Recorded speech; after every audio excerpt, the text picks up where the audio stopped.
I open this hearing of the Senate Finance and Public Administration Legislation Committee into the 2024-25 additional estimates.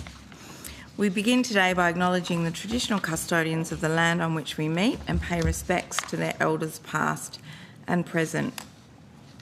That respect is extended to Aboriginal and Torres Strait Islander peoples here today.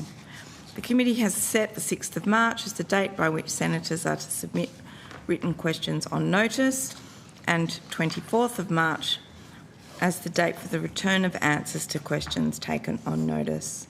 The proceedings today will begin with parliamentary departments, followed by the Department of Prime Minister and Cabinet as listed on today's program.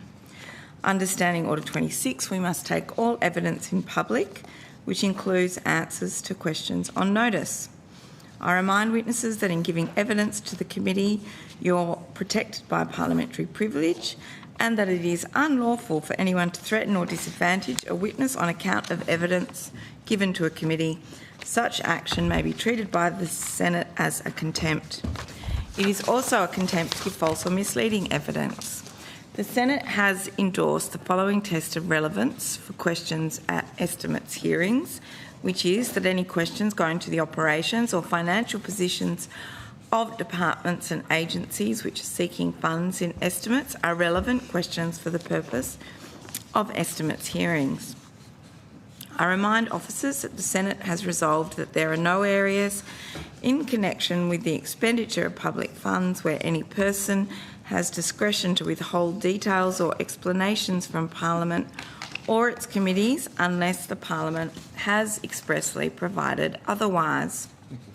The Senate has resolved that an officer of a department of the Commonwealth shall not be asked to give opinions on matters of policy, shall be given a reasonable opportunity to refer questions asked of the officer to superior officers or to a minister, and that this resolution does not preclude questions asking for explanations of policies or factual questions about how and when such policies were adopted.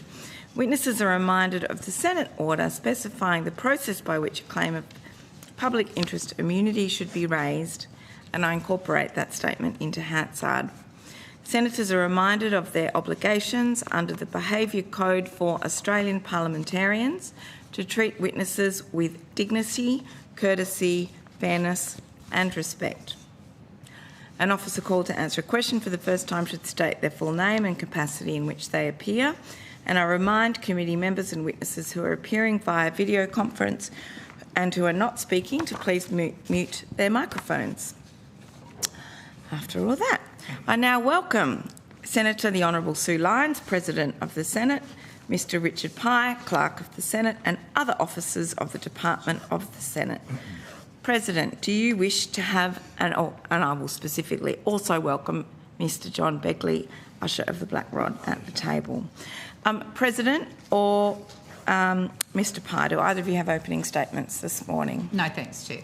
Okay, we'll go straight to questions. Senator Hume. Thank you, Chair. Clark, my first question is to you, and it's just in relation to your question at estimates and questions on notice that you provided the committee at the last estimates, some clarification around how witnesses should treat questions. So for the benefit of proceedings, I'm hoping that you would once again confirm that, first of all, that senators are not limited by any standing order in the number of questions that they can ask, both during a hearing or on notice. Richard Pye, Clerk of the Senate. I can confirm that, Senator. There's no standing order that restricts the number of questions that senators can place on notice or ask at estimates. Thank you. Also that Senate estimates hearings can only release witnesses by agreement or failing agreement where there is no senator present who has further questions for the witnesses. With the additional option available to committees that they can set a new meeting time for any further questions. A spillover. A spillover hearing or in any sort of a hearing. Thank you. And that questions answered by witnesses at the table or taken on notice for response later are to be treated the same. Yes, Senator. Thank you. Also that witnesses should not prevent information that they know to be true from being provided to the Senate or its committees.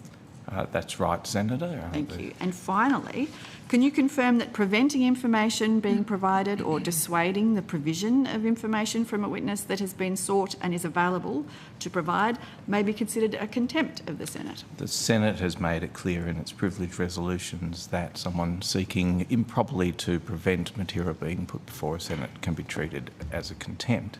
I should add the rider, which is mentioned in the Chair's opening statement about the making of public interest immunity claims when witnesses consider there's information that it would not be in the public interest to put before a committee, should make a properly formed public interest immunity claim, which is for the committee in the first instance and subsequently the Senate to determine. Thank you, Clerk. I always think it's helpful to do a reminder of this at the beginning of an estimates process, so I appreciate your cooperation. And I want to just finish this by commending your department and the Department of the Senate generally for the continued, timely and fulsome way that it has always responded to at least to my questions on notice. I don't know about anyone else's, but thank you very much for your assistance there. Thank you, Senator. I have some questions around maintenance in particular that have been conducted by the Department of the Senate. So I think that these will probably go through you, through the Black Rod. Yes, thanks, Mr Begley. In response to a question on notice number 1, you provided a timeline in relation to the longest running maintenance matter at that time, and it shows that the matter was reported both in September 2023, but it wasn't resolved until October 2024. Do you know the reason for that?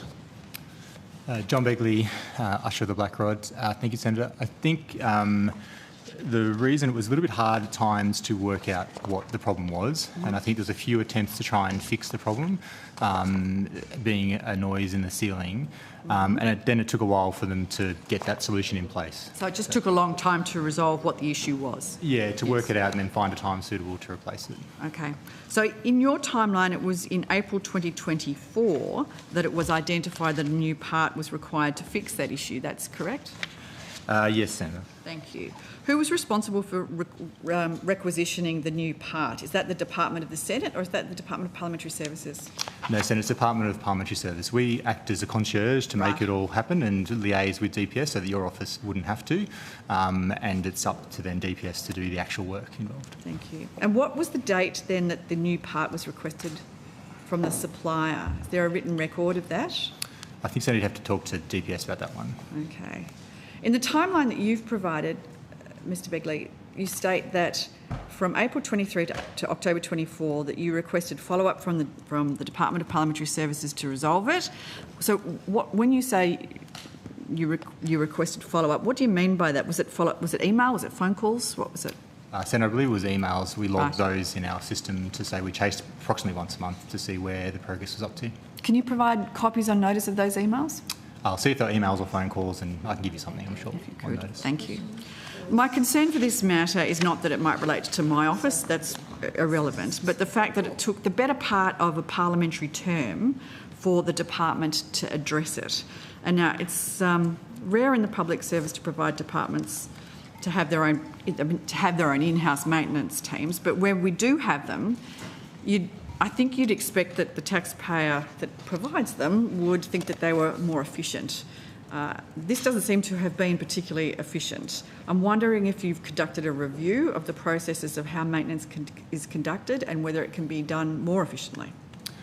So I don't think we've conducted a broader review. This one seems to be a bit of an outlier in how long it took to get resolved. And I think from what the team has said, it relates to the age of the system because it's 35 years old now, the air conditioning system. It is coming up due for a more broader review and replacement. And I think that's probably what led a little bit to this, along with, as I said, timing issues around making sure we get access to the space and trying to work out what the problem was in the first instance. But I agree, it did take a very long time for this one to get resolved, which is unusual. Okay. Do you have any requests for maintenance in the Senate chamber at the moment? In the Senate chamber at the moment, we're looking at the condition of the benches in the Senate chamber. Some of them are quite worn, as you might have noticed, particularly the high use ones where the whips and the ministers are, and also the advisor booths. So at the moment, we're working on a program to get those refurbished. That's the only thing really. Because I've asked this question several times over the course of a number of estimates now.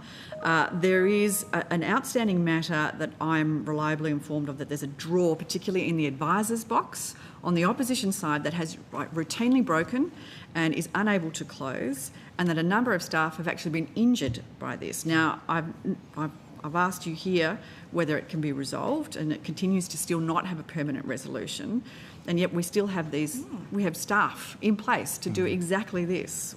I'm wondering whether it can be fixed within a reasonable time, and whether you think that I will have to ask this question again at the next estimates. I hope not. I am aware of that issue, and I thought it had been resolved, so I'll have to go and check and see what the current status of it was. But yes, it was sticking and it wasn't closing properly, and we did log that job when we were aware of it, and I thought it was fixed, so I'll follow that up. Thank you.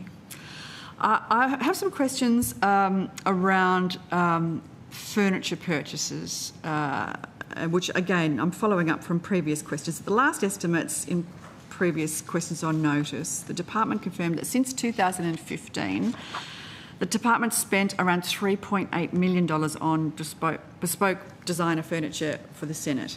Now, in response to question on notice number 6, you stated that that included $69,946 for furniture for the new table office and $18,650 for the new sub-table office. I just want to confirm those numbers. Is that correct? Yes, Senator, that's what we put in our response. Thank you. Now, in your response, you noted that $70,000 for the table office was for, and I'm going to list them here, workstations, storage units, meeting tables and filing units to accommodate new fit-out to consolidate accommodation footprint. That's right? That's correct, Senator. So this work was it's a consolidation. So we were trying to identify a way to free up some space for other projects in the building and other accommodation. So we moved our Parliamentary Education Office into another space, which meant we had to move another office out of that one and find a home for them. Right. So we refurbished the table office to be able to fit 2 areas into one, so we can make more efficient use of the space, essentially. So it's a reduction inside, that's what consolidation? It's 2 groups going into a place where one used to be. Right. So we've doubled the sort of amount of staff in that area by refurbishing the area. In the other part of that puzzle was above that is where there are 3 new Senate suites were required to be built at the beginning of this Parliament. Right. Part of that involved drilling holes straight through the concrete slab above, needing us to then also pull apart the table office. So we took advantage of that work being done to then do a broader refit and make more efficient use of that space. Mm-hmm. Okay. So there must have been a surplus of old furniture then once this was done? We have some furniture in storage. I wouldn't say we have a lot. It came down to finding furniture that would fit that new space. Mm-hmm. It's consistent with the furniture that's used in Senator's office suite. It's the same sort of furniture. It's nothing out of the ordinary. It's really just the usual filing cabinets and sit-stand desks and those sorts of things. What do we do with old furniture? With things that we can't use anymore, we look at either whether we can dispose of it or if anyone will sell it, but usually it's hard to get rid of. So when you say dispose of it, what does that mean? It can be just in the end thrown out if it needs to be, but usually we try and find ways to get rid of it, but there's not much market for second-hand office furniture that's getting on 30 years old. Even from Parliament House, you'd think it might have some intrinsic value? Chair, sentimental value. If you have a look at some of the old furniture, I don't think there's much. It was at the end of its life. I mean, I have a reputation for hoarding, but... if you'd like some, Senator, I've got plenty. I'm sure some other senators... What if we were to certify that you'd sat in a particular chair, Senator McGrath? Would that increase whether people might like value? to buy some of the furniture. I'm not saying putting an ad on Gumtree, but there might be some demand out there. In the sort of the way Commonwealth disposals have to work, we would need to do a public auction for those things. But generally, when we speak to the auction houses, they're not interested because it's very low value. Otherwise, it goes to what we call in Warwick the tip. Yeah. Can you let the public know when it's all off to the tip? Senator Hume, I'll give you a couple more minutes and then I'll rotate the call to Senator Pocock. Okay, thank you. Obviously $70,000 for the table office it's a considerable amount of money, and I understand that we're playing Tetris in this building, but it still does sound like a considerable investment. And I want to continue on on the issue around taxpayer money's use of furniture in parliamentary departments when we speak to DPS. But I'm wondering if you can confirm if the Department of the Senate is considering any more pieces to add to the furniture collection in the next financial year. At this stage, Senator, the only thing we are looking at is some additional desks for Senator's office. There seems to be a large appetite for additional staff to fit into offices, and we don't have any spares left at the moment, so we may need to purchase a few additional units. Are they off the shelf though? They're not necessarily... Exactly the same as the table office ones. They're custom with the right colour legs and the right colour tabletop, and as you can imagine, to fit into the aesthetic of the building. Yeah. Okay. All right. And the design integrity. Chair, I have some more questions, but I'm happy to cede to Senator Pocock. Senator Pocock. Thank you, Chair. Thank you very much for your time this morning. On the 20th of November last year, Senator Lambie moved a motion in the Senate on behalf of the Senate crossbench, noting the lack of drafting resources and calling for more legislative drafters to be provided to the Department of the Senate. The Senate agreed to that motion. I'm interested what additional drafting resources have been provided to the Senate crossbench. Is that to me or to... Anyone who's got some info? Yeah, so we acted on the order and additional resources were given to the Department of the Senate. For how long was that? The government arranged for OPC to provide us with a second full-time drafter for that last sitting period last year. At the same time, a new position, a position of legislative drafter in the procedure office was being filled at exactly the same time. So we've got that additional resource. We'll be having a look at whether we can swing more people into that office as the, if assuming the demand continues, Senator.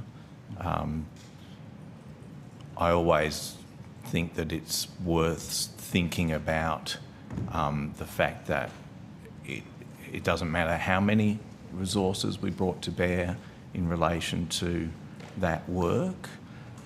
When the Senate makes decisions of the nature of suddenly deciding to rearrange its program and require that 20 or 30 bills that people might not have been expecting to be dealt with are suddenly going to be dealt with, no amount of legislative drafting resources provided to us or anyone is going to be able to square that circle, Senator. No, I understand that, but I guess as an independent senator, not having a private citizens bill drafted for over 6 months, a relatively simple bill because of the lack of drafting resources. And so I'm interested, those resources, it was just for that last sitting period, it's not an ongoing... The additional OPC draft was for that last sitting period, okay. Yes, Senator.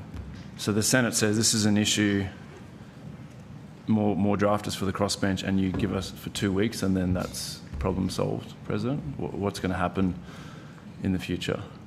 I mean, it's not directly a matter. Yeah, my role, Senator Pocock, is to act on the order. I acted on it immediately. Those questions should really go to the government.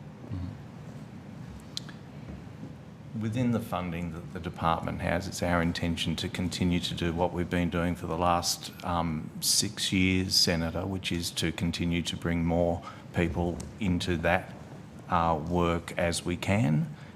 We used to have about 5 people operating in that space, then we had 7, now we have 9. We'll continue to do that as we can, but you can't instantly produce legislative drafters. They're not, they're a bit thin on the ground. When we train our staff up to work in this environment, in those roles, it takes a little bit of time, but we're building a larger pool of people who can do that work. And we'll continue to do that. And, President, where can I put these questions to government? I guess to the Minister for Finance. I don't really know Senator Pocock, but that's where I'd start. Okay. I'm just concerned that they'll probably send me back here, but I'll try that. Senator Pocock, I don't have a budget as the President, and my role is to act on orders of the Senate, and I acted on it immediately that day.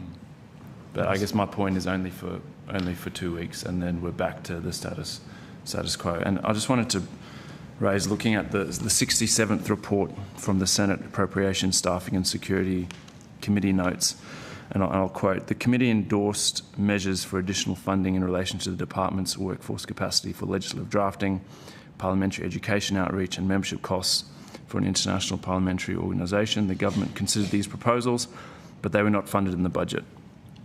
I'm interested what the proposal put forward by the Department of the Senate for additional drafters was that the committee endorsed.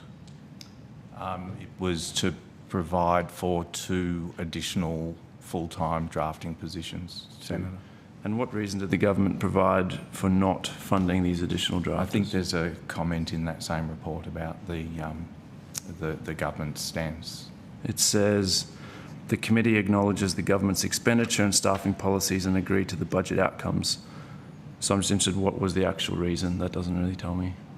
I'd have to go back and look at that on notice, Senator. Okay, thank you. That'd be great. And just, this is an issue that's come up again and again in this Parliament. Has any analysis been done about what is needed in terms of drafting capability and capacity for a growing crossbench? I think it's something that I've talked about in annual reports going back through the entire time that I've been clerk, Senator. A growing crossbench does tend to have the effect of increasing the demand for legislative drafting, which makes sense. There's more disparate voices on the crossbench, each seeking to have their viewpoint put forward, particularly in relation to legislative work. But it's a bit of a movable feast, Senator. The demand in this Parliament, we've got 21 senators on the crossbench, which is equal to the largest number of senators that we've ever had on the crossbench. But the demand for legislative drafting in this Parliament has continued in a way that it didn't the last time that we had that number of people on the crossbench. So it's a difficult thing to say, oh yes, we'll need this many drafters for these weeks doing this sort of work. Mm-hmm. So we rely, as everyone across the rest of the public sector relies, on trying to find ways to prioritise work so that we can do the best work that we can within the resources available. And that being the case, are you concerned that when you ask for an additional 2 drafters, the government says no? That's a matter you'd have to raise with the government, Senator. All departments and agencies have to operate within the budget that they end up having. And were those 2 additional drafters that were requested to take into account not only the growing crossbench, but clearly the growing need for drafting for the crossbench to move amendments on behalf of their states or territories? The proposition was put forward and endorsed by the Appropriations and Staffing Committee in recognition of the demonstrated increase in demand for drafting, particularly of legislative amendments, with the government having a reasonably ambitious legislative program at the time. The level of demand has continued at a very elevated level, Senator. We will do what we can to bring more people into that picture, but we also have to try to work within our budget. Sure. And President, did you back the clerk's request for an extra 2 drafters to add to the capacity? Yes, I took the submission to the Appropriations Committee and the Appropriations Committee endorsed it and it went through.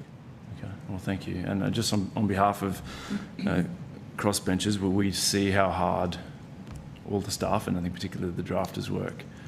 So not having a crack at them at all, really want to thank them for the work and hope that the Senate will actually solve this issue, because it seems fundamental to our democracy with the growing crossbench to actually allow them to move amendments and have private senators' bills drafted. Chair, can I take the call back? I will now rotate the call, although I just need to... Are you concluded your question, Senator Yes, thanks, Chair. Pocock? Senator Hume and Senator Colbeck, if you've got the call for the next 10 minutes, and then we go to Senator Barbara Pocock. Thank you, Chair. I want to ask some questions regarding a question notice that number 66, and in that response, It was relating to expenditure on external professional development providers, and you stated that the department had spent $40,764 over the course of 4 months on external professional development providers. That's correct? Yes, Senator, so we've got an answer. Yep. Thank you. Can you just explain to me exactly what that money was spent on, what training it was? Yes, and I have to take that on notice. I don't have a breakdown in front of me on that one. You don't remember? We do a variety of professional development, and I don't know exactly what would make up the bulk of that off the top of my head. Right, okay. So it's only for select staff, not all staff? I can give you an example. We will do training for the committee office who might take distressing phone calls, counsel like lifeline counselling, suicide prevention, all those sort of things. It's mostly things that are offered to the whole department in general, or there may be certain conferences where a small number of people attend. Okay. Yeah. Do you think on notice you could provide a list of the providers that the department has engaged for professional development? Thank you. Certainly. And I just want to follow up on some issues that I know I've raised before regarding access to senators' suites.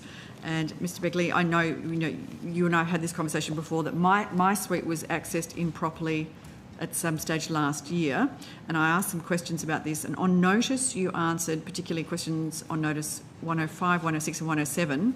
The department reiterated the policy that is available, and you provided a copy of the security circular that states that access protocols relating to access to suites. I'm just after, could you tell me the date of that circular that you provided? So I have to take that on notice. I can tell you, it's 2003, so yes. It's a kind of old circular. Now, I know the protocols are probably the same, but the security system has changed quite dramatically since that time. So can you let me know whether anybody still issues keys to offices? The only keys we issue to Senate suites are the internal keys. So if you wanted to lock your senator's office off from the rest of the office, then we would issue a key for that. But I don't think we'd have any on issue at the moment. Right. So they're the only keys that work?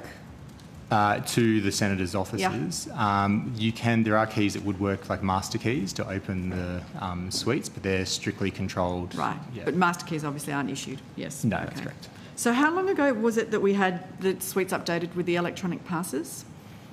So I have to take that on notice. It's a few years ago now, though. Okay. Yeah. I'm concerned that the security circular that's over 20 years old is probably inappropriate and does need to be updated. Is that something that has been considered? Yeah. Yes. Okay. Your answer to question on notice 106 states that you're in the process of updating those protocols. I'm after what date you started working on updating the protocols? I have to take that on notice, Senator. Okay. Was there a catalyst to that update? I mean, obviously it's very old. We've had security passes for a long time now. What was it that made somebody go, hang on, 2003 is probably a little bit outdated? It was the new EAC system and the card readers and things. So that process has been going for a little while now. We obviously have to work with the other part of the House as well, right, with the House of Reps, and also with DPS. So I think in some ways it's probably been overtaken a little bit by other policies that are now sort of more global around access to the building. But yes, it's still relevant in lots of the principles in that document as well, but we will update it. Okay.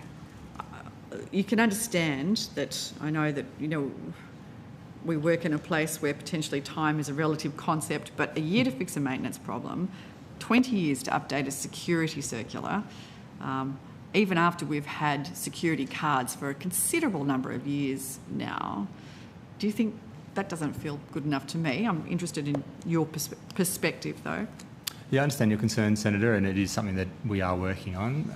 I think there are a lot of other policies in place, though, that will add protections as well. This is one that's really about the houses and how they want to manage the suite access, and I said the broad principles are still current. So. Question on notice 105. You provided the code of practice for your electronic access control system. However, it didn't state in that question on notice whether I, as a parliamentarian, can access the data of who comes into my office. And I wonder, and I expect that many of my colleagues do too, that they would be surprised to know that we can't access that information. You can request that access, Senator. So I can request it. If I sought the information of who to access my office, I can get that. Yes, Senator, you can ask for it, and if it meets the code of practice, then you'd be entitled to have it. Right. So, first of all, who do I request it from? You request it from DPS, from the security operations, I think it is, or security systems, and then requests of that sort of nature may end up going to the President if it's outside of the usual requests. And how long would I have to wait to access that information, do you think? It'd probably take a few weeks, I'd say, to get it through the process. A few weeks? But these are really questions probably better placed at DPS, who might be able to give you some better ideas. Okay. Do you know how that information would be provided? Do I get a table, or do... I think it would come in a spreadsheet, but again, probably better for DPS. Has it been done before? Access for data, yes, certainly, yeah. Okay. Reports are given to the Appropriations Staffing and Security Committee on all access requests. Has a report been requested by parliamentarians before? I'm sure they would have been, Senator. Yes. Yeah. Yes? Yeah. Senator, parliamentarians regularly request data about accessing their suite. It's on the EACS report, which goes to the Appropriations Committee. Oh, thank you for that, President. So, Mr. Begley said it would have to potentially go through to you to be authorised. No, only if it's outside of the guidelines. Right. Okay. How often does that happen? Oh, rarely. Rarely. Once or twice. Once or twice a year? Once or twice a term? I can recall I've had, I think, one request in the last 12 months, I think, Okay. but, you know, that's not correct. I'll come back to you, but... That's all right. And what would be considered outside the guidelines? What's within the guidelines as opposed to outside the guidelines? So something like the request that you're talking about would be well within the guidelines. This is it's pretty commonly done for senators, members, ministers wanting to do an audit of who has access to their suite when they've got changes in staffing and that sort of thing. That happens pretty frequently. It is a matter for DPS, but I understand it's a pretty straightforward process. But other requests for data from the EACS system and the CCTV system, you can imagine that there's a range of complicated circumstances in which people might be looking for that information, and that would have to go through either higher levels in DPS or the President if it went outside of the usual things that are covered in the policy. Okay. The reason I ask this question is that swipe access to the building for staff outside of certain hours is meant to be provided to the relevant employer as a recommendation of the Foster Review. So I'm wondering if that's being done. Yes. It is. Okay, thank you. And how long is that data stored for? Yeah, these are really questions for DPS. Okay, all right. It's covered in the EACS code, but I think it's 90 days, Right, and then no. it's destroyed, I think. But, you know, it is a question for DPS. Okay. All right. Thank you, Chair. Do 40. Senator Colbeck. Yeah, just a couple of quick questions. President, in the circumstance of Parliament being recalled for extraordinary sittings, what is your role? I'm advised by the Leader of the Government in the Senate, and I would consult with the clerk and make a decision. So you have there's a decision-making process for you. So just run us quickly through the process. So you would receive a request from the leader of the government or leaders? No, because the Senate is a separate chamber, so... No, I understand. Yeah. No, well, leaders in the Senate. I should have There are been two more different, specific. there are two different mechanisms that can be used. One which is in Standing Order 55, I think it is, which says the President will set a new time and day for a sitting of the Senate at the request of an absolute majority of senators. Okay. That's the one that we've most frequently seen in play in recent years. There's theoretically another power which is in a motion that's moved at the end of sitting periods before there's a reasonable break, which is a motion that says that the President or the Deputy President in her absence can fix another time. That can be done at the request of the government. So the government can say, we need to come back to do X, Y and Z. But that really has fallen into really abeyance. Every time I think the Senate has come back for an unusual sitting in the past 30 years, it's been done by way of some sort of a request from an absolute majority of senators. So the two leaders writing to the President saying, please, can you arrange for the Senate to sit on Friday? And the President then writes to all senators to advise them of the time and date. The detail of that's in that standing order I mentioned. So the effect of determining the majority of senators would be a letter from the two leaders to the President saying we would talk. Can you please recall the Parliament? Yes, Senator. Okay. So, and you've not received any such requests, Senator Lyons? President, sorry? I don't believe so, no. Not recently. Okay, thank you. Thank you to the Department of the Senate for your evidence this morning. I do believe that exhausts questions. Thank you. Thank you.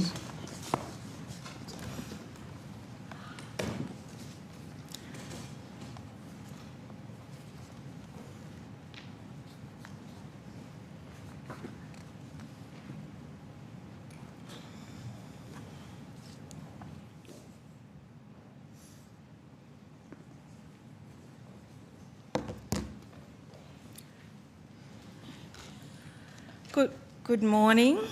Please, Ms Reinhardt and other officers, those who are due at the table, please come forward.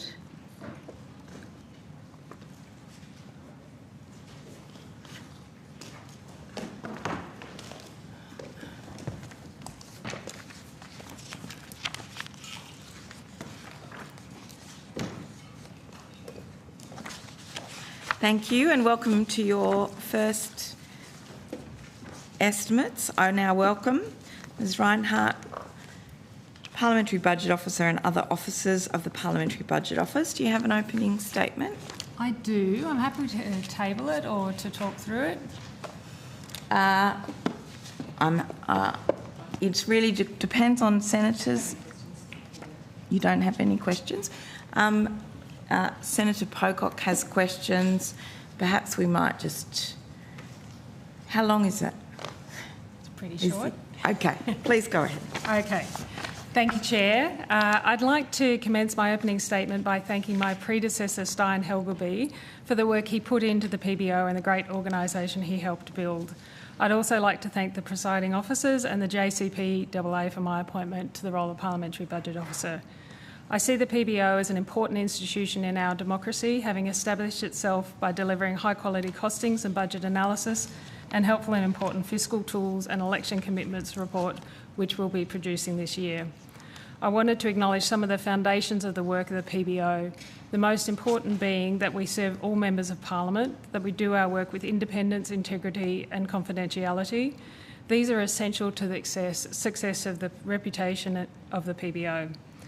I'd also like to note the importance of the high quality and dedicated staff. My experience since joining the organisation is a team that is engaged and work hard to deliver high quality, independent fiscal and budgetary advice and analysis for members of Parliament.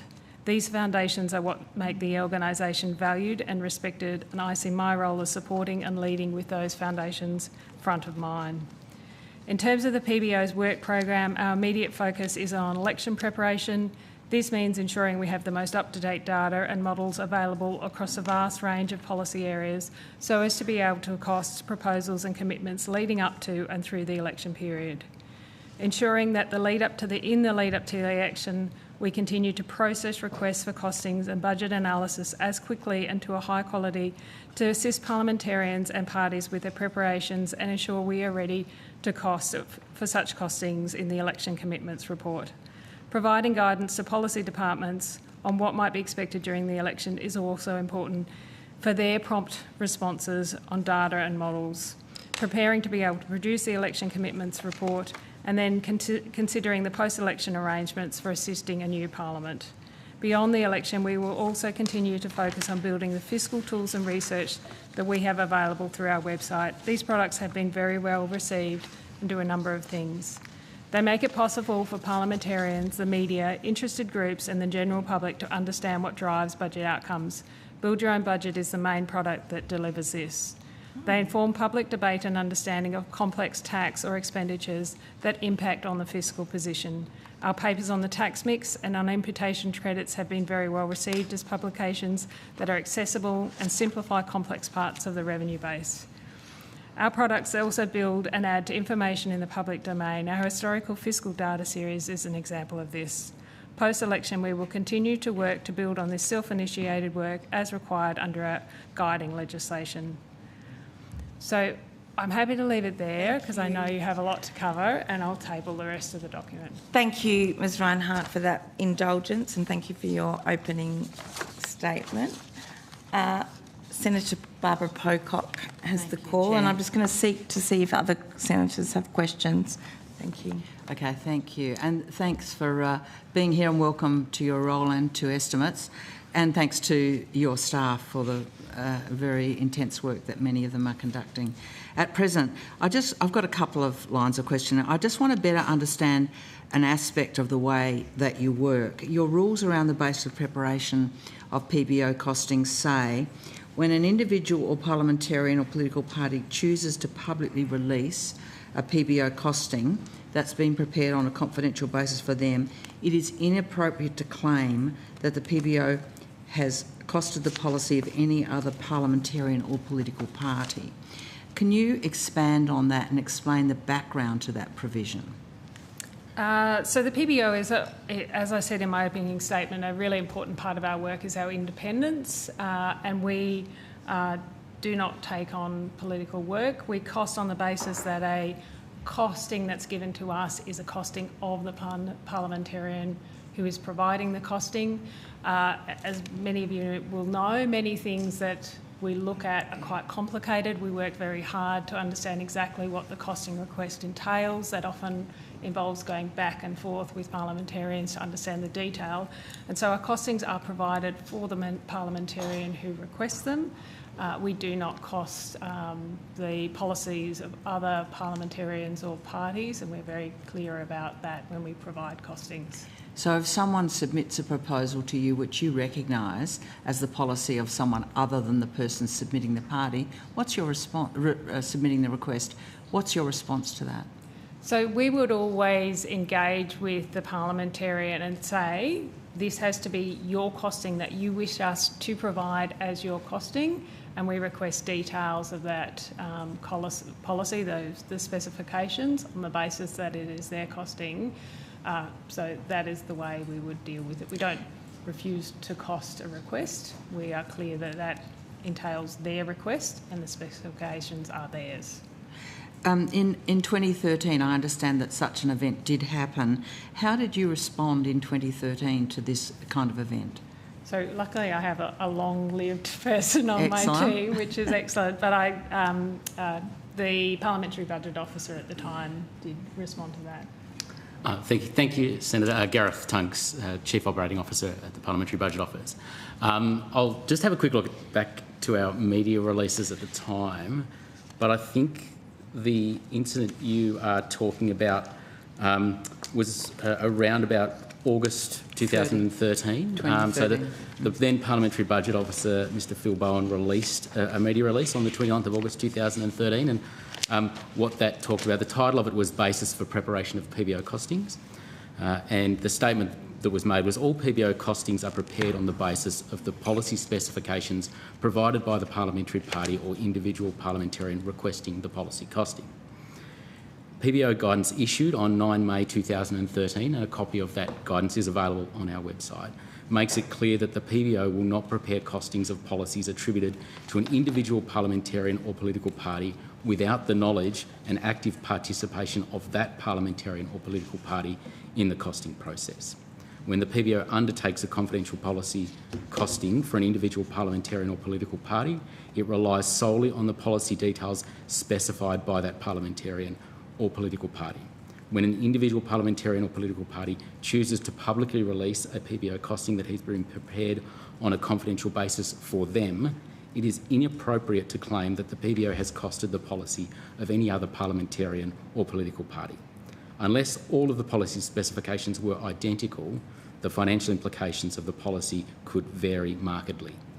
So that was a statement that was made back in August 2013. From memory, there's been a couple of others released since then, but it's quite rare. So just taking that on board and your comments, Ms Reinhardt, it seems that you go now back and forward and look for some documentation of policy to validate and back up the request that the individual or the political party has made. You are looking for a connection to that party, to the policy. So I think that's perhaps the correction. The comment I'd add is we are used by parliamentarians in the formation of their policies, as well as in some cases subsequent to announcement. So we wouldn't necessarily expect that there would be documentation in the public domain for every costing that we're doing. So we're working with parliamentarians on a costing that they're requesting at the time with the specifications they're requiring. Okay. Yep. Thank you. Thanks for that elaboration. I wanted to go to your pre-budget submission to the government. And this is my last question, so it won't be long. I'm aware that you have made a submission to the government pre-budget. What engagement have you had from the government on the funding request made by the PBO? So as with many agencies, our prior to budgets, we work with finance on how our fiscal outlook is looking, the pressures on our agency and the work that we're doing. The JCPA has taken a lot of interest in our work. Later in my opening statement, I've talked to the fact that we have had a significant growth in demand for the work of the PBO, which is a fantastic outcome for us and for the Parliament. So we've worked with government on understanding what those pressures are, and it's for government whether there is any changes in our budget allocation. So the expansion of the crossbench, the expansion of the Greens in particular, have led to an expansion in demand that you face, and that's what you've been putting to government. Is that part of what you've been talking about? So I guess I would say that coming into the organisation, there's been a greater engagement with the PBO across the Parliament. Mm-hmm. So, yeah, we have seen, I think the numbers are, during the 24 calendar, we had completed 1,209 requests from parliamentarians, which is around 3 times, just under 3 times the previous annual average. So there is a substantial expansion. Massive increase, thank you. The original $6 million financial buffer investment given to the PBO, in addition to sort of normal ongoing funds, when it was established in 2012, has now, I understand, almost exhausted.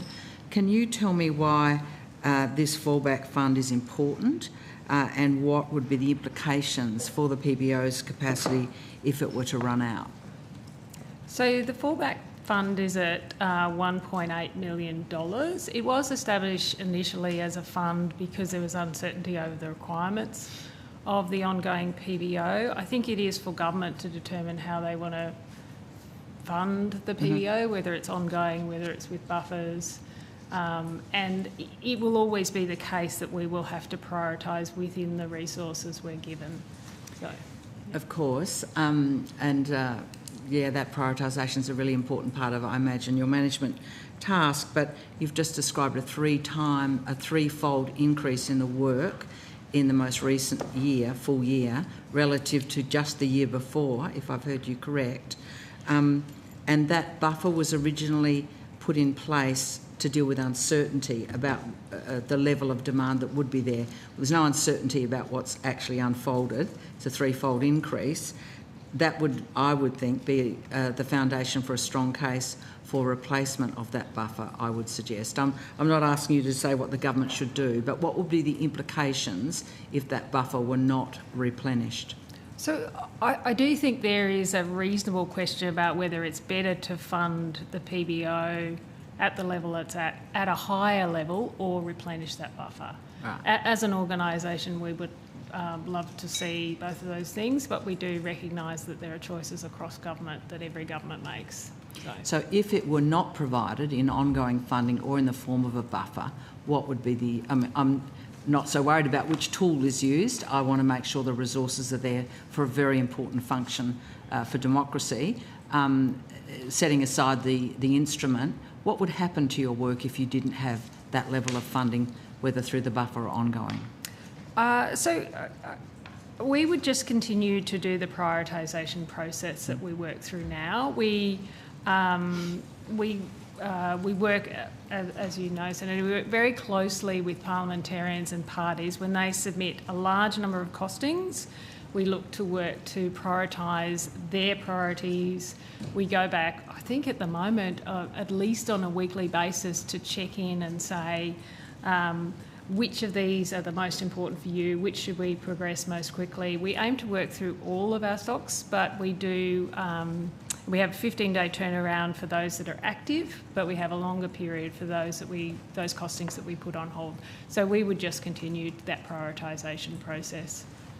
But its terms would change, would they not? I mean, we're very familiar with that prioritisation and have a very, admiring of the ongoing negotiation to get what we really think is important to us at the top of the list. But if you're prioritising in the current resource environment, you'll be prioritising a lot more vigorously and won't be able to, I imagine, do 1,209 requests. I'm just think there are implications for how much work you'll be able to do. There are That's always what I draw. implications, yeah.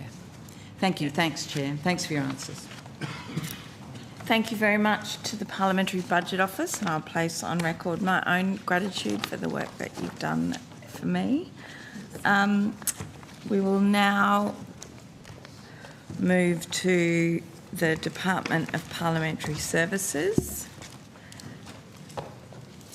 and we'll note that the Parliamentary Service Commissioner will also appear where there are relevant intersecting questions.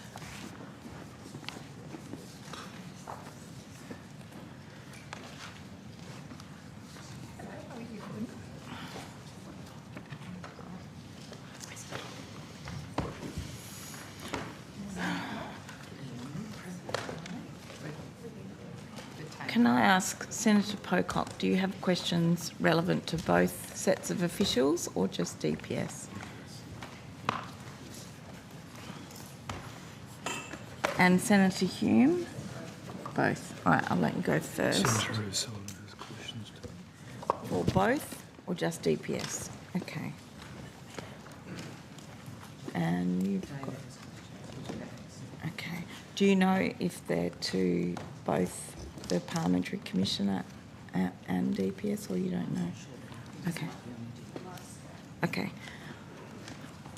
Thank you. I welcome Ms Jal Hinchcliffe, Acting Secretary, and other officers of the Department of Parliamentary Services. I welcome Dr Gordon de Brewer, Parliamentary Service Commissioner, and other officers of the Public Service Commission. Ms Hinchcliffe, do you have an opening Chair, statement? I have an opening statement. Thank you, President. You can please go ahead. Before the Department of Parliamentary Services officials answer your questions today, I would like to provide the committee with the following information relating to the former Secretary of the Department of Parliamentary Services. On the 17th of December 2024, the Speaker of the House of Representatives and I, in our roles as presiding officers, concluded the appointment of the former Secretary under Section 61 of the Parliamentary Services Act 1999 due to a loss of trust and confidence. This decision was made after a report was considered by the Parliamentary Services Commissioner and after procedural fairness had been afforded. It was a decision that was not taken lightly. The former Secretary was eligible for compensation for early loss of office in accordance with the relevant determination. Staff of DPS were informed via an all-staff email on the 18th of December 2024. I'll provide a copy of this opening statement and that email for tabling and for reference of the committee. Thank you. Thank you, President. Senator Hume? Sorry, Chair, I have an opening Oh, statement good. as well. Thank you, okay. Ms Hinchcliffe. Please go ahead. Acting Secretary. And do you, Dr de Brewer? Okay. Please go ahead, Ms Hinchcliffe. Chair and members of the committee, thank you for the opportunity to appear before the committee and provide an opening statement relating to ongoing matters at the Department of Parliamentary Services. I will provide a copy of this statement for tabling and for the reference of the committee. My DPS colleagues and I welcome the opportunity to answer your questions today. Before taking questions, I'd like to provide the committee with the following information. And thank you, President, for my glass of water. As the committee was advised in the President's opening statement, Mr Stefanik's appointment as Secretary of the Department of Parliamentary Services concluded on the 17th of December 2024. Paragraph 12 of the Secretary, Department of Parliamentary Services Remuneration and Other Conditions for Appointment Determination provides for compensation for early loss of office for DPS Secretary.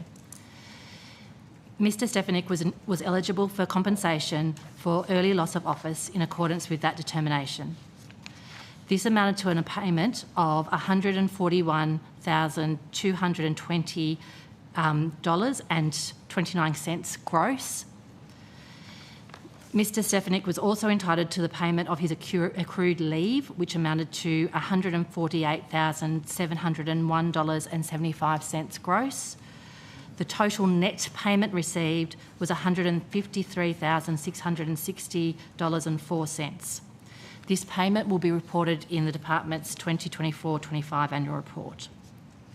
The presiding officers have asked that I continue as Acting Secretary while a merit-based selection process is undertaken to appoint a substantive Secretary. Recruitment for the position has been advertised and is being conducted by the Parliamentary Service Commission, Dr Gordon de Brouwer, PSM.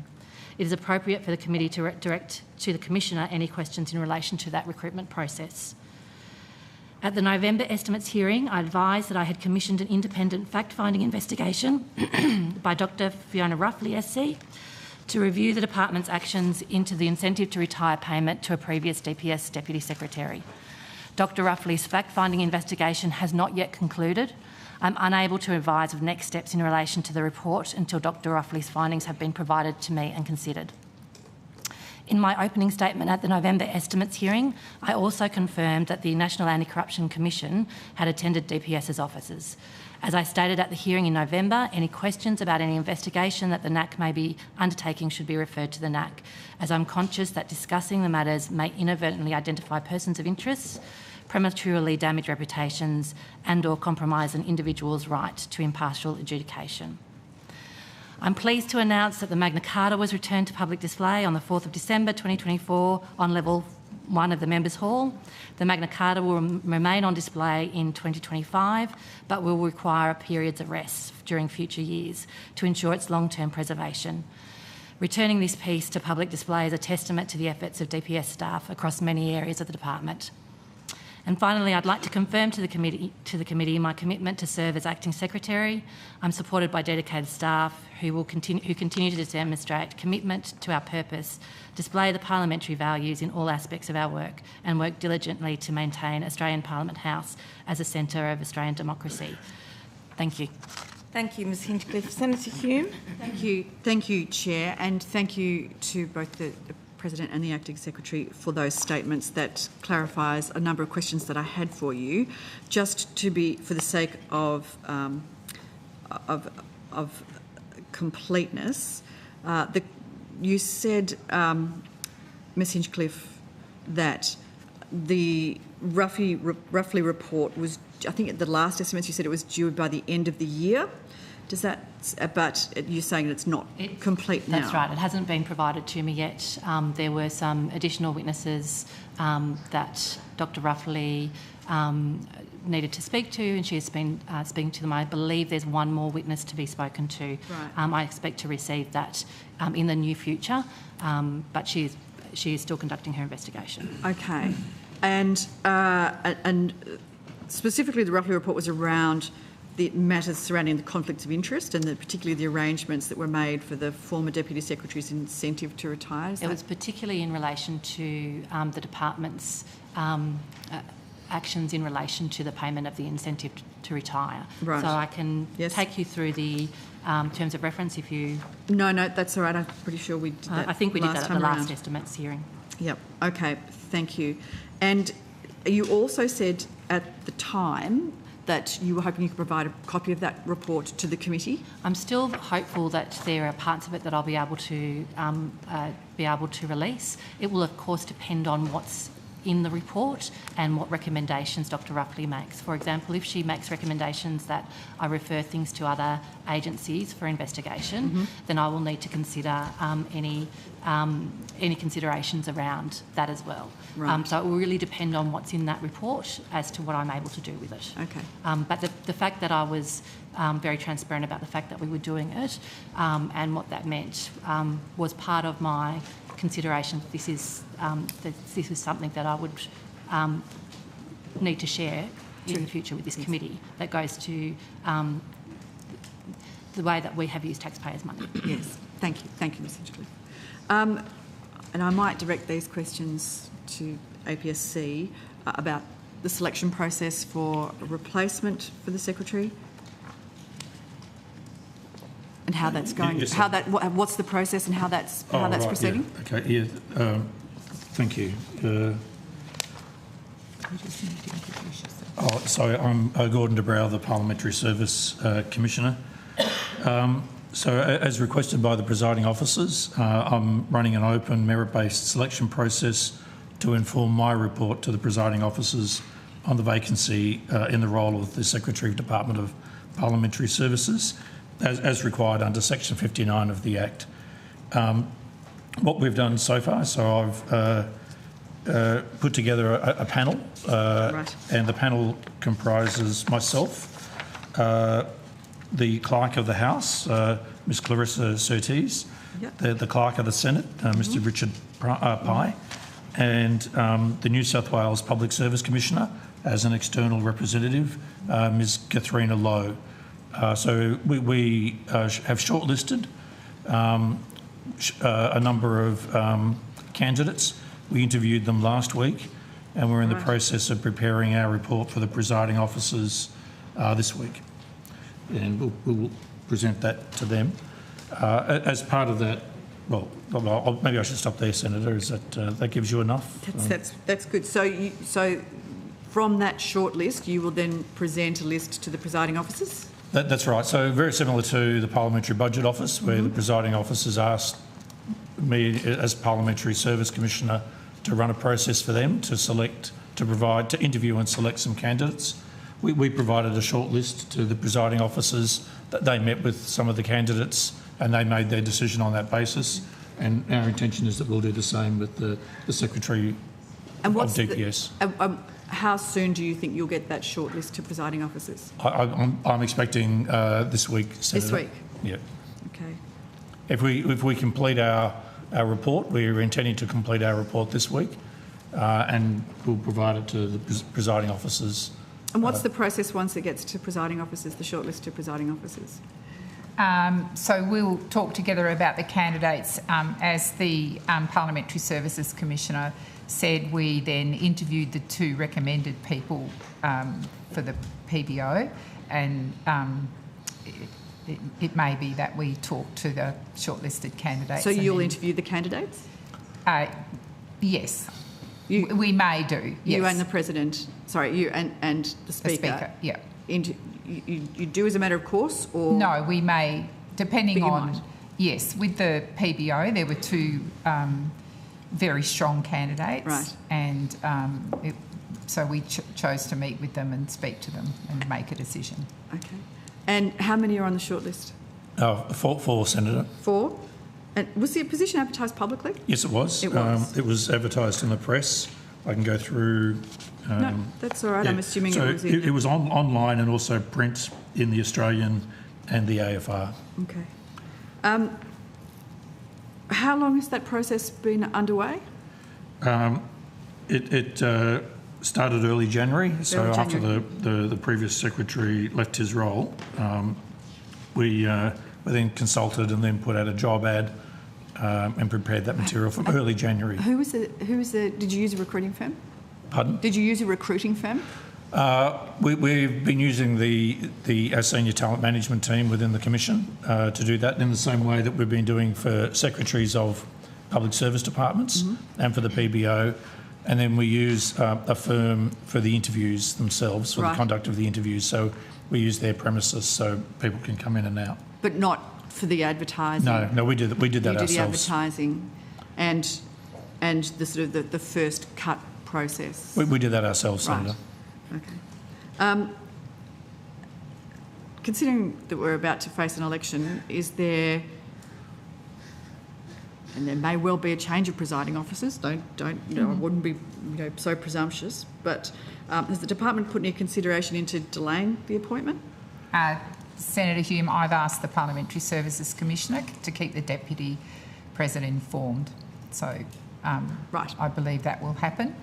And I've kept the Deputy President informed of both the termination and the process for the appointment of a new DPS Secretary. I don't think it's in DPS's interest to continue with acting staff. Although the acting staff are very high quality. They are very competent, but it's not in the interest of the department to continue this way.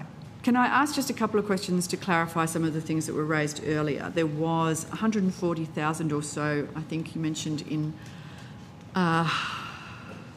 termination. Oh no, sorry, accrued leave. 148,000 maybe, was it? That's right. Is that right? 148,000 gross in relation to accumulated leave, accrued leave.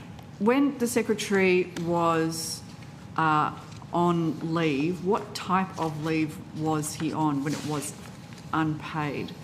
So he wasn't required to use any of that leave when he was away? He was on miscellaneous leave, paid leave for the period that he was away. So he was on paid leave when he was away, and that came off his accrued leave entitlements? No. No. Okay. I want to ask some questions, Acting Secretary, of the last estimates we discussed, the record keeping matter, and that it had been inadequate and potentially had affected the presiding officers from undertaking their duties appropriately. And in particular, there seemed to be a lack of record kept by the former Secretary of actions he took to manage his own conflict. I'm wondering, and of course that presiding officers obviously have a role in managing conflict of the Secretary, but if there are inadequate records, it's very difficult for them to do so.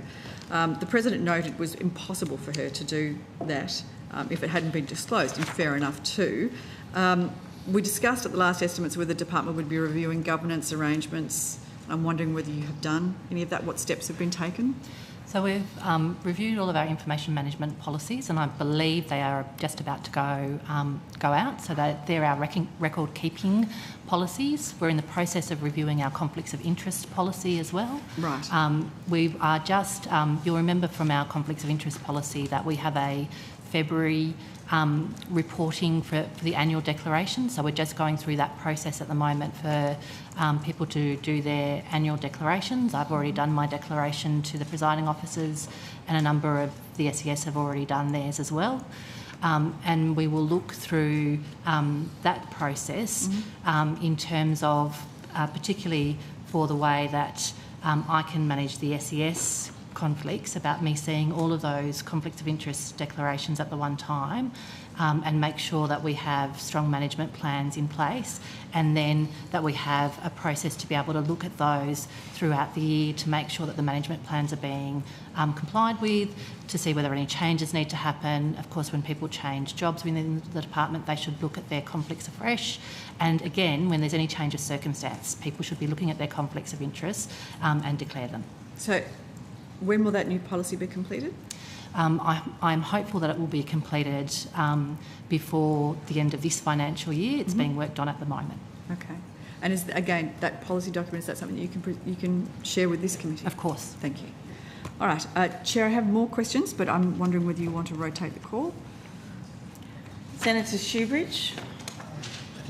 Just a quick one follow-up. Just a follow-up on the miscellaneous leave. What's the definition of miscellaneous leave, and how many weeks did Mr Stefanik have on miscellaneous leave? I might need to take that on notice for you. Thank you. And could you also let us know who else has taken such miscellaneous leave within the service in recent times, who authorises it, and what reasons were given for this particular case? Sure. I'll take that on notice. Over to my colleague. You're on. Senator Shoebridge. Oh, thanks, Chair, and thanks everyone for your attendance. I have some questions that maybe perhaps Mr Fox might be best placed to answer.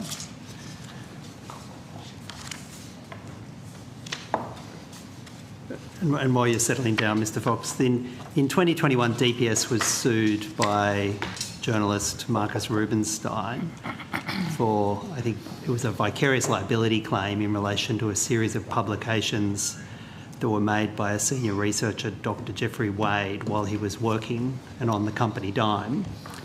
Do you remember that legal action against DPS?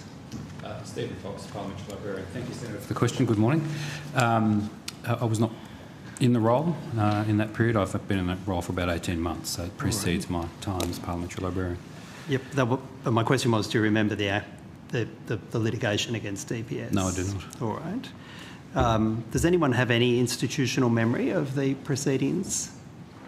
I suspect, Senator, that there's no one here that was here at the time, but we can answer your questions that we can answer and take them on notice. Well, in answers to an earlier round of estimates, it was clear that the then Departmental Secretary, Mr Stefanik, attended the mediation for those proceedings. And indeed, either he or another senior officer was a signatory to a final deed of settlement, which saw the Commonwealth make a significant payment as a result of the actions of Dr Wade. Would you produce to this committee the deed of settlement that was entered into?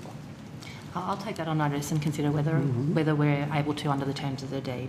Well, I'm not asking about the terms of the deed.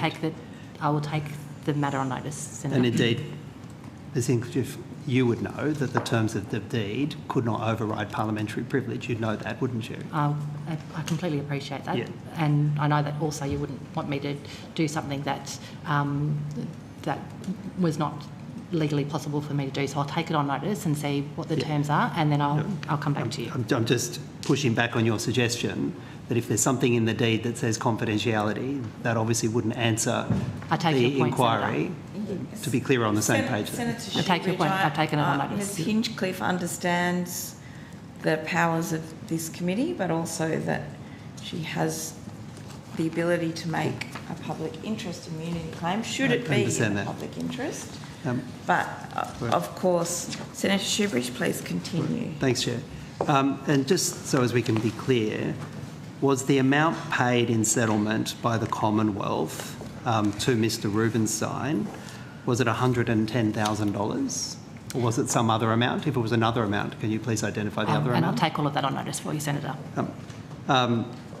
Did that include, and if the amount paid under the deed was a set figure, and if you could provide us with that, were there any other payments made by the Commonwealth, including to their legal costs, and what, if any, legal costs were incurred? Yep, I'll take all of that on notice for you.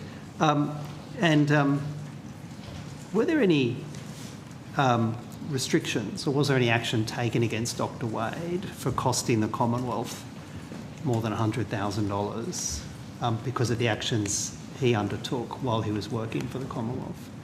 Was any action taken against Dr Wade? Senator, I'll have to take that on notice. All right. And I'm sorry, Mr Fox, when did you say you commenced? 18th September 2023. All right. So in November 2023, I understand a series of questions were put to DPS by an independent media outlet asking if they're aware that Dr Wade was engaging in further social media commentary during work hours on X under the pseudonym Matzella Mera. Now, you were the parliamentary librarian at the time. Do you remember those inquiries being directed? I recall the inquiries, but they were made to the Secretary at the time, Mr Stefanik. Was any investigation done as to whether or not, in fact, Dr Wade was, during work hours, using that X account? I'll need to take that on notice because that was handled by the Office of the Secretary at the time. So Mr Stefanik was the officer who had the questions directed at him. Well, but can you just clarify whether or not between Mr Stefanik and Dr Wade, you as a parliamentary librarian, are you in the intermediate management chain? Does go from? Yes, I am, yeah. And are you saying you weren't in any way involved in that? I was not. That would seem peculiar, wouldn't it? The Secretary engages directly with somebody in your employ in the Parliamentary Library and you're totally unaware of it. That was the arrangement that was possibly, and I'm speculating here, possibly because of the previous issues that were around that you've been asking questions about. Well, why are you speculating its relation to previous issues? Because I can't speak for Mr Stefanik's reason for handling that matter, apart from the fact that the questions were directed to him.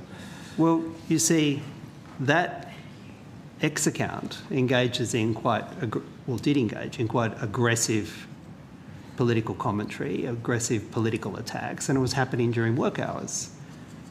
Was any action taken against Dr Wade in relation to again doing that? Stephen, do you mind me to Sure. Good morning, Senator. My name's Nicola Hinder. I'm the Acting Deputy Secretary and also the Chief Operating Officer, so I have the HR portfolio within my remit.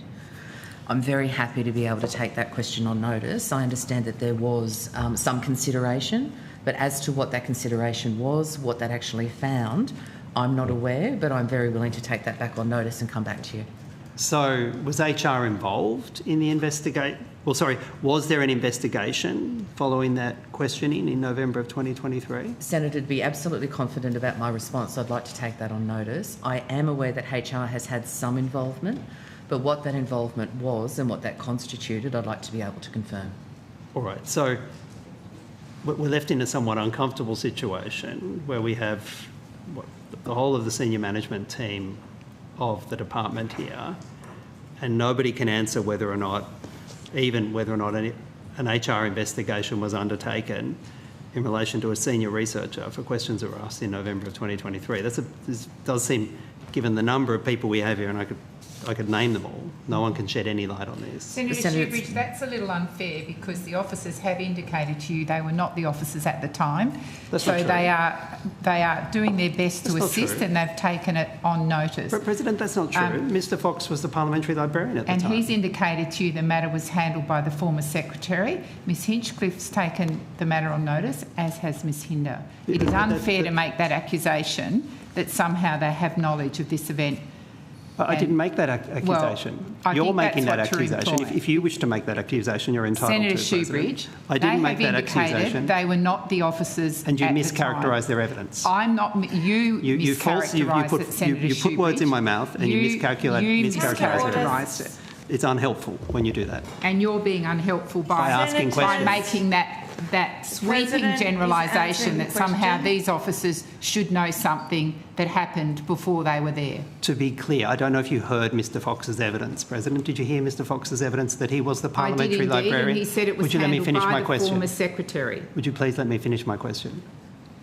Did you hear Mr Fox's evidence that he was the Parliamentary Librarian and he had managerial oversight of Dr Wade at the time the questions were directed? I heard the whole of his evidence, which was that the former Secretary dealt with this matter.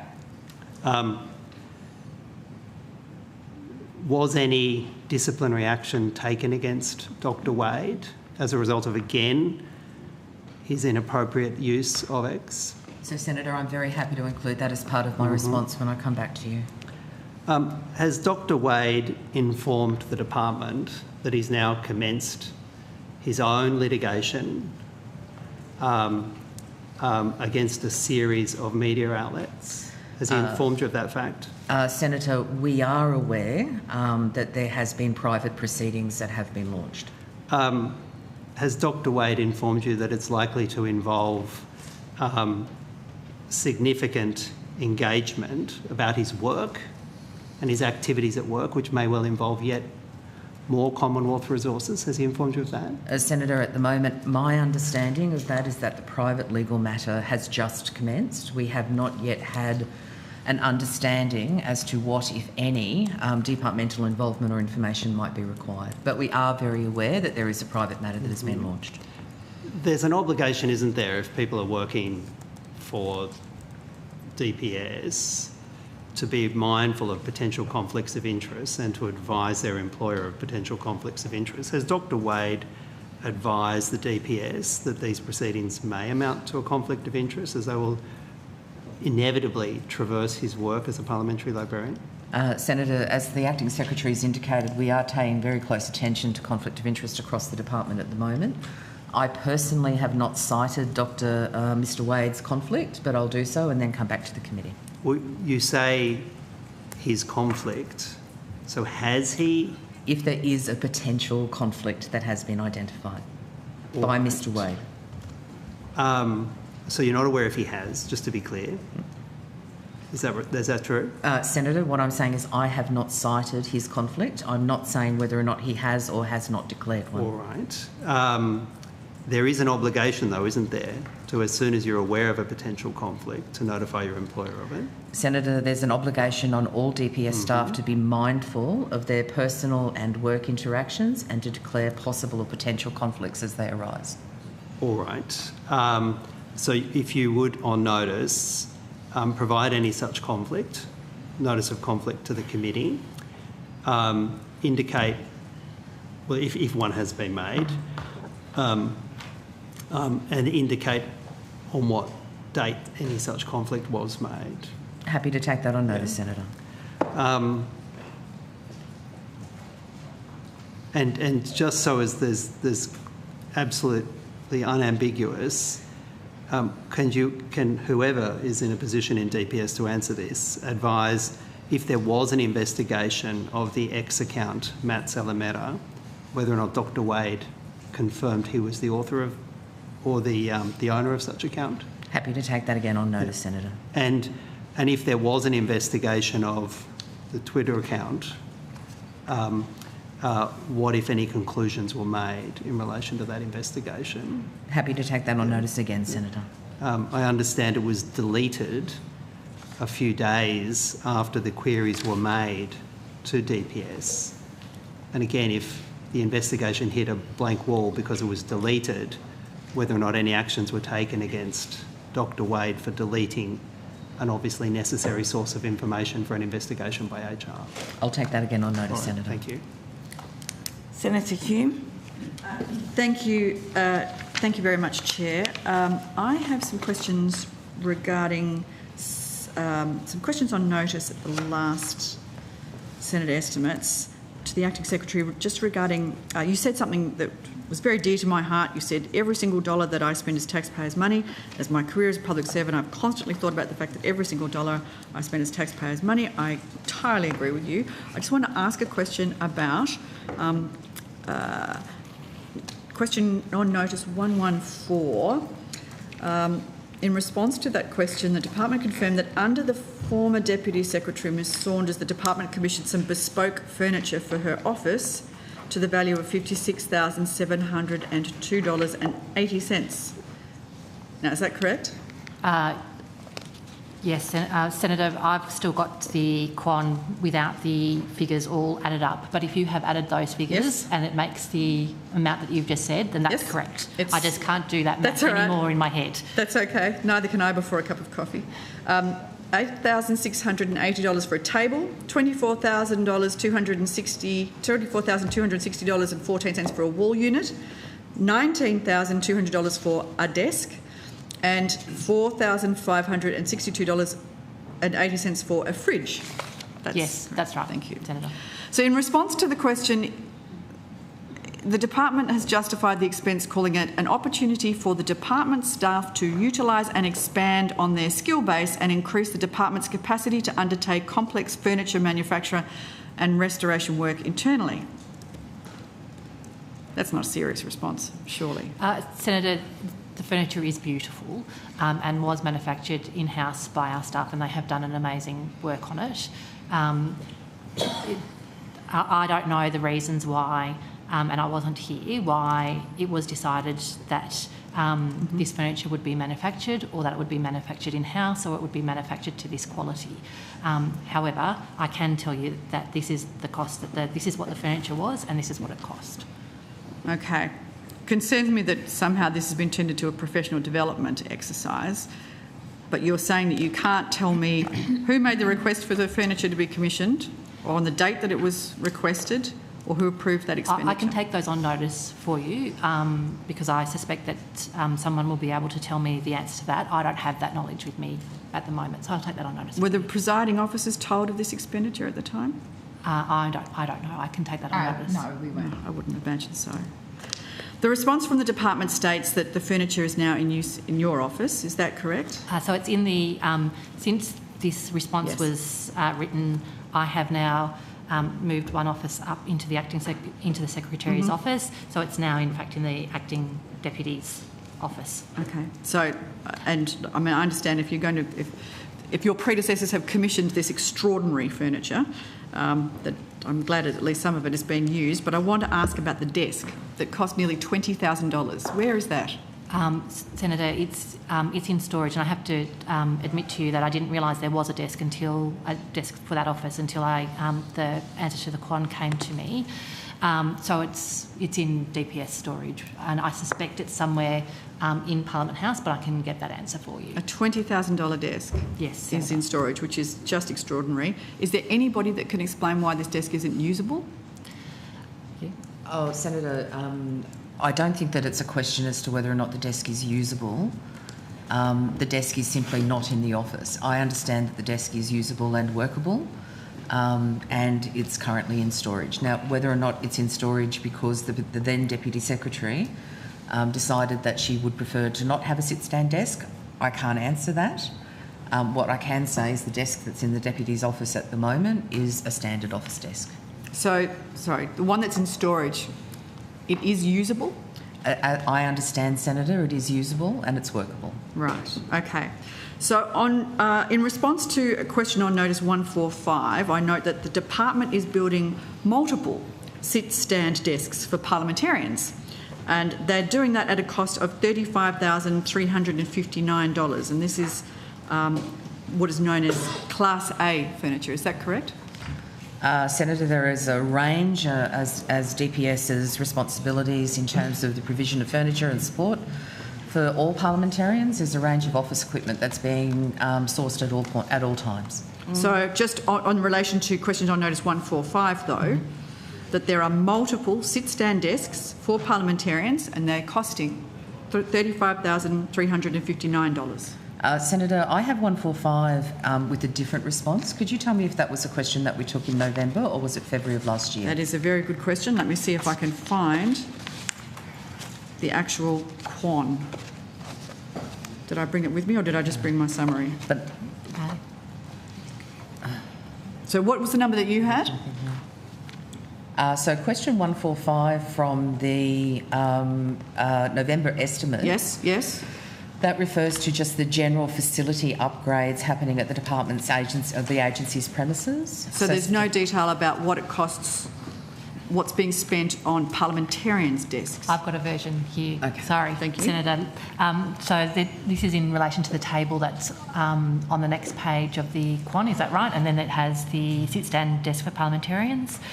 Yes, there's a year-to-date expenditure that we've listed there of $35,359. I'm not aware of how many desks that relates to. I can find that out for you on notice. Well, if it's anything like the desk that's in storage, it relates to 1.85 desks. I will take that on notice to find out how many desks that relates to. Okay. I note that from time to time, some furniture is made specifically for occupants in this place, and nominally it's usually parliamentarians, and for which we're very much held accountable. And you have to disclose, as part of that process, contracts of various sizes in your annual report. Unless I have been given knowledge of this expenditure by someone who thought it was inappropriate, how would I have known? How would the department have to report? Where would the department report this? Somewhere where I could be able to find it and scrutinise it if I hadn't have asked for it? In relation to the Deputy Secretary's furniture, Senator, I think that's a really good question, and a question in relation to some thinking that we are doing about broadly the transparency and accountability of our work as a department on our capital works program and our maintenance work within the building, which would include work that we do for ourselves as a department, but work that we do across the building as well. And I think that what you've raised shows us that our thinking is right, that there's a gap, and that we need to look at ways that we can be more transparent about that expenditure, because, as I said before, we're spending that money on taxpayers' behalf. Yeah. And we do that because taxpayers, the people of Australia, say that you are their representatives and we serve you because we are serving them. So we need to be accountable for all of that money that we spend. So I will take on board your comment and feed it into the way that we think about that transparency and accountable about the money that we're spending. Just on the desk, the $20,000 desk that is currently sitting in storage, is there anybody special enough in Parliament House to get a $20,000 desk? Are we going to leave it in storage until we find somebody special enough? Is it going to go to a Prime Minister? What's it going to do? Senator, Or can we sell it? as I said, Senator, I didn't even realise that the desk was in storage until I read the answer to the call. Maybe we could put it next to the Magna Carta. We will do some investigation about the desk and what good use it could be put to. Okay, thank you. I have some more questions, Chair, about some changes in leadership within the department.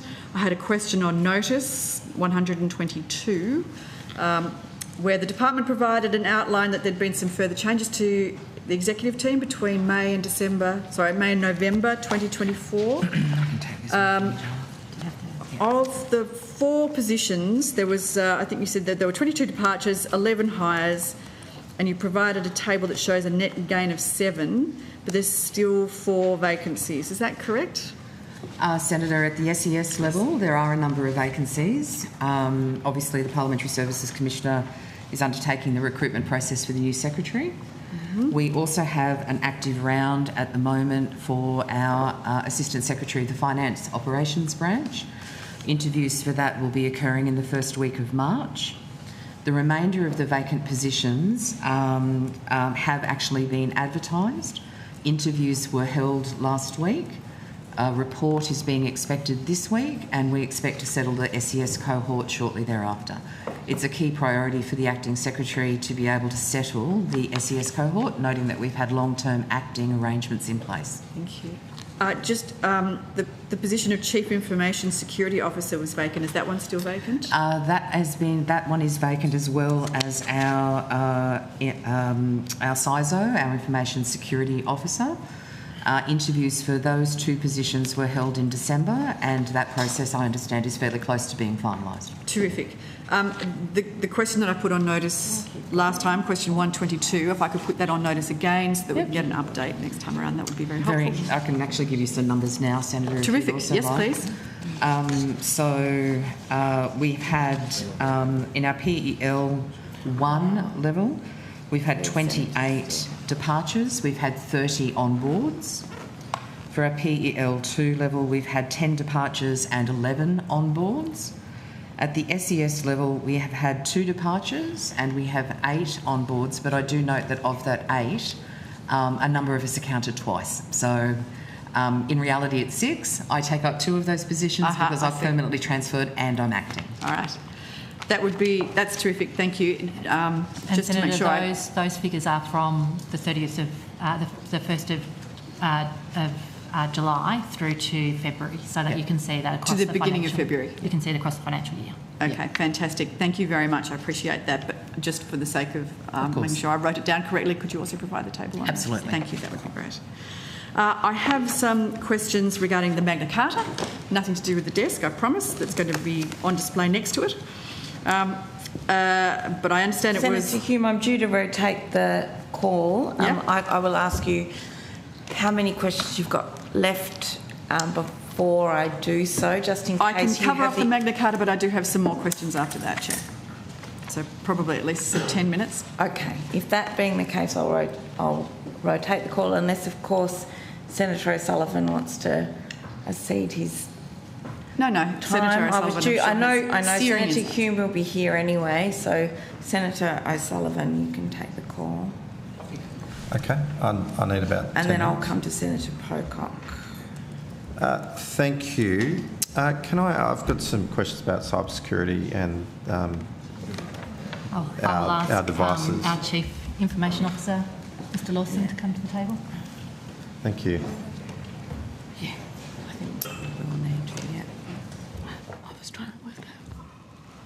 Thanks, Mr Lawson. Can you tell me, are parliamentarians briefed on their responsibilities regarding cybersecurity and misinformation? Morning, Senator. James Lawson, DPS Chief Information Officer.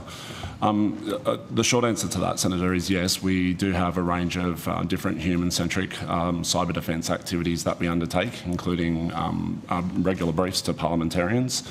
How regular are they? Well, Senator, it's really depending on what a parliamentarian's doing. So, for example, a parliamentarian that's travelling, for example, will be subjected to a brief as part of the requirements to travel and take work-issued devices. We also run periodic programs as well where we will meet with parliamentarians or frontline staff and talk about good cyber practices within offices. So in terms of those good cyber practices, what occurs, what advice has been given to parliamentarians in relation to them believing their phone has been hacked? What should they do? Quite simply, Senator, the thing that they should do first and foremost is to contact us and seek assistance from DPS.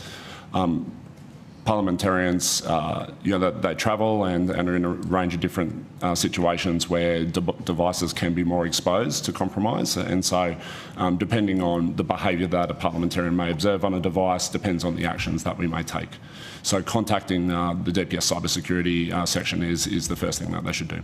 Okay. And what processes does DPS have in place to verify whether a parliamentarian's ICT assets have been compromised?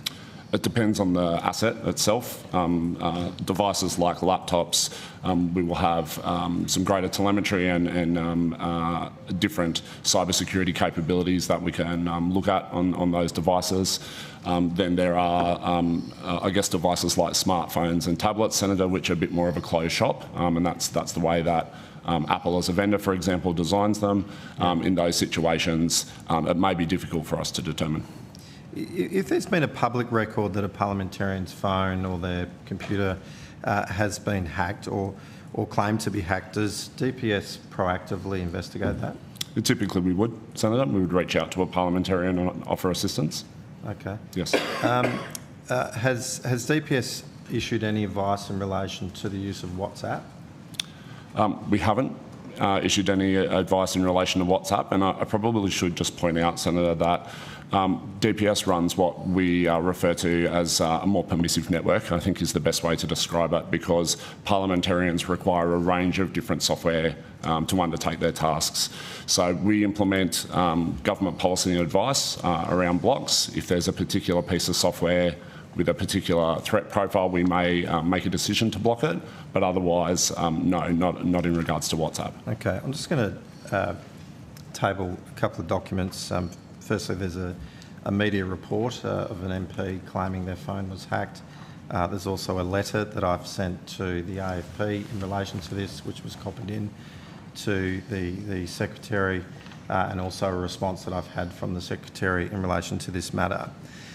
So on the 13th of December, I wrote to the AFP and copied the department in relation to my concerns regarding the media reporting of an incident regarding the member for Tangney's phone and WhatsApp account where a hurtful and damaging message was sent via WhatsApp to a group of community members and leaders, and to make matters worse, the message purported to quote the Prime Minister.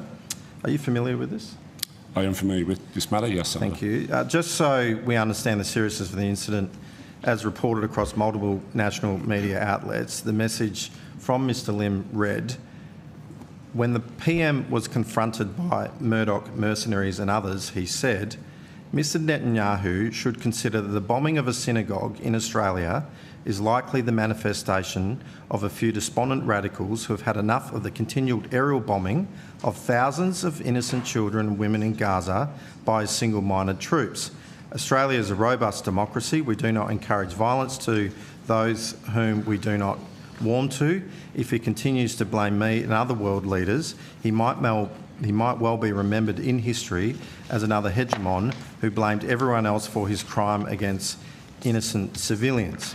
As I'm sure you'd expect, the response from community leaders to this reporting was deeply hurtful, and this deeply hurtful and dangerous message was swift and strong, calling for answers and accountability, yet we've not seen that from Mr Lim. You've said that that it's incumbent upon a member of Parliament to, if they believe that their phone has been hacked, to report that. Mr Lim, as you'll see in the media article that I've tabled here, claims that his phone was compromised and that it was hacked. Can I ask, firstly, has this issue been reported to you? We've made, firstly, Senator, I'll just caveat my remarks with the following, and that is that we typically don't, and recognising there's media interest around this, but we typically don't talk about interactions that we would have with individual parliamentarians. There's obviously services that we provide holistically to the Parliament, but I guess with discretion and the nature of DPS being a service provider, we don't talk about the details of individual interactions. Sure. I will say that, as per my previous testimony to you, when the media reports were brought to our attention, we contacted Mr Lim's office. Okay. And have you investigated this matter? We've worked closely with Mr Lim's office and we have undertaken a range of different actions, including recovery of the device, and also we've run some human-centric cyber information sessions as well, Senator. Okay, and what can you tell us? Was the phone compromised? As I said, Senator, we don't talk to the specific details of interactions with parliamentarians. As I also mentioned earlier, there are some devices where it's quite difficult for us to determine whether a compromise has occurred or not. The reports of situations like this are relatively rare. When they do come through, out of an abundance of caution, we often offer to parliamentarians to change the device out. In the letter that I received back from the Secretary, DPS mentions that there's layered security protocols. Right. Can you just explain that in layman's terms, what that actually means? Yeah, sure. Yeah, so there's lots of different controls that we have in the environment, Senator, and we use what's referred to in the industry as a Swiss cheese model. Essentially, no layer of protection is perfect, is the premise of this. But we have multiple layers in line, which means that if a threat was to penetrate one particular layer, we'd be caught by another. So this is fairly common in cybersecurity as an industry writ large. So, and there's a range of nuance to the different layers that we have. So given the security protocols that are in place, it would seem to me, from what you're saying, that members of Parliament should be confident about their phones that have been issued by DPS, that there are protocols in place that would prevent the incident of a phone being hacked and compromised. Is that right? Like, should we be confident here? You should be confident, Senator, but nothing's perfect. And I think it's important to understand that the cybersecurity threat environment is pervasive, and parliamentarians and their staff are high-value targets. So we do have very modern capabilities in place with our cybersecurity, and we work closely with the security and intelligence agencies. So Mr Lim has claimed that his phone was hacked. Is this true? I can't answer that question, Senator. I don't know the answer to that question. Sorry. Has Mr Lim requested any advice or assistance from DPS in securing his devices since making this claim? Well, as I said, Senator, we proactively reached out to Mr Lim and engaged in a range of activities there to support his needs and also to support the broader Parliament's security as well, which is one of our key responsibilities. If a parliamentarian falsely claims that their device was hacked, does DPS have a responsibility to correct the record to maintain trust in Parliament's cyber protections? Senator, that's not a matter for me. We would engage with a parliamentarian to undertake our duties, and that is to provide support around device security and other IT needs that a parliamentarian has. So my question. Mr Lim is grateful for the Department and for DPS's advice on these matters. So, do you have many? I do have more questions. Thank you, Chair. So, but my question is, if someone falsely claims that their phone was hacked, a DPS issued phone and on the DPS account, is the department obliged to correct the record for the confidence that other MPs and, in fact, the nation at large can have in our IT systems? Senator, I think if there's an interaction directly with a parliamentarian and we have advice contrary to their view, then we would provide that advice openly and transparently back to the requester. Senator, if I could just add onto that. The DPS obligation's absolute in terms of being able to provide high quality, secure ICT systems available for parliamentarian use. In terms of us providing that confidence, we do that every day in terms of the provision of equipment and in terms of the high quality support that we provide. I would find it unusual for the department to go out and indicate for any parliamentarian specifics relating to their personal use of an ICT asset.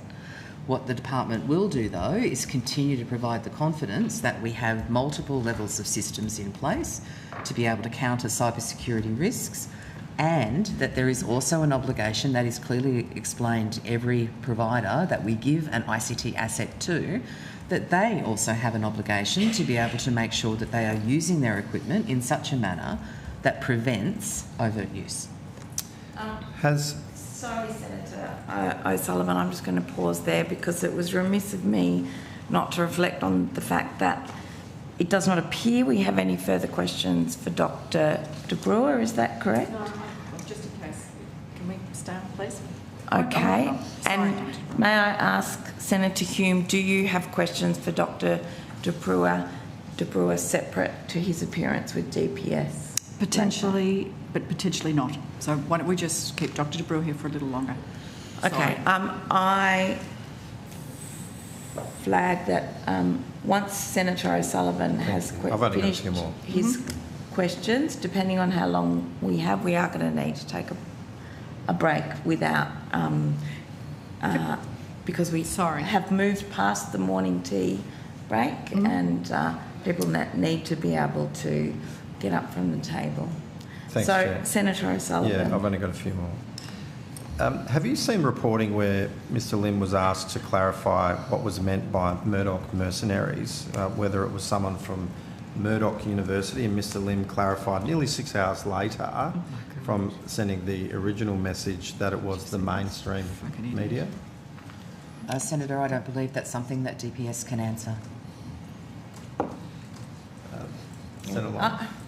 Senator O'Sullivan. It's nothing to do with me, Senator O'Sullivan. It's a media report. I'm not commenting on that. Senator O'Sullivan, these are not necessarily... you should reflect on the fact that these are not the kinds of questions that DPS is going to know the answer to. I appreciate that you might have a political motive in asking them and seek to get them on the Hansard, and that you are able to ask any question you wish.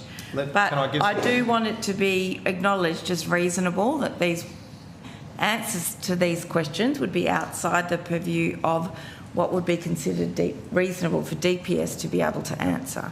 So the curiosity that I've got is that a message was sent in the morning and then 6 hours later another message was sent. At no time was there any claim that the phone was hacked until there was media reporting on this. So I'm trying to get to the point as to whether or not Mr Lim's phone was in fact hacked, or is he conveniently claiming it was hacked when he actually simply just misquoted the Prime Minister? I mean, Senator, I think that's a question for the member rather than a question for us. Yeah. But is there any evidence in relation to his phone being hacked? Senator, we've given you evidence about what we've done in this matter. That's the evidence that we can give. Any other questions about what the member did are questions for the member. And I think Senator Sorry. So how many phones of parliamentarians have been hacked in the last 12 months? Senator, I'll have to take that on notice. But is it so? I think I want to make sure, Senators, that I provide the correct information. So, have there been phones hacked? Well, I'll need to take that on notice. And as I mentioned previously, phones and tablets can be difficult to determine if there's a successful compromise due to the closed shop nature of Apple's operating system on them. And so often we will have indications that there's issues with the device, but it is very difficult for us to tell. And so in those particular circumstances, out of an abundance of caution, we will usually recycle, refresh the device for a parliamentarian. Without referring to the case that my colleague's talking about, how many parliamentarians have come forward, I'm asking for not names obviously, to say that their devices in whatever form have been hacked? Yeah, I'll take that on notice, Senator. We should be able to get that for you relatively Can we get quickly. That today, if that's possible? I imagine we're not talking about thousands of cases here. There's only 226 or 7 of us, so that would be good. Or 76 senators to be precise. So if we could get that. I imagine my teams will be looking it up right now, Senator. Thank you, team. Okay, we might now. I need to take a short break. So, how long are your questions, Senator Pocock? And I'll see if I can stay at the table. Shouldn't be that long. Okay, you have the call. I've got about 10 minutes or so. Thank you. I just wanted a quick update on sponsored passes, and if we can get an updated number of how many passes are currently active.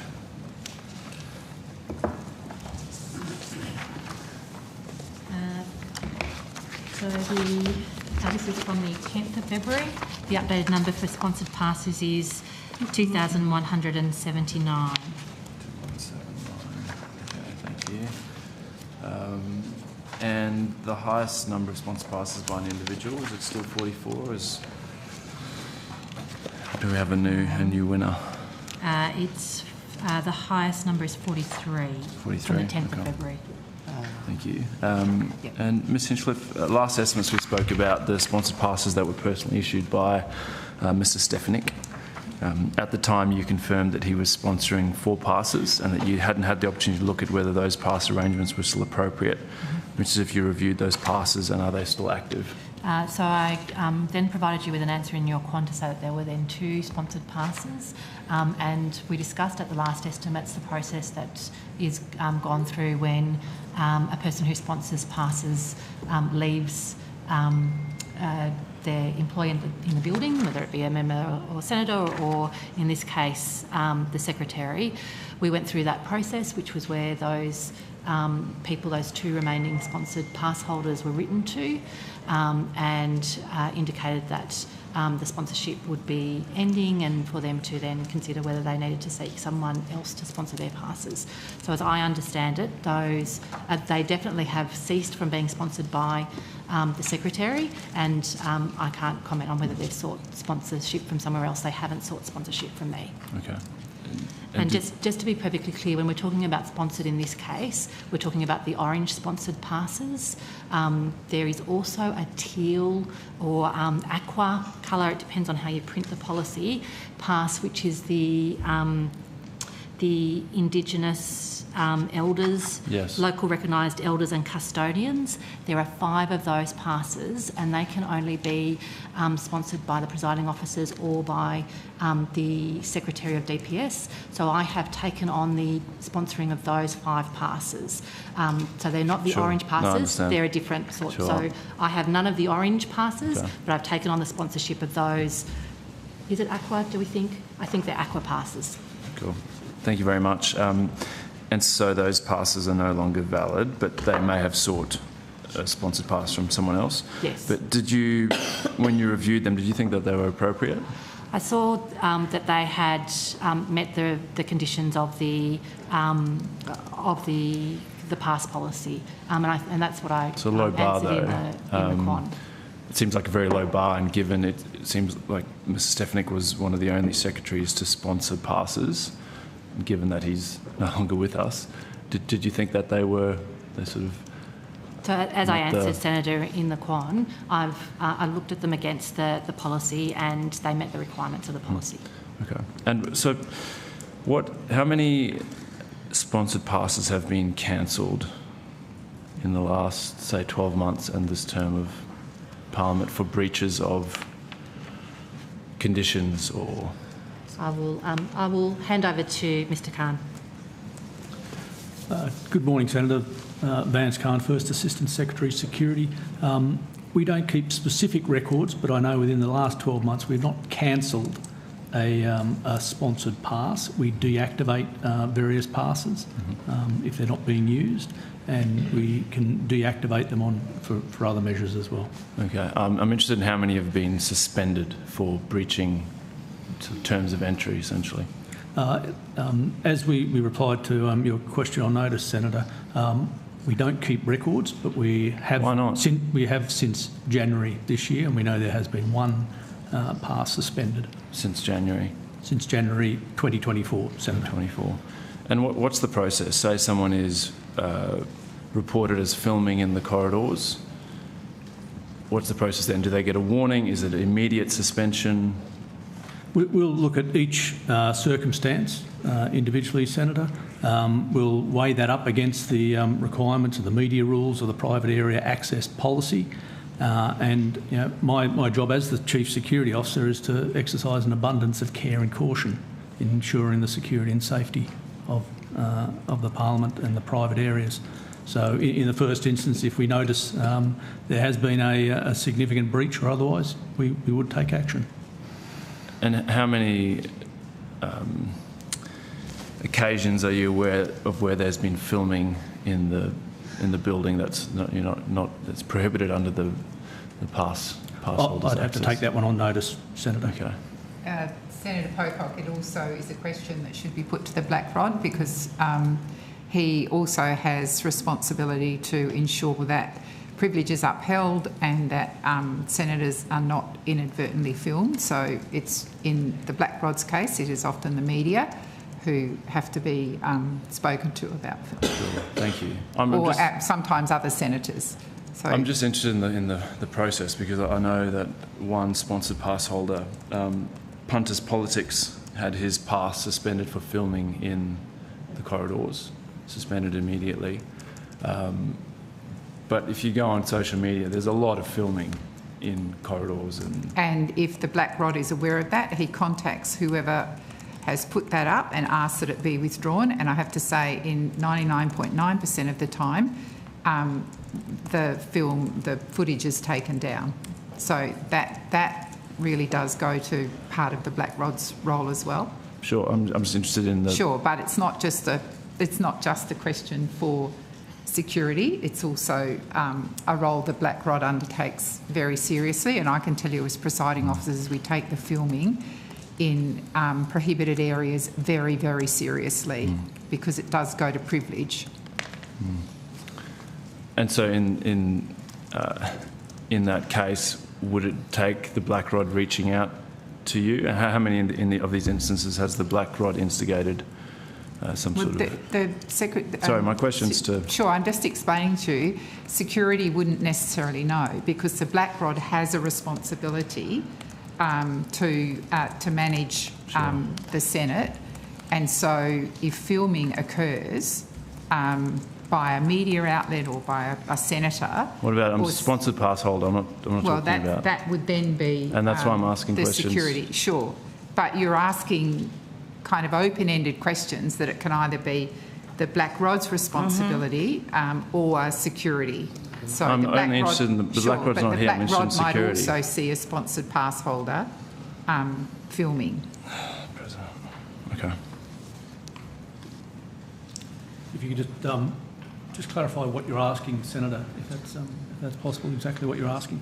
Let's forget about this. I've just got one more thing I wanted to ask a question about, and that is the progress on responding to and implementing the recommendations of the Jenkins Review in relation to alcohol consumption in Parliament House. Who's best to... Senator, if you ask the question, we can answer. Sure. We can attempt to answer. It depends upon the question you're asking. I'm interested how many incident reports have been filed by Parliament House security or others that relate to consumption of alcohol in Parliament House in the last 6 months. Senator, I don't have those numbers with me, unfortunately. Very happy to take it on notice. Would it be possible to get them today? Senator, we can try to. Thank you. We will try to respond as fast as we can. If I can't today, it will be very shortly. Thank you. So maybe the last 6 months and then this term of Parliament. And then on top of that, how many of those were in senators' offices or spaces in the Senate wing? That's not the purview of DPS. The policy covers events that DPS undertakes. So if a senator has alcohol in their office or a parliamentarian has alcohol in their office, that is there. That we don't have oversight of that. So, President, my question is about how many incident reports were filed to do with senators' offices or the Senate wing? In relation to what? I'm asking security. Sure, I'm just trying to clarify the question. In relation to what? So I don't understand why you keep jumping in trying to. No, I'm not jumping in. I'm simply saying to you, it's not. I'm happy for you to ask DPS any questions you like. That is your absolute right, and I respect that. But when you're asking questions which don't go to DPS solely, I think my responsibility is to explain to you that it's broader than DPS. So the alcohol policy we have. I'm not asking about the alcohol policy. I'm asking about. You're asking about incident complaints. reports. Sure. Yes. Sure. Which is clearly DPS and security, I would assume. There's very little that DPS can do if alcohol is consumed in a parliamentarian's No, I totally understand office. that, but what they would get is an incident report if someone reports something. Yes. Yes, and all I'm asking is for the number of reports that have been to do with senators' offices or the Senate wing in the last 6 months and this term of Parliament. So, Senator, I think that will also take consultation with the Department of the Senate. So, very happy to be able to take that on notice. Sure. No, I didn't in expect terms you to of have that it today. consultation, though, whether or not that will happen today or very shortly, we will get back to you as fast as we can. Okay, thank you. Thank you, Chair. Thank you. We'll now break for 15 minutes and return at 11:15.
Zoom, and the Coalition has the call.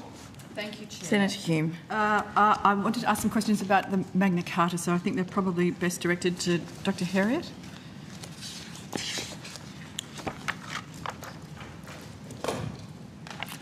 Thank you. So the Magna Carta was installed with a new display case in December last year. Was it December? Thank you, Dr. Heriot. Yes, Senator. Diane Heriot, Head of Design, Integrity and Collections. Thank you. I've got water for you this time. And yes. Yes, December. Sorry. That's all right. Now, in response to a previous questions, the Department stated that you're expected to spend $352,999.10 on the construction of the display case for the Magna Carta. I'm wondering what the final amount was in the end. Excuse me. We're expecting to spend in the order of $580,000 on the project overall. That includes the ongoing conservation monitoring work. We had Gopian effectively constructed the carcass, and then there were some systems and fit out once it was installed at Parliament House, and some underlying engineering to make sure. When you say that's the ongoing conservation work, no, we're monitoring. We're monitoring the environmental conditions for a period to finalise the conservation management plan for it to go forward. So that's included in that amount. Okay. I'm happy to give you a break on notice, Senator, if that's sufficient. That would be terrific. Thank you, Dr. Elliott. I mean, that's near, not quite, but close to doubling of the amount that was estimated not that long ago. Or was that just for the display case? Senator, I'm not sure it was an estimate. We gave you contract values, and that was for the Grimwade Centre at the University of Melbourne and for Gopian. We then had to import the case, install it. As I said, we had to install monitoring systems in it. There was some engineering works, and then the carcass, for want of a better word, had to have plating and display. So there are elements that we could only do once we had the carcass installed. Okay. Carcass isn't an elegant word, I'm sorry. It's a terrible word, but, you know, what a lovely word picture you paint there. So I apologise for that. That's fine. All right. Can I? You at the 2023-24 additional estimates, you provided a response on notice in relation to previous purchase of art for the Parliamentary collection, and it was a question on notice 109. I'm wondering, and that was very helpful. It was a table that had sort of a full list of pieces, when they were purchased, who approved them, the artists, the source gallery, all of that information. I'm wondering if you could provide an update to that table on notice? On notice is fine, Senator. Thank you. I wouldn't ask you to do it on the spot. I think that's probably a bit much. Dr. Heriot, I want to ask you about, I'm assuming you have knowledge of the recent media reporting regarding the Australian representative to the Venice Biennale, Khaled Sabsabi. I have seen the press, Senator, or some of the press. I can't say I've been following it closely. Thank you. I just want to confirm, for the benefit of doubt, that you haven't personally participated in any actions that have called for the artist's reinstatement. Is that correct? Oh, no, Senator. I've had no involvement in anything like that. I would assume that would be the case. It would obviously be entirely inappropriate for someone in your position under the Parliamentary Services Act. Yes. I'm sorry. Yes, I'm nodding. Yes. Yes. I have in front of me a list of individuals in the Australian artistic community that have petitioned the government to reinstate Mr Sabsabi, who have also previously petitioned to have an Israeli artist removed from the Venice Biennale, which is quite ironic because obviously the first open letter was protesting artistic censorship. The second open letter, which occurred 2 years earlier, was in fact to boycott this Israeli artist, Ruth Patia, from the 2024 Venice Biennale under a heading called Art Not Genocide Alliance. There are 211 names that appear on both those open letters. One saying that art censorship is unacceptable, one calling for art censorship. I'm wondering whether I can table the names of those 211 people for you. Chair, if you're comfortable with that, I have made copies. Sorry, just to double check, were these names all on the public record They are all already? on the public record. They are in open letters.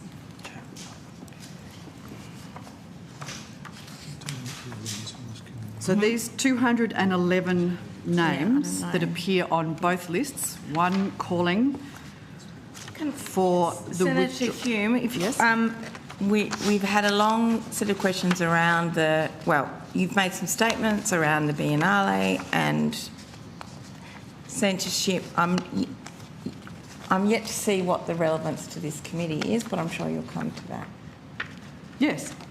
Can I get onto it? Yes. Thank you.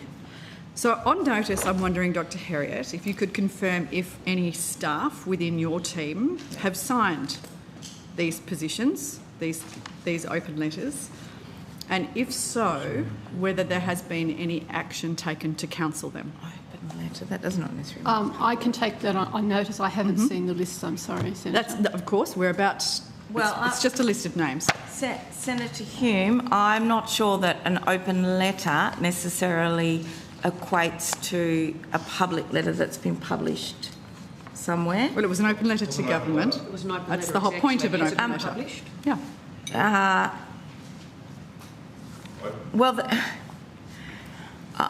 This is just a list of names. There's nothing here that can demonstrate to me that I can confirm that it was an open letter.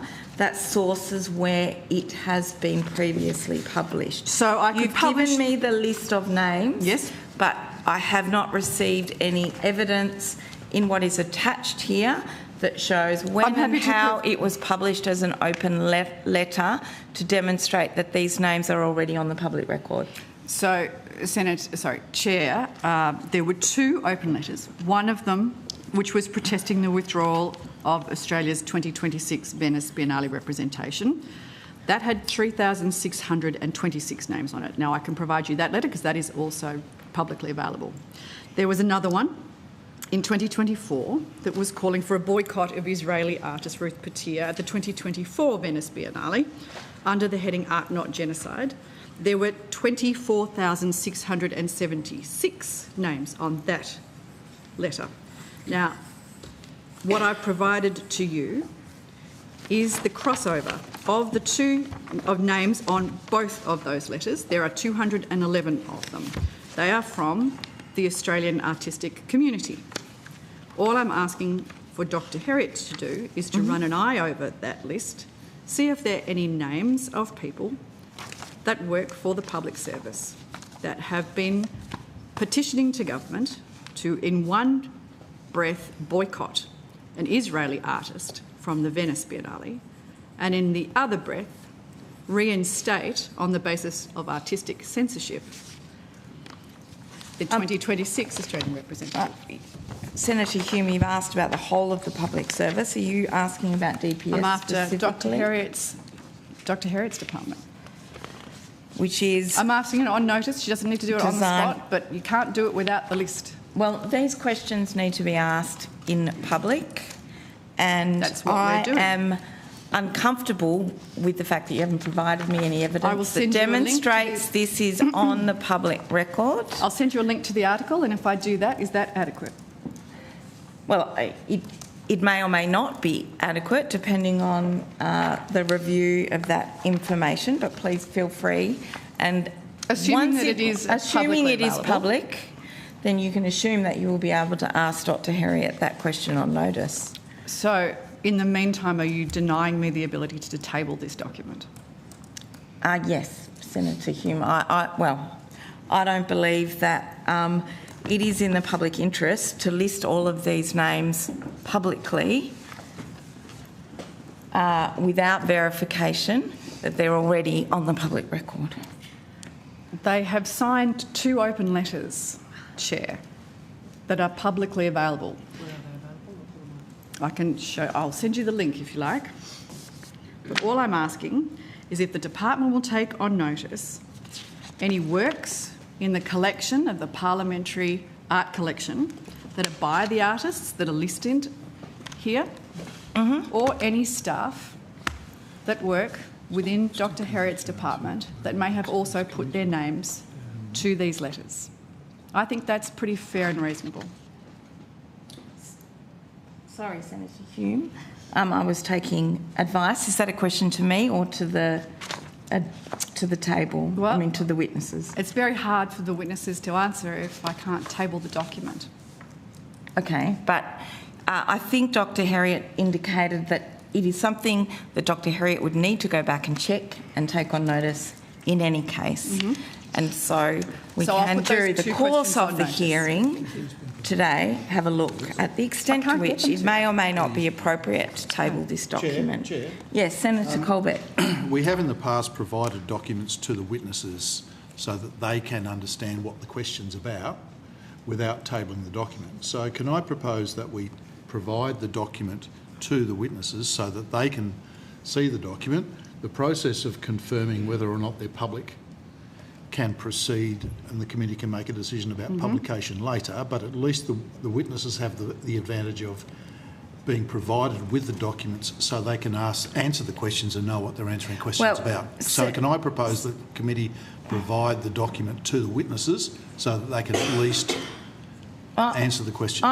I'm happy for that to occur. However, Senator Colbeck, the context in which Dr. Herriot would be answering this question is just an attachment that one says open letter protesting the withdrawal of Australia's 2026 Venice Biennale representatives and the open letter calling for the boycotting of Israel.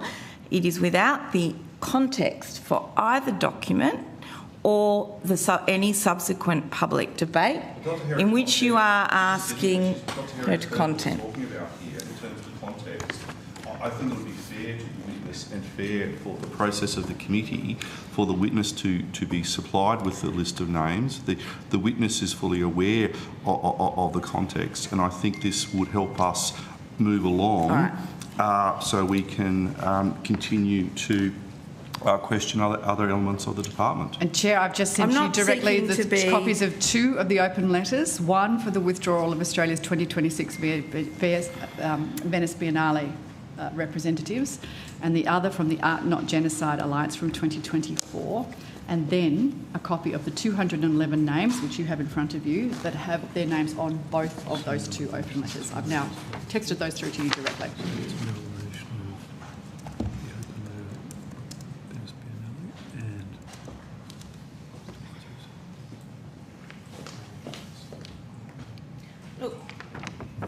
Senator Hume, you're still asking me to verify on the spot information that is not, where you have collated the documentation that I cannot verify its source in order to table it.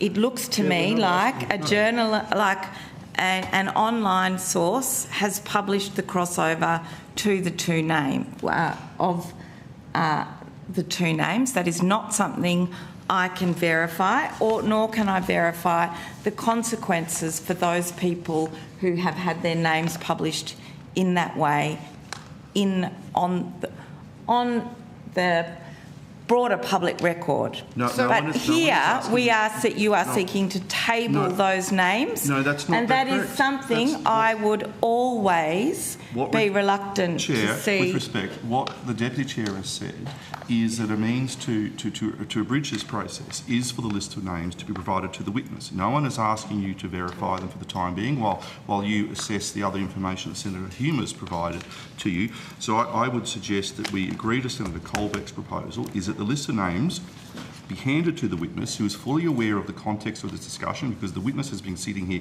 listening to this. So why don't we just hand lists of names over to the witness so they are aware of that? Will you be asking the witness to identify the names of people who on that list?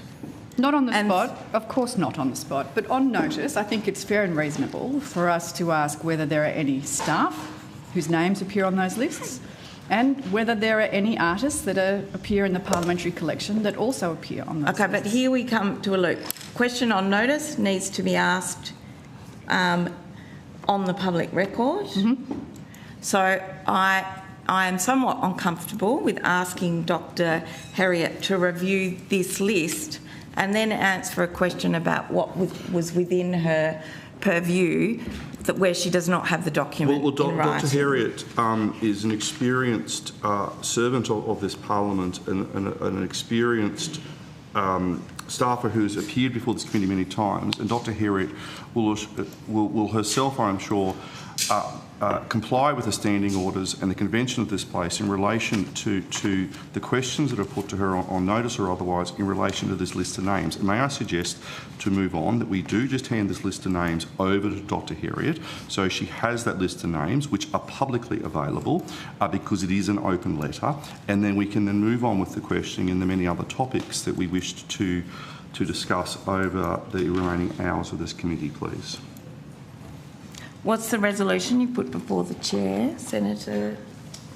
Well, Senator Colbeck just moved that we hand the list of names. The proposal is we just provide the information to the witnesses so that they can see it, but without tabling it. We're not tabling the document. We're providing information to a witness so that they can answer the questions. I mean, the questions can of course be asked in the context of public documents. Dr. Harriet has listened to us for quite some time debate this matter among ourselves. It's also within Dr. Harriet's purview to say that this isn't verified. Dr. Harriet, you might be able to assist the committee in advising us of, well, I guess your view of the appropriateness of this question. Sorry, that is not for... I do understand. I call myself to order in that regard. I do call myself to... It is a question of the public interest and Dr. Harriet's ability, quite rightly, to make a public interest immunity claim. That is the only context in which the merit of the question can or can't be rejected in terms of being answered. So, Dr. Harriet, if you may. I have no problem with taking a committee's question on notice, because I must confess that my knowledge of the standing orders are not as intricate as my colleagues in the Senate. I'm not sure if I can take an untabled document as the basis for answering a question. And that's just a technical... Yeah. I don't know. I'm really not trying to be unhelpful. I just don't know the answer to that. One solution... I can assist Dr. Harriet, and perhaps I can assist the Chair. Chair, the source of this information came from a newspaper article, and we table newspaper articles in this place all the time. I have a copy of that article if you would like me to table the original article. The attachments to that original article I have already sent through to you. Would you like me to table the original article? Would that help? Does it have a list of names attached? It has an attachment with a list of names that I have sent you. Okay, I understand that, but I am always reluctant to put names of people on the public record, and we've been through this in many committees, in many iterations, where their whole day is upended because of something that happens in this place, or even their whole life is upended in a way that is not in the public interest because their name has been put on the record as a complete aside for something that was outside even what their name, they weren't even the one being questioned about at the time. Chair, So I am reluctant to put this long list of names on the public record in this place, in this way. President, this is nonsense. I'll be writing to you about this. Well, that's fine. Because this is the chair blocking the process of asking witnesses questions. I'm very happy to take advice from, for you to seek advice. We've so given you a compromise, Chair, with respect, which if you had accepted 15 minutes ago, we could have moved on. And the compromise was to hand over the list of names to Dr. Heriot, and Dr. Heriot could answer the questions on notice in the manner which she thought best. And Dr. Heriot, you did explain that, and I think if we'd accepted that, we could have all moved on now and be on to the next tranche of questions. Quite frankly, time is being wasted now. Senator Hume, I do understand Senator Pratt's reluctance. She is ensuring due process be followed, and that is what we expect of our chairs, and that's what you expect of me. So she is trying to ensure that due process is followed. So I'm not seeking to politicise this.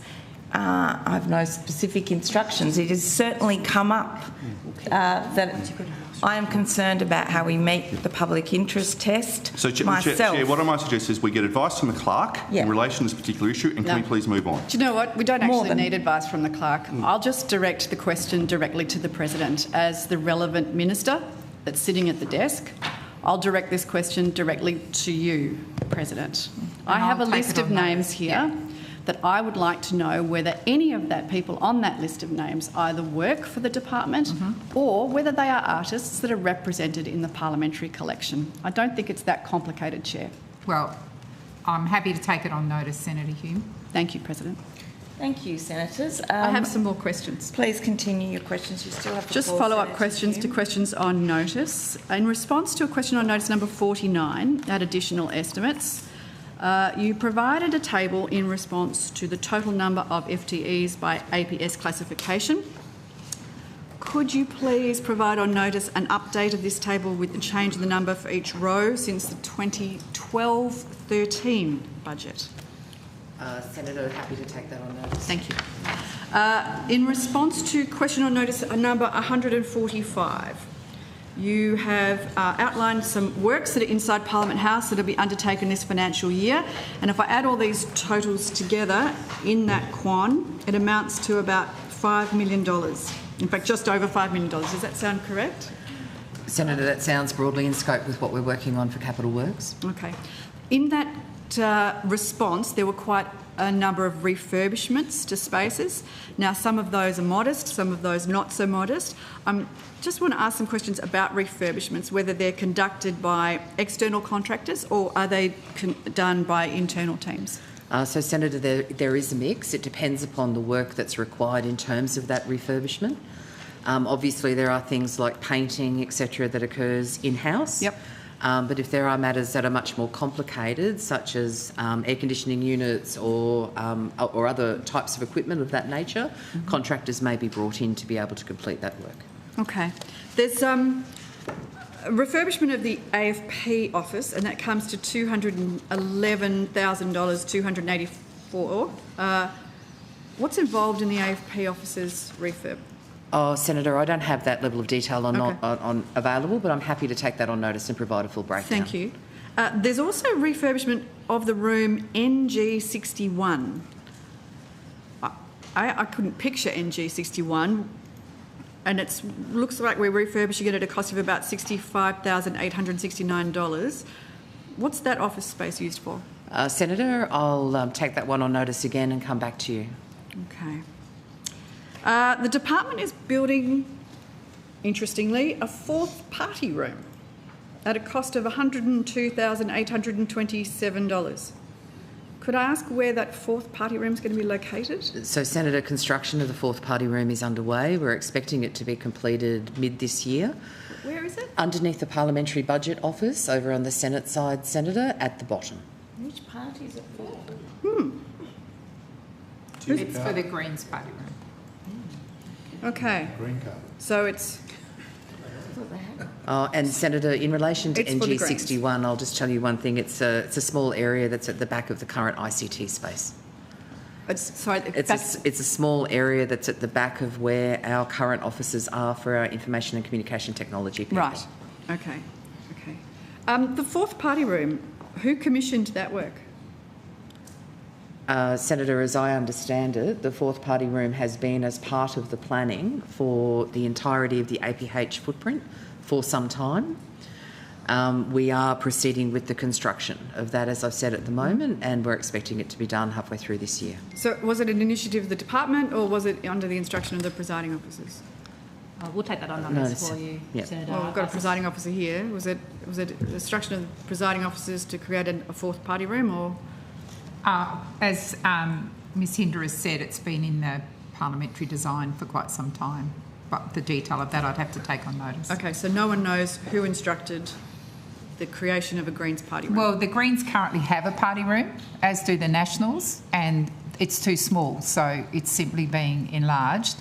The difficulty with the design is, as you've heard in response to some of your other questions today, Senator Hume, is this building's old, and so we have significant in-ceiling works that have hindered the finalisation of that room that have to be dealt with first before we can proceed. And that is going to continue to hinder us on any kind of redevelopment we do here. The in-ceiling works have to be dealt with.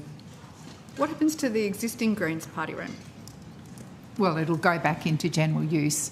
One of the things I'm very conscious of and have been on the Black Rod and DPS's backs about is meeting spaces. And so if there's opportunities for us to utilise rooms in a way to make them meeting spaces for senators, then that's my first priority. So did the Greens request an upgrade to their party room? I don't know that detail, Senator Hume. I'd have to take that on notice. If you could take it on notice. Sure. When there was a fence before about the APH footprint for some time, there's no precise date. Is that from 1988 for the original design that there was to be a fourth party room, or was it something that's started in the last couple of years? You didn't give a specific date. As if you could take that on notice, the precise date, please. Of course. I want to ask some questions about the gates for the slip roads to the Senate and the House of Reps. When were they originally installed? My understanding, I don't have the date of when they were installed, but they were installed, I think they're about 10 years old now. I think they were installed in terms of... They can't be 10 years old because I haven't been here for 10 years and I remember when they were being installed. I'll take it on notice when they were installed. Because they're now being replaced. Yes, Senator. So the replacement of the gates on the slip road are on our agenda. I think it's also fair to say, though, that the way that the gates are currently working is not optimal. Right. They slip off the guardrails, for want of a better term. Right. They are often left in a position where it takes maintenance to be able to get them back and closing in an operational manner. Obviously, that has impacts for the senators and members that use those slip gates, but it also has impacts for DPS staff and the AFP in terms of having to monitor those gates when they're left in an open position. They are very heavy, and I think, frankly, that they do need to be looked at in terms of making sure that we are continuing to safeguard the safety and security of APH. Okay. The replacement cost you've estimated is $57,998. These amounts here are year-to-date expenditure, not replace, right? Not the cost of the project. Yeah. Okay. And there was another item in that Quantu, which was a refurbishing of the pastry kitchen. I didn't realise we had a pastry kitchen, but we've got a pastry kitchen. And the refurbishing is costing $151,565. What's wrong with the current pastry kitchen? So, Senator, as I understand it, the pastry kitchen is quite small. It doesn't actually have the space that's needed to be able to do the huge range of, as my waistline sadly is saying, quality products that get pumped out of the pastry kitchen. But it's not only the replacement of the pastry kitchen itself, there's also equipment that needs to be replaced within the kitchen, and as well, there's also fire compliance elements that need to occur in terms of the in-ceiling work. So it's a package of goods that needs to happen in terms of that refurbishment. Okay, all right, thank you for that. Just in response to question on notice 157, the department provided the number of staff who have work from home arrangements. In response to one part of the question, listing the number of employees by the number of days that they work from home, you stated that it was too difficult to calculate, which I find extraordinary. However, you then provided the number of staff when asked for the number who work 3 or more days a week. Now, why was that? So, Senator, I will be the first one to admit that the department's HR systems require enhancement to be able to pick up that type of data. To be able to do an accurate calculation, we would actually need to sit down and manually calculate. So that's why we indicated that there are challenges. Right. However, we have been able to determine that there are a number of staff who are taking 1 day a week in terms of their arrangements, and there are a number of staff that are taking 2 days a week in terms of their arrangements. Okay. And have you been able to provide that on? Can you provide that on notice? Senator, I'm more than happy to both have a look at what we've done and also have a look at updating the table. Yes, that would be very helpful. Thank you. So, of the staff who work 3 or more days a week, half of them are at the PL1 level. That's executive. That's correct. Yes, that's right. Yep. Okay. Do you think it's appropriate for more senior staff to spend most of their time outside of the office? Senator, my reflection on that is that there are a range of considerations that go into whether or not an officer is or isn't allowed to be able to undertake flexible work. Flexible work is an entitlement that across the public service and the parliamentary services is in place. We require our senior staff to be able to do an assessment as to whether or not it is actually feasible and practical for these officers to work from home and for how long they work from home. In a personal reflection, Senator, I think that on occasion I work from home and I'm actually much more productive than I am in the office. Occasion, I think that is absolutely entirely fair. I suppose it's more if you're responsible for managing teams, if you have those sort of higher responsibilities. I think there's probably an expectation that you would spend most of the time doing that with your team around you in the office. Senator, there's lots of very talented folk, and I will say that DPS officers are amongst the most talented that I think I've worked in for 20 odd years, that manage their staff really, really well, regardless of whether or not they have a footprint in the office or whether or not they're undertaking part of their duties from home. Okay. I don't doubt their talent. I do doubt their presence, and I think that the taxpayer has an expectation on those to whom their salaries, who pay their salaries, as to exactly what it is that they are doing and where they're doing it. But I will allow you to take that one on notice. That's fine. Thank you. In response to question on notice 163, the department stated that you are unable to provide a list of vacancies by level due to the data management. Is that right? Senator, as I said, I'll be the first person to admit that the HR systems within the department require enhancement. That is something that we're looking at. At the moment, in terms of having the systems, there is a lot of historical data that is still captured in that system. And so if I have a look at, in terms of encapsulating all of that historical data, it returns positions that are vacant, where perhaps there is no intention for those positions to be filled or they've been overtaken by events and time. Okay. Do you use the same data management system as the Department of the Senate? Senator, to be honest with you, I'm not certain. Okay. Could I perhaps encourage you to speak with your colleagues in the Department of the Senate to obtain that data, because they have been able to provide me with a full list by program, by section, by position title, by classification. They've done the lot. And it seems extraordinary that one department should be able to do it so easily and one department with such difficulty. Is it normal for the department to have over 10% of your workforce under acting arrangements for more than 90 days? Senator, I think it's fair to say that there have been a number of long-standing acting positions, both in terms of the SES cohort and the parliamentary services levels. As I indicated earlier today, it has been a key priority of the acting secretary to get those sorted. And I think from the data that we provided you earlier on today, our onboarding at the moment is actually over what our offboarding is, getting the department back to a stable state. Okay.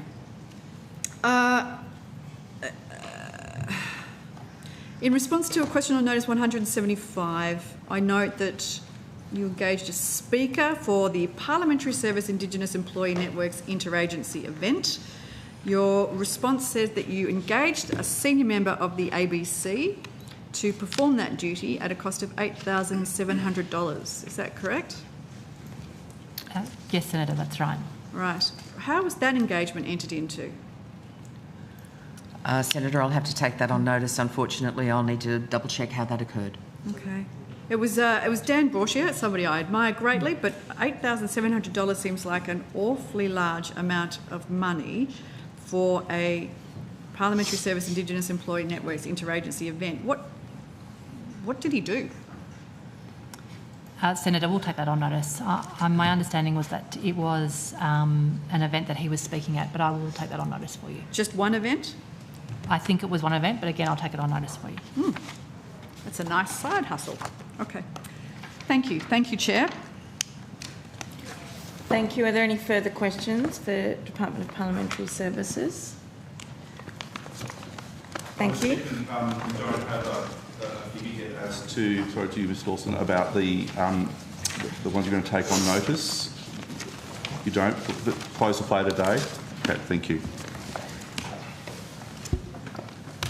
Thank you. The department is, along with the Commissioner, are released from Senate estimates. We'll take a short suspension while the Department of the Prime Minister and Cabinet come to the table. Thank you, President, and thank you very much to all the staff and officers of the Parliament for the wonderful work you do for us.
we welcome to the table the Honourable Senator Penny Wong, Minister for Foreign Affairs representing the Prime Minister, and Mr Martin Hare, Deputy Secretary and Chief Operating Officer, and other officers from the Department of Prime Minister and Cabinet. Welcome, everybody.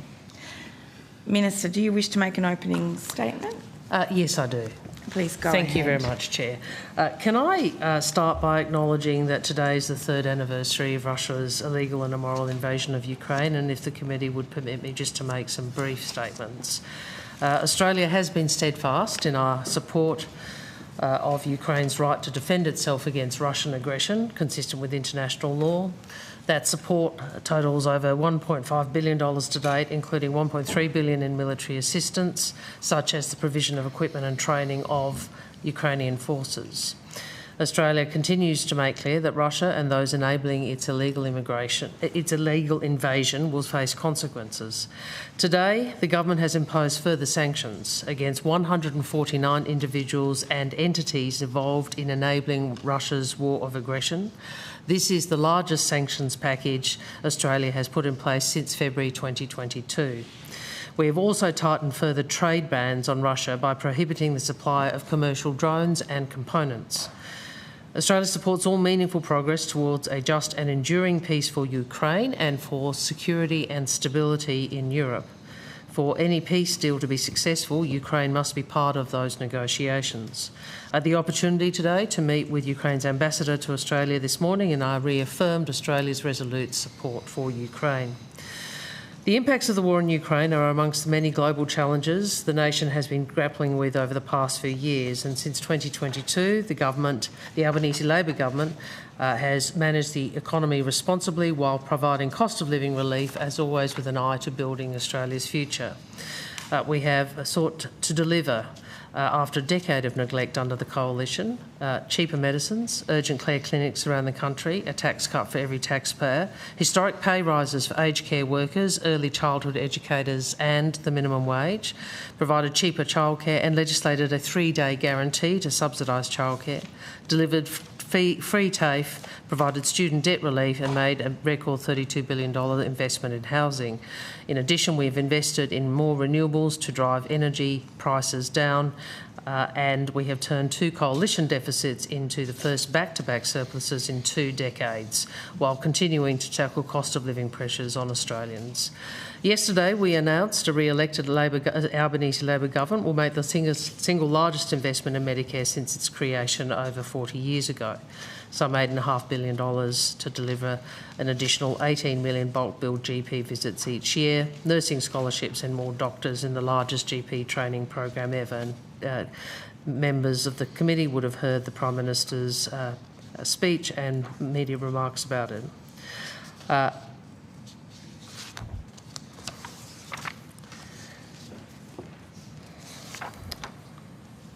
Finally, I note a letter from Senators Cash and Colbeck to the Secretary of PMNC advising of matters that may be raised by opposition senators in these hearings. In particular, opposition senators flagged again their intention at another parliamentary committee to ask questions of officials that relate to the discovery of a caravan in Dural, New South Wales. Opposition senators correctly noted this matter is the subject of a law enforcement investigation. The government has been clear that this is a matter for the Australian Federal Police to determine what information is appropriate to disclose when there is an ongoing investigation. I note AFP Commissioner Kershaw's evidence to the Parliamentary Joint Committee on Law Enforcement on the 6th of February 2022, where he stated in response to a question on this matter, "I'm conscious that this is a public hearing and not an appropriate forum for us to provide information relating to an ongoing investigation at this time." In light of this, any questions about the Dural matter will be taken on notice. Opposition senators have the opportunity... That is a great start. Senators, you'll have your turn to We're here to ask answer questions, but we'll take them on notice. Brilliant. Seriously? Yeah. Senate estimates is not a place for us to spend time listening to people's guffaws, so please let the Minister finish her statement so we can get to questions. Opposition senators have the opportunity to directly question the AFP, the Australian Federal Police, when they appear before the Legal and Constitutional Affairs Committee tomorrow. Thank you, Chair. Thank you. We can now turn to questions unless, Mr Hare, you also have an opening statement. Yes, thank you, Thank Chair. you. So I'm Martin Hare, Deputy Secretary of Governance and Corporate Group and the Chief Operating Officer in the department. The members of the Prime Minister and Cabinet's executive in attendance for this session to answer your questions include Ms Nadine Williams, Deputy Secretary Economy, Industry and Resilience, Mr Graham Fletcher, Deputy Secretary International and Security, and I'd like to introduce Mr Blair Excel as the new Deputy Secretary for the Social Policy Group within PM&C. As Mr Excel only recently joined the department, Ms Lee Still, the First Assistant Secretary Intergovernmental Relations and Reform, will lead on questions related to the Social Policy Group with support from other First Assistant Secretaries in the group. The department also has other senior officials here to assist the committee. A detailed list of witnesses attending has been provided to the committee secretariat. I understand officers from the Office of Women and Australian Government Consulting will be appearing tomorrow. I have PM&C's organisational chart here for the committee, should you wish it to be tabled. And since the last round of estimates hearings in November last year, there's been the following changes to the PM&C executive, with the former Deputy Secretary Social Policy Group, Ms Liz Heffron-Webb, left the department on the 17th of January to take up the position of Aged Care Quality and Safety Commissioner. There's also been the following changes to PM&C's structure since the department last appeared before the committee, with the Net Zero Economy Agency officially transitioned to an independent Commonwealth entity, the Net Zero Economy Authority, on the 11th of December 2024. Mr David Shanky was appointed as the inaugural CEO of the authority on the 29th of November 2024, and the Jenkins Report implementation team concluded on the 31st of December. Thank you, Chair. Thank you. Well, they don't have to table them given they are on the official transcript, but I will ask both Senator Wong and Mr Hare if they happen to be available for tabling. I can provide that later. I can provide it later as well, Chair. Okay, thank you. We can go now to questions. Senator Cash. Thank you very much, and thank you for the opening statement. Senator Wong, just in terms of the statement that you made, and I don't have it in front of me, so I'll wait to get that to ensure I don't verbal you. Can I confirm that you have said that in relation to the Dural Caravan incident, you will be taking questions on notice? Correct. Is that all questions? Well, obviously, that is the intention, given the advice from both the head of ASIO and the Australian Federal Police. But if you ask me, have I ever been to Dural or something like that, obviously, it's a different question. Well, that's exactly right. And you made a claim that you would be taking them all on notice. You would also actually, understand... if I may, what I was responding to, Senator, was your letter, which sets out the parameters of the questions you wanted. So I've provided an indication that in relation to those matters, we'll be taking those issues on notice. So if we could turn to those questions then. The first question is, when was the Prime Minister first briefed on the discovery of the caravan in Dural? Well, I've directly addressed that in my opening statement. Right, so you were not going to answer that question? Well, I'm going to take the advice of the Federal Police. So are you making a public interest immunity claim? I am going to take the advice of the Federal Police and the advice of the Director of ASIO, which I would draw to your attention, Senator. We have a number of investigations underway. I won't go into the details of them. We're still working through each case on its merits. I wish people would just let the police do their job and stop commentating from the sides. So in terms of the statement that you have just made, you will be aware then that the Premier of New South Wales, Mr Minns, was quite happy to disclose publicly to both the people of New South Wales and the people of Australia that he was briefed by the New South Wales Police on the caravan incident on the 20th of January. Can I ask then, given the statement that you have just made, has the Prime Minister or yourself had conversations with Mr Minns to advise that he has made those disclosures contrary to the advice that you have clearly received from ASIO? Well, no, you've received as well. Senator. Like these are public statements from the Commissioner for the Australian Federal Police and the Director General of ASIO. So it's not advice to government in the way that your question suggests. These are public statements, and I think, if I may, you would do well to consider them as a senior member of the coalition. So are you saying that it is an operational matter when the Prime Minister is briefed in relation to a particular security incident? Senator, I'm saying that you and your colleagues asked precisely these questions of the Australian Federal Police in open session and in other parts, and also before other committees of the Parliament, and you have received the same answer that I'm giving you today.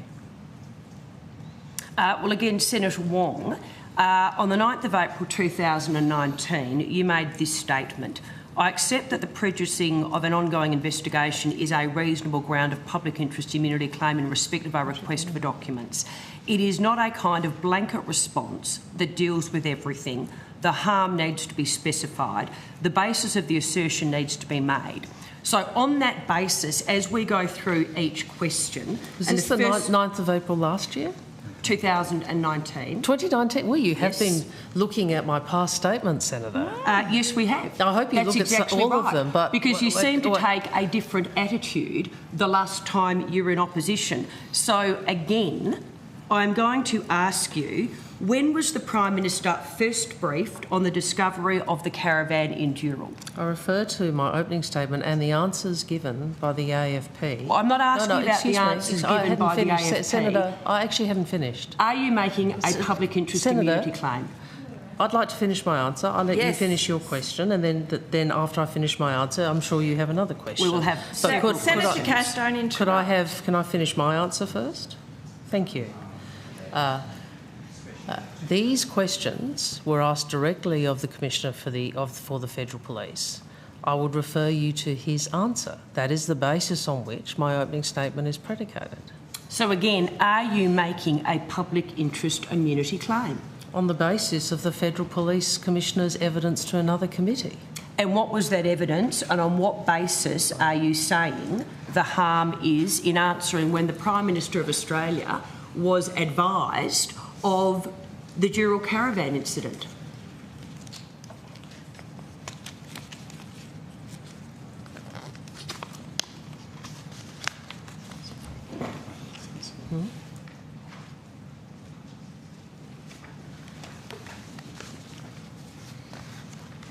Mr Hare is making the point to me that the claim, in fact, has been made by the Federal Police Commissioner in another hearing. So it's not, I'm not in a position where I can say, as a consequence, where I can disavow or alter a position that the Federal Commissioner, the Commissioner for the AFP has outlined in a public hearing, and you were well aware of that, Senator. You asked me to provide, I presume, hindsight of the hearing, but you and your colleagues were part of, your colleagues were the ones asking the questions. So I'm sure you've been well briefed on this. It's the same set of questions, it'll be the same set of answers. So let's then go to other dates where the Prime Minister has determined that it was in the public interest and it was not compromising an ongoing investigation to advise the Australian people of when he was briefed by the AFP. So on the 6th of December 2024, the Prime Minister said in relation to the Adass Israel synagogue attack, and I quote, "I have been briefed this morning by the AFP Commissioner, Reece Kershaw. So, Minister, I ask you, why was it acceptable to say when he was briefed in relation to that matter and not the discovery of an explosives-laden caravan?" I'd refer you to Commissioner Kershaw's evidence to the PJC on law enforcement on the 6th of February. I'm sure you have looked at it, Senator. In response to this question, he said, "It is not I'm conscious this is a public forum, public hearing. It is not an appropriate forum for us to provide information relating to an ongoing investigation at this time." How does the date on which the Prime Minister of Australia, the person who is accountable to the Australian people, how does that compromise an ongoing investigation, given, as I said, and we are going to move through a number of occasions on which the Prime Minister was very happy to stand up and advise the Australian people that he was briefed by the AFP or alternatively held a National Security Committee meeting? How does advising the Australian people merely of a date, seeing as, again, Premier Minns was very happy to be held accountable as to when he first was notified, how does this compromise an ongoing investigation? Well, Senator, I'm not conducting the investigation and neither are you. So I take advice from those statutory officials who are responsible for these matters. I've read you the quote from Ms Commissioner Kershaw. I find it, I think it is quite telling that as a senior member of the coalition, despite the fact that the Federal Police have made these statements and that the Director-General has made his statement, that you persist with this line of questioning. I think that's quite telling, Senator. It's not an operational question, Correct. Minister. It is not an operational issue. Senator Cash and Senator McGrath, Senator Wong is answering the question within the limit. Excuse me, within the limits of what the office that she holds at the table, the Minister holds at the table today, in the context of referring to the appropriate agency and the evidence that they are prepared to put on the record in the context of what's in the public interest. So I will ask Senators, you will keep asking questions for as long as you like on whatever topic you like, but I draw your attention to the fact that given there is a strong statement on the record that points you to the evidence given by the AFP, it's up to you how long you want to go around in circles on this topic. Well, I hadn't actually, I was halfway through an answer, which I, Senator, yeah. On this matter, or on any any law enforcement matter, our first priority is to enable and support and ensure that law enforcement authorities can do their work, and that the investigations are allowed to proceed unhindered, and that if there are people that need to be apprehended, that they are apprehended and they face the full force of the law. That's my priority. That's the priority of the government. Now, I understand you want to persist with a political line of questioning, which your colleagues have persisted with in the Parliament and other committees, despite the fact that the Commissioner of Police has made his position clear. I refer you to my answer in my opening statement. I'll take the question on notice. So you're saying that the Commissioner of the AFP has said that the Prime Minister cannot say if/when he was briefed in relation to the caravan incident because that is an operational matter. Is that what you're saying? I'm referring to the Commissioner's evidence to the Parliamentary Joint Committee on Law Enforcement on the 6th of February, where he said it's not an appropriate forum for us to provide information relating to an ongoing investigation at this time. But and I hadn't finished. And as such, I'll be taking any questions on notice. So Senator McGrath, Senator Cash, I know you want to, run a political line of questioning on this, but this is the position that I will be taking on the basis of these public statements by law enforcement officials. But the Police Commissioner has not said... Correct. ...has not said that the issue of when the Prime Minister was briefed is an operational matter. He has not said that. That question was not relevant when he made that statement. So again, what is the issue with merely providing the date upon which the Prime Minister was briefed, given that, again, Premier Minns in New South Wales was prepared to be held publicly accountable by the people of New South Wales and the people of Australia when he stood up and advised when he was briefed. The issue that we are currently confronted with is this. The caravan was discovered on the 19th of January. The matter became public on the 28th of January. There is a 9-day period as to when the Prime Minister could have been told. We know when Premier Minns was told. The issue we now all have is it is becoming more and more apparent that the Prime Minister was kept in the dark and as the leader of our nation was actually not told until the matter became public. So again, how does it compromise the ongoing investigation by merely stating when the Prime Minister was advised, unless he wasn't? And maybe that's what you're actually covering up.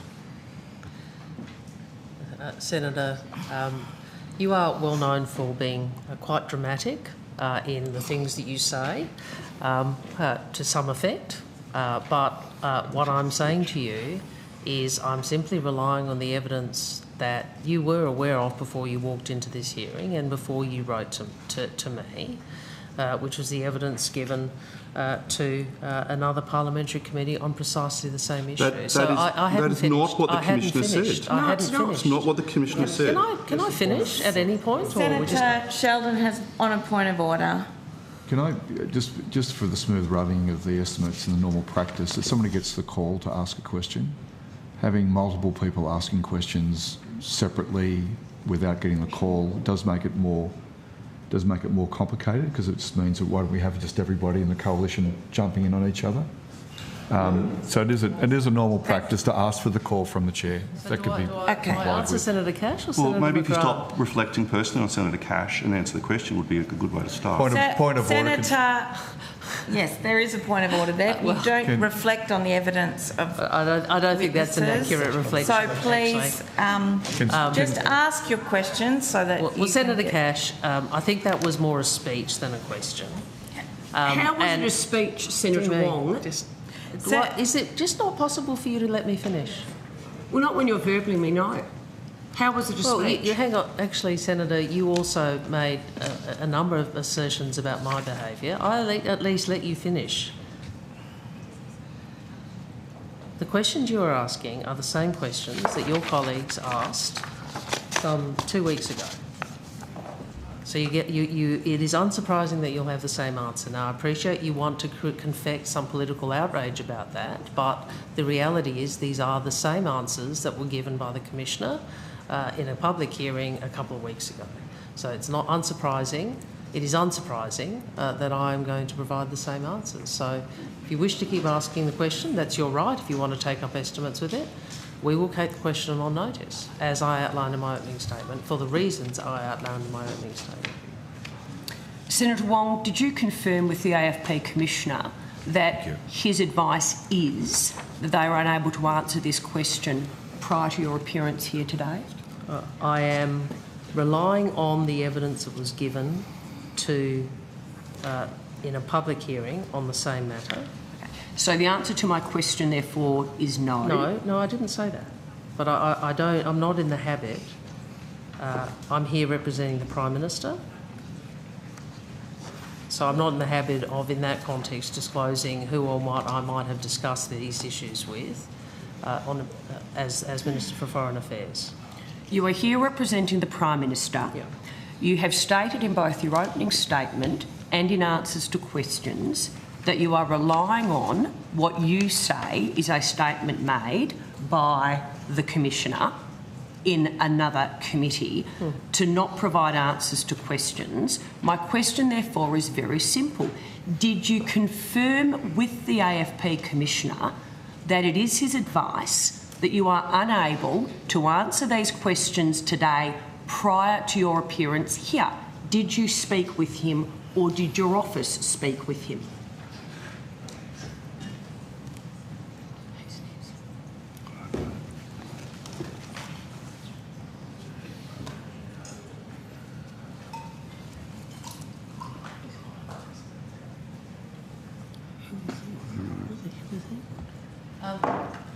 Senator,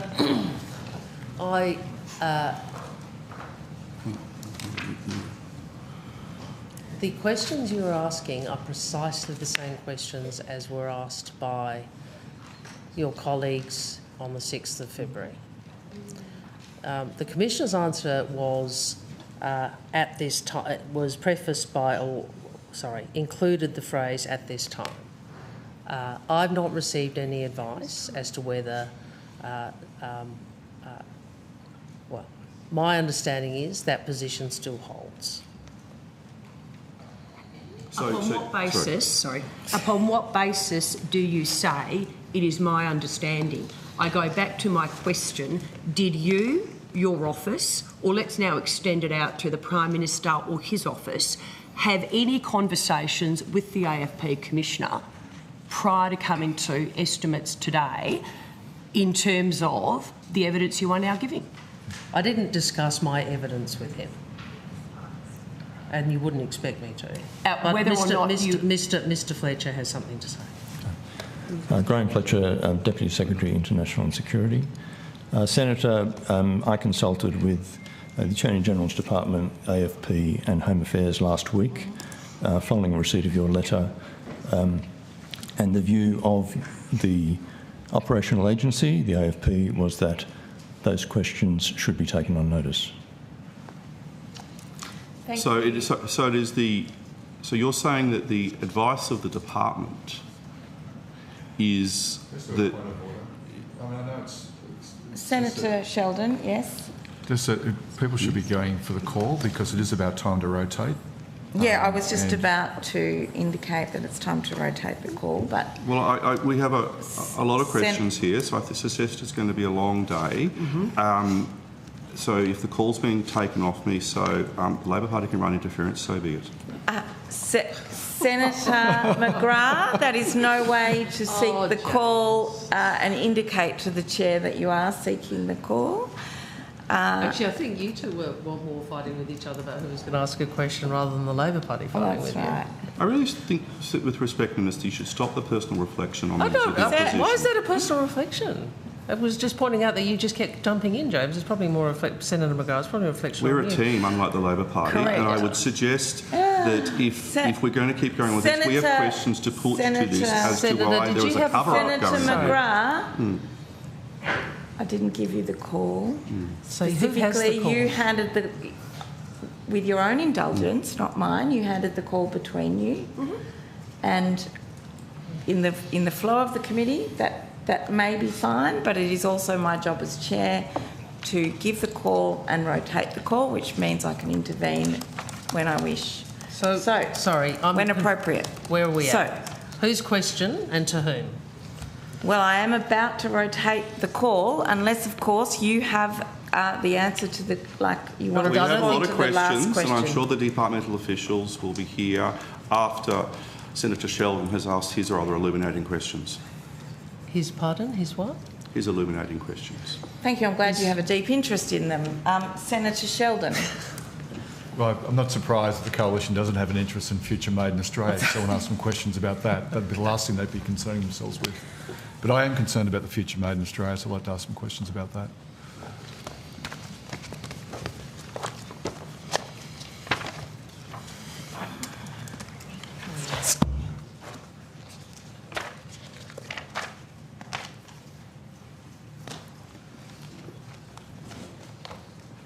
I appreciate I'll need to do this on a sort of a higher level nature of its PMC. This question about, of course, the critical question about what the future holds with the biggest industrial changes and the opportunities that entail with the future made in Australia. That involves, of course, a range of agencies, and that goes across responsibilities of the PMC. And of course, that crucial oversight and coordination role that PMC plays.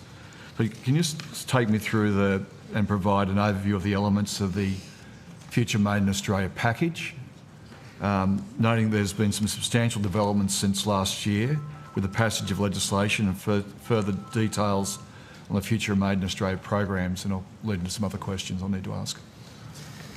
Yep, certainly, Senator. Nadine Williams, Deputy Secretary, Economy, Industry and Resilience. As you noted, the Future Made in Australia package There were a range of measures that were announced in budget, and I might get Mr Trees to run you through those, as well as additional measures in my EFO. So, Mr Trees, if you'd like to walk through those, that would be great. Roland Trees, Assistant Secretary, Climate Change Branch in PM&C. As my colleague Ms Williams indicated, the 24-25 budget package, the headline items there was $13.7 billion in production tax incentives for renewable hydrogen and processed critical minerals. And that was recently passed through both houses of Parliament earlier in February, the enabling legislation for that measure. $1.7 billion for the Future Made in Australia Innovation Fund, promoting net zero innovation, covering green metals, clean energy technology, manufacturing and low carbon liquid fuel sectors. $1.5 billion in production incentives to strengthen battery and solar panel supply chains. $1.3 billion to expand the Hydrogen Head Start program, supporting early movers to invest in the industry's development. And $566 million to map Australia's geological potential to support the net zero transition. That package, of course, builds on existing initiatives across government, including the $15 billion National Reconstruction Fund, Hydrogen Head Start program, expansion of the Critical Minerals Facility, Powering the Regions Fund, and the creation of the Net Zero Economy Authority. In the 24-25 MAEFO, there were further measures, including $469 million over 14 years to accelerate investment in the Future Made in Australia priorities, including $336 million to participate in the Australia-Germany H2 Global program to do with expanding bilateral engagement on hydrogen trade. There was additionally $70 million in grants for First Nations organisations to support economic opportunities in the net zero transition. Could I just perhaps make some overarching comments? And I know you're very interested in this, Senator, so there's a lot of detail, I'm sure, on some of the measures that have been outlined. Thank you, Minister. Would you mind? I think just at that, if we take a step back, what are we seeking to achieve here? There are, fundamentally, it's about securing Australian manufacturing, securing our place in the world in a very different environment to what Australia's faced in the past. And what are some of the drivers that the government is working with industry to address? The first and to leverage. The first is the transition to net zero. So that is a massive global transition, a transition to in our global economy, which we want to make sure in relation to which we want to make sure we maximise Australian opportunity. And the way I describe it often to people is, Australia has done remarkably well to be a resources and energy exporter over this last century. But we want to make sure we are also able to sell those products to the rest of the world that the global market will want and that will be valuable in a net zero global economy. So there are enormous opportunities there for us, particularly in renewable energy, but we have to seize them. And so this really one set of objectives or one stream of work is to try and make sure we leverage that. Then there is the uncertain global environment, and in fact, Mr. Morrison actually talked about the insecure supply chains and COVID demonstrating the challenge with supply chains which were just in time as opposed to more reliable. But I'd add to that much of the world is engaging in a set of policies which are fundamentally at their heart around transforming industry via different mechanisms. So the previous US administration did so through a set of industry incentives and subsidies.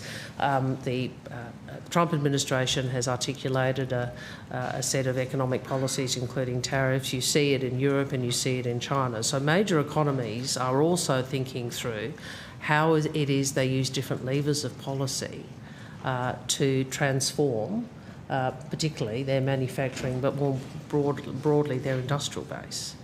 So, I think at the highest level, that is what these set of policies, those are the challenges that this policy framework seeks to address. But Ms Williams can probably articulate it better than I in terms of the actual policy measures, but I think it's useful for us to remember why we need to do this. It is about jobs and prosperity in a very different world. And Minister, I might just go to that point. So the AI Group Chief Executive, Ines Willicks, welcomed, and of course most recently the Whyalla decision, and said that the joint government action, in a quote, demonstrates just how significant steel making is to the national economy. Can you just explain that broader point, the green iron and green metals, how it fits into the future made in Australia, and of course that role in Whyalla or the department might be able to assist? Sure. I think Ms Williams might start on that and I might add to it. Yeah, and certainly, Senator, and I think as you mentioned, Whyalla Steelworks produces around 75% of Australia's structural steel, and it's the only domestic producer of long steel. So it's really fundamental, particularly to Australian infrastructure, including our railways, construction, etc., transmission infrastructure, defence, etc. So it's a really important sort of piece of infrastructure, and it's in the national interest to maintain it. Senator, you wanted to sort of reflect a little bit on its role within green steel, I understand? Yes.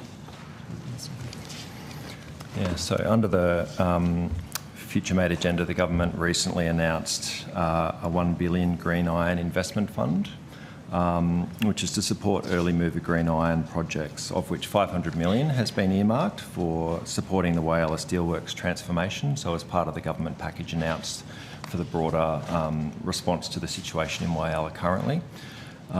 That's in addition to $500 million recently announced through the Innovation Fund, earlier mentioned, focused on steel manufacturing, so there's an intersection there as well.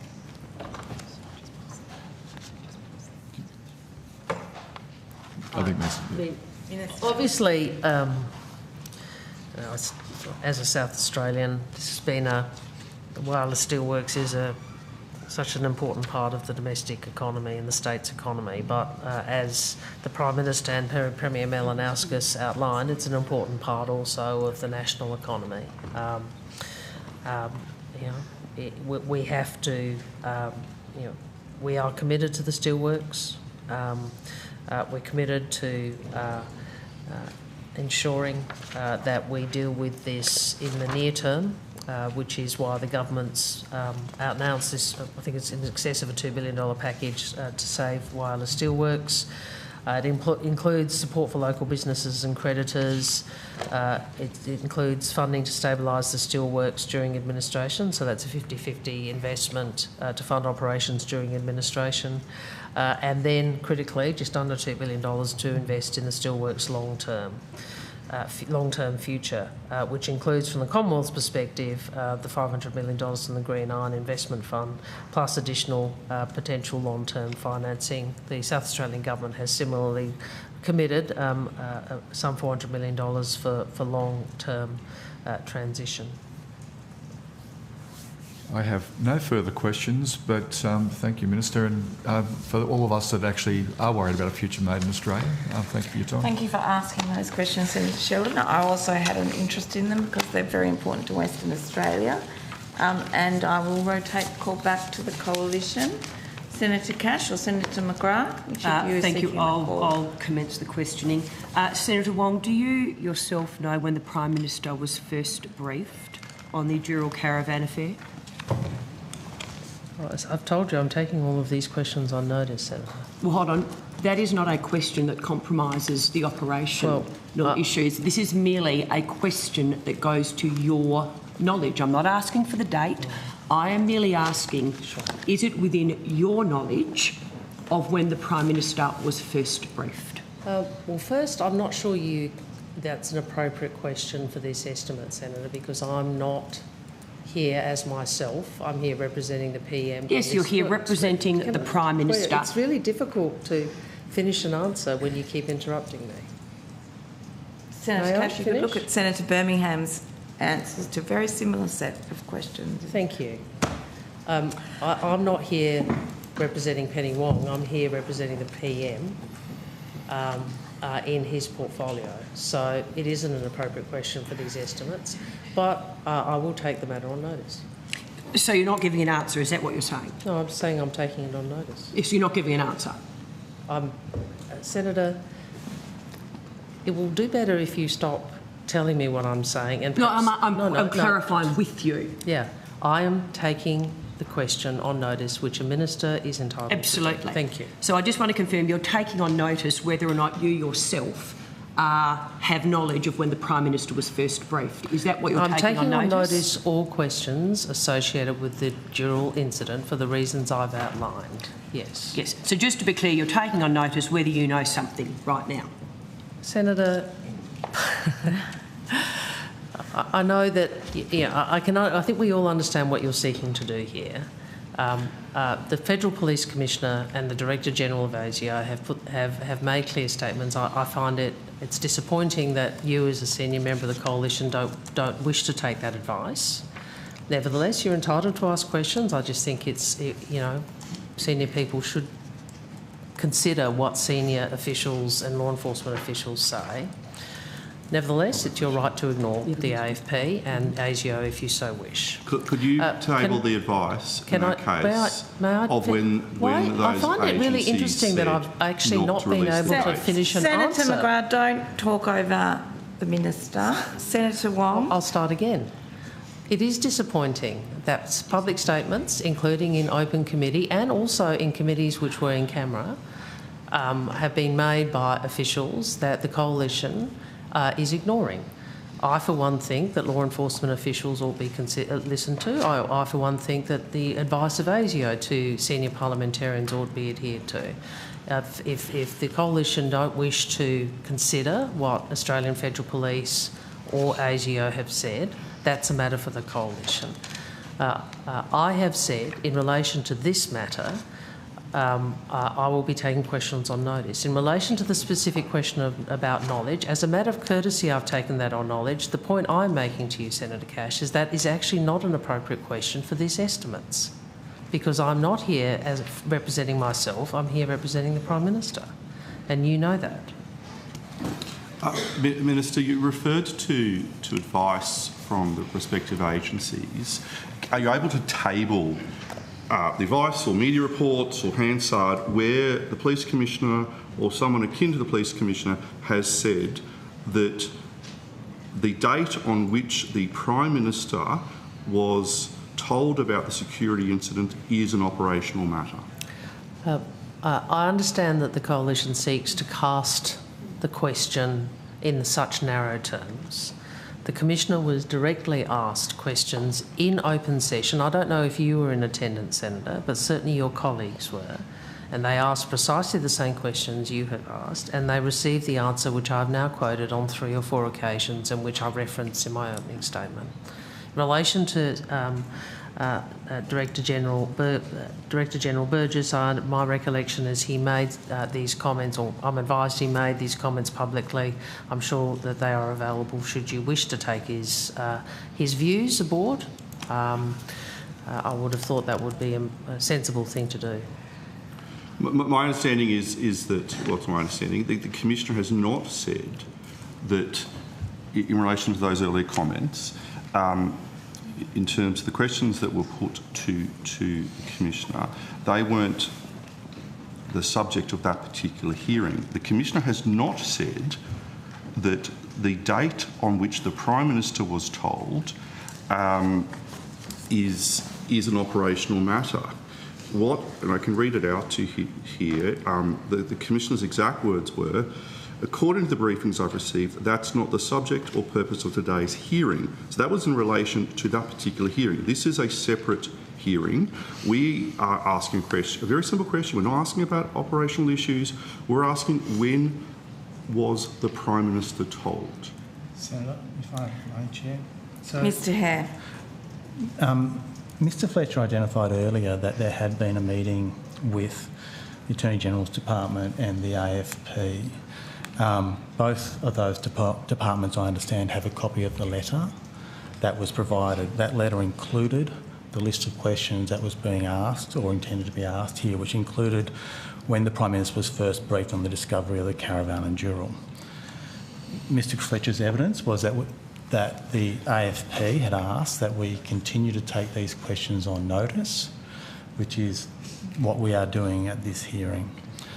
As the letter correctly points out, it is a matter for the law enforcement agency concerned to assess whether this ground, whether the ground of PII should be raised, not by some other official who can merely speculate about the relationship of the information to the investigation. So I think it's clear that the department has engaged with the appropriate department and law enforcement agency, and we are following their request for us to take this question on notice. As Minister Wong identified earlier, the AFP will appear tomorrow, and these questions can be put directly to the AFP Commissioner. So what you're saying is the Department of Prime Minister and Cabinet is saying that it is an operational matter as to when the well, you can't. No, if I could finish, you can correct it. You're Senator saying that McGrath. it is an operational matter as to when the Prime Minister was told about the incident. I don't and that's believe why that's you can't, what Mr Hare said. as informative as your interjections are, they add nothing to this hearing. Don't verbal me as chair, Senator. I have a question, and I don't like being interrupted when I'm asking a question as much as Senator Wong doesn't like being interrupted when she's Senator not answering McGrath, questions. I will. Senator McGrath, if I may, I don't think the chair should be treated like that by you. Well, That the was chair rude. should not interrupt Well, that was a rude. senator That when was they're asking a rude. question of the You don't department. need to be rude to the chair of the committee. Well, you don't need to be rude also, Senator I Wong, don't think and I I'm would being ask rude. you to stop making personal reflections upon coalition senators. Well, now, if you I'm could let just me put telling my you that I question think, no, to... well, Senator, don't attack me because as a way of defending yourself. Oh, I'm not I don't attacking you, think- I Senator don't Wong. think You're you running a Excuse dodgy me. cover-up. You're running a protection racket Sorry. here because the Prime Minister was not told Senator about a McGrath. serious terrorist incident, and we still don't know when the Prime Minister found out. He probably found out when the rest of us found out. you were when it trying became to put media a question story. to Mr Australians should be Hare. worried about how weak this And Prime Minister I is. will, if you... Okay, so cue Mr everybody, Hare had that an was for answer social to media that question, from Senator McGrath. which you were seeking a clarification to, I believe. Senator, no, I didn't raise in my answer anything about whether something was an operational matter or not. What I reflected on was that the AFP were aware of the set of questions which are identified in page 1 of the letter, the first one of which is when the Prime Minister was first briefed for the discovery of the caravan in Jurong. My understanding is that from the evidence provided by Mr Fletcher was that the AFP has advised that their preference is that we continue to take these questions on notice.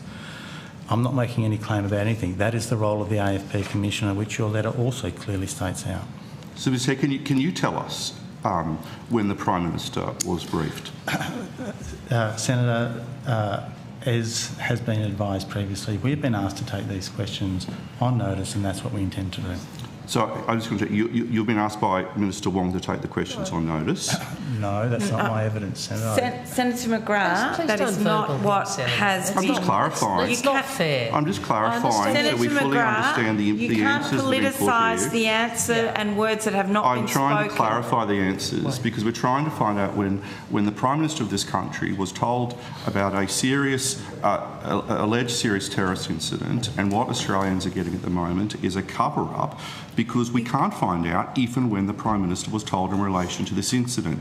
And we're being told that we cannot ask a simple question in relation to when he was told. We're not asking about operational details. Senator it is a very McGrath, precise you know question. we have been through this any number of times. It is consistent between all committees. Senator Birmingham, when he sat where Senator Wong is, referred the questions to the appropriate agency.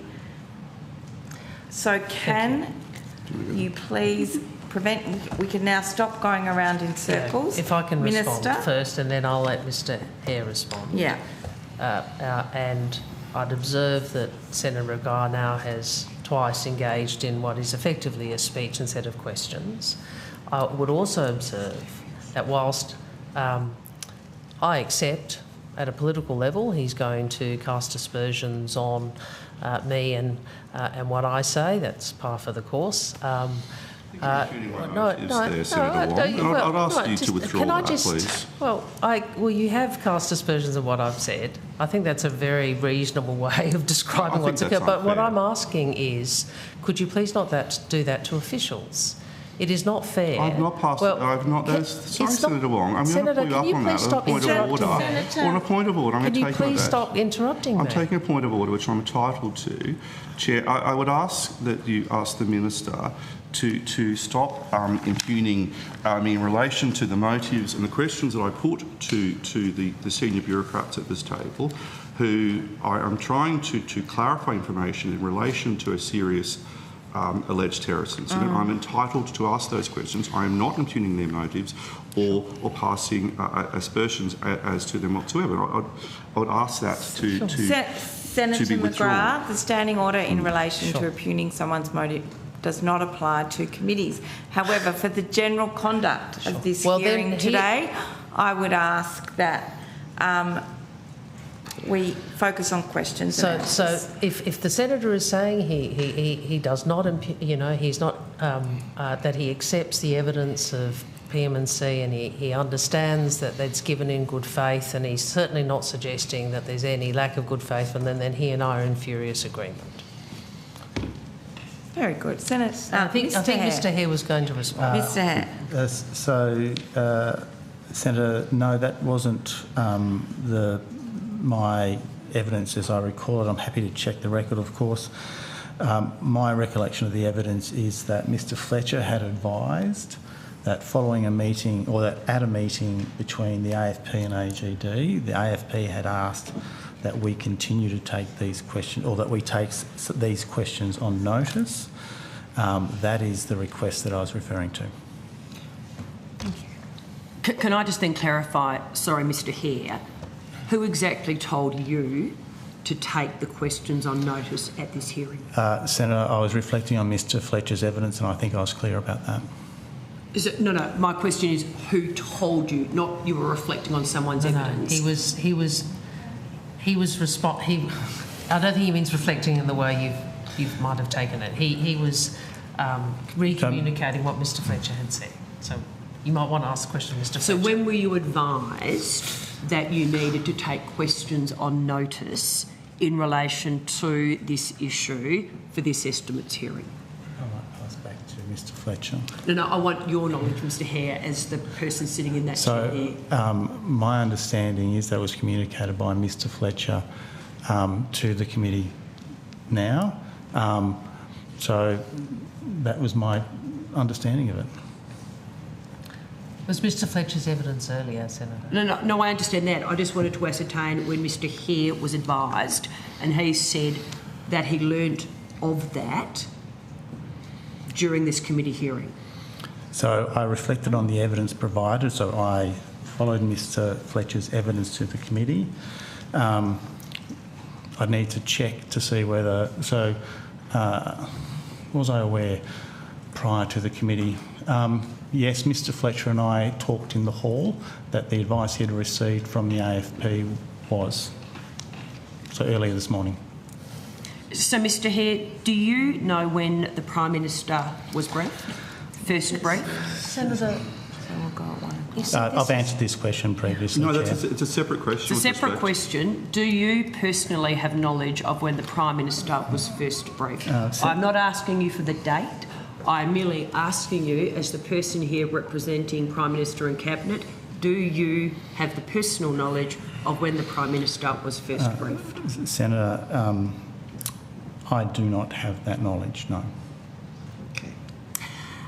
Just in terms of a number of dates upon which the Prime Minister has been more than happy to advise the Australian public and journalists that he was briefed. The first one, Senator Wong, that I had put to you was the 6th of December 2024, whereby the Prime Minister has said in relation to the Adass Israel synagogue attack, I have been briefed this morning by the AFP Commissioner Reece Kershaw. My question to you was, why was it acceptable for the Prime Minister to advise the Australian people when he was briefed in relation to that matter, but not the discovery of the caravan? I think, Senator, I'd refer you to earlier evidence, which is, as Commissioner Kershaw has indicated to another parliamentary committee, and as Mr Fletcher has reprised today, the advice to me in relation to this matter is that these questions ought to be taken on notice at this time. And I'm asking you then, why was it acceptable? I don't have any advice about before me or that I can recall. I can go and seek some about the Adas synagogue attack. But I have been provided with advice via the public hearings that Mr Kershaw was part of some 2 weeks ago, and confirmed again by the discussions Mr Fletcher had. Can I take you then to the 11th of December 2024? The Prime Minister again said of the Adas synagogue attack, on Friday morning, very early, I got a briefing from the AFP Commissioner.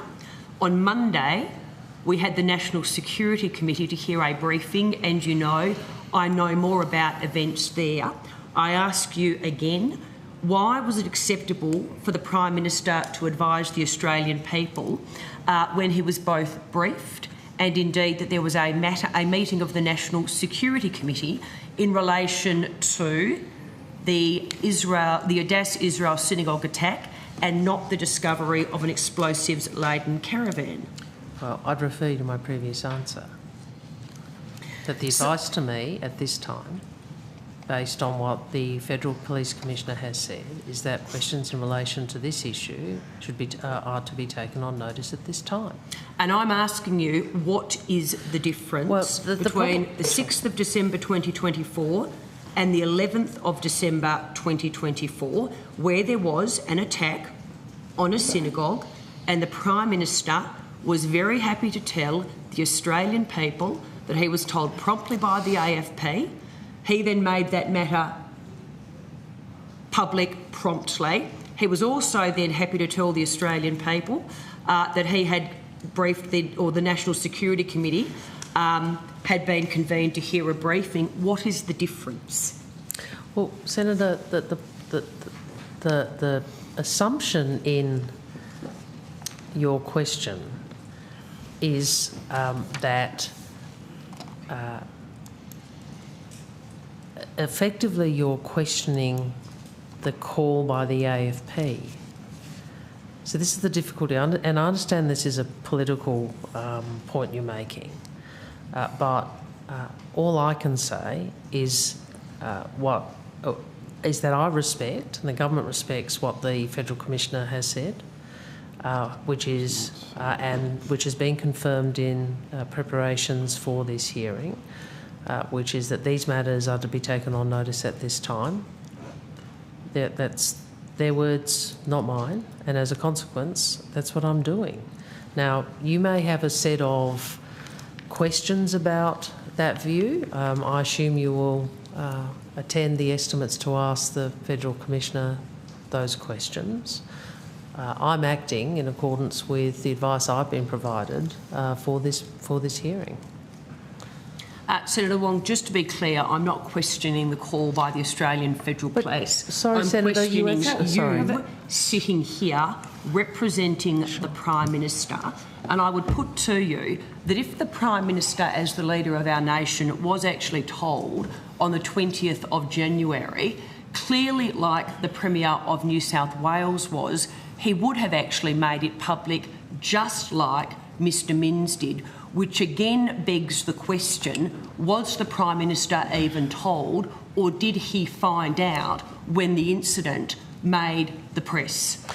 Well, Senator, just to go back to the very beginning of that multiple clause set of statements, actually you are questioning the advice because you're criticising the position I'm taking, and you choose not to respect what the AFP have said. Now, that's a matter for you, but I'm behaving in a way that is consistent with what the AFP have said.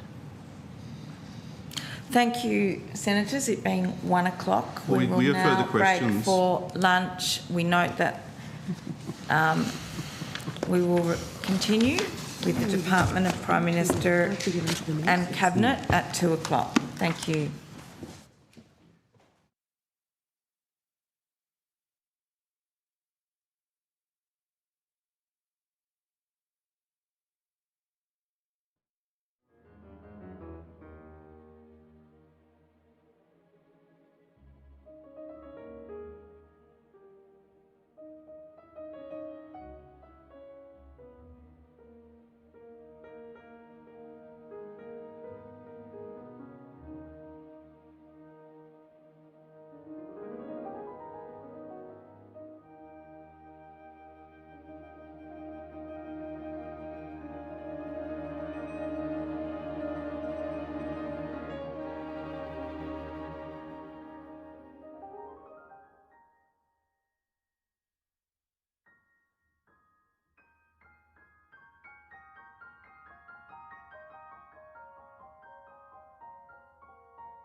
Of course, with the Department of Prime Minister and Cabinet.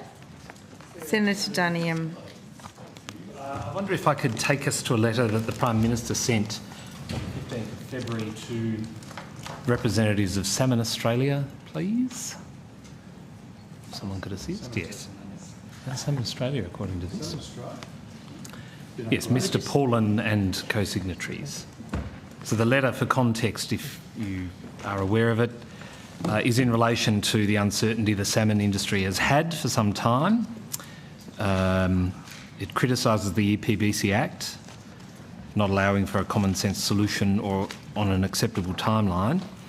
But I want to go to the action the Prime Minister intends to take, which is, as it states in this letter, given that, the above, I can confirm the Australian Government will introduce legislation to ensure appropriate environmental laws are in place to continue sustainable salmon farming on Macquarie Harbour. And to that end, I've asked my department, along with the Department of Agriculture, to work with you, etc., etc. Are you familiar with the letter I'm talking about? Yes, I am. Okay, excellent. So, can I ask, when did you receive an instruction to start drafting or working with the Department of Agriculture? So, Senator, I think it would be fair to say that those the Prime Minister has indicated in his letter that he has asked our department and the Department of Agriculture to commence those conversations with industry and build that enduring partnership around this issue, and that would have commenced with the issuing of the letter. So there was no request prior to the letter being sent on the 15th of February? I mean, there has, of course, been conversations around the merits of that, yes, Senator, but I think it would be fair to say that the Prime Minister's indicated in his letter that this is something that he would like the department to do on his behalf. Okay, then. So since the 15th of February, what has the Department of Prime Minister and Cabinet done to build this, as you said, and as this letter says, an enduring partnership providing certainty for salmon farming? So, Senator, I think it's certainly our intention to reach out to the recipients of that letter and to commence a discussion as soon as possible around the matters that the Prime Minister has raised in the letter, and to open up a conversation with industry players around these issues. So has contact been made with industry representatives? I would anticipate that that would happen shortly, Senator.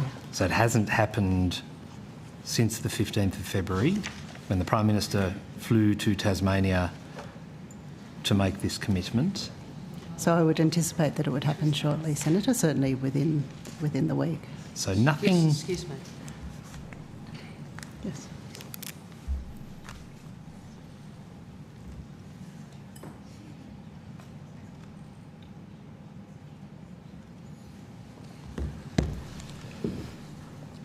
Any updates? No. Senator. I thought you were.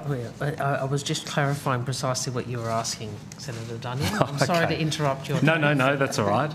Gave me a chance to read my messages. If I could then ask, so we've had no contact with industry yet.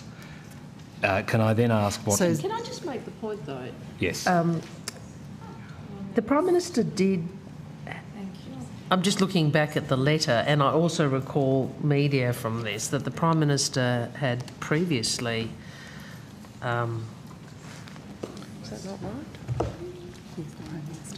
The Prime Minister went to Strawn before Christmas 2024. Is that right? Yeah. Correct. He did, yes.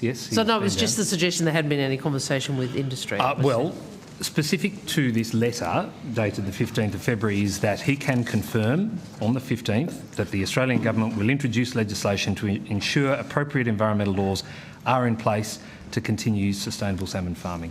That's a commitment he made 9 days ago, not in 2024. So I want to talk about from that point onward. It's great to have conversations and barbecues, but it's about that commitment. So no contact yet from department to stakeholders. It will happen, I think, as you said, as soon as possible. Within the week, do you think? I would envisage that we would reach out this week, that's right. Is there a reason you haven't since the 15th when this was issued and it's an urgent issue?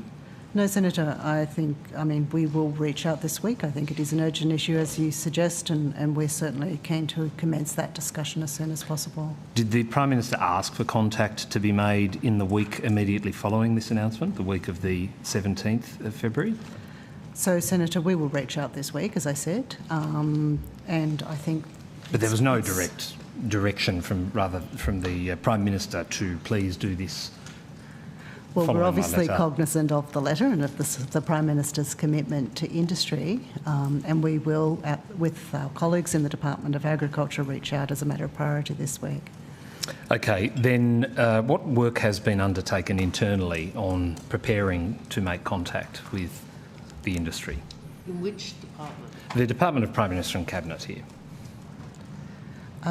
So, Senator, we would envisage that we would reach out this week. We will start a conversation with industry as a matter of priority around what elements of this partnership might be required from their part, and also start the conversation. As I said, we would anticipate doing that this week, and that would be the starting point of any discussion. I wouldn't want to preempt the nature of that discussion until we've had it. But you did indicate... But we would certainly do that. Sorry, sorry. I interrupted. Did you want to finish? No, that's fine.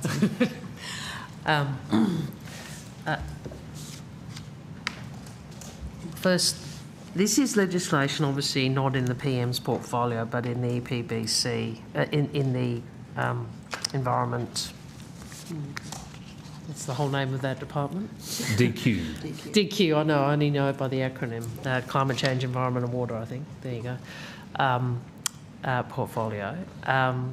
I can say to you that the Prime Minister has made clear that he has that he wants this work to be undertaken, and I understand PM&C is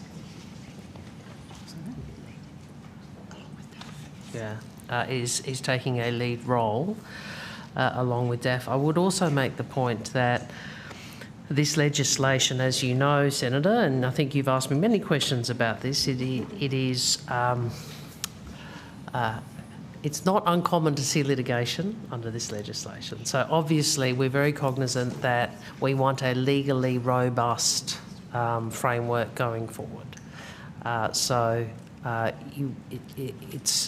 I would just say that to you. Obviously, this legislation's been around for many years, and to give effect to the Prime Minister's commitment, not just as a matter of form but in substance, we want to ensure that the legislation is legally robust. So, I can't see your surname there. Williams. Ms. Williams, sorry. You mentioned earlier that there were conversations around the merit of this suggestion, which has now materialised in the form of a letter. Those conversations, did they go to legislative change? What sort of thing are we talking about here? Because as far as I can ascertain at this point in time, a letter's gone. The department intends to make contact as soon as possible with the stakeholders and, of course, with DAF. So you haven't made contact with DAF yet on this issue?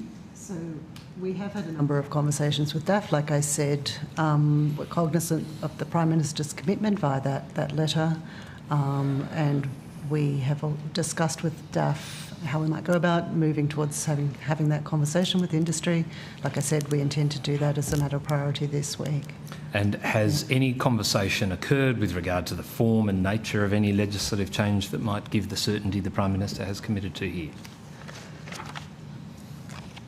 So, Senator, we will work through the details of that. I think, as the Prime Minister has indicated, he has made a commitment to introduce this legislation, and the government has commenced its consideration of that. We will work with industry to discuss kind of the elements of that and to work through how that might be progressed. Okay, right. So we will have contact soon. There will be meetings with both stakeholders and the Department of Agriculture as referenced in this letter here, and we will come back to that. But in terms... So has anything been drafted at all, a draft bill or anything of that nature relating to this? So, Senator, the government has commenced looking at legislative options, yes? So when the Prime Minister says in a radio interview on the 19th of February on radio, ABC Radio Northern Tasmania with host Leon Compton, the host of the program says, if this is a promise to legislate after the election, why not bring Parliament back and introduce the bill so that Tasmanians can see it before any election? Why not make that promise? The Prime Minister said, well, the bill's being drafted and who says that Parliament's not sitting again? That's very presumptuous of you, Leon. In true... Well, it is a common trap, isn't it, for media often try to say, oh, this is your last week, you know. It could be. It may well have passed us now, Minister, and I suspect it has. Still preparing for the budget. Yeah. Yes. OK, but so the Prime Minister says here that the bill is being drafted. Is that accurate? So, Senator, yes, legislative drafting has commenced. Has commenced. At what stage is the legislative drafting process at? So it's still underway, Senator? Underway. And you would anticipate that that would be the case, given the Prime Minister has made the commitment to work with industry on the elements of it.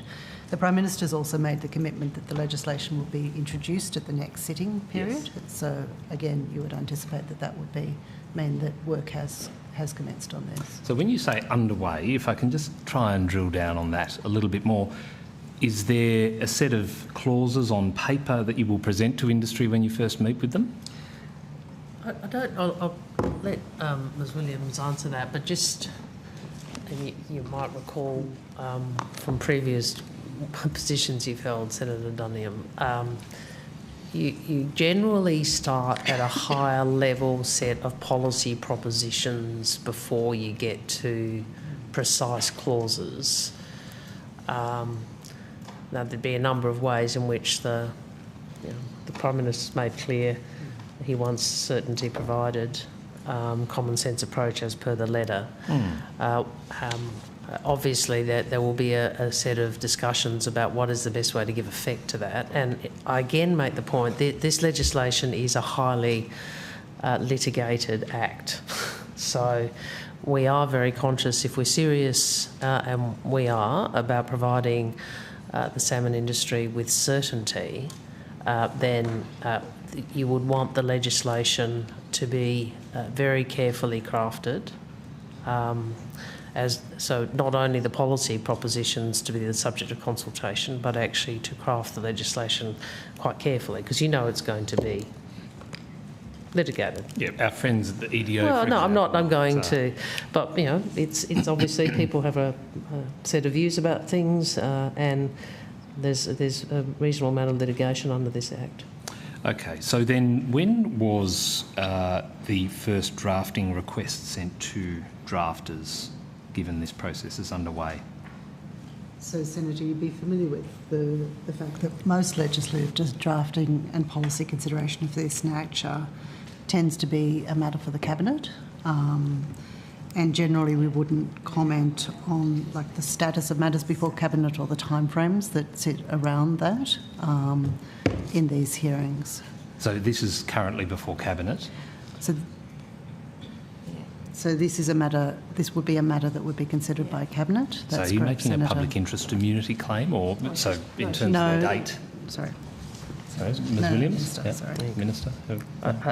The office, Ms Williams is outlining the Cabinet remit on this. Yes. So, I'm sorry, are you telling me you won't tell me when the drafting request was sent because it might somehow reveal the deliberations of Cabinet? Is that what you're telling me? So it's a general convention, Senator, that we won't comment on either the timing or the nature of the deliberations of matters that would go before or in front of Cabinet. But, Senator, I'm conscious of your interest in this, so I'm happy to take this issue on notice and see if there's anything we can provide to you. Exactly, and I expect we'll get the answer after there's been a visit to Government House. One final couple of questions in relation to this, relating to, well, the letter itself says, it's clear to me the Environmental Protection and Biodiversity Conservation Act, which the Minister's referred to, being as out of date as it is, doesn't allow for common sense solutions or an acceptable outcome. So will it be a change to the EPBC Act, or is it some other piece of legislation related to another law of this? Those sorts of decisions are really a matter for government, Senator. A matter for government. matter for government, Senator. Okay. Minister, what do you think it will be? A change to this Act, or are we're not sure yet? Well,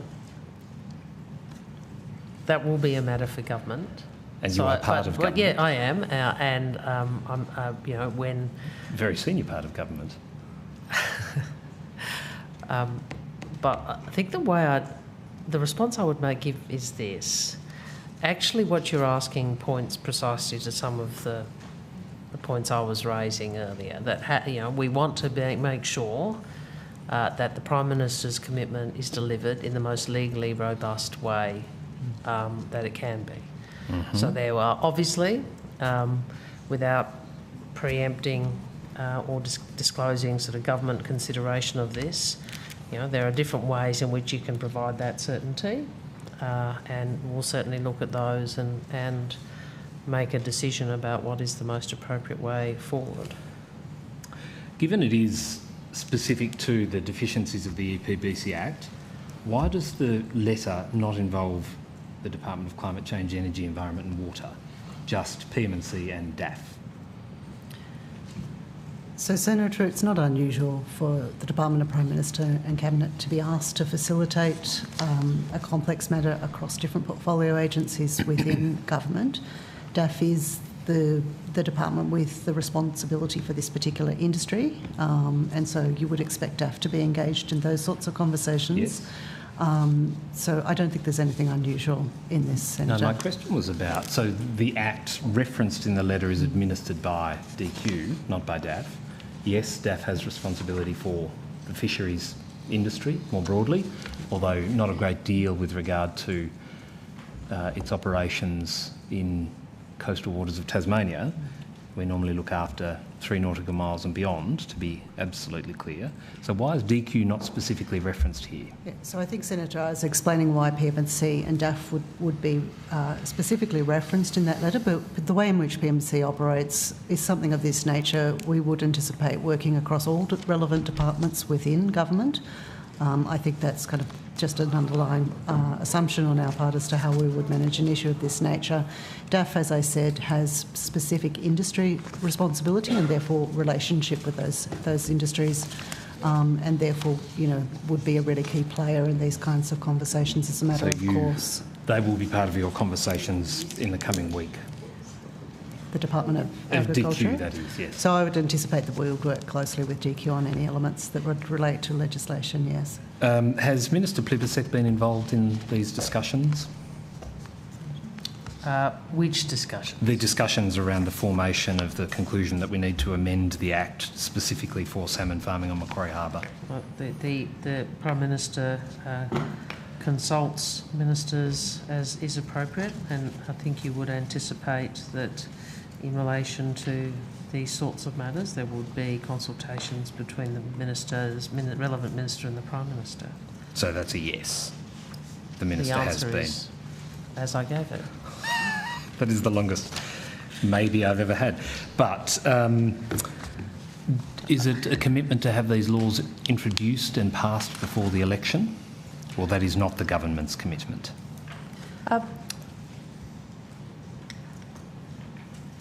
Well, I think the Prime Minister has said, just trying to look at this letter, sorry. So you said next sitting, and that is scheduled for, I think, late March. So the government will have those laws ready for 24th? Late March? That is the intention. Okay, so the drafting process will commence in early March and be concluded by late March. Is that right, Ms Williams? So the Prime Minister has committed to introducing legislation in the next sitting period. So in that's March? Right. Yes, okay. All right. So we better get our skates on. All right, thank you very much. Thank you. Senator Pocock. Thank you, Chair. I've got some questions about the National Capital Investment Framework. But can I just ask, whilst those officials come up, on the salmon letter from the Prime Minister, whether or not DQ were consulted before the Prime Minister's letter was sent? So I'm not aware that they were, Senator. Okay. And is that not a problem under our Westminster system that... So, Senator, I think it would be, the way I would characterise this is there's been numerous cross-government conversations on this matter. It would be unusual, I think, for a department to be consulted on the content of a letter from the Prime Minister. I think as... Even when he's giving a commitment to essentially override the laws that another minister... To change the law, Senator. Sorry, it's the verb. I was... Sure. Yeah. Change. For the salmon industry. So I think what I was suggesting, Senator, is it would be unusual for a department to be consulted in that regard. The Minister, of course, Minister Wong, of course, made reference to any consultations that may occur at ministerial level, which is a different matter, of course. Yeah. And Minister Wong rightly sort of talked about the complexity of the EPBC Act, and so I would have thought before a Prime Minister gives this cover-all promise to the salmon industry that you'd maybe check in and say, hey, the PM wants to do this. Is it possible? Is this robust? Is this going to get overturned? But I'm hearing that it's just PMNC and the PMO. I want to be clear that the advice to me, or my understanding, is that Minister Plibersek was consulted on the policy decision and also the content of the letter. Okay, thank you.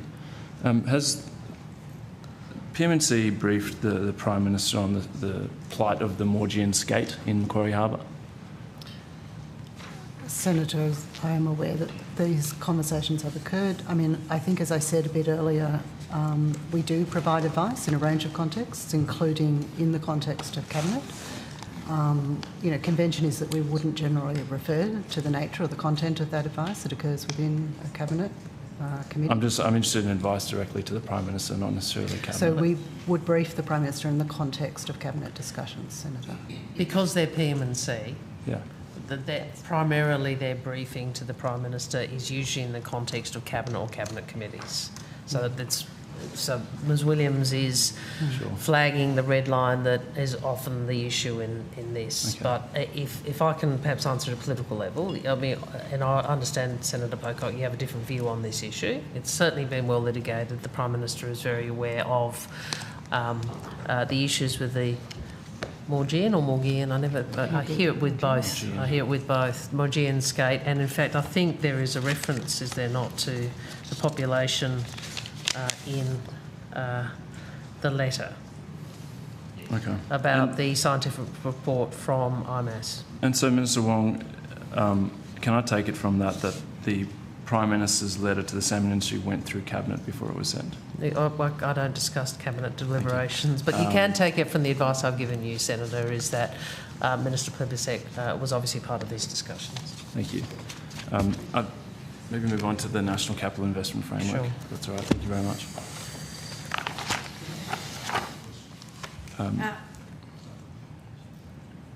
Are you coming back to salmon on this side of the table at all yet? Yes. Okay. Well, let's conclude on salmon then. Is there a proposal to issue an exposure draft of the legislation before Parliament sits? Again, that is a decision for government, Senator. Yeah. Thank you. I'll take that on notice. I'm not sure what the basis. I'm not sure what's been contemplated. Senator, we'd be interested 5 to see minutes before we go back to the coalition. We'd be interested to see what's happening clearly. Thank you. See, the NCIF was announced in July 2023, and I'm just interested what it is. What is the framework? So the framework is, Senator, a commitment between our two governments, so the Commonwealth Government and the ACT Government, to work together to invest in further infrastructure in Canberra. But that sounds like just a commitment. Is there an actual framework that sits behind that, or is that just the extent of it? So it is a set of commitments, as you say, Senator, that sits under that description of a framework. Yeah. Is that able to be tabled? Sorry, Senator, what was Is that set of commitments able to be tabled? Senator, I think I might need to take that on notice unless colleagues are aware. What's the reason for that? Yeah, Narelle Keddy, Division Head of the Industry, Infrastructure, Environment Division. We'll have to take that on notice, Senator, just to think about the status of it and if it went through. I just have to take it on notice as a first For step. Cabinet in confidence, or what's the... Yeah, I just need to take that on notice, Senator. Can you, I'd be keen to have a reason. I have to take it on notice in terms of from a Cabinet perspective. She's taken on notice to see what, if anything, she can answer, Senator. Sure. Is there a budget stream dedicated to the framework?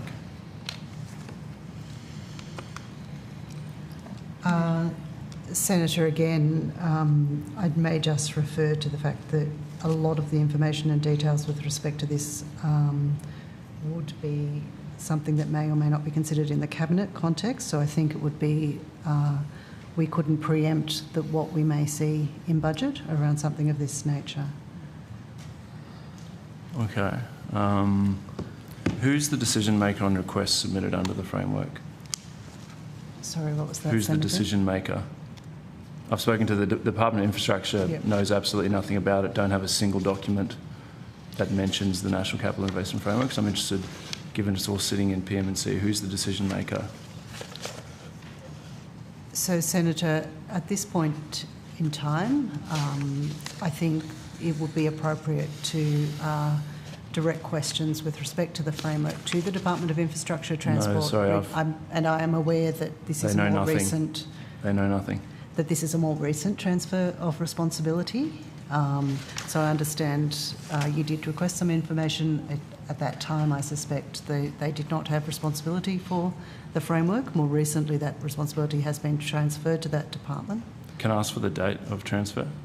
I'd have to take that on notice, Senator. Okay. I don't have that with me here. Because quite recently, I think in the last couple of sitting weeks, Minister King's office has advised me that NCF projects do not fall with them.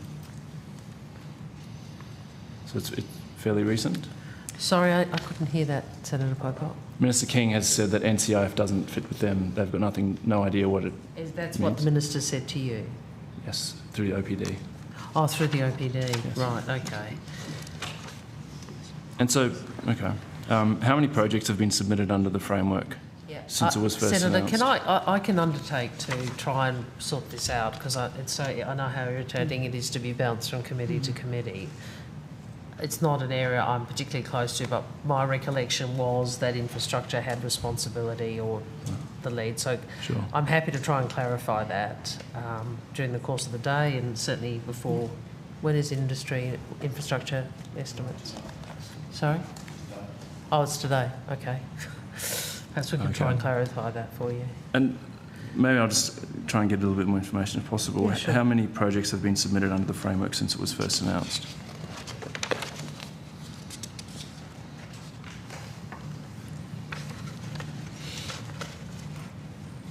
Surely there's some info you can give me.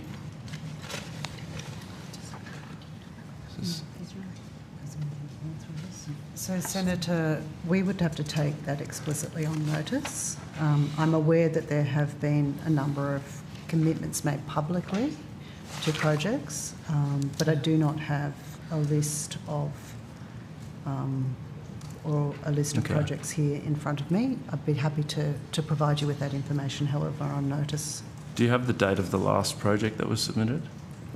I do not, Senator, no. Okay. Okay, so I'm none the wiser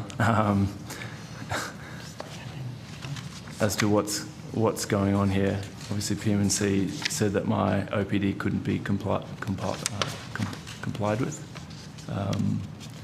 You said there were too many documents to sort through. So I turned up to estimates to try and find out a bit more, and it seems like you can't even give me some very basic information on something that was meant to be essentially a city partnership type arrangement.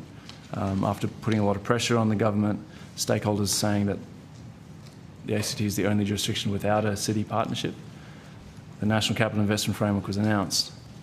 And since then, it's kind of this secret black hole that we're not allowed to know about. And it just, I don't know, it just seems strange. So I think, Senator, the way I'd characterise it is that this is an ongoing piece of work with the ACT government to identify and work through what those priority projects for investment might look like under the framework. Like I said, I'm aware of a number of announcements around this, but the full suite of what the framework will cover, I think, is still underway, which is why I don't have any information here in front of me today. But like I said, I'm very happy to sort of look into this and provide you with what detail we can. And just before I head over to infrastructure, can you just give me details about you said it was being handed over to Department of Infrastructure in its entirety, in terms of decision making, in terms of delivery, which parts have and haven't, and will they have all the files that you've? So, Senator, I understand that the department will work across the relevant portfolios within government, because there will no doubt be a number of projects that will have to be worked through, and will take the lead on negotiations with the ACT government on this matter. So the Department of Infrastructure should be able to talk to you about sort of where they're at within that process. But like I said, I'm happy to take on notice your question to this committee and see what information we can provide you with. Thank you. Senator, you would know, and as I said, I will, if you're heading straight over there, I may not have the chance to have a conversation with anybody before you get there, but obviously I understand you want to pursue questions about this. So I would make the self-evident point that whether it's under the framework or not, and I don't know which of the projects have been, but there's obviously been substantial investment by this government into the ACT, whether it's light rail, AIS, the William Hovell Drive duplication, or frankly, the very substantial additional funding to the cultural institutions, which Senator Gallagher pressed for through earlier budgets. And you would know the situation that most of the cultural institutions were left in under the previous government. So take your point about the framework, but I would just make the point that there has been a significant amount of investment. No, thank you. And I guess that's what I'm trying to get to the bottom of, because investments in our cultural institutions, to me, that's something that every government should be doing. I know there was some serious issues over the last 10 years. It's been, but the we've NCR announced over $500 million of new funding, additional funding. I'm just trying to work out what the framework is going to deliver. But thank you. Sure. Senator Cash. Thank you. If we could return to the caravan issue, please. Minister, we've gone through the 6th of December 2024 and the Prime Minister in relation to the Adass Israel synagogue attack making certain statements that he was briefed by the AFP. On the 11th of December 2024, again in relation to the Adass Israel synagogue attack, he stated he was briefed by the AFP, but also that they had a National Security Committee hearing. I just now want to go to the 12th of July 2024. The Prime Minister said of a Russian spy in the military who was charged, and he said this: "Well, I've been briefed extensively by our security agencies, including the AFP, including as late as this morning, but also previously. I spoke with Commissioner Kershaw prior to the press conference. They have outlined the details."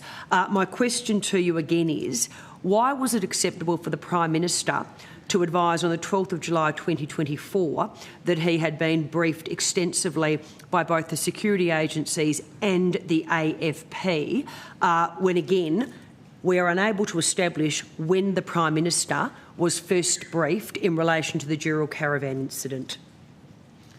Well, Senator, this is really the same question as we've gone to many times this morning, and my answer is the same, and I'd refer you to the evidence of the Australian Federal Police Commissioner, and as a consequence, I'll take any question on notice at this time. Yes, and the reason we're going through it, I'm sure you understand, Senator Wong, is that the Prime Minister, on certain occasions when it's convenient to him, is more than happy to stand up and advise that he was briefed by, whether it's the AFP security agencies or alternatively held a National Security Committee meeting. But on this particular occasion, we are unable to find out even the simplest of dates when the Prime Minister was first briefed. despite the fact that, as I said, Premier Minns, more than happy to be held accountable by both the people of New South Wales and the people of Australia. Can I then take you through the 16th of April 2024? This was actually said in multiple interviews. The Prime Minister said of the Wakeley Church incident, "We will have a meeting of the National Security Committee meeting this morning. I was briefed by the head of the Australian Federal Police, Commissioner Kershaw, and the Director General of ASIO early this morning, and we'll be having that meeting. I was briefed this morning by the AFP and by our security agencies. We'll have a meeting of the National Security Committee this morning as well as here in Canberra." He also said, "And this morning we've had a meeting of the National Security Committee to receive formal briefings following informal briefings that occurred earlier this morning." And then he's also said, "We have had this morning briefings to myself as Prime Minister. We've already had a meeting of the National Security Committee." And again, I ask you, why was it acceptable to say when he was briefed in relation to the 16th of April 2024 about the National Security Committee meeting, but again, in relation to the Dural Caravan matter, he is unable to provide us the simplest of dates? Well, Senator, I appreciate you have determined a political strategy and you will execute it. I'm not determining a political strategy. I have received advice and have listened to or read the evidence from the Commissioner, and I'm going to adhere to it, which is why I said at the outset, questions on this matter will be taken on notice at this time. With all due respect, Senator Wong, it is not a political strategy. What we have here is, quite frankly, a cover-up by the Prime Minister. He is unable to tell us whether he was briefed on the 19th, the 20th, the 21st, the 22nd, the 23rd, the 24th, the 25th, the 26th, the 27th. We've traversed this over and over again. That is not actually a question, Chair. Correct. And this is a completely new question in terms of clearly articulating for the benefit of the committee that there are 1, 2, 3, 4, 5, 6, 7, 8, 9, 10 dates on which the Prime Minister could have been briefed prior to the Dural Caravan incident becoming public. As I said previously, we know when Premier Minns was briefed. He stood up on the 20th. That's the second date here. The incident occurred on the 19th. Again, I am at a loss to understand how there is any danger to any investigation by disclosing this date. Senator Cash, that is not for you to accept well, it is because or it's my disagree thoughts. With the grounds. It's my of. thoughts. I appreciate always, Senator, you sharing your thoughts, and I'm sure that's mutual. But the point I would make again is, there is an ongoing investigation. Our first priority is to ensure that those investigations are completed and that if there are individuals or entities that need to be apprehended or charged, that occurs. And so we're very cognisant of the advice that the Federal Police have provided. Now, I would have thought, Senator, that you might take account of what has been said by authorities who are responsible for assuring the safety of Australians. Now, if you don't wish to listen to what they have to say, that's a matter for you. We have, and that is why I've taken the matter on notice at this time. And unfortunately, Minister Wong, given that the Premier of New South Wales was able to advise, as I said, not just the people of New South Wales, but the people of Australia, that he was briefed by the New South Wales Police on the caravan incident on the 20th of January. Quite frankly, the Prime Minister is actually looking weak now in the eyes of the Australian public because he is unable himself to provide a simple date. Can I ask then, has the Prime Minister spoken to Premier Minns about the fact that Premier Minns was happy to publicly disclose when he was briefed? Well, Senator, that was a set of opinions in a question. It was a set of opinions, again, designed to deliver the political strategy in which you're engaged. With all due respect, I hadn't. I'll let you finish. And please don't verbal me in relation to a you verbal the Prime Minister. Strategy. You verbal the Prime Minister, but you don't like it when someone points out that you're doing that. How did I verbal the Prime Minister by calling him weak? I'm going the truth about when he was Senator told about this McGrath. incident. We wouldn't be asking these questions. Senator. And one of the questions that actually does All right, arise I'm then- happy. You two could just sit there and debate this for yourselves, Yeah. and we're happy Minister Wong to can leave, and you sit could just at do the pieces to table camera if and- that's what you'd like. Yeah. All right. Am I able to respond? Well, if I'm sure the Prime Minister speaks with premiers and chief ministers regularly. I don't propose to go into details of any of those discussions. And in relation to the issues you've raised, I again refer back to my opening statement and every answer I've given since. Again, though, my question was specifically not in relation to premiers generally, but in relation to the Premier of New South Wales, who stood up publicly and has advised the Australian people and the New South Wales people that he was briefed on the caravan incident on the 20th of January. The Prime Minister is, despite questioning over a considerable period now, is unable to tell the Australian people when he was briefed. So my question is, has the Prime Minister specifically spoken to Premier Minns in relation to the fact that Premier Minns was able to tell the Australian people when he was briefed, but the Prime Minister is unable to? I refer to my previous answer.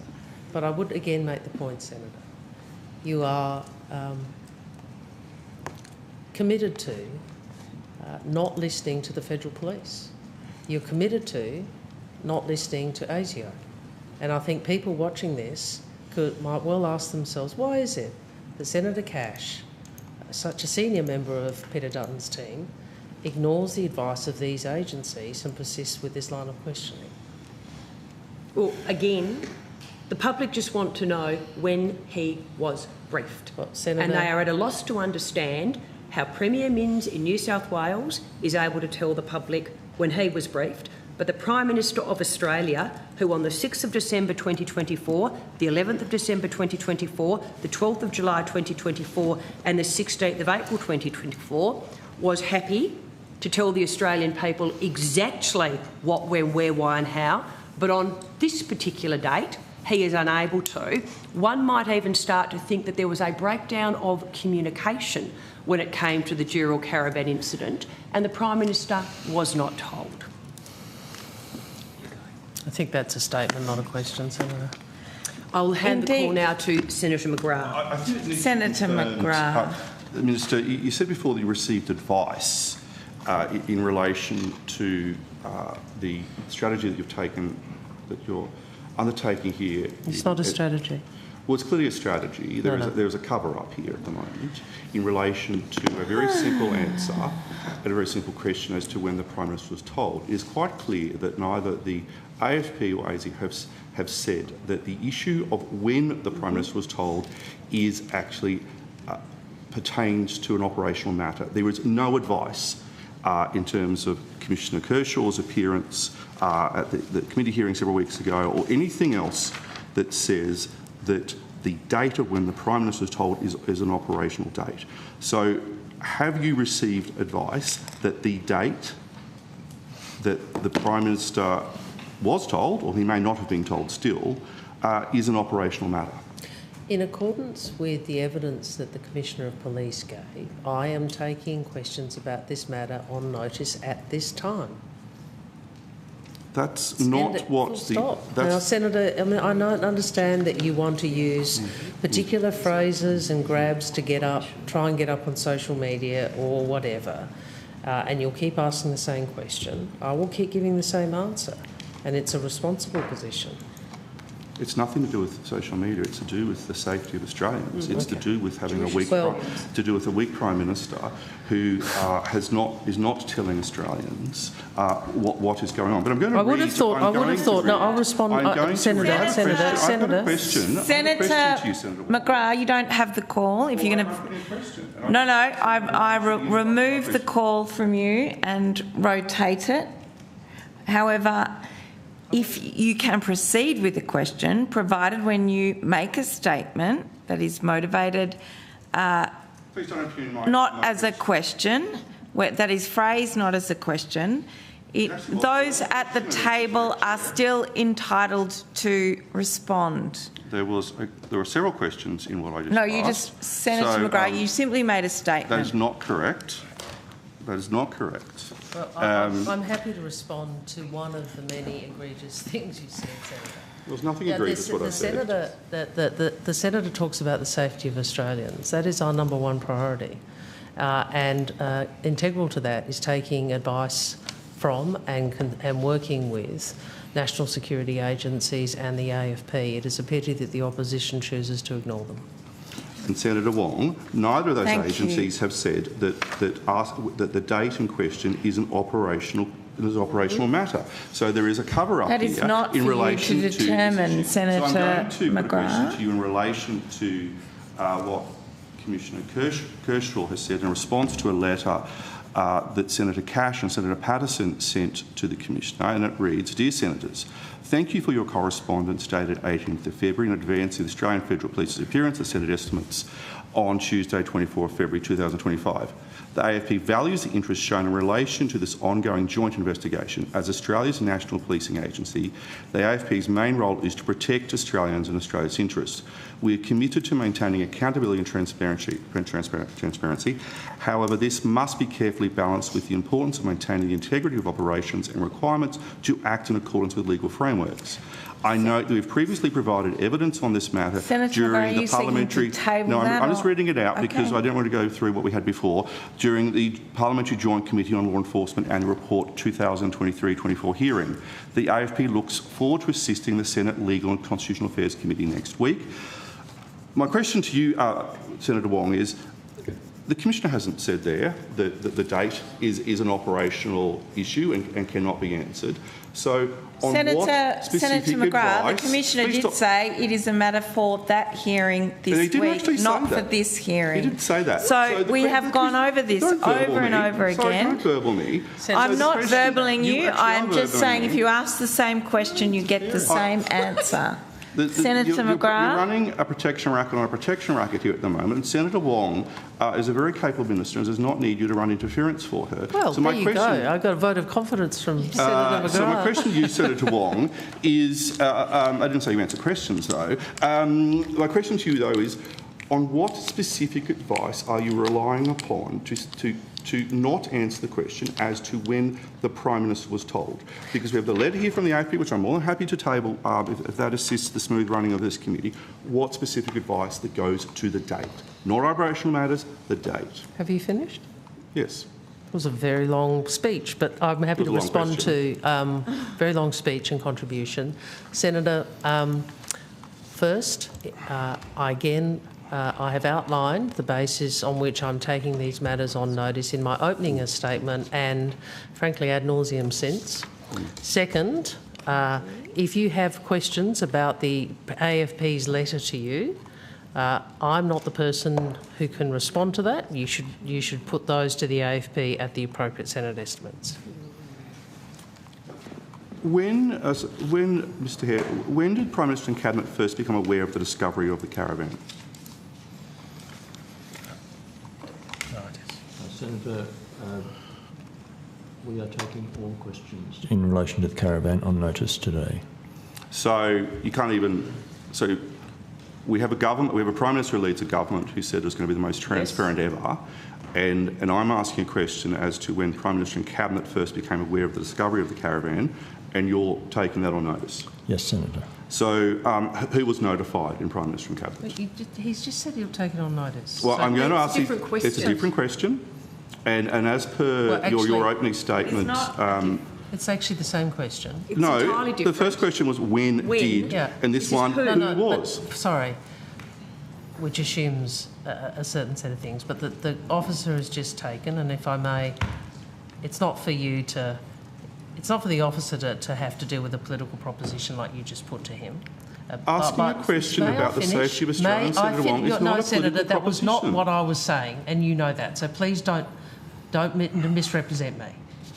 It's not honest. That is not what I said. But it is not for the officer to have to deal with a political proposition. That's for me. The officer has said all questions in relation to the caravan incident will be taken on notice.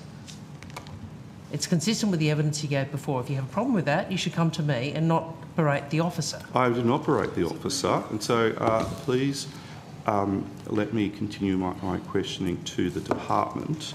So I'll just repeat the question. So who was notified in Prime Minister and Cabinet?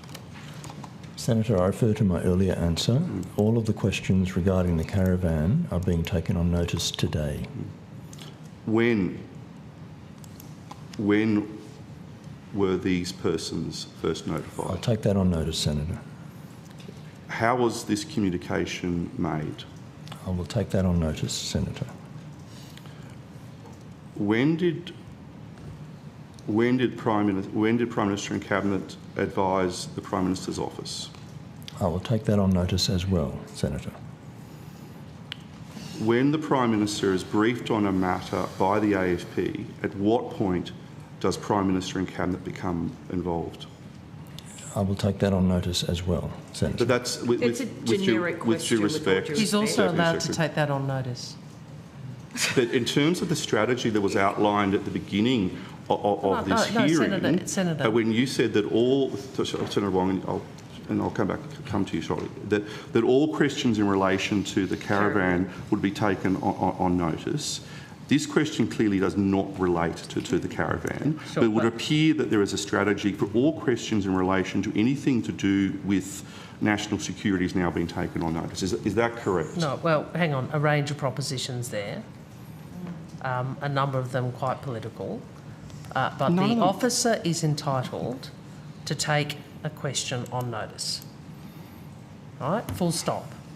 I've given you an indication as to the reason why the issues that were have been traversed for a lot of this hearing would be taken on notice, but the officer is entitled, separate to those propositions, to take questions on notice.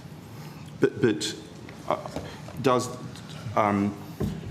do you have knowledge of the answer, sir? What? Senator, as a general proposition, when there is an incident of national security significance, our role is to ensure that the Prime Minister's staff are aware of it, and typically the operational agency dealing with that incident will also brief the Prime Minister's office. So, Mr. Hare, are you able to assist with that my question? I think Mr. Fletcher's just answered the question, So Senator. as a matter of course, when the Prime Minister is briefed on a matter, the question was, at what time does Prime Minister and Cabinet become involved? So I don't believe you've answered that sort of aspect of the question. Mr. Hare, are you able to assist? What does that mean? What? I thought that you asked a general proposition. Mr. Fletcher gave you a general answer, and now you're saying what time, which is... At what point does the Prime Minister and Cabinet... You know, I'm sorry? At what point does Prime Minister and Cabinet become involved? As soon as possible. It's a simple answer. Is Prime Minister and Cabinet briefed at the same time as the Prime Minister? Every case is different, Senator. There are times when an incident occurs and the operational agency will directly brief the Prime Minister's office prior to officers of our department learning about the incident. And I can think of one, the incident in Bondi last year was one occasion one such occasion. Our job is, as soon as we find out information of relevance, that we inform the Prime Minister's staff. So you inform the staff. So let's just step back here a little bit. So the Prime Minister is briefed by the AFP, that may occur at times directly ahead of us finding out about a particular thing. Yes. Would the staff be briefed? Would the staff of the Prime Minister's office be briefed before the Prime Minister? What? This goes to process. No, but he can't. I mean, would they be briefed? We already know the answer. Yeah. He can only answer what he can answer. Do you see what I'm saying? Like he's just given evidence about different ways in which information might be provided in this context. So, but you've asked him a general question. Is there a process in place? Is what I'm getting to in terms of the briefing of the Prime Minister by the AFP, whether Prime Minister and Cabinet are briefed at the same time, and I think there's been an answer in relation to that. But now I'm going to whether the staff within the Prime Minister's office, at what point are they briefed? Well, Senator, I repeat my earlier answer, as soon as possible. That is our role. Is there a process document in terms of guidelines for the briefing of the Prime Minister or the staff or by the AFP in relation to incidents? We have the Australian Government Crisis Management Framework, which is the general overarching framework for handling incidents of whether it's a major bushfire, terrorist attack, etc. And that is, there've been no breaches of that policy in the last 12 months? Well, as I said, things happen and they are dealt with as quickly as possible, depending on the time of day, whether it's a weekend, an evening or whatever. But our role as a policy agency is to ensure that the Prime Minister's staff are up to date with what's going on of policy significance. Operational agencies have their own channels. And we talk to each other as often as we can. Mr Chair, has the Secretary's Committee on National Security been briefed about the discovery of the caravan? I'll take that on notice. So, if so, when? We wouldn't usually disclose what happens in scones. Unfortunately, Minister, because all the questions I'm going to be putting to you, I'm getting the same answer. That I've all taken on notice. No, I'm just making the point. Scones is Secretary's Committee on National Security. Yeah. Obviously, deals with is part of the NSC and cabinet processes, so it wouldn't be usual to, in this context, under either government, to provide information about what SCONS has or has not been discussing. You've asked a question, we'll take it on notice, but I'm just saying to you, it's an entity which has existed for some time, and I don't think either side of politics would be in the business of disclosing what has or has not been on the SCONS agenda. In relation to, in terms of the guidelines that you follow, so often Prime Ministers are very busy and staff have to be briefed ahead of the Prime Minister. Do you brief would you brief, or would you brief the Prime Minister's staff in relation to a national security issue before the Prime Minister is briefed?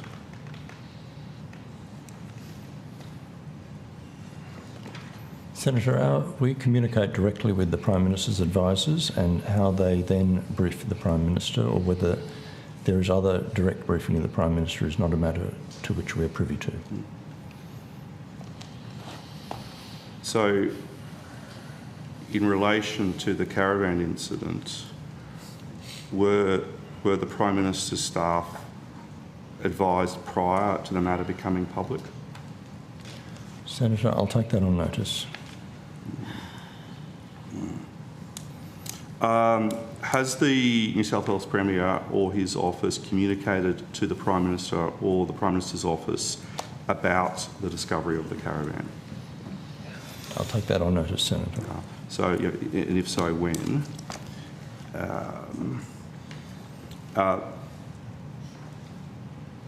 And what, in relation to Prime Minister and Cabinet, has there been any communication between the New South Wales Premier's office or his department with Prime Minister and Cabinet about the discovery of the caravan? Senator, I'll take that question on notice as well. And if so, when? I think Senator... I just have one more line of questioning. During question time on the 6th of February 2025, Senator Patterson asked the following. On the 21st of January, National Cabinet agreed to establish a new national database to record anti-Semitic crime and other anti-Semitic incidents. He then asked the Minister, or the Minister representing, has the database been established, and if so, how many incidents of anti-Semitism has it recorded so far? I also note this was in the letter that was sent on the 18th of February 2025. That was the question. Minister Watt, at the conclusion of question time, came back with additional information and advised as follows. I'm advised that the Attorney-General's Department has commenced work with key Commonwealth agencies on this project. Obviously, a national database of this kind cannot be stood up overnight by the Commonwealth Government alone. It is a significant undertaking that requires work across all jurisdictions. It's work that this government is committed to leading in consultation with the states and territories and with community organisations like the Executive Council of Australian Jewry. Could you advise what role is PM&C playing in the standing up of the database and how many staff are involved and at what level? Andrew Walter, First Assistant Secretary, Government Division, Department of Prime Minister and Cabinet. We have a very limited role, Senator. The work is being led by the Attorney General's Department, and you would be aware, I'm sure, that the Standing Council of Attorneys General met on Friday and discussed the database there and agreed to take forward work on the database. We have ongoing engagement with the Attorney General's Department about it, but it's more of a kind of monitoring kind of role, and it's pretty light touch at this stage, and we don't have any dedicated staff in relation to the database. Thank you very much, Mr Walton. Just in terms of the Attorney General's Department, will they be providing regular updates to Prime Minister and Cabinet? We keep in touch with them on a whole range of issues, so not in a kind of formal sense, but we will informally be updated on a regular basis, yes. Okay, so informally updated. I think, Senator, as you probably would know, National Cabinet has made a range of decisions, but often those particular portfolio departments might be responsible for the implementation, and this is one such area.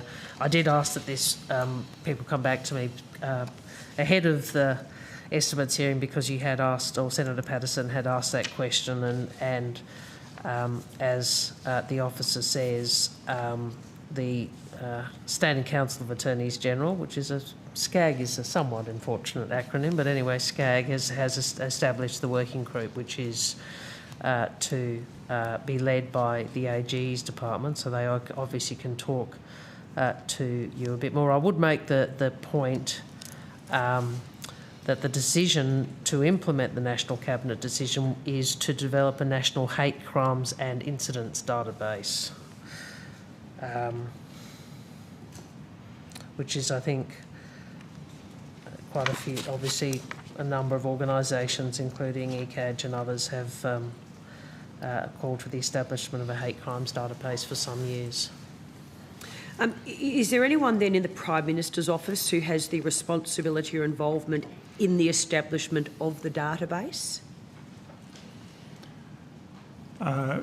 Certainly we work with obviously, as the proposal has developed both through the National Cabinet process and obviously there's the usual kind of formal approval processes that go through, we do work with the Prime Minister's office, of course. Sorry, perhaps I should ask the Minister then. Minister, is there anyone in the Prime Minister's office who has responsibility or involvement in the establishment of the database? In addition to the Attorney-General's office? Correct, exactly. Yeah, I'll take that on notice. Thank you. And just in terms of, this was the centrepiece of the National Cabinet on anti-Semitism.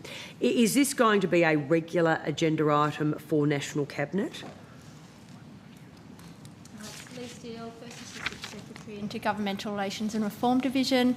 The agendas for National Cabinet are set at the discretion of the Prime Minister as Chair, and it depends on what's appropriate. Okay. Minister, I might ask you then, is this going to be the database that is a regular agenda item for National Cabinet? Well,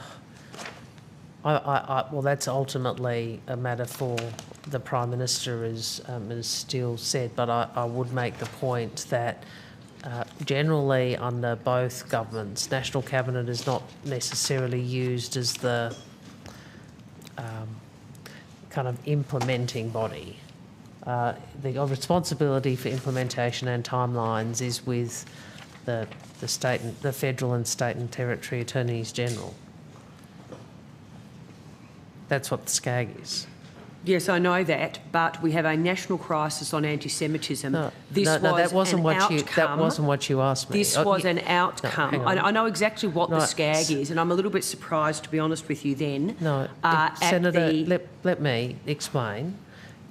You were asking me specifically about the database. Correct. Yes, and I'm making the point that the implementation of that is in the Attorney General's portfolio. The broader issue about how we deal with the unacceptable rise of anti-Semitic hatred and crimes in this country is obviously something that leaders will continue to discuss, because it is, as I've said repeatedly, these are not only attacks on the Jewish community, they are attacks on what it is to be Australian. Well, Minister, this was, as I said, the key outcome of the National Cabinet on anti-Semitism.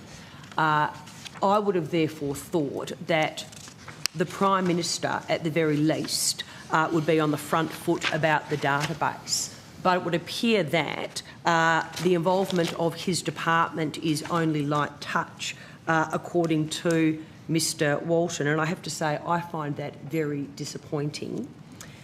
Do we have any knowledge as to when this database is expected to be operational? I think these are probably matters you should address to the Attorney-General's Department, Senator.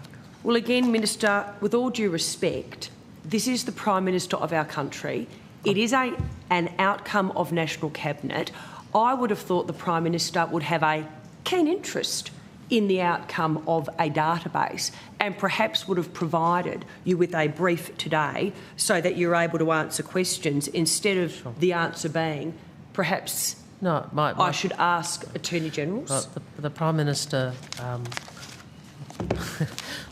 not sure it's his job to brief me, Senator, and I doubt that Mr Morrison would have briefed you, but what I would say is I was actually trying to be helpful, because the implementation is being undertaken through the Attorney-General's portfolio, which is what both PM&C officials have explained to you.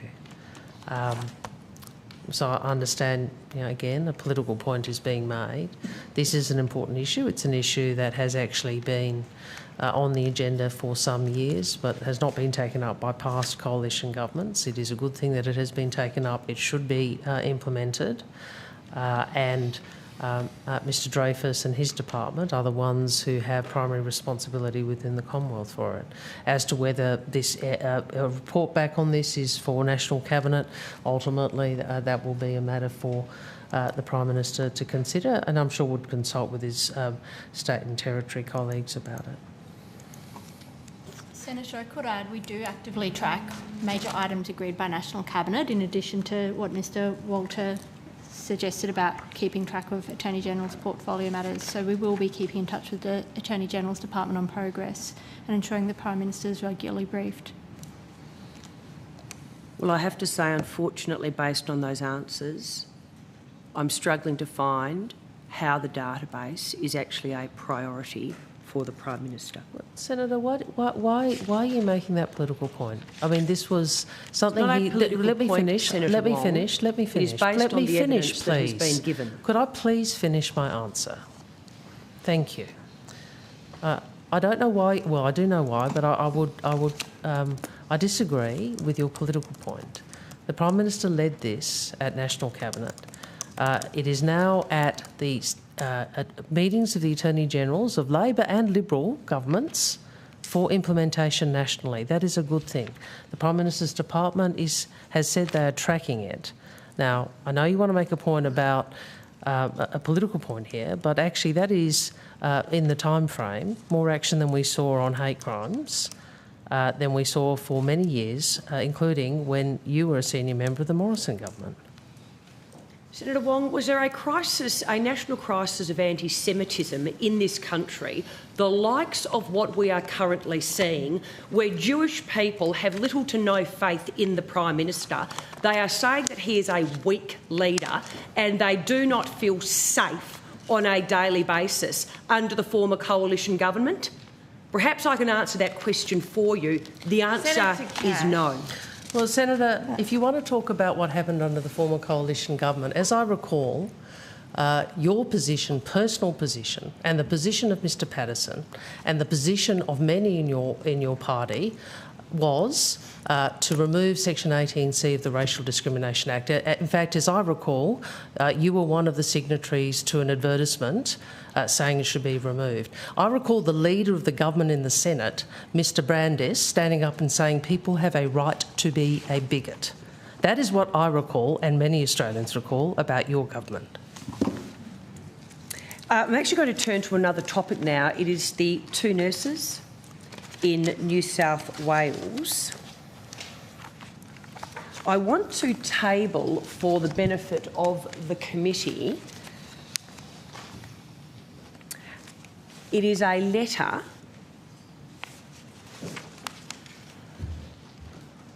from psychiatrist Jacqueline Rakov, who wrote to Minister Mark Butler on the 26th of October 2023. This was signed by 235 other medical professionals in the wake of Hamas's terrorist attacks on Israel. And the letter expressed alarm that many doctors were endorsing pro-Hamas views on social media. Mr Hare, can you just take us through your department's knowledge of this letter?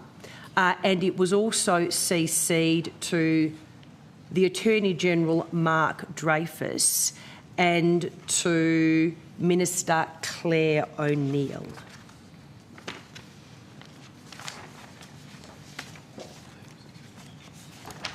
So this is a letter that was sent. Sorry, can I just be clear? Yep.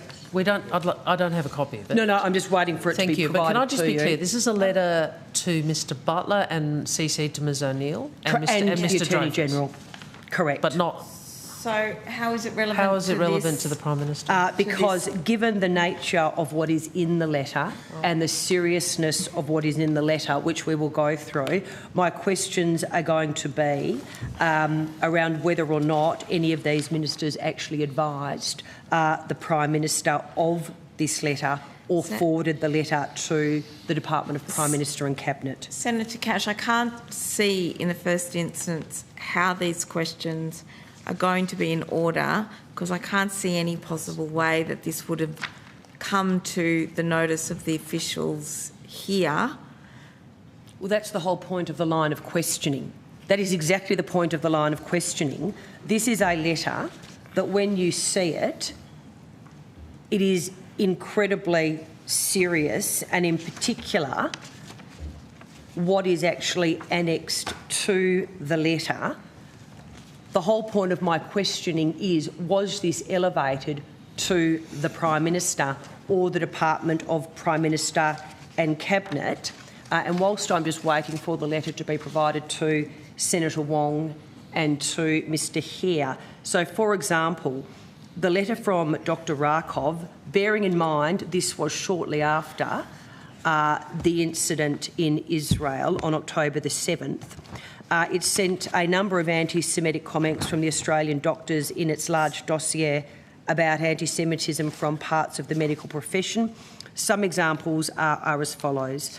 Senator Cash, we haven't tabled this document because I am still unclear how it is relevant to questioning this afternoon. The whole point is whether or not it was elevated to the Prime Minister, given the serious nature of what is contained in it.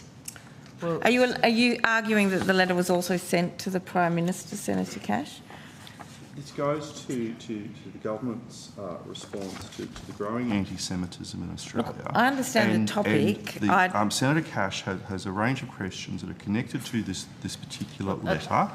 And we've all how it was received treated by the letters government, of this kind, Senator McGrath. And thank you for helping me. And whether the Prime Minister has seen a letter or another range of questions connected to that. It is not controversial for this letter to be tabled. And if it is suddenly becoming controversial, we're going to have a very long day. We're setting a whole new test of relevance then. You can no longer ask questions. Senator McGrath, So we're just clear. You want to table a letter that was sent to other ministers but not the Prime Minister. Correct. In order to be... So you can I just finish? Goodness me.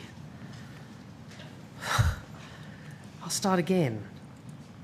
You want to table a letter in order to ask a question that was not sent to the Prime Minister or his department, in order to ask questions, in order to quote from the content and ask questions about what happened to the letter that wasn't sent to the Prime Minister, just so we're clear. No, that is not it. Right. The letter was not sent to the Prime Minister. Well, I don't know. That's why I want you to see it, to be able to identify if it was. Sorry, I thought you said the letter wasn't sent to the Prime Minister. No, which is why I want you to see it to identify whether or not. I think Chair, I'd suggest my suggestion would be I think it's relevant for Senator Cash to ask if a letter has been seen by PMNC. That is the question. I don't think it's relevant for her to read screeds from it in order to make a political point about a letter that may not have been sent to the Prime Minister or Prime Minister and Cabinet. Okay. Well, if you're comfortable, then I think it's in order for you to see that so you could see it. Letter. Yeah. Perhaps she could Senator Cash could table it. Yes. I'll get instructions and then we can respond on the question, which is, has this letter been sent to the Prime Minister? Thank you. Right? We can correct the letter. Table the letter. Was it forwarded to the Prime Minister? Was it forwarded to the Department of Prime Minister and Cabinet? Given that the allegations in the letter are incredibly serious, given what then occurred recently with the two nurses in New South Wales basically making the threats to Jewish patients. Okay. I'll obtain some advice on that. We can come back to it. Thank you. Are you able to come back to the committee with that advice? You just asked it and I haven't moved in the last 2 seconds? No. I'm sure that someone from the Prime Minister's office, I will come back to the committee? I will try and obtain some advice about this. Thank you very much. Can I then go to the unfortunate incident with the Bankstown hospital workers and in particular them bragging about refusing to treat Israeli patients? Just to get an understanding about the actions of the Prime Minister's department following what we unfortunately now saw were the very public threats, can you take us through, Mr Hare, the measures that your department, the Department of Prime Minister and Cabinet, are working on in relation to this issue?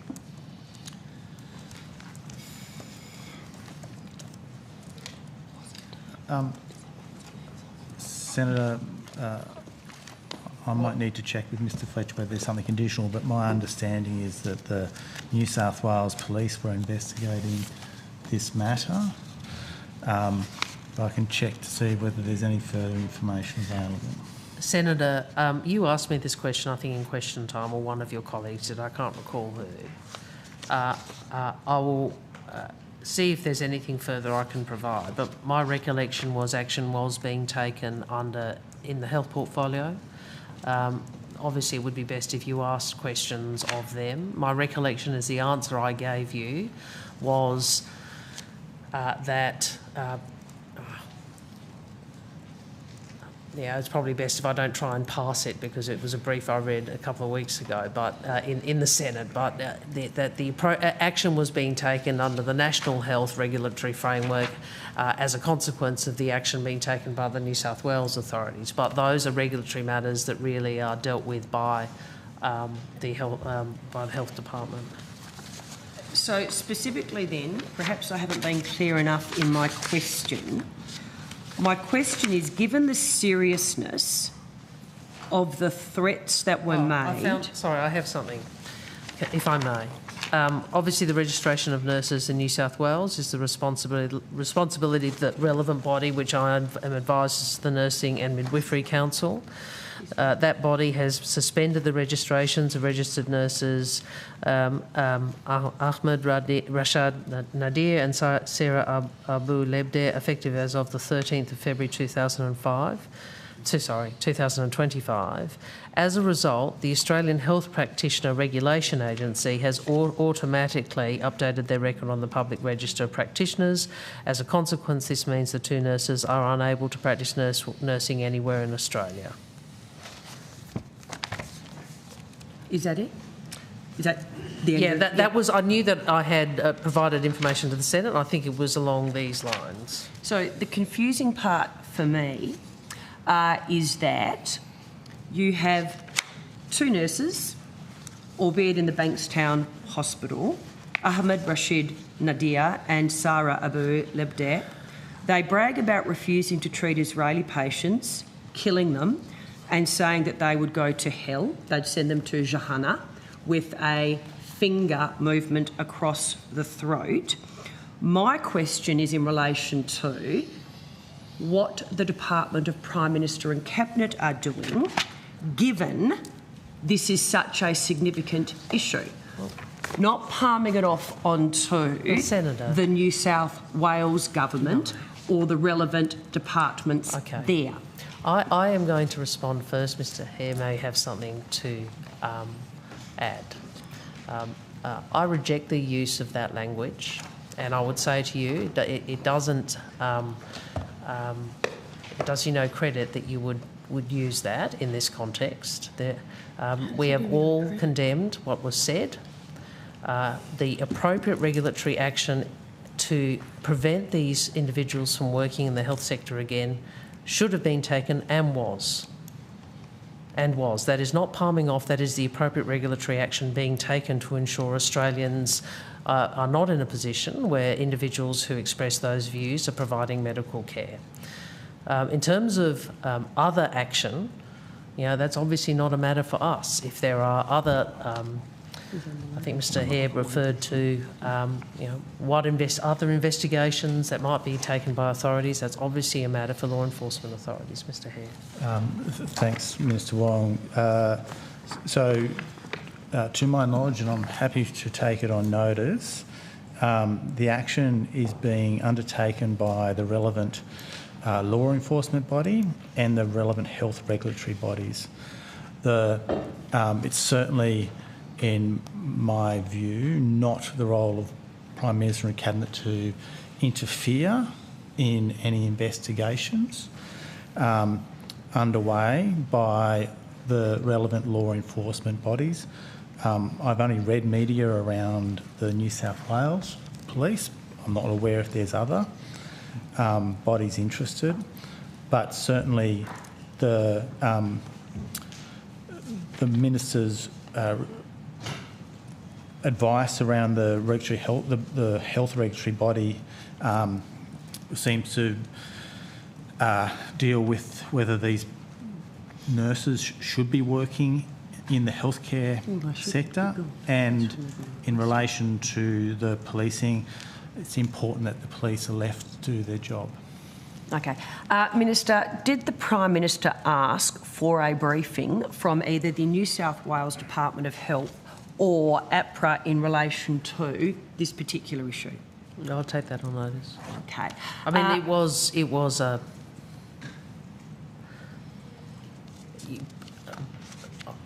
Before or after, I mean, the fact of the video became public to all, including authorities, very quickly. So which time frame are you talking about? The moment the Prime Minister became aware of this issue, from that point in time, has he asked for a briefing from either the Department of Health or APRA or both in relation to this issue? Sure. Mr Hare, did the Department of Prime Minister and Cabinet ask for, or have you had a briefing from the New South Wales Department of Health or APRA in relation to this event?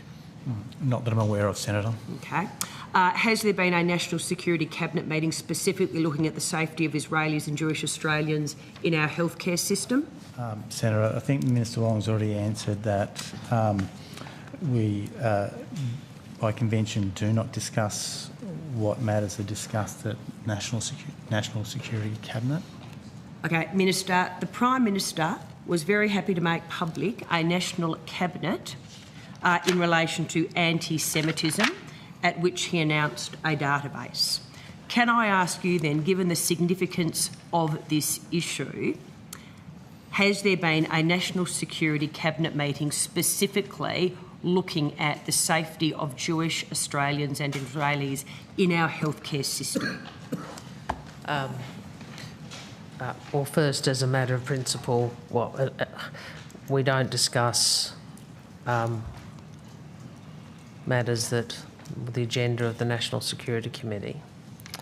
But I would make comments broadly that the Prime Minister, consistent with what the Prime Minister has made, the Deputy Prime Minister, myself, the Attorney General. Of course, we are concerned, deeply concerned at what we have seen in this country in recent times. I think we were all shocked and sickened by the video and what was said in it.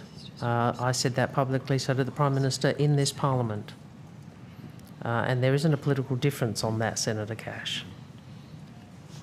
There isn't a political difference on that. And if I may, I mean, the government has taken a range of decisions in relation to anti-Semitism. You will recall that we banned hate symbols and the Nazi salute. You will recall that we legislated against doxing. Regret that you voted against that, Senator. You will recall that we have announced, or it has been made public, that there has been established a special operation Avalite with the AFP to combat acts of anti-Semitism.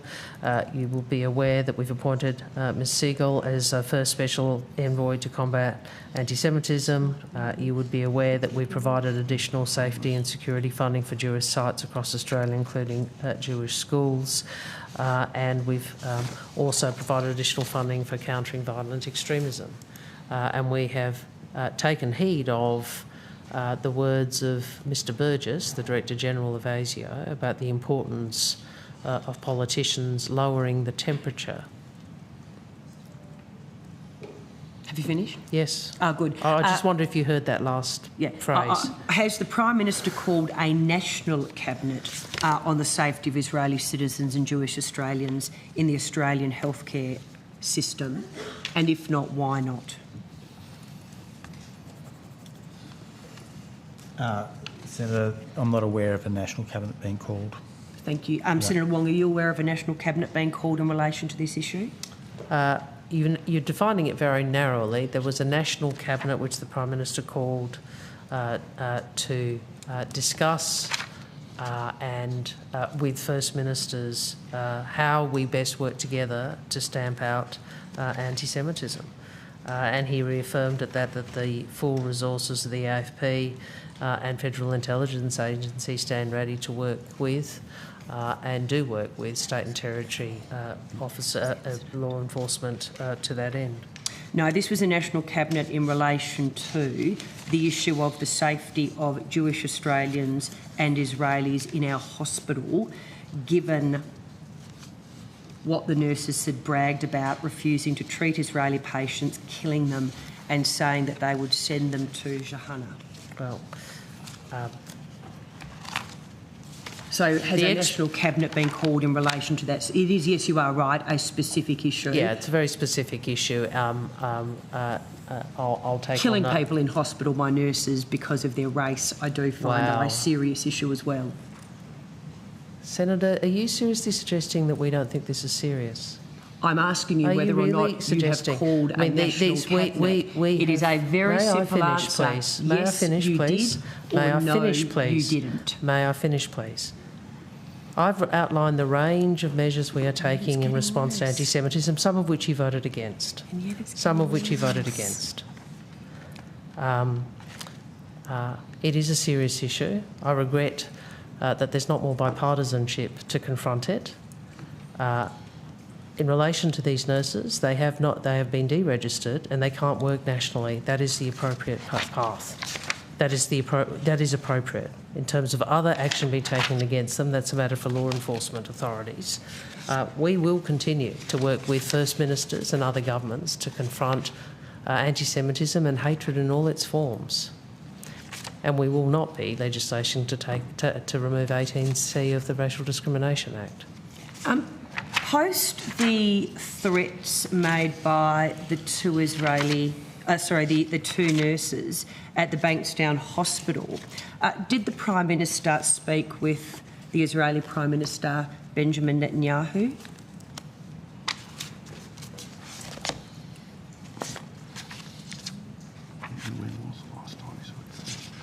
I'm not aware, Senator. I'll see whether... Minister? I'll have to take that on notice. You'll take it on notice. Yeah. Could you also advise when was the last time, or the most recent time, that the Prime Minister spoke to the Prime Minister of Israel, Benjamin Netanyahu? Yes. I said yes. You said can... Yes, I just don't know if this Mr. Kang, I'm sorry, I can't quite read it. If you have any further information then. Afternoon, Senator. Pablo Kang, First Assistant Secretary, International Division. The last time the Prime Minister spoke with Prime Minister Netanyahu was in April last year. April of last year? That's right. April 2024? Yes, Senator. Right. Or a year ago. A year ago. Okay. The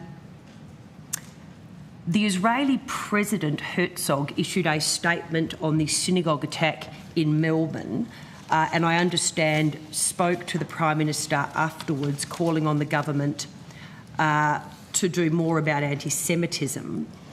You'd be aware that Prime Minister Netanyahu has also publicly expressed concern over the attack on the Melbourne synagogue.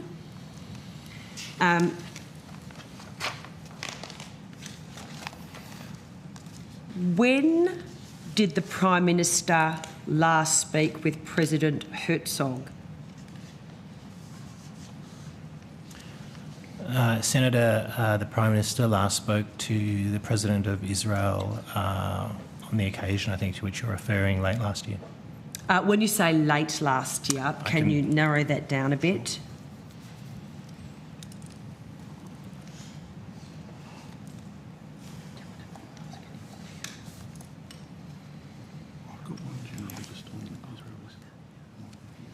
Senator, was on the 6th of December 2024. Thank you very much. So that was the President as opposed to the Prime Minister.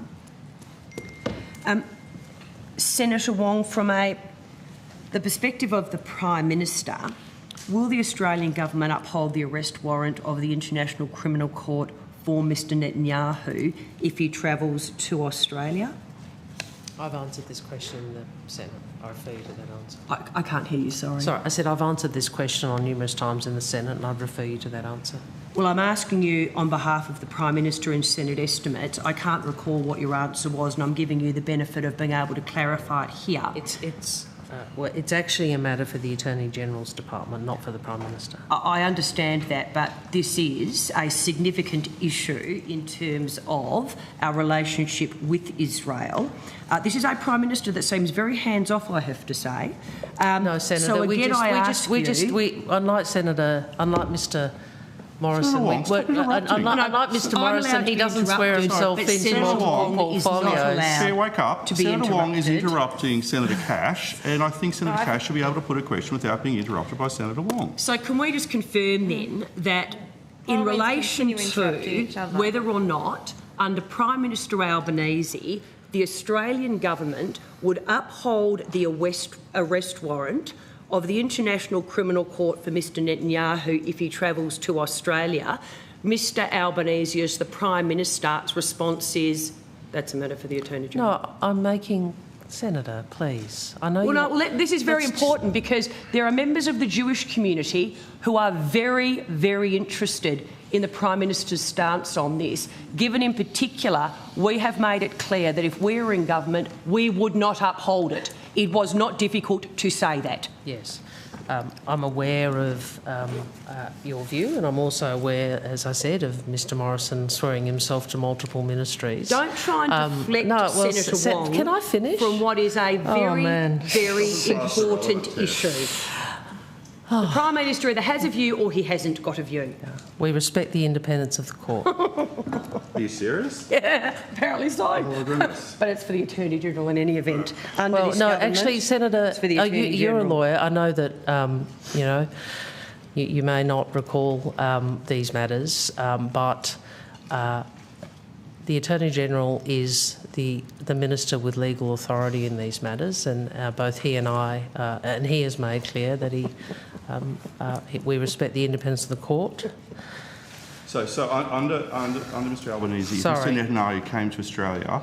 no, just hang on, please. Please, no, we respect the independence of the court, and we will not be dealing with hypotheticals. It's not a hypothetical. There's no hypothetical here. What is the hypothetical? We have made it clear that if we were in government, we would not uphold the arrest warrant. It is as simple as that. Netanyahu's coming to Australia. I think it's a hypothetical. Well, it's not a hypothetical because we would welcome Mr Netanyahu coming to Australia, but he cannot come to Australia because the Labor government will not give a commitment that he will not be arrested if he comes here. So it is definitely not a hypothetical. It goes to the arrest of a democratically elected Prime Minister. Well, Senator,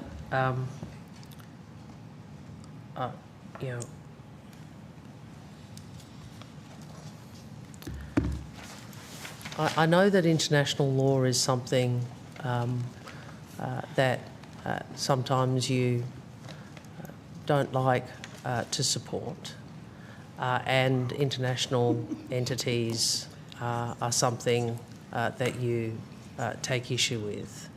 I would make the point that Australia, for example, and the South China Sea and elsewhere, exercises our rights in accordance with international law, including the law of the sea.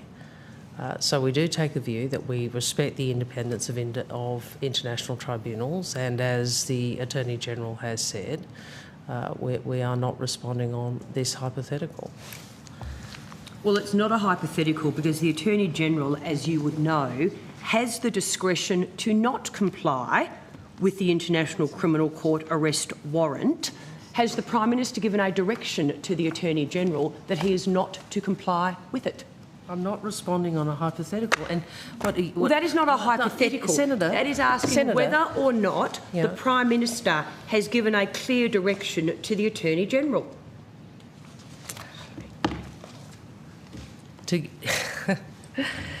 So what is your proposition, just so I'm clear, with somebody who wants to be the Attorney General of this country? You want the Prime Minister to give a direction to the Attorney General about how the Attorney General is to exercise legal authority? in relation just to so not, you're clear. No, I'm asking Senator Cash. So you're asking Senator Cash, as the Shadow Attorney General, you saying it would be appropriate for the Prime Minister to issue a direction to the Attorney General of this country, requiring him to act in a certain way when he has has to make a certain legal decision. This is a question, Senator Wong, of government policy. And I can assure you that Jewish Australians are incredibly disappointed by the Prime Minister's inability to stand up and say that Mr Netanyahu is welcome here and he would not be arrested if he came here, despite the warrants issued by the ICC. Mr Hare, has your department discussed this matter with the Attorney-General's department?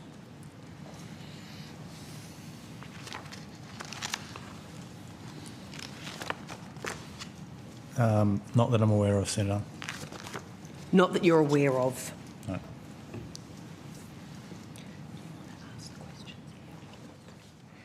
We just now want to go to another line of questioning in relation to Oscar Jenkins.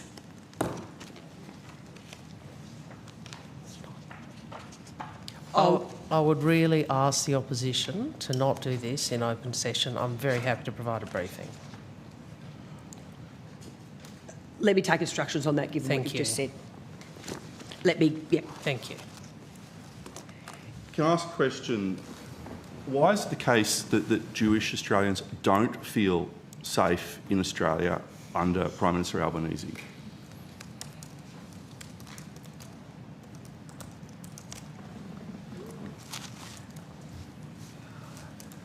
Senator,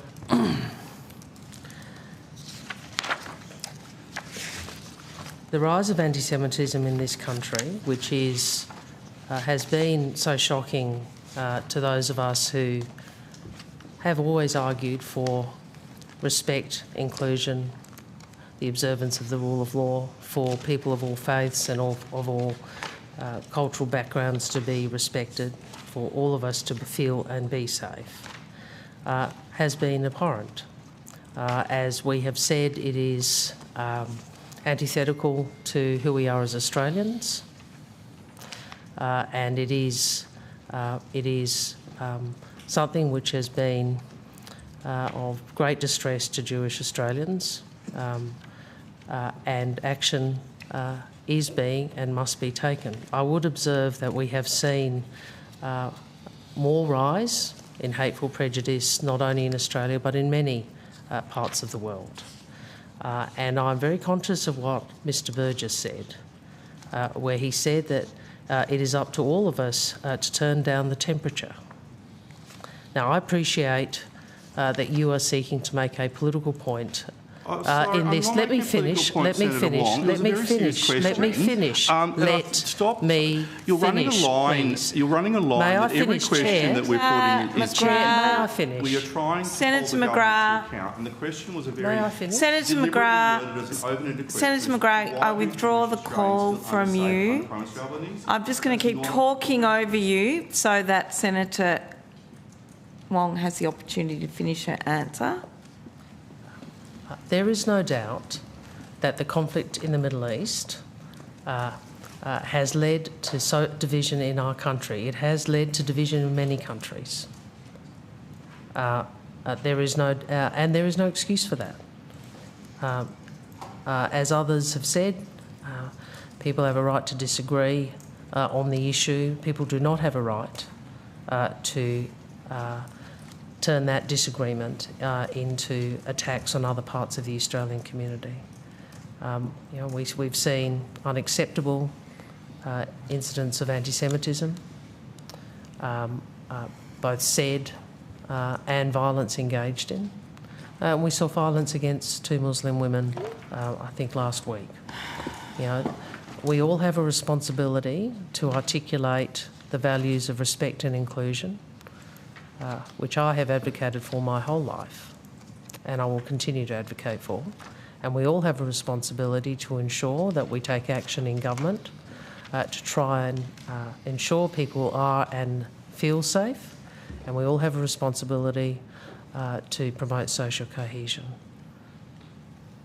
Does the Prime Minister take responsibility for the growing anti-Semitism in Australia, and does he take responsibility that Jewish Australians feel safer in Israel than they do in Australia?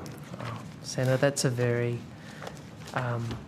provocative way of putting that to me. And I want to just remind you that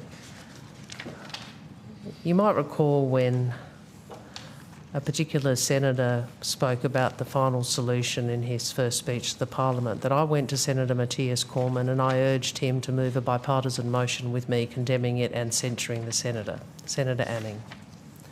And I said to him at the time, my experience of John Howard's call to lower Asian immigration, my experience of Pauline Hanson's call that Australia was in danger of being swamped by Asians. All of these sorts of prejudices were best met by the major parties working together against prejudice. And we did move that motion and we did speak together on that. I'm very happy, and so is the Prime Minister, to work with you against prejudice and discrimination, including anti-Semitism in our country. I'm very happy to do that. But why did Jewish Australians under this Prime Minister feel what I unsafe? think what is not helpful is the way in which you try to weaponise this, just as you are now. I'm not weaponising it. Well, I speak to Jewish Australians every day who feel unsafe because of the actions or the inactions of this Prime Minister. And so my question was a deliberate question. Does the Prime Minister take any responsibility for Jewish Australians feeling unsafe in Australia, their home? You know, we take responsibility for working for an Australia where Australians can feel safe and be safe. We all take responsibility for that, and I hope you do too. So the Prime Minister doesn't take any responsibility? He takes responsibility every day for working for an Australia in which Australians can be and feel safe. Every day. I hope you do too. And so on what date was he briefed by the Federal Police or ASIO in relation to the caravan incident? Which date? On what date? If the Prime Minister is so concerned about the safety of Australians, why won't he tell the truth about when he was briefed about the caravan incident? Senator McGrath, which day did you call for? Times. Which day did you call for those protective provisions of Section 18C of the Racial Discrimination Act to be removed? On which day did you vote against? Did you vote against anti-doxing legislation, which was designed to protect Jewish Australians? We have a Senator, who is not across his brief. Senator McGrath, this is not a time for when he was briefed. Senator McGrath, we've been over this again and again. Senator McGrath,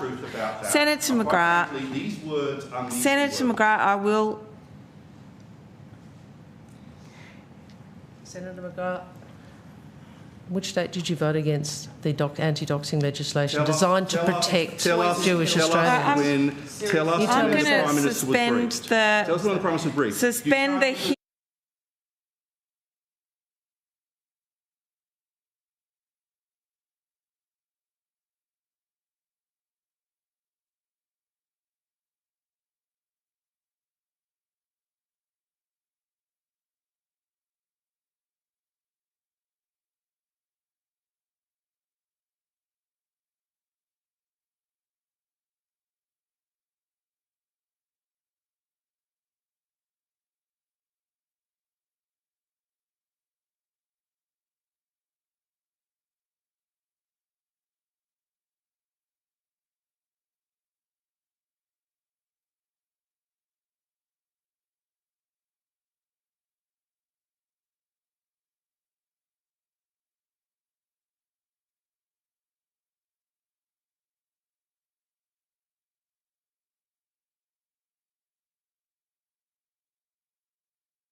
Hume. Senator Cash or Senator McGrath, who is seeking the call. Oh, can I just confirm, in relation, Senator Wong, to the line of questioning that I raised, and you said that you'd provide us with a briefing, I'm happy to accept... Sorry, which line of questioning is that, Senator Cash? Actually, not a matter for PM&C. It's a matter for DFAT. We were hoping, yeah, the questions I want to ask go to the Prime Minister and his knowledge. No. Which base? No, I don't. I'm not going to ask them here. Yeah. Are we able to be briefed? Well, your colleagues have been briefed on this matter. So I'm happy to provide more. If you weren't asked by your colleagues to come to consular briefings, I'm happy to. And that's fine.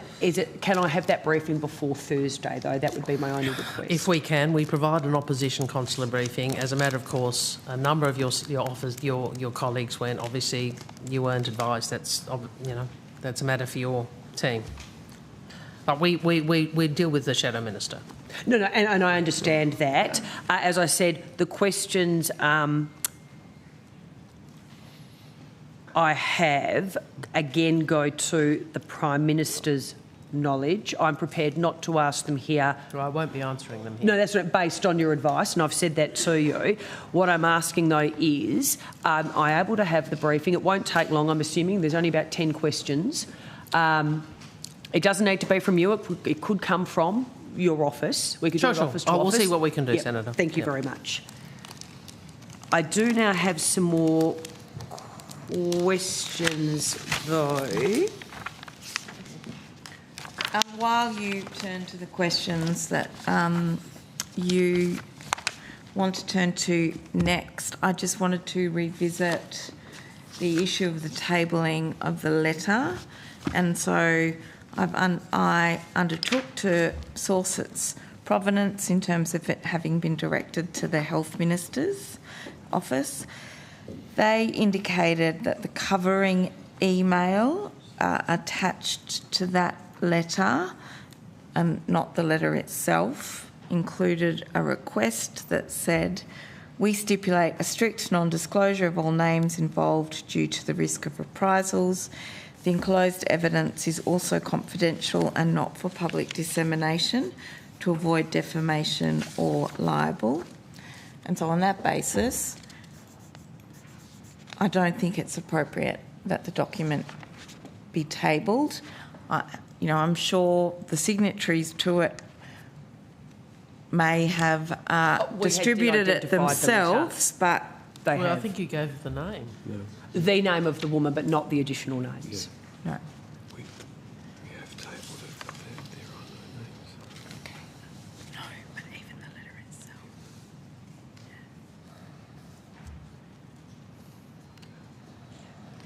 Okay.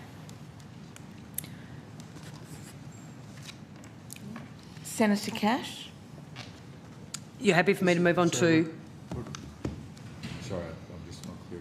So the letter's not being tabled, even though it's been mentioned. I just want to raise, I'm just seriously concerned that if a piece of correspondence goes and people ask for it, that it's potentially liable in their view, and a series of people ask for it not to be handed up, and it was handed up here within several attempts to have it tabled, is just beyond the pale. It is a breach of faith with those people. Well, and I find that absolutely it's been previously appalling. tabled in health estimates in any event. So you got away with it. Someone got away with it in the health estimates. Yeah. We de-identified it, the one without the names, and had permission from the person to table. All right. It was deliberately de-identified, correct, for that exact reason. Contrary and as I said, it has already been tabled previously in health estimates. Yeah, contrary to the instructions on the email. Thank you, disgusting. Senators. And Senator Cash, did you want to return to your question? I do. Senator Patterson had asked a series of questions in relation to a camera in the sensitive compartment information facility when the Prime Minister was speaking with President Trump. He asked it in Home Affairs and he's actually been directed to Prime Minister and Cabinet. Sorry, what was The Prime Minister issued a tweet. This morning I had a great conversation with the President and in it there was a telephone. So we had some questions in relation to the telephone actually being in the Parliament House briefing room sensitive compartmented information facility.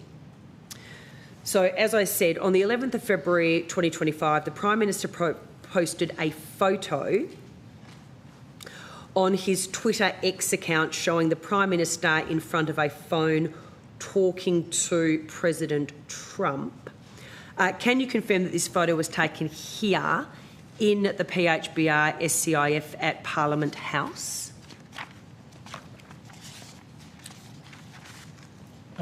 Sorry, Senator, I'm not aware of the issue. I'll need to check with the team to see if we're aware of any advice provided. Yep.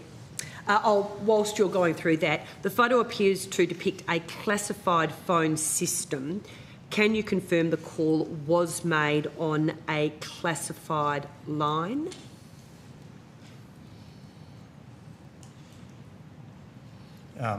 We'll need to check, Senator, sorry. Yep.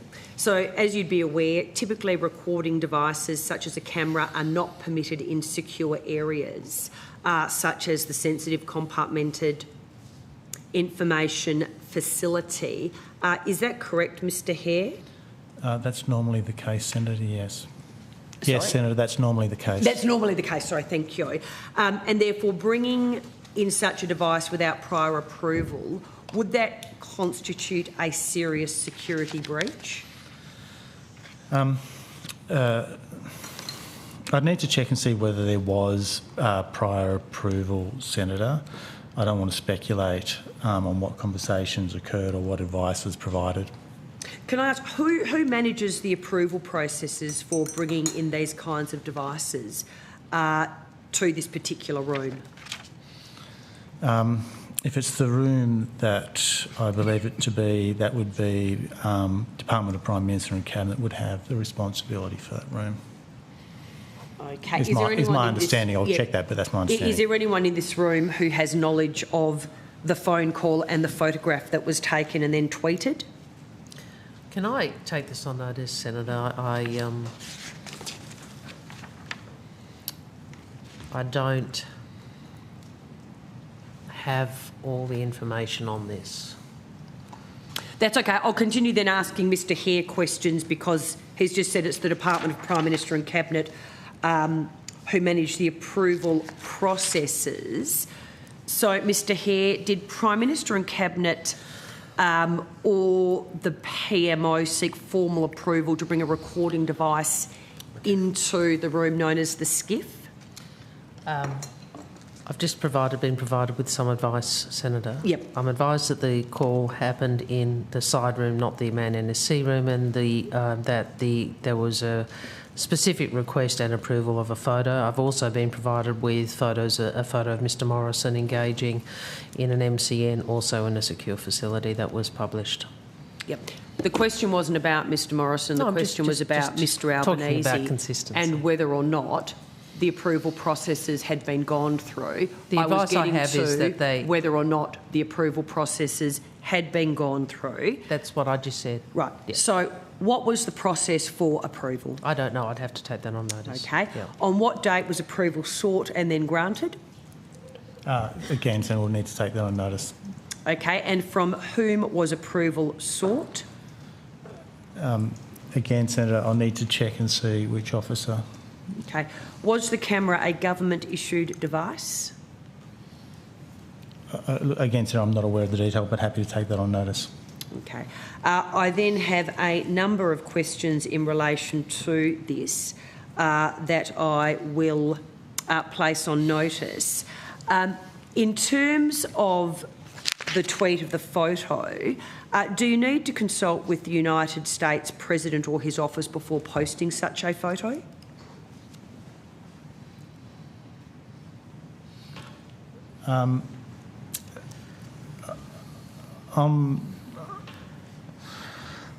Look, I can only... I'll try and assist a bit. I mean,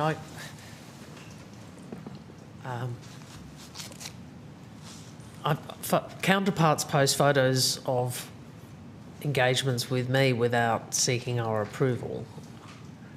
I wouldn't have... But I can check what the arrangements would you mind is. checking? But generally, a photo gets taken and participants would publish their own. That's fine. As I said, given that they're all being taken on notice, I will put the rest on notice. Chair, Senator O'Sullivan has a line of questioning that he would like to pursue.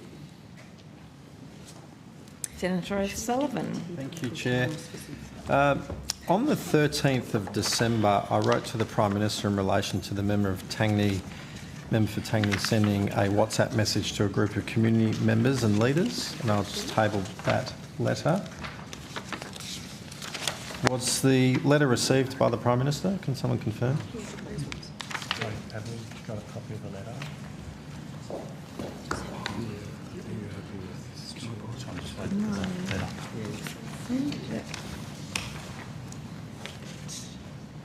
It's a letter from me. So it's a letter from you... To the Prime Minister. To the PM? Yes.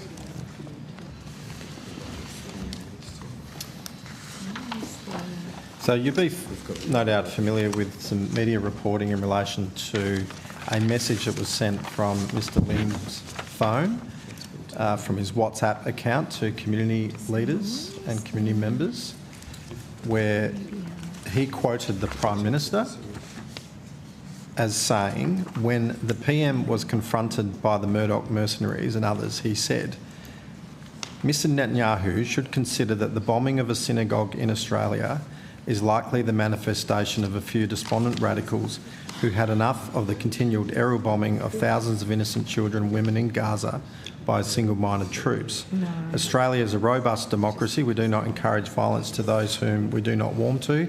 If he continues to blame me and other world leaders, he might well be remembered in history as another hegemon who blamed everyone else for his crime against innocent civilians. Did the Prime Minister say this? Well, it doesn't sound like him. Well, I certainly hope he didn't, because it's essentially an apologist message for an offence that's been caused at a synagogue in Melbourne. I haven't seen your letter, Senator. So I'm sorry. No. Well, it was... Earlier this morning, there's been media reporting. I tabled the media reports this morning. Oh, well, I'm sorry. I missed that. Pass it to you. It does appear to be correspondence that was sent to the Prime Minister. When was the correspondence sent? The 13th of December. Okay. In 2023. Well, can I just get some instructions on this? I don't have any advice on this. We'll provide you a copy of it. No, but... We can probably get a copy of the media article that was tabled this morning. I'm sorry? The media? There was media reporting on... Well, I apologise, but I was at G20 and I came... I've only been back in the country briefly and I haven't caught up on all the media, Senator O'Sullivan, so I'm sorry if I haven't been across your... the media you've got on this, but I will get some information about this and come back to you. So, as you'll see in the article that's before you there, Mr Lim sent a WhatsApp message to a group of people. As I said, this is not the Prime Minister's language. Okay, and that's fine. You're confirming that the Prime Minister did not say that. I don't think the views or the language are him. So the issue therefore becomes, Senator Wong, what Senator O'Sullivan has read out, and when PM was confronted by the Murdoch mercenaries and others, he said, Sam Lim allegedly posted that in his chat group, and it was distributed to a number of people. The media then found out about it and raised certain issues, because clearly the issue does come up. Did Mr Lim put this into his chat group and the Prime Minister did say this, or, and the or Mr Lim has now stated is his phone was hacked. If his phone was hacked, that sets us down another course of action, and that's what we're trying to establish. Right. Senator Cash, there are lots of different ways of having your phone hacked. So, thank you. What's the question of me? So Sorry, I've got a line of questions. We're trying to ascertain. Mr Lim sent this message to a community group with a quote from the Prime Minister. You've just said that these are not the words from the Prime Minister. It's not the sort of thing the Prime Minister would say. The views are not views I've ever heard him use. B, the language is not language I would associate with the Prime Minister. But nonetheless, Mr Lim has sent this and said that it was the Prime Minister. Now, Mr Lim claims in the media article, when confronted by a journalist, that his phone was compromised and that it was hacked. Now, given that Mr Lim is a member of your government, what has the Prime Minister done to record, to correct the record? I'll take that on notice. Has the Prime Minister satisfied himself that Mr Lim's claim that his phone was hacked is indeed correct? We will go for a break now, unless you want to be able to answer the question. Yeah. Sorry, I'm not seeking to move us on. It's just that I had undertaken to go to the break and I forgot to take us there. So okay, well, I'm happy to just try and finish this, Matt. I'll take that on notice. I mean, I don't know what's been said publicly about this at the time, other than what you've told me. Minister, I did write to the Prime Minister on the 13th of December. With respect, Senator, a lot of people write to the Prime Minister. There's been media reporting in national media following a firebombing of a synagogue. But good grief. This message has been sent days after, and it's been in the Australian, it's been in the Sydney Morning Herald, it's been in the I'm pleased that West you read the Australian so much, Senator, but what is your question to me? Well, we're trying to ascertain. My first question is: has the Prime Minister satisfied himself that his phone was hacked, as was claimed by Mr Lim? The allegation is not that the Prime Minister's phone was hacked. Mr Lim's phone. Well, so one of his members of Parliament is claiming that his phone was hacked. Sure. Okay, I will take that on notice. Can I just clarify something in the correspondence? Is this 30th of December 23, the letter we're referring to? Sorry, 24. I think it's incorrectly dated. Yeah. Is it incorrect? Is it? So I just want to the correct date? Was it the same letter, or it's 13th of December 2023? There's an incorrect date. You're right. It's the 2024. Oh, right. All right. So you can't tell me whether or not Mr Lim's phone was hacked? No. I'm saying I'll take... No, that wasn't your question to me. Has the Prime Minister satisfied himself? Your question to me was about the Prime Minister's knowledge or satisfaction about this, and I said I would take that on notice. Have you seen reporting where Mr Lim was asked to clarify what was meant by Murdoch mercenaries and whether it was someone from Murdoch University?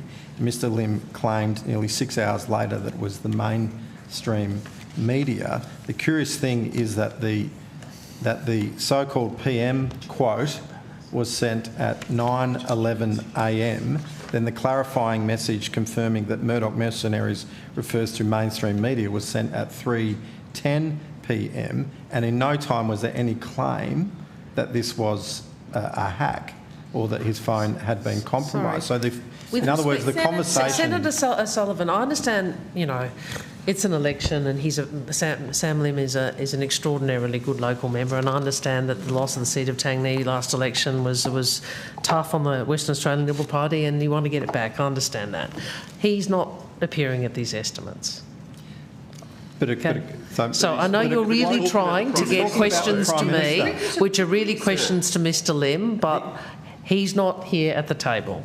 So did the Prime Minister say what Mr Lim said he said? Well, I've just said I've just read this and I've said to you, these are neither his views nor the sorts of language he uses. And so one of his members, a Mr. member Lim of said that his the message government was fabricated. is And claiming I that think, he's, I think when now that confronted- I've looked at this, I think Mr. Lim has said that the Prime Minister did not say those words. So I think it's been dealt with. Well, he's claiming that his phone was hacked. And so like a very serious matter, it's a very serious matter here. He's quoted the Prime Minister. No. I've pointed out, in the message he's quoted the Prime Minister, right?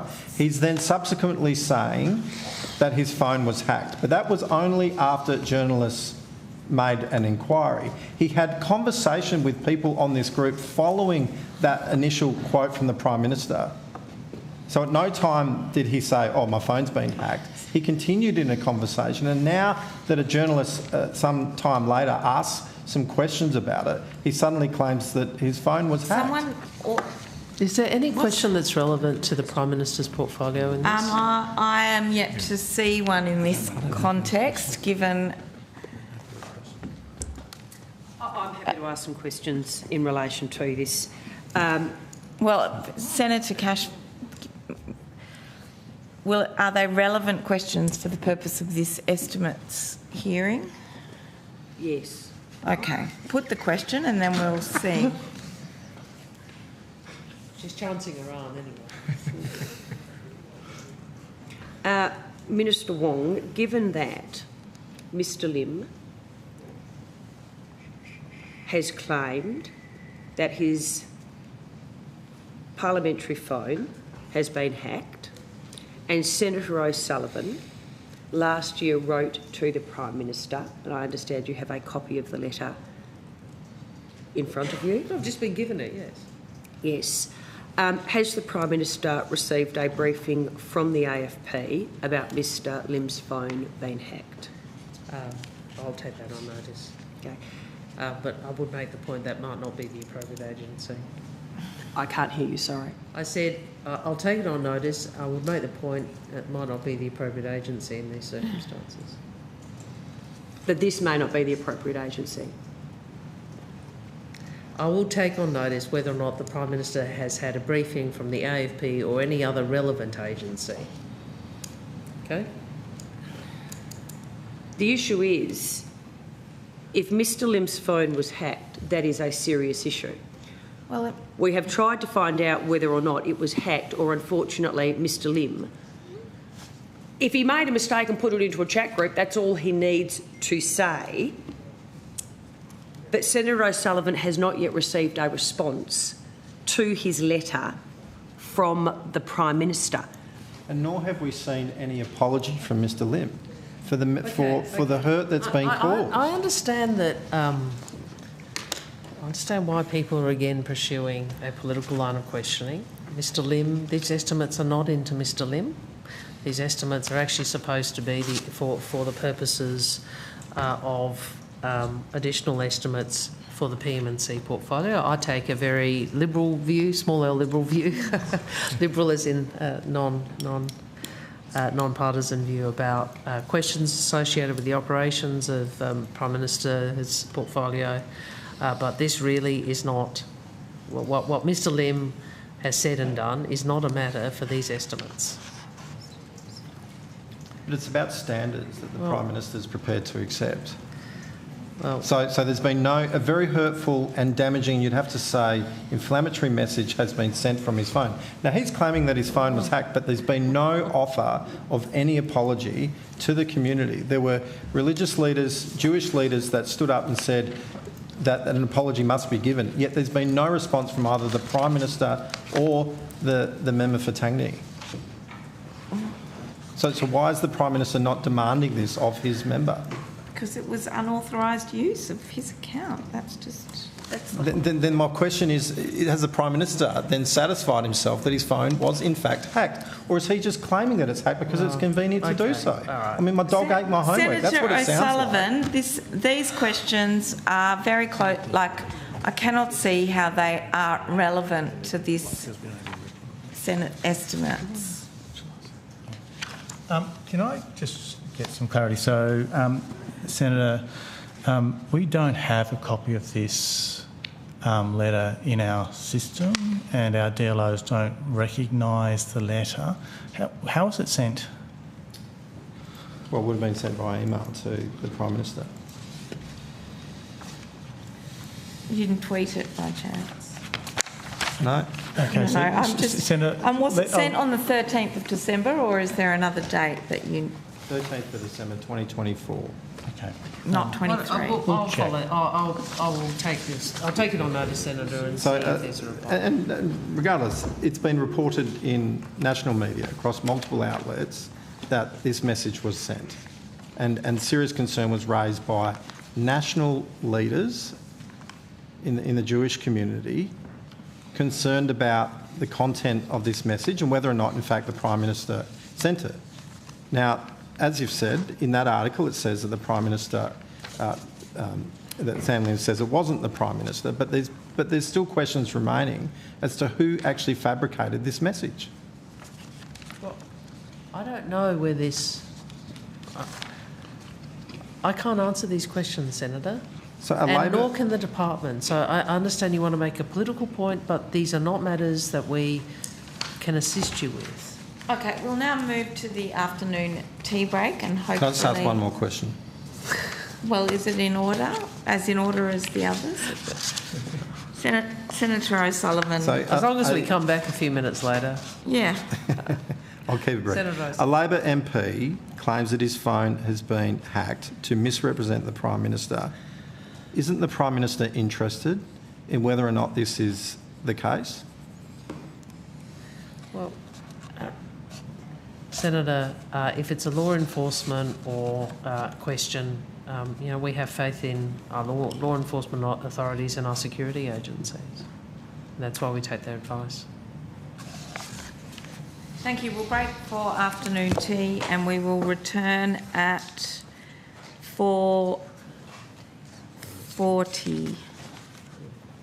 4:40.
Move on to some new topics very shortly. Senator Wong. I did have some further information for Senator O'Sullivan, which I think he may or may not be aware of. I understand that Senator O'Sullivan's office sent the email to Mr Albanese at Mr Albanese's parliamentary address, so the aalbanese.mp@aph.gov.au. That email account is closed. I understand from the Prime Minister's office that there should have been and still has an automatic response advising that this account is closed and providing the link to write to the Prime Minister because until today the advice I have is neither the Department nor the PMO have a copy of the letter you've tabled. So, but I can take on notice of response. I have checked my system and there is no automatic response. There is no automatic response. But in any case... I'm not sure that's right, so we're just going to have to disagree on that. I've just checked and there is no automatic response. But in any case, these were matters that were quite widely discussed in the media at the time. It would have been, I'm sure, brought to the Prime Minister's attention, given the seriousness of it. Can you confirm whether or not it was brought to the Prime Minister's attention? I'll have to take that on notice, Senator. I mean, I know that... I appreciate this. Putting aside the letter, there was national reporting on this matter. Well, Senator, there's national reporting on many issues, with respect. On one of his MPs? Well, I mean, surely Senator, that would... days after the firebombing of a synagogue? Well, I suspect that the more important issue was the response to what occurred at the synagogue. But I will take on notice the response to your letter. Can I just ask one question? Sure. The email address, as I understand it, comes up on the APH system. Now, I understand it's not BMC, but has there been any action taken by the PM to have that removed from the APH system? Sure. Given that it's no longer... It's a simple process question. Now that, because if another MP goes to the APH system and types in Albanese and that comes up, and the message that we got when we just checked it now is that the advice, a response message which says this email is now. Yeah, okay. No, okay, so that's why I said I don't agree with Senator O'Sullivan, but we're just going to have to disagree on that point. But okay. Yeah. Thank you, Chair. Senator Cash. Senator McGrath. Thank you. I'd like to ask about the teal party at the Lodge. Someone able to come up and assist with that, please? But while they're coming to the table, Minister, when did the Prime Minister send out invitations for the party at the Lodge for the teals?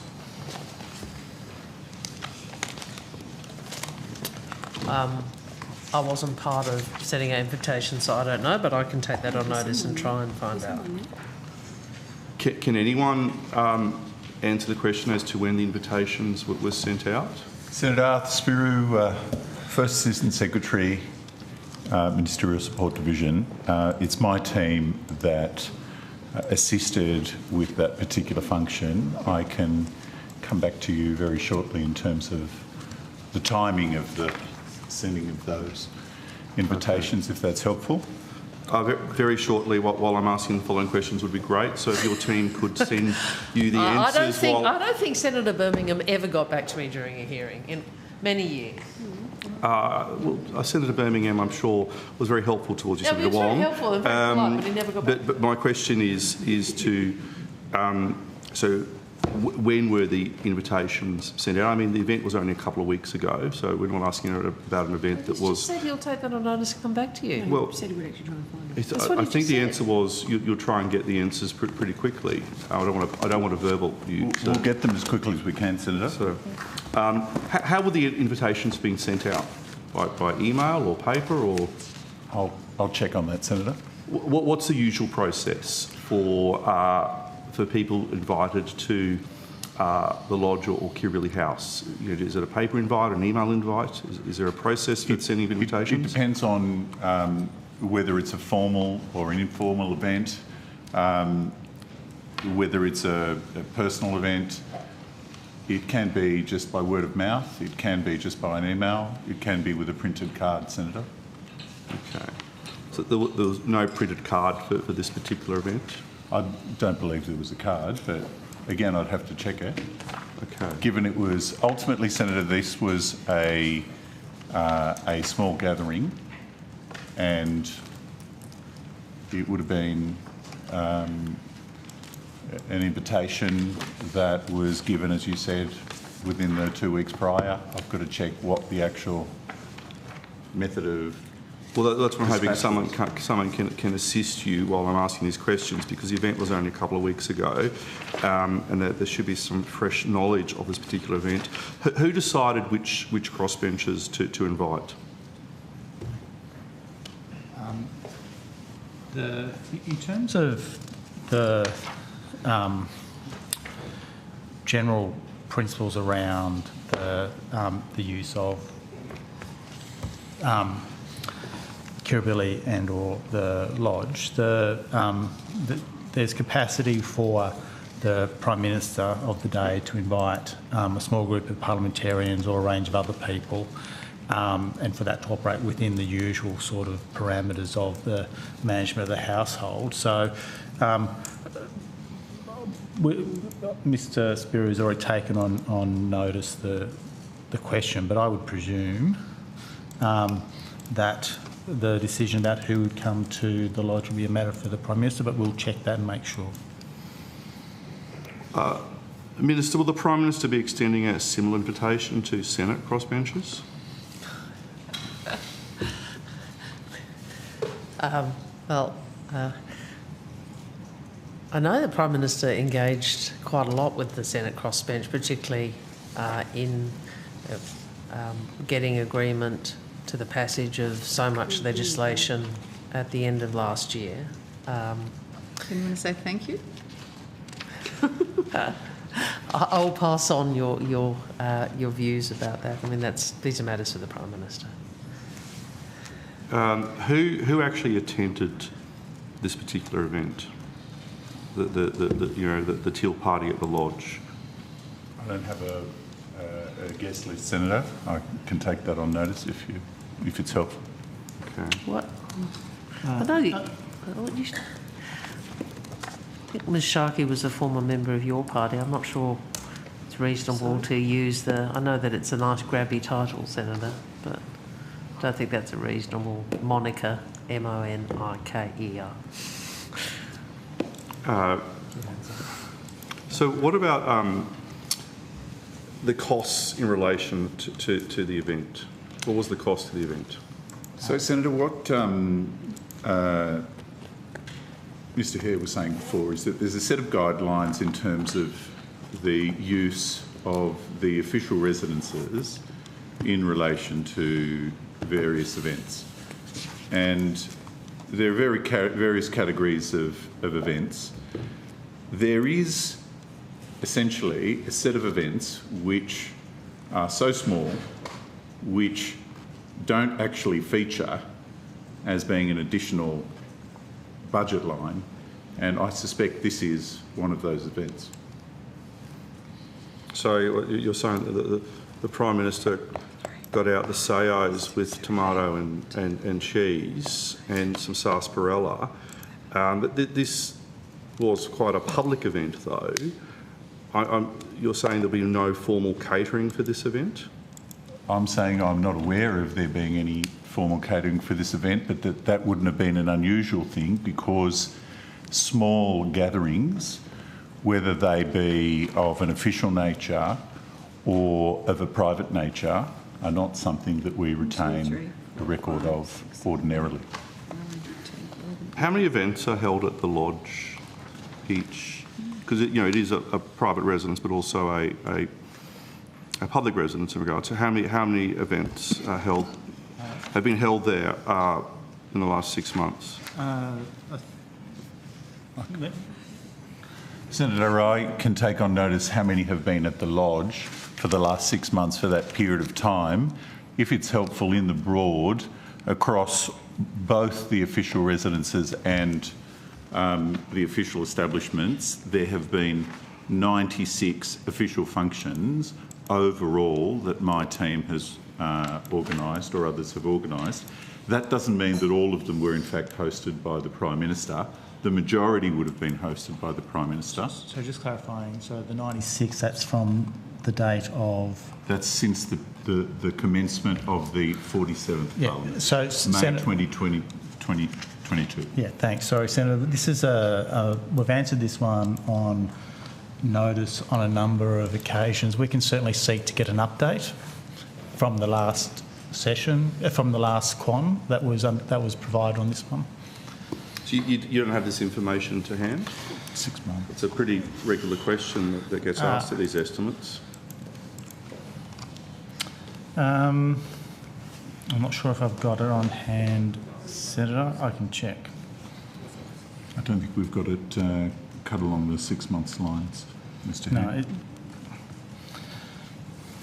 So going back to the event with the teals and the crossbenches, and I hope the information I've asked previously is coming along, but can I get an itemised list of what food was served and also what beverages were served, including the names and the vintages of any wines or champagnes? Senator, I'm not sure that we'll have that information. We can certainly seek to find it out. As Mr Spiro said earlier, if it's a small event, it'll often be undertaken within the normal sort of arrangements within the household. So I'm not sure if a menu was developed for it as opposed to the food just being prepared, but we can check. If you could, and if there were any catering services, notwithstanding the size of the event and your previous answer, that were specifically procured for the purpose of the event, you know, what catering services were brought online, and in particular was, you know, waiters, kitchen hands, or cleaning staff? We can take that. Was there any audio-visual equipment or any services such as that used for the event? Not that I'm aware of, Senator, but I can check. Were any photographs taken at the event? We didn't have a departmental photographer that I'm aware of, Senator. Whether photographs were taken by House staff or by whether there were any of the Prime Minister's staff there, I couldn't tell you. Minister, did you attend the event? No. Were you invited to attend the event? I think we were sitting. Yes, we were. I take my responsibilities to the Senate quite seriously. But you have a permanent hearing. Yeah, but how often do I just disappear, Senator? You always got to keep eyes on. You never know what McGrath will be up to, I say. You're not the only one to say that, by the way. Do we have any answers yet, sir, in relation to the questions I asked earlier? He's not going. Well, he's not going to have an answer now, and even if he does, I'd like to look at it before he gives it to you, so you can wait till the break, Senator. That's not unreasonable. You'll get an answer. We'll get an answer today, though. No, well, he's not giving that commitment either, and Senator Birmingham never allowed officials to give such a commitment. Well, best endeavours. Thank you, Senator Wong. You did promise to be part of the most transparent government ever, and I would hope that you live up to that pledge in relation to what funds were expended on behalf of the taxpayers. We have no for a party secret at the ministries, that is true. The Prime Minister is not sworn to any other ministry. I don't think that's particularly relevant to the catering services that are provided at the Lodge while he's trying to be nice to the Teals. So I'm okay with those questions, and I look forward to the answers that come back soon. Thank you. Thank you, Senator Cash. Thank you. If I could just ask some questions now in relation to the Minister for Defence revealed through media that on Tuesday the 11th of February a Royal Australian Air Force P-8A Poseidon aircraft had been intercepted over the South China Sea by a People's Liberation Army Air Force J-16 fighter, which fired flares just 30 metres from the P-8, and also that Defence was tracking a task group of People's Liberation Army Navy warships through the Coral Sea. So my first question is, When did the department first become aware of the P8 incident? Hi, Senator Pablo Kung, First Assistant Secretary, International Division. So in relation to the P8 incident over the Paracel Islands, the department first became aware on the morning of Wednesday, the 12th of February, Senator. Wednesday, 12th of February. Thank you very much. When was the Prime Minister first briefed? Senator, I can't advise you when the Prime Minister was first briefed. I can advise you on when we first briefed the Prime Minister's office. Thank you very much. And it was that same morning, shortly after we were notified by the Department of Defence. Right, same morning. Minister Wong, are you aware of when the Prime Minister was first briefed in relation to the P8 incident? I'll have to take that on notice. But can I just correct something you said? But you said, I think, that this became public by way of media. A statement, public statement was issued, not just the Deputy Prime Minister's interview, but a public statement was issued in relation. No, sorry, I said it was revealed in the media. Yeah. No, but it was. I mean, obviously, decision was made to make sure this was appropriately disclosed. I would say, Senator, and I appreciate you can ask questions about this, but these are matters in terms of timelines and so forth for defence. No, I understand that, but the last time I checked, I'm in Prime Minister and Cabinet, am I? Am I not asking questions about the Prime Minister? Is that correct? I'm making the point, I was trying to be helpful, Senator, that if you want information about the timelines and events associated with the P8 incident to which you referred, that is appropriately addressed tomorrow or Wednesday in defence estimates. But I'm asking questions about the Prime Minister's knowledge. So I'm assuming that they are relevant here. You've asked them all day, Senator. So go ahead. Well, I was actually trying to be helpful, but go ahead. Did the Prime Minister receive advice from any other departments or agencies in relation to the P8 incident?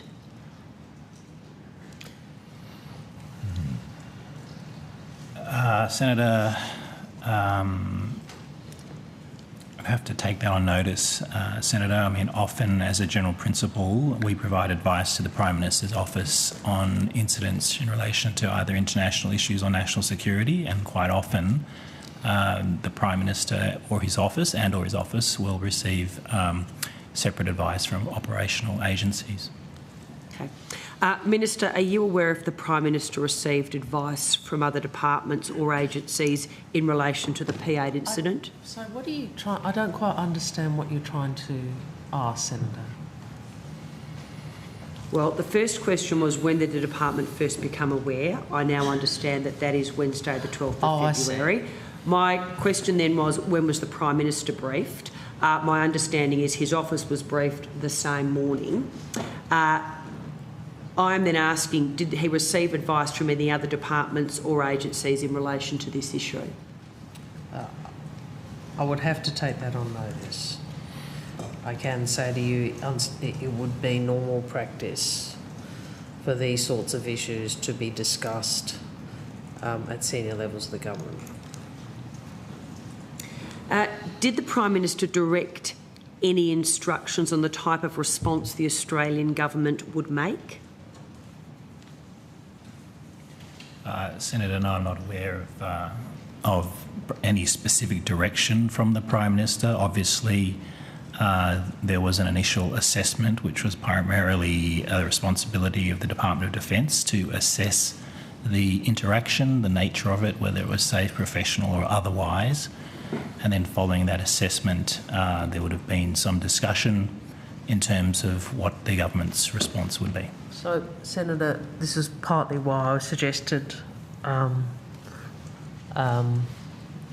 this might be issues for defence. So, can I answer in the broad? So this is in relation to the P8, yes? Yes, Yeah, my okay, question is in relation to the P8. The Prime Minister. Yeah, no, but I'm just... the usual process would be that defence would go through an assessment of what occurred to provide advice about how they would describe or categorise the incident, and that would form the basis of the public, or any decision to make public what has occurred in accordance with defence advice, and that is what occurred on this occasion. Okay, that wasn't my question. My question was... It's relevant to your question, because this is that there is a clear principle and a clear set of protocols. That is, we respond based on defence advice, and we respond in a way that is consistent with practice. So that's what you're saying then? You responded in accordance with the protocols? Well, there are, you know,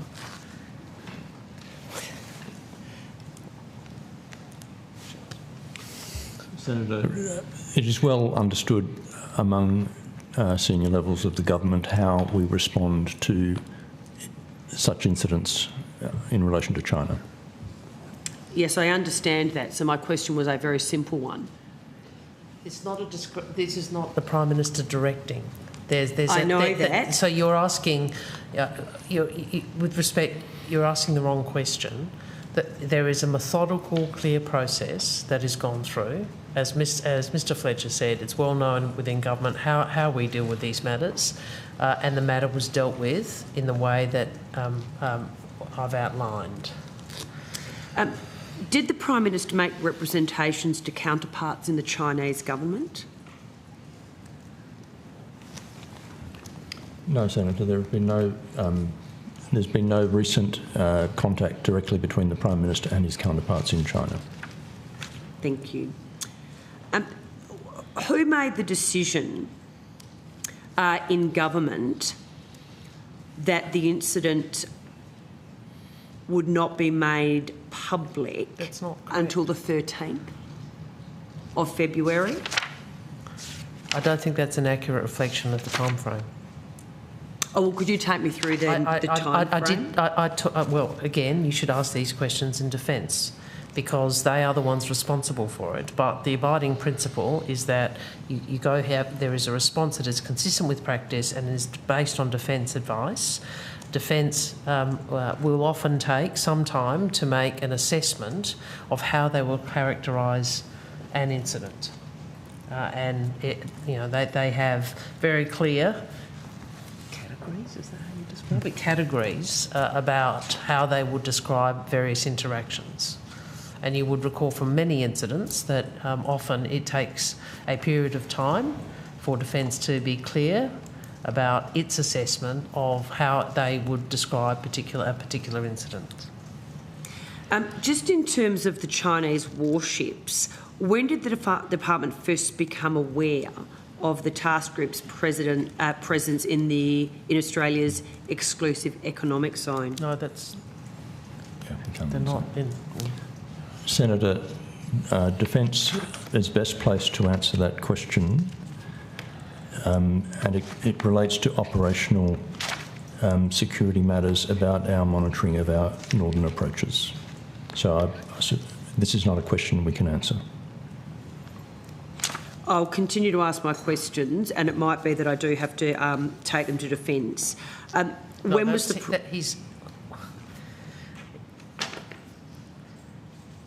Please, Senator Wong, you clearly have something to say that's not reflected by merely shaking your head and rolling your eyes at me on the Hansard record. I'm sorry, I wasn't intending to roll my eyes. Mr Fletcher has just given you some indication about the area of concern in terms of public disclosure. I'm not sure you've actually asked for a briefing on this. And if so, we would take you through that. As I said, I will ask the questions, because obviously we will also be asking them in defence. And if you are unable to answer them, or you would prefer that they go to defence, then that's all you need to say. Or we won't be answering them in a public forum. That's fine, yeah. Exactly. Then that becomes, for the Hansard record, what the answer to the questions are. When was the Prime Minister first made aware that the task group had formed and were travelling south along Australia's coast? Senator, I'll take that on notice, but I'll refer to my previous answer. Thank you. How regularly was the Prime Minister updated? I'll take that on notice as well. Thank you. Did the Prime Minister make representations to counterparts in the Chinese government? My previous answer said there has been no recent contact between the Prime Minister and his counterparts, including on this matter. Yep, okay. Thank you for that. When was the Prime Minister made aware of the live firing exercise? Again, Senator, I can't speak to when the Prime Minister was first made aware of the exercise, but we did brief the Prime Minister's office on the early afternoon of Friday the 21st of February. Friday the 21st of February in the early afternoon. That's right, Senator. Okay. And what coordination was there with the New Zealand government? Senator, I think that's more a question for the Department of Defence. As far as this department was concerned, the only contact with the government of New Zealand occurred after the incidents in question. Thank you. Chair, Senator McGrath has some questions on a separate... Thank you. I'll rotate the call. I understand Senator Sheldon's also got some questions now that he's been waiting to ask. So we'll come back to Senator McGrath. Senator Sheldon. Thanks very much, Chair. I just wanted to ask some questions regarding some aviation questions on the high level regards Rex Airlines.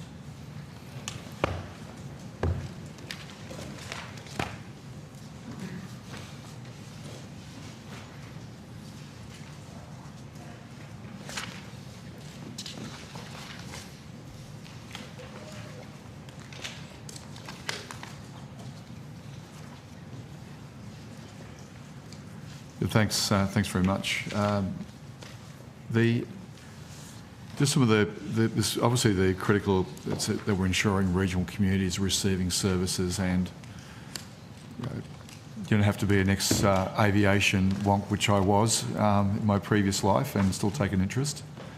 But of course, the critical role that Rex does play in air services, particularly in regional areas. Everything from health services to, of course, supporting tourism industries and local economies, let alone social connectivity, which again is critically important. I noted that the Western Queensland Alliance of Councils said that Rex plays a quite critical role in ensuring access to health services and supporting health workers reaching us. They went on to talk more about the critical role that Rex plays in the community. Can you advise us what steps the government's taken since being notified that Rex entered administration, and if you could step me through that? Yeah, very happy to step you through that, Senator.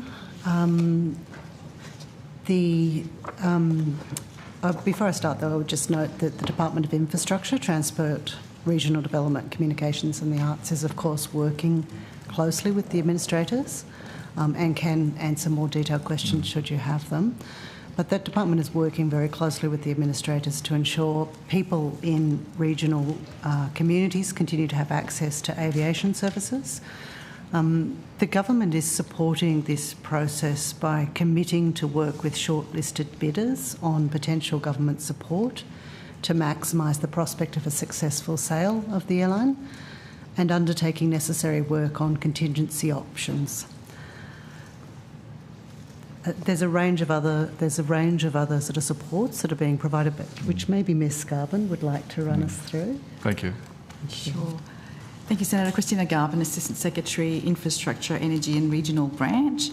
Some of the other steps that the government has undertaken to support Rex includes, as Ms. Williams set out, the terms of government support. There will be subject to negotiation, but will be conditional commitments by bidders to provide that ongoing reasonable level of service to regional communities and remote communities, and the need to provide value for money for taxpayers and including good governance as well.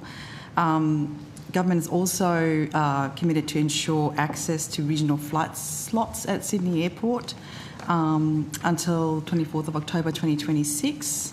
The government has also acquired $50 million of debt to become Rex's largest secured creditor, so that it can continue to, through the administration process until the middle of this year, to go through the second sale process, and provided $80 million in doing so. And when Rex went into administration, the government quickly provide a guarantee in relation to regional ticket sales during the voluntary administration period. I just the question on the administration as well, going to the workforce. Obviously, critical role is to make sure the workforce is intact, to keep the airline in the air. A degree of certainty to make sure that the likelihood of people coming to an airline that's in trouble is very unlikely. When you lose somebody, you lose somebody. So this is support that's been occurring. I understood that in July 24 that more than 600 was announced by the administrators, by Rex, that 600 jobs would be lost, and in August 2024 that more than 70 jobs would be lost, which would be devastating, of course, for their families and regional jobs across the country. Can you step me through how the government's assisted those Rex employees as well that have lost their jobs, but also as a result of the administration, and how that's the assurances we're giving now within the airline, how that's assisting maintaining the workforce there? Thank you, Senator. Yes, I can take you through those steps. So the government has announced commitments for former employees of the Rex Airlines, and that they would have early access to the Fair Entitlements Guarantee, or the FEG. So early access to the FEG scheme will ensure those former employees access to their entitlements, such as unpaid wages and annual leave, and that is not delayed by the voluntary administration extension, the period extension. So, for example, as of late January, the Department of Employment Workplace Relations has received about 306 claims and processed 302 claims for former Rex employees, with over $7.1 million already paid for Rex staff during, through the FEG. And entitlements of former employees of regional businesses who have been made redundant during administration will also be paid by Rex administrators and main secured creditors during this time. Well, I just might go just to this question. Obviously, it's important that there's jobs and livelihoods maintained to keep the airline and regional Australians receiving the support that Rex gives in critical. It's the arteries of large parts of regional Australia provided by Rex's service. Now, the working with the administrators to find a private buyer and plan for a Commonwealth acquisition if one is not found. The opposition's taking out, it's saying this is what they're saying, that this is what the plan is. It's sort of talking out one way. They're saying this is my commentary, but one hand there's criticism about the government intervention, and on the other hand, I note that while Susan Ley is criticising the fact that Deputy Opposition Leader is criticising the moves to actually help the airline, but on the other side, the Nationals, David Littleproud and Michael McCormick have said that everything should be done to save the airline. Nothing should be left off the table. Just the question is that to the department, and then maybe the Minister, if she would like, what does aviation play in regional communities, and why is it so important to safeguard its future?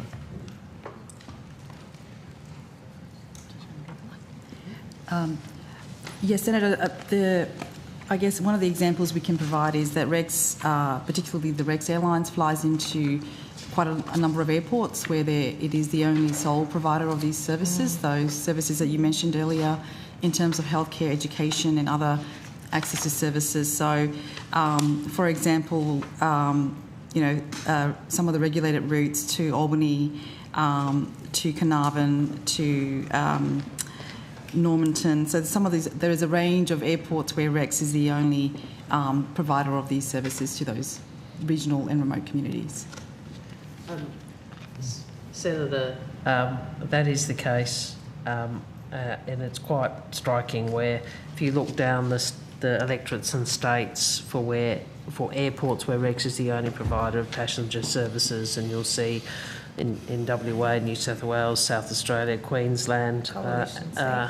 So there are quite a number of airports and communities where Rex is the only provider of passenger service. I also would say from personal experience, I know that the Broken Hill Rex is the way in which residents of Broken Hill access specialist medical appointments,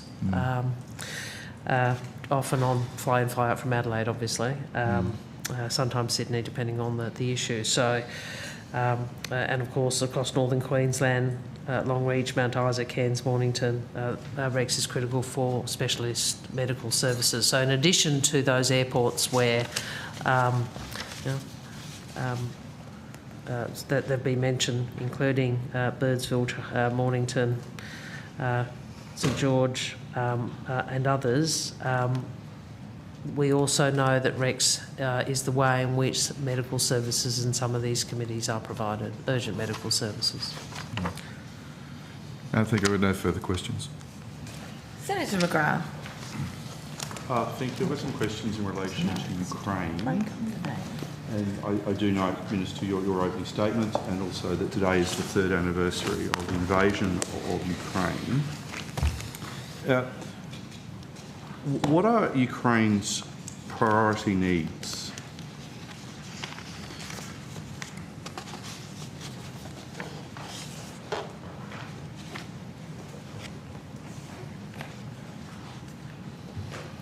Hi, Senator. So, obviously, Ukraine has a range of priority needs which the government has been committed to addressing, principally, I think, military equipment and assistance, also a range of humanitarian needs and some needs in relation to energy assistance, all of which the government has been providing. So there is a list? Well, there's no specific list. There are requests that Ukraine will issue to us and other like-minded countries, and we endeavour to consider those requests and respond as appropriate. When I visited Ukraine, I mean, this is probably a question for Foreign Affairs more, but obviously I expressed to my counterpart it was useful for us to have clarity about what their top priorities were, so that they could inform how we responded, and so we've sought to ensure that that's the case. Obviously, there are different. There's a lot of media around different requests, etc. But to be really clear, have a clear understanding from the Ukrainians what they regard as their priorities. But obviously, at the moment, the big issue is the next steps in terms of peace negotiations. So, in terms of the requests that come in, do you keep a list of the requests? Because you mentioned, before military, humanitarian, and energy. Is there a central list though somewhere that PMC have keep? So, Senator, the department's role is to oversee and coordinate whole-of-government efforts to ensure that support that we do provide to Ukraine is both timely and well-calibrated. So we do take into account, obviously, requests as they come in, but as you would appreciate, most of those requests are then the subject of consideration by the relevant line agency. Okay, so I don't think you deliberately not answer the question, but the requests have come in. Do we keep a copy of those requests somewhere? Sorry, Minister. I think it might be better. We can take that on notice.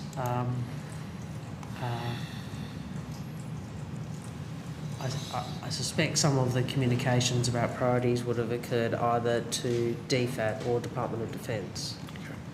Well, so different portfolios. Okay. Yeah. I'll ask the questions here. Some I realise may have to go to other committee hearings, but I will continue. Can you then certainly take on notice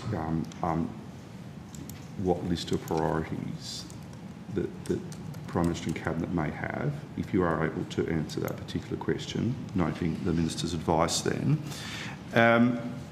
Minister, what I can say to you is, on each occasion where we've made further decisions about assistance, we have obviously been informed that that's been the subject of discussion and consultation with the Ukrainians.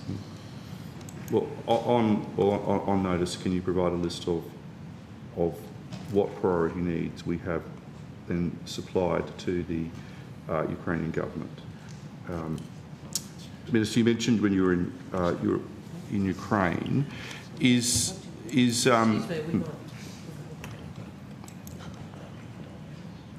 We can provide some of that information now, Senator, so we'll do that. So, Senator, since Russia's invasion of Ukraine in February 2022, the government's provided more than $1.5 billion in assistance that covers, as I mentioned before, defence, humanitarian assistance, economic assistance. Out of that $1.5 billion, around $1.3 billion has been provided in military assistance, $85 million in humanitarian assistance to meet the urgent needs of the Ukrainian people, $66 million to the European Bank of Reconstruction and Development to support Ukraine's reconstruction and recovery efforts, and about $63 million worth to support Ukraine's energy security. Okay. The M1 tanks, part of our military support, have they been delivered yet?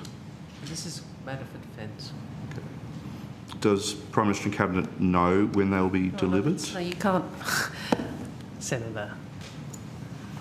This is the Parliament, this is estimates. I take it, as I said, a very relaxed attitude around the boundaries. A lot of things get asked which, might not technically be about, certainly we haven't had a single question about any budget matter or any money, but leave that aside. But this is the military assistance and the issue of tanks is a question for defence. It is not a question for PM&C. When was the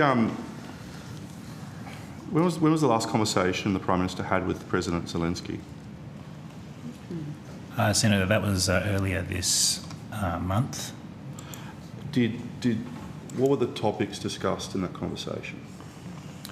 Well, Senator, we don't usually go into the full details of revealing conversations between leaders. I would note the Prime Minister did put out a social media message afterwards reinforcing our solidarity with the government and people of Ukraine, and President Zelensky also put out a similar message. Did President Zelensky ask, in relation to priority needs, when the M1 tanks were going to be delivered?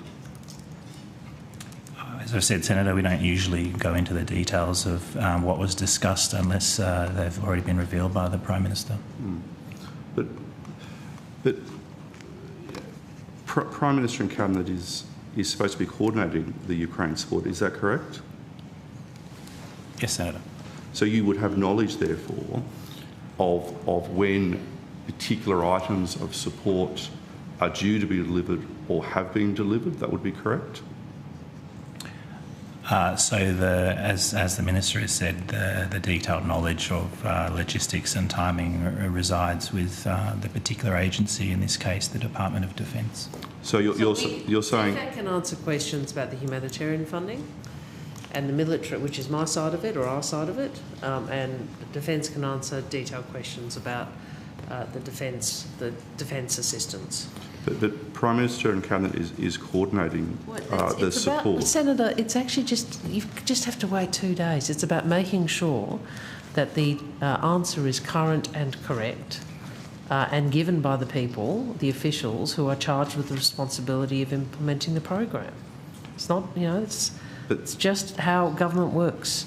The announcement the commitment has been made. Defence is responsible for some parts of the additional assistance. We are responsible in DFAT for humanitarian and also for sanctions which were announced today. Of course, there's coordination. Of course, there's discussion. But Mr. Kang is not responsible for the delivery of the tanks. So who is coordinating our support to Ukraine? That wasn't your question. Well, that's the question I'm asking now. Senator. I'm Your asking question, the no, but I just want to be clear. Your question is not who is coordinating.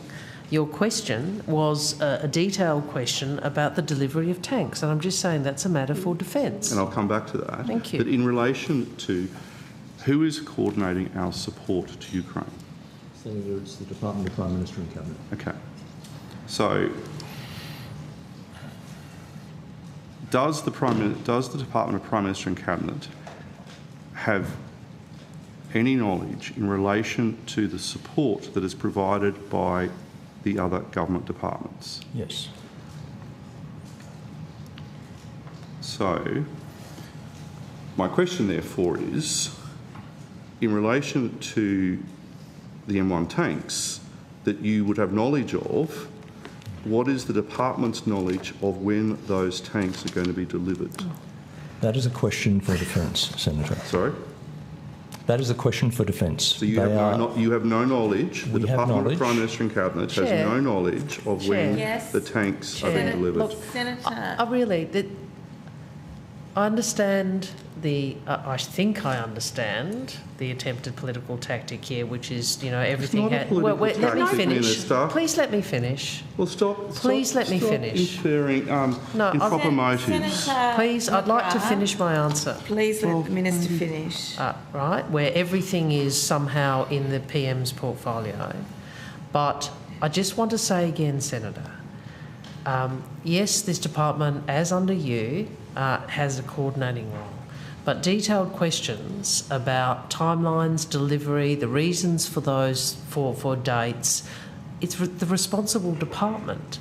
I'm happy to answer questions on sanctions when I have foreign affairs officials and on the humanitarian assistance, because I and my department are responsible for that.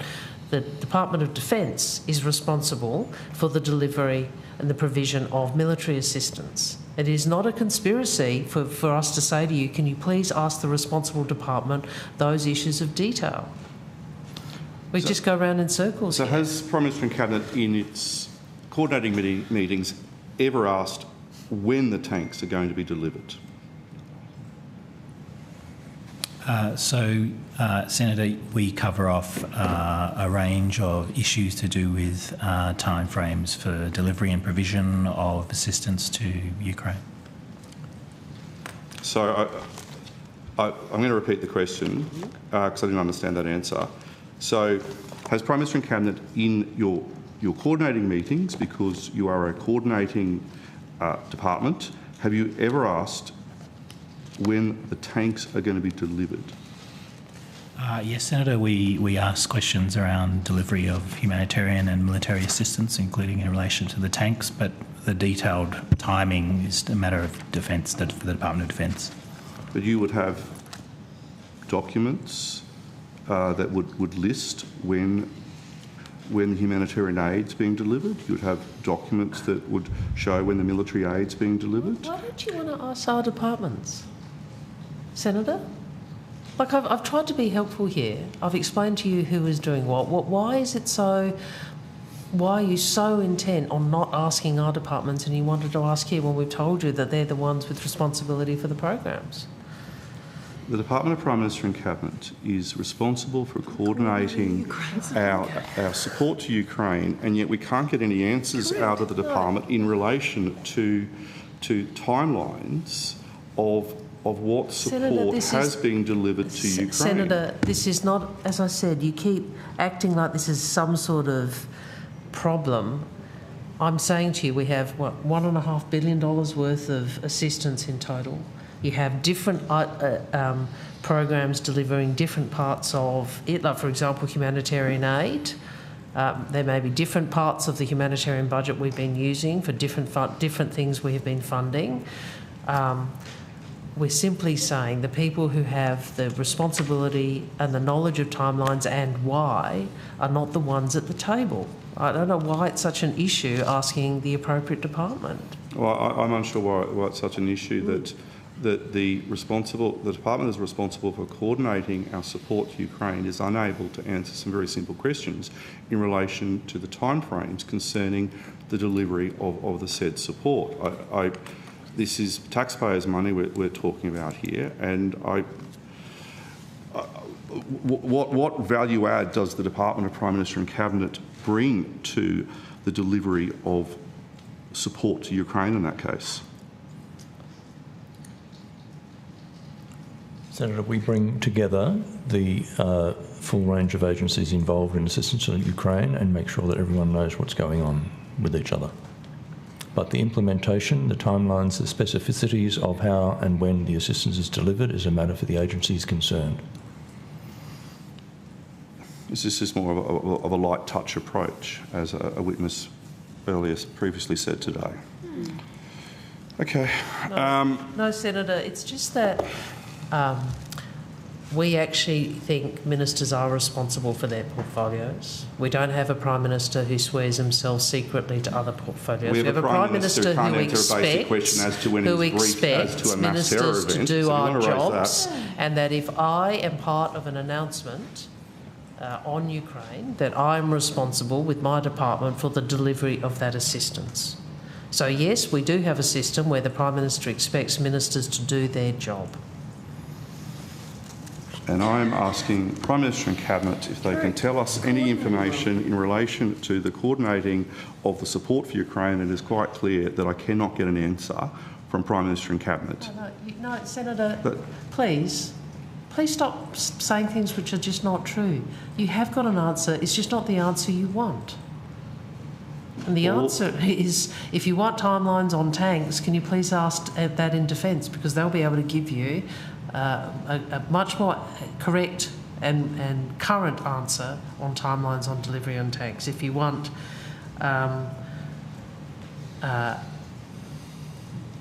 if you want to answer a question on sanctions, I'm happy to answer that in DFAT estimates, and I'm also happy to answer questions on humanitarian assistance which we provide. So in relation, you just said a current timeline in relation to delivery of tanks. How often does the Department of Defence update Prime Minister and Cabinet in relation to the delivery of the tanks? Well, Senator, we have a process where we get together with relevant agencies on a regular basis to discuss current and future assistance to Ukraine. It's an interdepartmental committee process. It occurs every couple of months, roughly. Every couple of months? That's a formal IDC process. So, yes. So when you say the coordinating department in relation to the support that is going to one of our allies, Ukraine, only meets with the other departments every couple of months? No, that's not what I said, Senator. I said we have a formal IDC process that meets every couple of months. There are much more regular ongoing working level discussions between relevant agencies, including this one. When was the last time the Department of Defence updated the Department of Prime Minister and Cabinet in relation to the delivery of the tanks? So, Senator, that would have been at the last IDC process, which was, I'd have to double check on exactly when. It was within the last 2 weeks. Okay.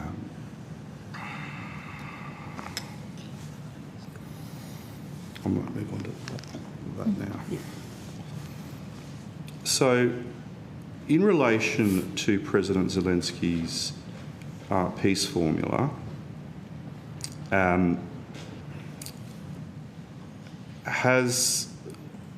what's the government's approach, in relation to President Zelensky's peace formula, Minister, what is the Prime Minister's approach to the 10 essential points that have been outlined by President Zelensky?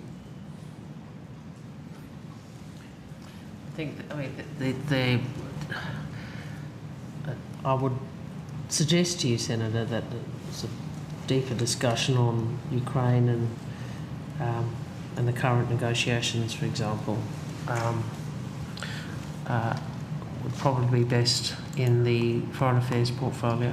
I'll see if Mr Kang can outline anything. The Prime Minister's made clear his views and his continued support, and the government's continued support for Ukraine against Russia's immoral and illegal war that has been waged contrary to the UN Charter. And that's why we continue to support Ukraine, both substantively, but also diplomatically.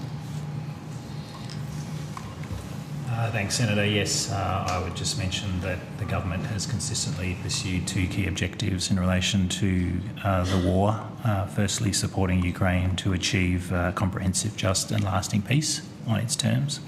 And secondly, holding Russia accountable for its actions. And the Prime Minister has stated that very publicly, including in relation, obviously, to the 3rd anniversary of the invasion today.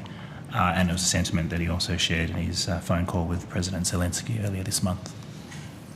Has President Trump's recent statements and actions altered Australia's practical approach to supporting Ukraine? So, Senator, our approach is based on supporting Ukraine's sovereignty, territorial integrity, and in support of those two objectives that I just mentioned. As you'd appreciate, Senator, discussions around the potential resolution of the war are ongoing and evolving. So Minister, has our strategy changed at all following President Trump's comments? Again, Senator, it would be better if these were in my portfolio. Just hang on. My portfolio for these discussions, but you would have seen from the Prime Minister, and the Deputy Prime Minister's joint statement today, and the Prime Minister's comments over the weekend and prior to that Australia's position in relation to Ukraine has not changed. Has China made any representations to Australia about Russia's invasion of Ukraine?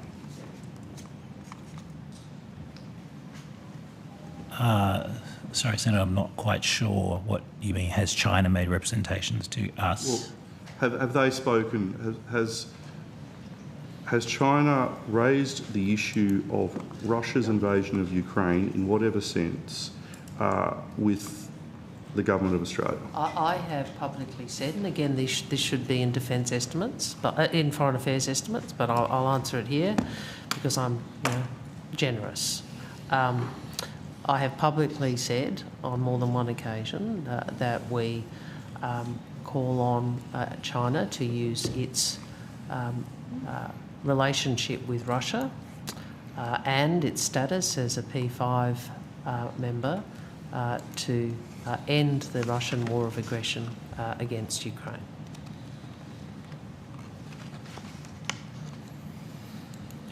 Are you able to update the committee on steps that the government has taken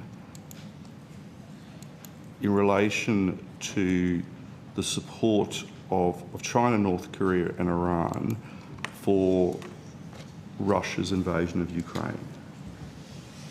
I mean, this is really something that should be dealt with in the Department of Foreign Affairs and Trade. But it is also something that, that the Prime Minister... Senator, you can't just make everything a PM&C matter because you decide that the Prime Minister has to respond to you on it. This is actually Senate estimates. Mm-hmm. The Prime Minister has been consistent in his support for Ukraine, and we have engaged, he is engaged at his level with others about that support and concern about not only any support for Russia by other parties, but also the government's made its concerns very clear about the involvement of the DPRK. So has the Prime Minister spoken to the Foreign Minister, you, regularly, in relation to the North Korean, the Iranian and the Chinese support for the Russian invasion of Ukraine? Well, the Foreign Minister doesn't disclose conversations she has with the Prime Minister. I'm sure Ms Bishop didn't either, and nor would I recall Senator Payne saying she wouldn't disclose that. But I can say that our clear public position and our clear position is we support Ukraine. Our position has not changed. We continue to stand by Ukraine. And that we have expressed publicly, and you would anticipate privately, therefore, concerns about other support for Russia, including the involvement of the DPRK. Has Australia identified all Russian assets in Australia that are subject? It's a matter for the sanctions part of DFAT, not for PMNC. Well, I'm going to... No, you can't make something that is not in... No, Senator, I'm just really getting... I haven't even got to the comma, and you got in. Senator, you're asking a question again. We've spent all afternoon. I note that the opposition have not yet asked a single question on cost of living. Not one question all day on cost of living. Not one. Based on what we've heard today. 20 to 6 on and shows you what sort of priority they have on cost of living. So everyone can notice that. But apart from the fact there's been not one question on cost of living from the opposition, I would say to you, Senator, you continue to ask questions which are not within the administrative orders for this department. I have sought to be helpful. But if you're going to ask questions about sanctions, can you please come on Thursday and we will answer them? So I'll start again. Has Australia identified all Russian assets in Australia that are subject to sanctions, and is Prime Minister and Cabinet coordinating this activity? Bless you. Senator, to repeat what Minister Wong has said previously, that's a matter best put to the sanctions area within Department of Foreign Affairs and Trade. They are the people who will have the level of detail, the context and the ability to provide an accurate answer. They're also the department that's accountable for that particular activity. Is Prime Minister and Cabinet involved? Any which way, did you have a conversation one time about this? And we're going to ask you a question here. Look, seriously, Senator, these are serious matters. I'm very happy to make sure that officers both in AGD and DFAT can answer your questions on this. But these are not the officers responsible for Australia's sanctions regime. It's the wrong portfolio. So what you're saying is that Prime Minister No, and Cabinet I'm not saying that. I'm not saying that they are not. I'm saying they're not responsible within government. Does Prime Minister and Cabinet have a role for the coordination of the sanctions that are imposed upon Russian assets in Australia? I'm responsible. I'm the responsible minister for sanctions. I'm asking whether the Prime Minister I'm the and responsible minister for sanctions. You might be the responsible minister, but that is not the question. No, but it's just, I don't understand why it is you don't want to actually ask questions of the people who can give you answers. Because we're in Prime Minister and Cabinet, and these questions are directed to if you don't have anything else to ask, what the Department of Prime Minister and Cabinet are doing, or alternatively, the knowledge of the Prime Minister. Well, based on today, there's not a lot of Senator, knowledge. based on today, I think Prime Minister and Cabinet are doing, quite frankly. Senator, based on today, it's clear that you want to ask this department questions on programs and issues that they're not responsible for in order to try and make political points. I think everyone can see that. And you haven't asked a single question on cost of living. Everyone can see where your priorities are. Because you only discovered cost of Senator, living after the I have voice tried to be referendum went of down. assistance. I'm very happy to answer questions about Russian sanctions. We have just imposed the largest set of sanctions that Australia has imposed since February 2022. Well, Senator, if you're not interested in why we've done that and how we've done that and how those are framed... in a different committee. You're only here representing the Prime Minister, Senator, not as I'm very yourself. happy to answer them. Which is what you told me this morning. I'm very happy to answer them in the appropriate portfolio. The sanctions are the responsibility of the Minister and the Department of Foreign Affairs and Trade. Then why are you answering the questions now? Because I'm trying to get you to get to something that we can actually deal with rather than dealing with something that is actually actually not this department's responsibility. It's not our fault that questions keep getting taken on notice. No, it's not my fault that you don't ask the questions in the right committee, Senator. No, that is not correct. You know, that is your responsibility, not mine. Is the Minister of Cabinet the lead on Ukraine or not? That's what I want to know. Yeah. Okay, well, that's a very good question. Does Prime Minister and Cabinet have the lead on Ukraine? Senator, we have the policy coordination role. Well, apparently not. Within the government, and we exercise that role through the regular meetings at Band 2 level and also the IDCs.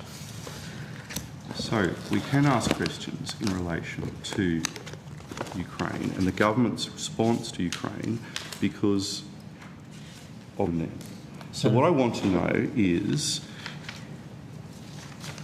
the Prime Minister and Cabinet coordinating any activity, or what activity is the Prime Minister and Cabinet coordinating in relation to the sanctions on Russian assets in Australia? What is the role of Prime Minister and Cabinet in relation to that issue? Our role is just to keep informed as to the actions undertaken by other portfolios and to assist when there are coordination matters that need attention. But as the Minister said, portfolio ministers have responsibility for the implementation of policy in their portfolios, and they carry those things out. In response to recommendation 7 of the Senate inquiry report that was into our support to Ukraine, the Prime Minister and Cabinet, who I presume drafted this, said under Australian sanctions law, Russian assets can be frozen. However, asset seizure is not provided under legislation.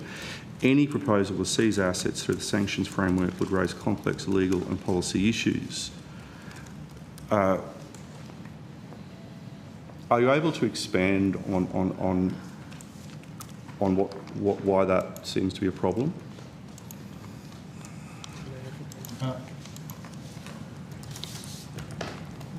Again, Senator, I suspect that's probably a matter for DFAT and or potentially Attorney General's Department, given the raising of legal issues. I do believe that it's more appropriate that those questions get put to those relevant departments where they'll have the experts available to answer those questions in detail. So we're able to seize assets that are deemed to be the proceeds of crime and assets related to terrorism offences. Does Prime Minister and Cabinet, sorry, not who you, a Minister, what is the Prime Minister's view in relation to the seizing of Russian assets in Australia and whether he will be instructing the government to proceed with changes to any relevant legislation?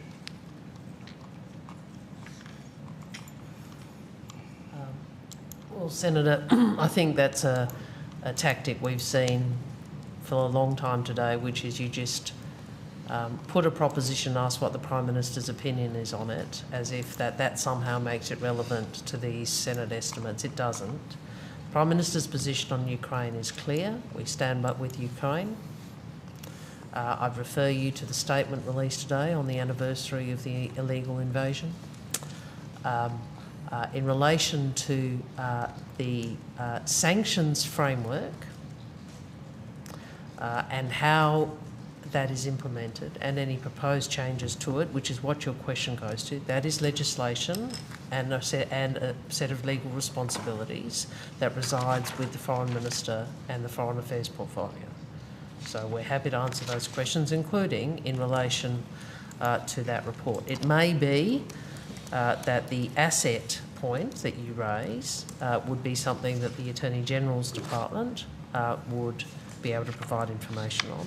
Certainly, I can tell you that Senate reports we take seriously. The responses are considered across government, across portfolios. Thank you. Thank you, Senators. Senator Cash. Thank you. Could I just turn to a cost of living issue? I wouldn't laugh, Senator Wong, because it's a cost of living issue that's it was just not playing out well for you in Western Australia. It was just and that is, of course, destroying the lives of many sheep farmers who relied on exporting their sheep. So for them, I'll be honest with you, not a laughing matter. In fact, the last time I met with a group of farmers, they cried. Senator, please don't verbal me and misrepresent I'm not me. verbal you. Let me you finish. Have been saying, let me finish. Why is let the coalition finish. not Oh, my asking goodness. questions on the cost of living? Senator, I am delighting you Chair, now by asking some Chair, questions. can I just ask for some protection, please? Oh, please. Senator, I need protection. You of all people. Senator I need Wong, protection. You of all people. Thank you. Senator Cash, Senator, please come to order. please, I laughed at the fact that 5 minutes after I pointed out that you had not asked a single cost of living question, you then said, I'm now asking a cost of living question. That is what I was laughing at. I'm not laughing at anybody's distress. So please do not verbal me and suggest that I am, because it is really dishonest to do so. You have a question about the ending of the live sheep export industry. Can you just wait for a minute? I'll just get the correct officers. Yeah, thank you. Thank you.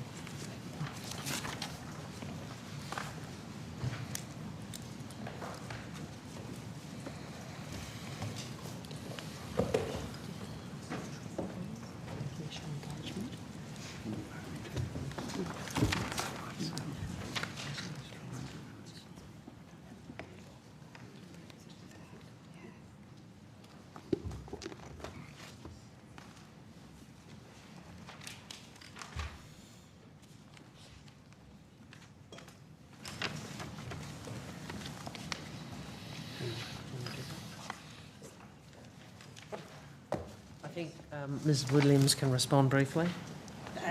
Thank you, Ms Williams. What conversations did the Prime Minister or his office have with counterparts in Kuwait, Qatar and the United Arab Emirates prior to the Albanese government's decision to introduce the legislation to ban live sheep exports? Senator, we may not have the right people at the table. If you could just give me a second. No, not a problem at all, Ms Williams.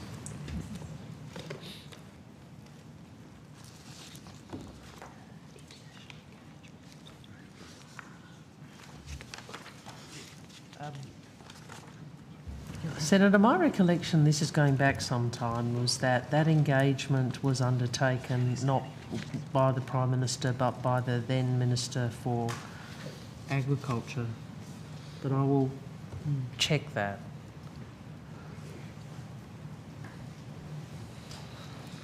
Sorry, Senator, I don't have anything further to add.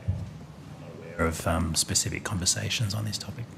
Okay, thank you very much. So, Minister Wong, could I just confirm, because I wouldn't want to verbal you, your understanding or your recollection... My recollection is, yes. ...is that the Prime Minister or his office would have had the conversations with his counterparts in Kuwait, Qatar or the UAE? No. My recollection is that the live export market, the engagement with the countries which are the export markets was undertaken in part at least by the Minister for Agriculture, but I will, the then Minister for Agriculture, but I will take that on notice. Thank you very much. If the conversations were not had Prime Minister to Prime Minister level, could you also take on notice why not? Well, Senator, I understand again, consistent with the approach that you and your colleagues have taken all day, that you pose a range of questions about what the Prime Minister has or hasn't done or has thought or hasn't thought or what his opinion is in an attempt to make everything that government does his responsibility. The Prime Minister expects his ministers to do their job and he trusts his ministers to do their job. I understand the position you have in relation to the phase-out of live sheep exports. I would make the point that this was an election commitment. I would also make the point that the government has put in place a transition package or an assistance package and given a substantial amount of notice as to the transition out of live exports. That is obviously being led by the Agriculture Department. Perhaps, Senator Wong, instead of taking offence every time we ask a question about what the Prime Minister did or did not do, you could actually simply answer the question. He did not have any conversations with his counterparts. Well, I've taken that on notice. I'm simply saying, because I'm trying to be helpful, I think it is relevant, the engagement with export markets and the discussion with them before or as part of implementing this decision. And my recollection is that the then Minister for Agriculture engaged in those consultations, but I will take that on notice and check that. How many times has the Prime Minister visited Western Australia and met with members of the live sheep export industry? Senator, I'd have to take that on notice. We don't have that information in front of us here today. Are you aware of any times that he has come to Western Australia and met with members of the live sheep export industry? As I said, Senator, I don't have that information with me here today. Minister Wong, are you aware of whether or not the Prime Minister, or on how many times the Prime Minister in all of his visits to Western Australia has met with members of the live sheep export industry? No, I'll certainly take that on notice, Senator. My understanding is 0. Is that true? I've just taken the question on notice. On the 5th of February, the WA Farmers Group Keep the Sheep released a letter addressed to the Prime Minister urging him to reverse the phase-out of live sheep exports. The letter itself points out that WA farmers are suffering, with the sheep flock declining by 25% last year, 2 major abattoirs closing and the wool production at its lowest level since the 1920s. Meanwhile, shearers are reporting their businesses have dropped by 30% in the last 12 months. The letter explains that these outcomes are because, and I quote, a viable WA sheep industry needs competition from 3 markets: meat processing, wool production and live exports. The letter goes on to say, and I quote, good governments do not shut down industries that support regional businesses and communities, no matter how small you consider them, for political purposes. Please do the right thing for WA, repeal the ban, listen to farmers that feed and clothe Australia and the world. Minister, can I ask, are there any circumstances that the Albanese Labor government would reverse or reconsider its decision to shut down the live sheep export trade? Well, Senator, I will take that on notice. Again, I'd note this is a matter that has been dealt with in the agriculture portfolio. I'm just asking from the Prime Minister's perspective, though. The letter was to the Prime Minister, specifically pleading with him on behalf of WA farmers, basically, whose livelihoods are being destroyed. So again, I ask, do you have a I haven't seen this letter, but do you have a response to the letter as well? A response? No. All right. Well, why don't I, if I can see the letter, I will chase up the response to the letter. But again, could I ask you from a governmental perspective, are there any circumstances that the Albanese Labor government You've asked would that and I've reverse answered that. or reconsider? So in other words, no, it's a real shame.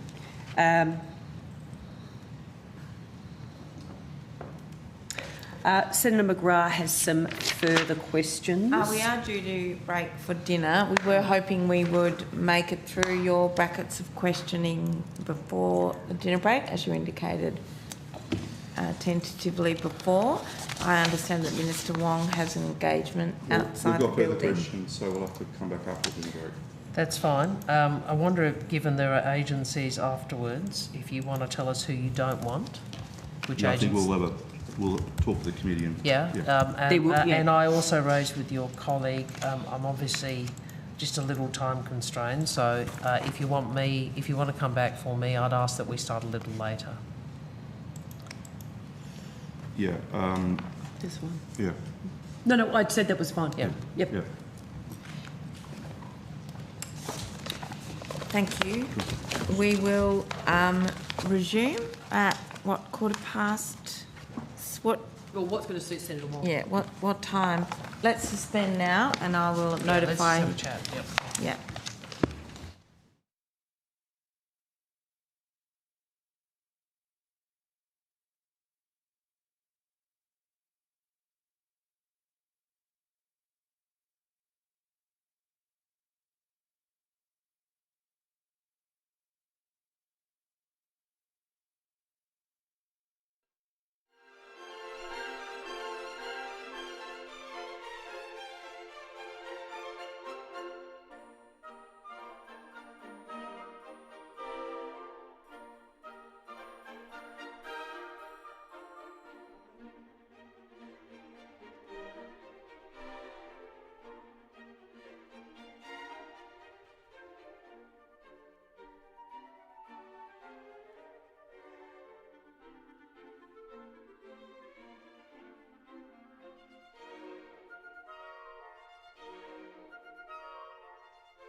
from the coalition here. And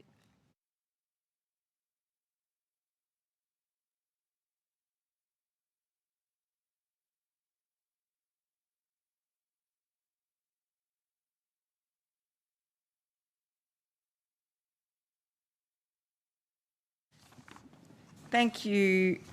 We will resume and thank the officers at the table for the indulgence of changing their time. For those listening, we suspended for the dinner break and subsequently made a decision as a committee to move the Net Zero Economy Authority forward, albeit that it is some 2 hours later than their original scheduled time, so that Minister Wong was able to attend an official function with the Prime Minister of Papua New Guinea, PNG. So on that basis, we're very grateful to the Honourable Senator Jenny McAllister for stepping in at the table for the next half an hour. And I welcome Mr David Shanky, Chief Executive Officer, and other officers of the Net Zero Economy Authority. And I say welcome and ask if you've got an opening statement this evening. Yes, thank you, Senator. A very brief one. My name's David Shanky and I'm the Chief Executive Officer of the Net Zero Economy Authority.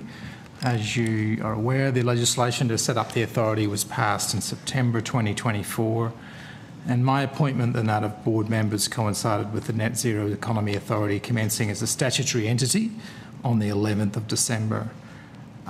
In my first week, we started work to implement the Energy and Industry Jobs Plan, conducting a consultation to inform decisions on whether the plan should be applied to the Torrens Power Station, which is scheduled to close in June 2026. The board has met twice since being formed, and in the last fortnight, the board held its second meeting in Collie, Australia's most successful potential example of an energy transition in progress. Thank you for acknowledging that. That's a community very important to me. Thanks very much for fitting us in. Senator McGrath. There are some questions on notice that I don't believe I have responses to. So I'll start with question on notice number 631.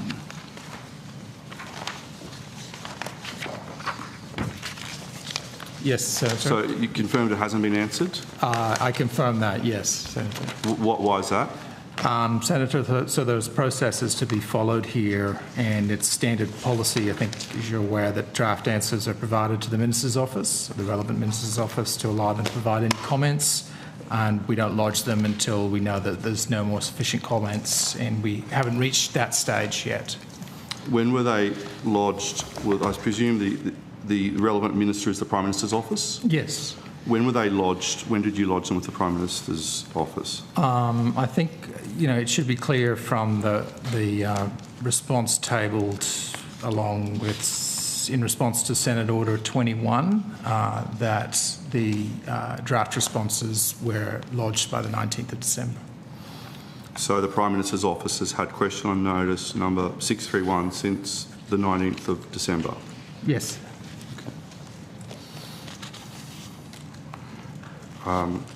Well, I might come back to that one.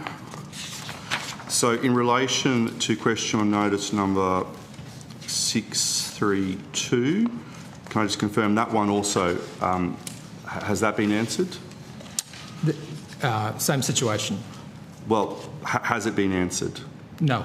So it hasn't been answered? Yeah. And when did you lodge it with the Prime Minister's Office? Same situation, yeah. What date? By the 19th of December. When you say by the 19th, did you lodge it earlier than that, or did you lodge it on the 19th? I think they were lodged by the 19th. I'm not quite sure if that's the exact date. Do you check your records? Can someone advise you as to when they were actually lodged with the Prime Minister's Office? Yes, we can do that. Like now? We can take it on notice. Take it on notice, yeah. So question number 633.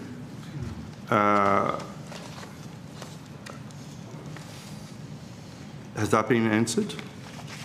Same situation. In that it hasn't been, so has it been answered? No. So it hasn't been answered. And on what date did you give your draft response to the Prime Minister's office? By the 19th. Of December? Yeah.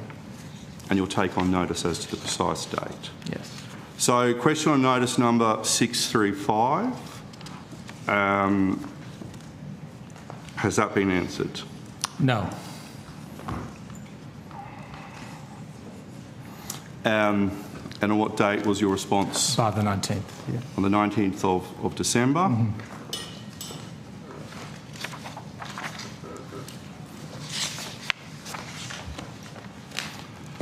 So question on notice number 636, has that been answered? No. And when did you give your draft response to the Prime Minister's office? By the 19th. Of December? Yes. So question on notice number 637, has that been answered? No, it hasn't. Same situation with that one. And a draft response was given to the Prime Minister's office on the 19th of December? By the 19th, yeah. By the 19th. And then question on notice number 638, has that been answered? Same situation with that one, Senator. That it hasn't been answered? Yeah. And a draft response was given to the Prime Minister's office by the 19th of December? Yes. Okay. Minister, why hasn't the Prime Minister's office approved the answers to the questions on notice that were given to the Prime Minister by the 19th of December? Senator, the official, I think, has indicated to you that the advice that they've received is that there are some questions that remain to be resolved. I have just had handed to me, for example, your question number 635. I note that it actually runs to sort of just over a page of sort of 10 point, and it is a very detailed 16-part question. It obviously actually is quite a substantial set of questions that need to be answered, and I'm not particularly surprised that people are taking the time that's necessary to develop an appropriate answer for the Senate. Didn't the Prime Minister commit to lead the most transparent government ever? Senator, I think you'll find that the record of the government in answering the Senate's questions in this forum and in other forums is very strong. There is very large quantities of information presently being requested from the government, and we do our best to make the information available to the Senate in a timely way. I also note that many of the things that you asked about in some of the other questions that you've just run through now go to issues which really are already in the public domain, but nonetheless we take our obligation to provide information to the Senate seriously. We do seek to be transparent, to be responsive to the requests of the Senate, and I'm sure that these answers will be finalised at the first opportunity. So, let's put some of the questions to you. So the department stated estimates that $6,732,000 had been allocated to campaigns in the Gladstone and Hunter regions, and it was broken down. There was $527,000 for engagement with multicultural audiences. How was that money spent? Travis Bover, First Assistant Secretary, Net Zero Economy Agency, Authority, sorry. Senator, the engagement with multicultural audiences was part of a broader program of engagement with the broader communities of the Hunter and Gladstone Central Queensland regions in the broad, but also we specifically targeted multicultural audiences and First Nations audiences. Specifically, the funding for multicultural audiences supported engagement with community leaders in the culturally and linguistically diverse community of those regions to support their role as trusted voices and leaders of conversations within that community. It also supported the production of information communication kits and their translation into 7 different languages. It supported 4 different events that brought together almost 300 people from the cold communities within those 2 regions. And also supported a pledge of support process among leaders of the cold communities within those regions. So were 2 events held in each region, or? That is correct, yes, 2 in each region, that's right, specifically targeting cold audiences, but as I say, that was part of a broader process of engagement with those communities. What did each event cost? We don't actually have the breakdown for specific events, so the delivery of these services for multicultural audiences, First Nations audiences and the general community was outsourced to a range of providers, and their contracting doesn't break down into that level of detail. Their contracting is around the delivery of sort of broad services rather than activity-based costing. Which providers did you outsource? Specifically for multicultural audiences, are you asking about? Yeah, the $527,000. Embrace Society is the name of the organisation. Embrace? Embrace, yes. And that provider, so you might be aware, Senator, the Department of Finance Communications Branch maintains panel arrangements for the delivery of government communications and information campaigns. They have villages of providers across research, multicultural, First Nations, media and so forth, and so our selection was driven by that Department of Finance process around the delivery of government information campaigns. So they've organised 4 events, 2 in each region. Was it 300 people in total at each event, or 300 people per event? In total, Senator, but just to be clear, that's certainly not the totality of what they've done. As I mentioned earlier, there was a range of activities, including developing communications resources, translating into 7 different languages. And part of their role was also, what is the strategy? How do we best reach multicultural audiences in those 2 regions? And I'd say a fair degree of their effort was around understanding those regions and the multicultural communities in those regions and the best pathways for reaching and communicating with those communities. So when you said, you didn't use the word collateral, but it's a word I'm using. So in terms of material that was prepared, what type of material are we talking about? Are we talking about a website? Are we talking about a Facebook page? Are we talking about printed material or posters? So the collateral, to use your term, Senator, has all been published on our webpage, so it's all available to access, including the materials that have been developed specifically for multicultural audiences, the materials that have been translated into other languages as well. It's a range of information resources that explain what is net zero, what is the net zero economic transition, what does it mean for different regions, what are the supports and that are available to communities, workers, individuals to engage with the transition and how it's playing out in their region specifically. So can you take on notice, I'm assuming I probably won't get a response to this based on the track record, can you ask from the contractor for a breakdown of what the money was spent on?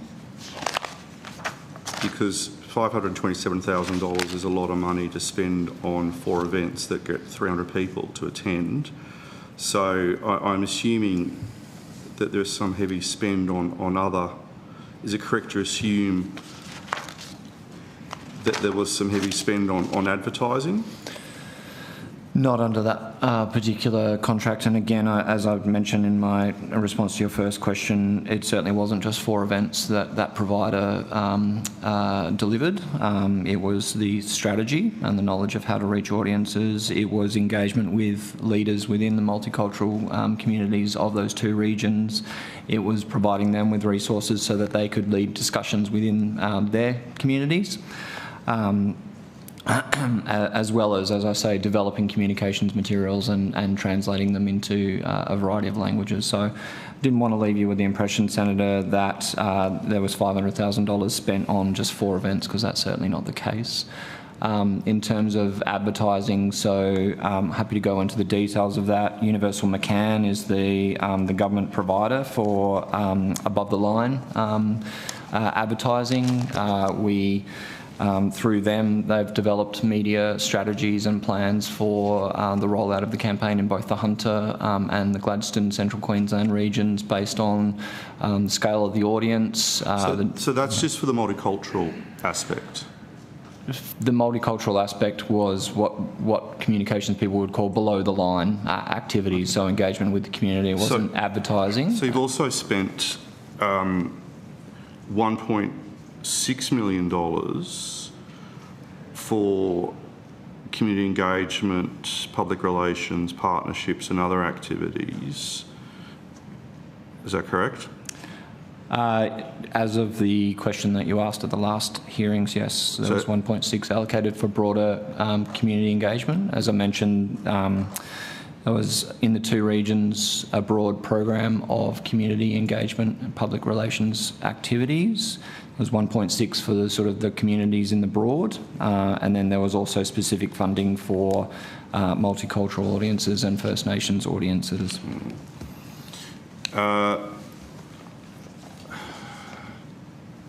And then you've spent, just to confirm, you've spent $1.9 million for the development of creative assets, to use your word. That's correct? That was the response I gave at the last estimates hearing. So has that increased? Yes. So since the last hearings, so when we last discussed this issue, Senator, the campaign was rolling out from the 22nd of September through to the 30th of November. We then paused over the Christmas summer break. As you probably appreciate, it's not a great time to communicate with communities. Everyone's focused on summer holidays. Also took the opportunity to do a midpoint evaluation of the campaign at that point, and then the campaign resumed on the 10th of February. And there's an increase in costs across all categories associated with that continuation of the campaign in the new year. So how much, so the $1.9 million, what's that now? 2.8. So that's 2.8 million. So that's just for the development of the creative assets? Yes, that's right. Yep. So how much have you actually spent on advertising? On advertising, and so just to clarify, when I say spent, the campaign is obviously still underway, so I guess I'm talking about allocations rather than actual expenditure. In terms of advertising, our budget for the entire campaign, taking in what has been spent and what we will spend for the remainder of the campaign, the allocation is $2.3 million. And is that divided evenly between the Gladstone region and the Hunter region? No, it's not. It's, as I mentioned in an earlier answer, it is based on a media strategy and plan that has been developed by Universal McCann based on the audiences that we're trying to reach. It's noteworthy in that regard that the Hunter region has a population of about 1.1 million and Central Queensland Gladstone region has a population of about 380,000. Obviously, the Hunter is a much larger and more diverse region with, very distinct communities in the lower and upper Hunter, and so there are more people and more channels that we need to use in order to reach the audiences that we're targeting through this campaign. As a result, it's not an even split between the 2 regions. It's probably about 60-40 Hunter, Gladstone. Senator, it is one of the functions of the authority to encourage and support and develop educational and promotional material about the net zero transition. Yeah, more marginal seats in the Hunter too. I think the actual truth is that for a decade, these communities were entirely uncertain about their future because there were economic changes underway, and the government that you were part of chose to do absolutely nothing about that. So if we want to make political remarks, then these communities were badly let down by your government. Our view is that we do need a serious policy process to engage with the futures for these communities. We need to communicate with them about that clearly and directly. And these are communities that require support, and we're not going to take a step backwards from that. These are communities that we seek to engage with and to assist. So going back to, what's it called, Embrace Society? That's the company that you contracted. How much money have you contracted for Embrace Society to work with or deliver with multicultural communities? So the allocation now is 570,000. 570,000. I would add, Senator, it's also a part of government guidelines for public information campaigns that there are specific strategies to reach multicultural and First Nations audiences, and that's a driver of our investment in that aspect of the campaign as well. Who's the CEO of Embrace Society? I don't know, sir. Is it Paula Massalos? I have no knowledge of the CEO. As I explained earlier, the providers for campaigns are governed by the Department of Finance. They have panels of providers, villages they call them, that are assigned to support different campaigns depending on the nature of the campaign. The Department of Finance can speak in more detail as to who's been appointed to those panels and why they've been appointed, but it was a competitive tender process that would have been used. Who made the decision to appoint Embrace Society? The Department of Finance assigns a village. A village is a collection of providers across all the different aspects of services you need to deliver a campaign, from market research to media buy and strategy to public relations to First Nations to evaluation. Who made the decision to appoint Embrace Society from the village or town, whatever you want to call it? Who made the decision to appoint Embrace Society to deliver the $570,000 for engagement with multicultural communities? I think if you let the official finish the answer, he's talking you through the procurement process. Yeah. So the Department of Finance ultimately determines the providers, and so you may need to direct your questions to the Department of Finance. They have appointed panels of providers, and then as part of a campaign development process, the Department of Finance assigns one of the panels that they've established to support the campaign. So it's a function of a tender process managed by the Department of Finance. It's not a decision that the authority took or that PM&C took. And your sort of detailed questions about how they were appointed to the villages would be best directed, Senator, to the Department of Finance. So the Net Zero Economy Authority / agency, as it was, had no role in deciding that Embrace Society would be appointed to run the engagement with the multicultural audiences. That is my understanding, Senator, of as part of the process we are assigned a village of providers to work with by the Department of Finance. If I'm incorrect about that, then I'll correct the record, but that is my understanding. I'll ask the CEO, is that correct, that your authority had no engagement, no decision making in relation to the appointment of Embrace Society as the contractor who is given $570,000 of taxpayers' money? So, Senator, this particular engagement occurred before my time in the authority, if there is a correction that we have to make to what Travis has said, we will do that. Yeah, it's just that Embrace Society, the CEO is a current Labor councillor on Waverley Council and is a former Labor Mayor of Waverley Council, so I'm just intrigued to know why $570,000 of taxpayers' money is going to a Labor mate, and you're saying that your authority had absolutely nothing to do with the appointment of this Labor mate.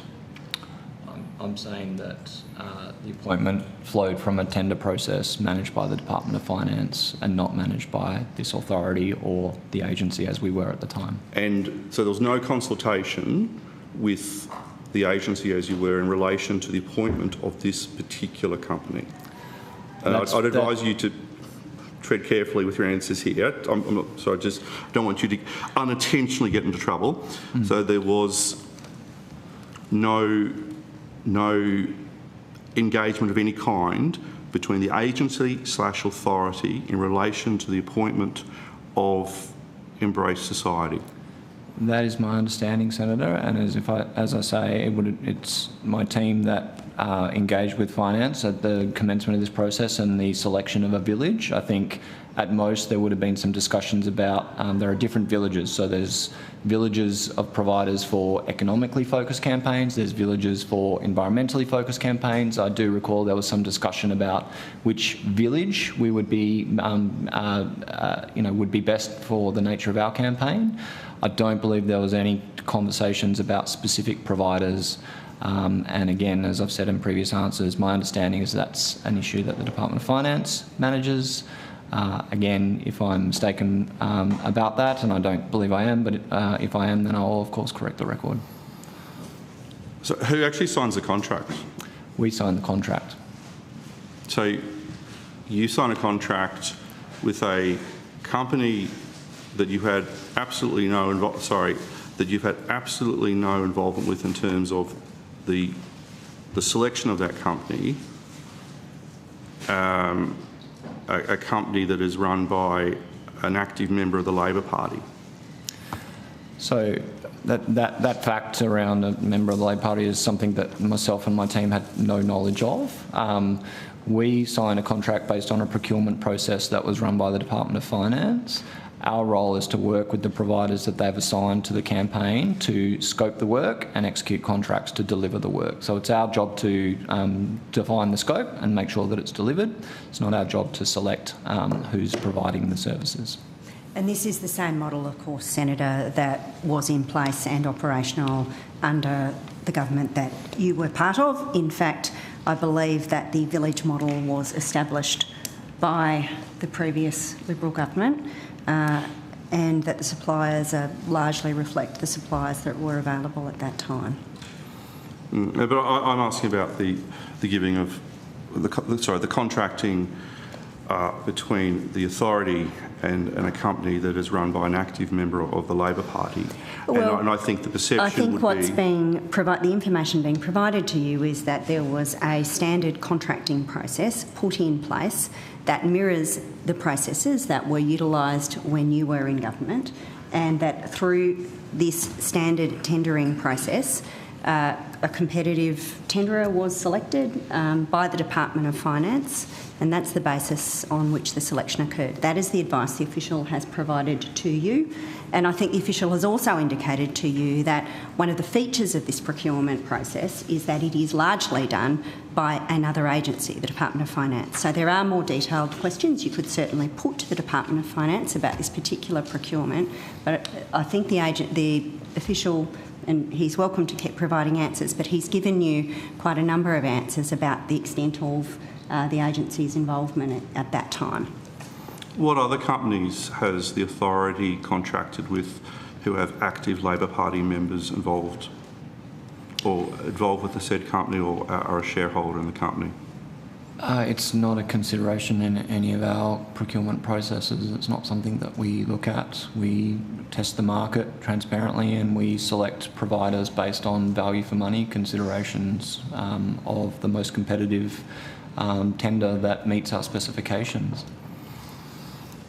So you're saying to me that there is a perception of a conflict of interest, that this authority who are engaged in a contentious policy space have engaged a company that is run by an active member of the Labor Party is not something that you would take into account?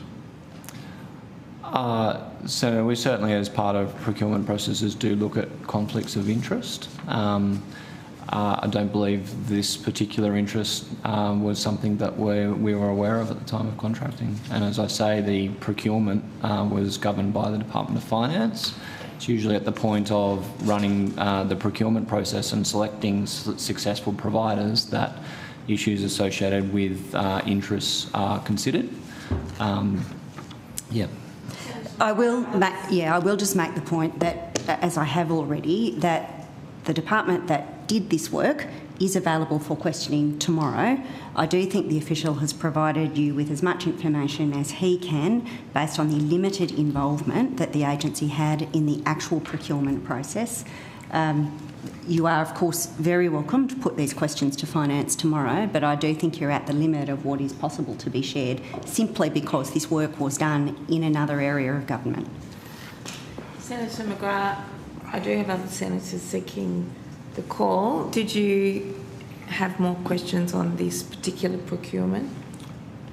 I have more questions, yes. I don't have too many questions.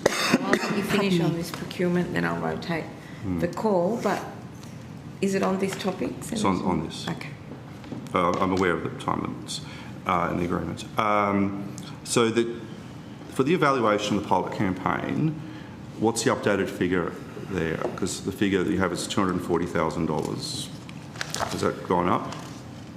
It has. So Hall & Partners are the provider for the evaluation associated with the campaign, and the total budgeted amount now is $382,000. Okay. And what I might just do is go through all the figures, and if you could say the updated figure and who the contractor is, to assist with the smooth running of the committee. For the First Nations engagement? So the provider is Cox Inor Ridgeway, and the total allocated amount is $450,000. Cool. Developmental research? Ipsos, and the budgeted amount is $563,000. Cool. We've done multicultural. You may have answered it, but I might miss the answer. The $1.6 million for community engagement? Community engagement is being led by Horizon, and the budgeted amount is $2.1 million. And I should say, Senator, these are all round figures, not precise figures. I get that. That's cool. And the advertising on local TV is now 2.3. So who was contracted to do that? Universal McCann, and it's not just on TV; it's a range of channels. Yeah, sorry. And there was $2.8 million for the development of the creative assets, and you did say their name before. The Monkeys. Sorry? The Monkeys. The Monkeys. Okay, maybe you didn't say it. I can't remember that. I do have further questions I'll put on notice that I'm sure the Prime Minister's office will give due consideration to. Chair. Okay. We were expecting, I think, Senator Rennick, and I think Senator Shoebridge has said that he can't come. I think unless Senator Stewart, I know we have a couple from the government side.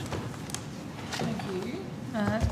And my colleague has very helpfully said you've covered a couple of questions I had in the first instance, so I'll take his word for it there. But one of your roles is supporting worker transition, including through the Energy Industry Jobs Plan. Can you provide a brief recap of the scope of that scheme and how it operates, working with local businesses and employees to redeploy workers impacted by closures, and what sort of activities have been undertaken already? Thank you, Senator. I would say that worker transition is at the heart of the work of the authority, in the sense that you know, the whole genesis of the authority is seeking to avoid incidents like transpired around the Hazelwood closure of that particular power station. So 2 years after that particular power station closed, only 40% of the people who worked in that facility ended up working in full-time employment. So our challenge as an authority is really to try and do better than that for the upcoming changes in operation and closures that we have up to 2035. So the authority is able to use the powers that it has been granted by Parliament to ensure that there are appropriate transition arrangements in place 2 years before the next sort of scheduled closure that we might have. The next one of these that we have upcoming is in Torrens, as I mentioned in the opening statement, and the one after that is probably in Araring. What the Parliament indicated that it wanted to sort of see was that it wanted to see appropriate financial counselling arrangements, it wanted appropriate training opportunities, it wanted time off for training, it wanted funding for training, and it wanted people to be able to take advantage of those things in a negotiated way. So that's the challenge, I guess, that the Parliament has set, and you know, we're appropriately resourcing that challenge and making sure that we start with in a methodical way through the stations as they come. Absolutely. And how important is that clarity and notice for businesses in managing you know, the transition, the timing of power closure? Certainly from the board and myself and Rachel had the opportunity of going out to Collie just in the past couple of weeks, and I suppose there's a couple of significant things that arose out of that for us. Mainly that the having some sort of certainty around the timeline is probably the most fundamental thing that workers in the stations are looking for. So number one, to know when this is happening. Two, to know that there are supports in place. Three, to know that the state government, local government and the Commonwealth are standing with them through that process.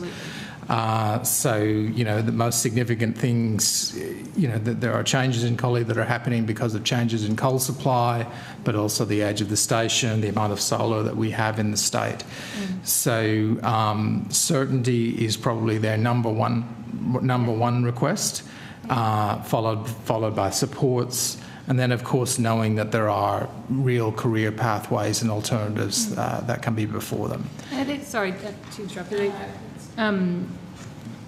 Are there differences from what the communities might want as opposed to the businesses, and similarities in what it is that people want, or do your comments kind of cover broadly kind of everyone? It does depend somewhat on the region, the region that we're operating in. Certainly Collie is a place that has probably, I think, around 71% blue-collar workforce, as opposed to about a 49% average. So that is a place where a lot of people in the community are looking for a certain type of employment, and you probably cannot make those same generalisations into other communities. So it does particularly depend on what that community is looking for. As part of your role is making sure that you do like a fit for purpose, like you work with the community to see what they need and want in their transition.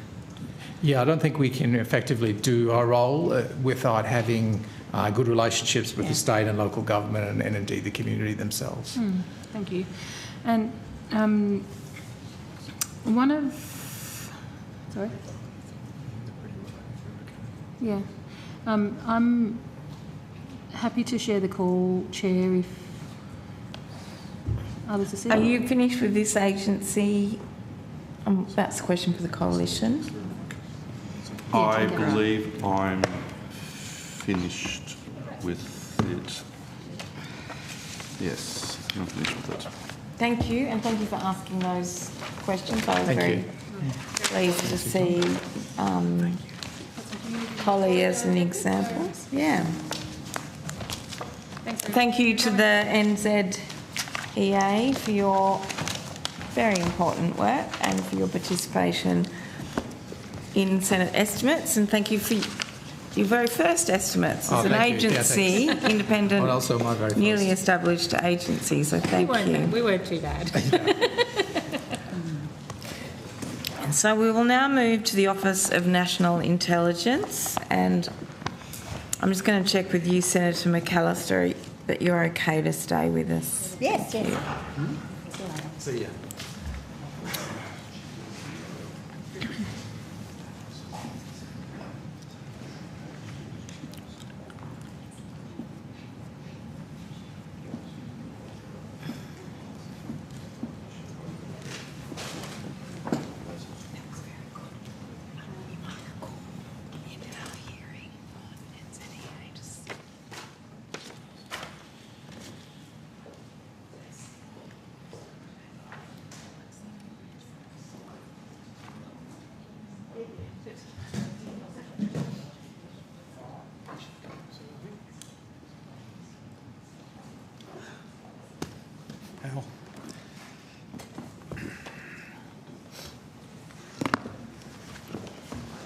Hello, Mr. How are you? I'm well. Hello.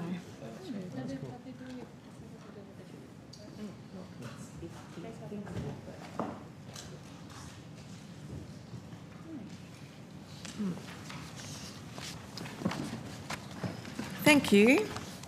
I welcome Mr. Andrew Shearer, Director General, and other officers of the Office of National Intelligence. Mr. Shearer, do you have an opening statement for us this evening? Yes, just a brief one, Chair, if that's okay. Please go ahead. Thank you very much. The world has kept changing apace since I last appeared before the committee, so I'd just like to briefly update the committee on some of those developments where they bear most significantly on Australia's interest. Putin's war of aggression against Ukraine continues with horrific loss of life on both sides, but particularly Russia's. What's at stake now in the conflict is whether US-led diplomatic efforts can fashion an outcome that secures Ukraine, stabilises the European security order and deters future aggression, not only in Europe but also in the Indo-Pacific. This will be a tall order with significant implications for Australia. The US administration is also seeking to catalyse peace in the Middle East. Obviously a laudable goal, but one fraught with difficulties. It's clear President Trump is determined to shake the parties out of their entrenched positions. That will be complex and will entail new risks. But it's worth recalling that the first Trump administration had some success in the region, fashioning the important Abraham Accords between Israel and a number of Arab neighbours. Iran's position as regional spoiler and destabiliser, chiefly through its proxies, has been severely weakened by Israeli operations. It is clear the Trump administration has little or no tolerance for Tehran's nuclear weapons program. My colleague, the Director General of Security, has addressed the domestic security outlook comprehensively in his recent annual threat assessment, so I will not go into the onshore implications of these conflicts now. Suffice to say, though, that individually and collectively, the axis of Russia, Iran, North Korea and China continue to pose significant cyber, espionage, military and interference threats to the interests, security and prosperity of Australia and of our allies and partners. On the latter score, I can assure the committee that ONI is working closely with our partners in the national intelligence community and with the Australian Electoral Commission through the Election Integrity Assurance Task Force to ensure the integrity of the forthcoming federal election at a time of elevated foreign interference risk. Meanwhile, Australia's immediate strategic environment continues to deteriorate. The national intelligence community has been providing 24/7 support to government and to the Australian Defence Force's robust response to the passage of a Chinese People's Liberation Army naval task group through waters proximate to Australia. The Prime Minister, Deputy Prime Minister and Foreign Minister have made clear publicly that the vessels are operating in accordance with international law, albeit short of the best practice the ADF consistently employs in such circumstances. Our preliminary view is that the deployment demonstrates China's growing capability to project military power into our immediate region, now matched by an increasing intent to do so. The largest and least transparent military build-up since the Second World War will mean that the PLA will be able to operate at greater distances from mainland China, in greater numbers, including into Australia's immediate seas and skies. This is the furthest south a PLAN task group has operated, and at least some of its activities seem designed to be provocative. We judge Beijing intends to normalise this sort of presence, shape the responses of those in the region, and observe and learn from our reactions. In the South Pacific, important government initiatives have shored up our influence and position in an increasingly competitive strategic environment. PICS signed up to a regional policing agreement at last year's Pacific Island Forum Summit, then agreed to October's Pacific Defence Ministers meeting to establish a regional response group based in Brisbane with a focus on humanitarian assistance and disaster relief. And in December, Australia landed the NRL deal with PNG, an agreement to support Solomon Islands policing and also the Nauru Australia Treaty. But the Cook Islands move to sign a comprehensive strategic partnership with China and recent tensions between Kiribati and New Zealand highlight the continuing challenges we face in this strategically critical region for Australia. And we assess that China will continue to step up its own efforts in the region this year. Finally, having recently met my new US intelligence counterparts, I'm pleased to inform the committee that I'm heartened by their commitment to working closely with us and continuing to build our vital intelligence partnership. I've also come away from other recent meetings with counterparts, whether from the UK, Canada, New Zealand, Japan, India, Southeast Asia or Europe, likewise reassured that our intelligence partnerships are in good shape to navigate this complex and difficult period. Thank you. Thank you, Mr Shearer. We'll now turn to questions. Senator McGrath. Thank you, Mr Chair. That was a very sober assessment, so thank you, and a very worrying one. Just in relation to the Chinese ships and the exercise that's taking place at the moment, and you touched upon this in your opening statement. What did China, in your view, what did China want to achieve by this particular exercise? Well, Senator, as I said in my statement, the exercise is consistent with a pattern of Chinese naval deployments further from China. They are doing that, in our view, because that's been part of their strategy for a considerable length of time. But now what we see is Chinese military capabilities coming online at greater scale and giving them the capabilities to project power further to match that intent to project Chinese power further. So there's no, going back to your opening statements, I think you said this is the further south they may have been. Is there any precedent for exercises like this elsewhere in the world? Exercises of this type are common, Senator. The Chinese People's Liberation Army Navy has been conducting them, as I've said, further from mainland China in a number of different geographic areas, and other navies routinely conduct such deployments in international waters also. So there'd be no is there a parallel to be drawn between the operations of the PLAN and our own activities in the South China Sea?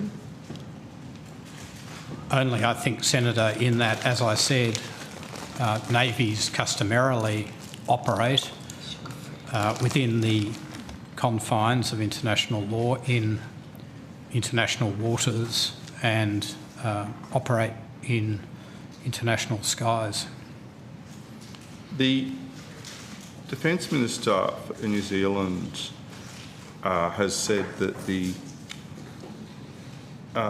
flotilla of Chinese warships that were conducting the drills off Australia were packing up, she says, extremely capable weapons with a range of up to 1,000 kilometres.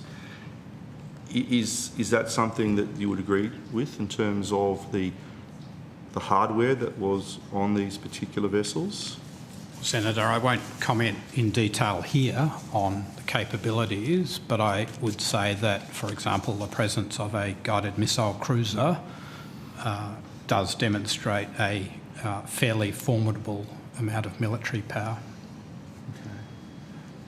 Okay. Do you have any other questions here? Richard, do you have any questions here just in relation to the PLAN or anything like that? I might go on to just something slightly else.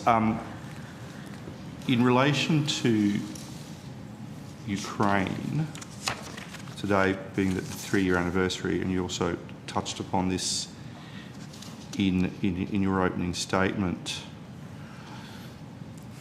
what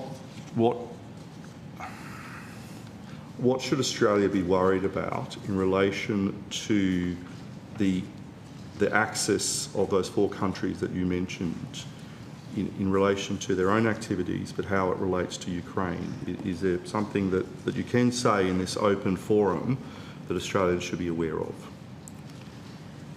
Well, Senator, I would say that the activities of this axis globally, including in Europe and with regard to Ukraine, are of increasing concern to us and many other agencies. In the case of Ukraine, the provision of North Korean weapons, including artillery, ammunition in vast quantities, and also ballistic missiles, has helped to keep Putin in the war against Ukraine. And of course, more recently, we've seen the provision of North Korean troops to fight alongside the Russians in that war. Both of these are materially assisting Russia's war effort. We've also seen Iran actively providing drones and other equipment to Russia, and as I've said before publicly, Chinese diplomatic, economic and dual-use support for Russia has also helped prolong Putin's illegal war. You mentioned you met with your counterparts recently. Do you believe that the statements or actions of President Trump may impact our approach to Ukraine, or could impact our approach to Ukraine? Senator, I won't get into the detail, obviously, of those conversations.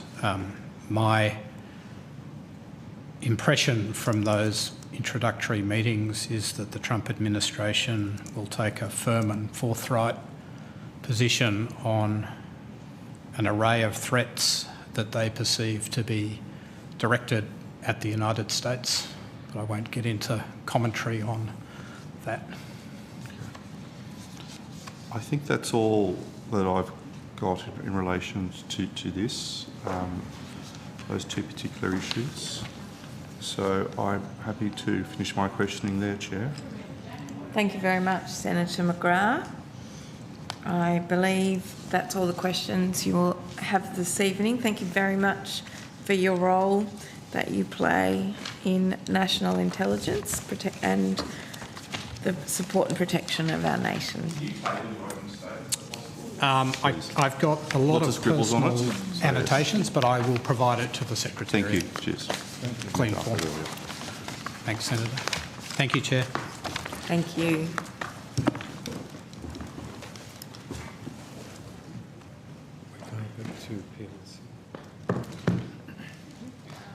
We'll go on to the ANAO if they're around.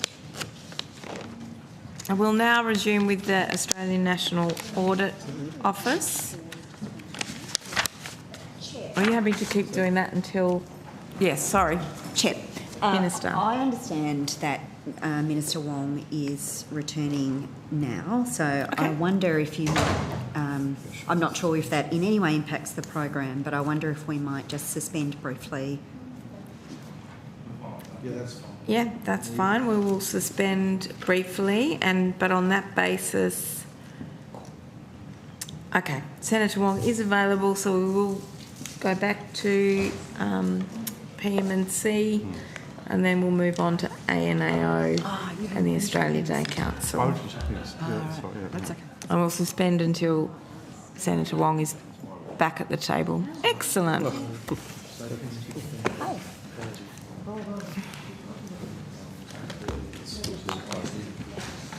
Thank you. Really appreciate it. Yeah. Anyway, that's all right. Are we suspended?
We're happy to unsuspend and resume. We are back with officials from the Department of Prime Minister and Cabinet. Senator McGrath. I think I've got a question about the Prime Minister's visit to Washington last year.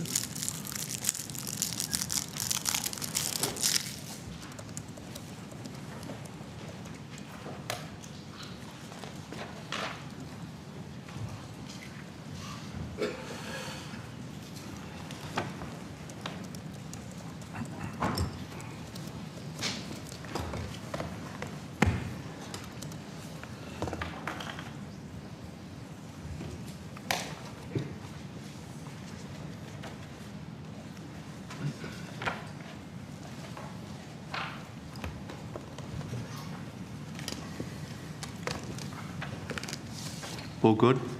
Thank you.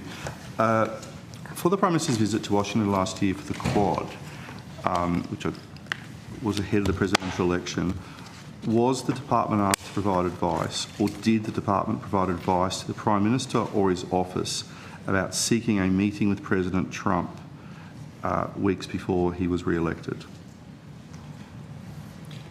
No, Senator. So the department was not asked to provide advice. That's a no to that answer. That's correct. And it's no to the, did the department provide advice to the Prime Minister or his office? That's correct, yeah. Senator.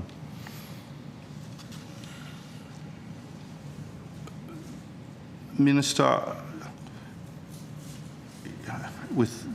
obviously with the two hats that you wear, why wasn't the department asked to provide advice to the Prime Minister in relation to a meeting with President Trump?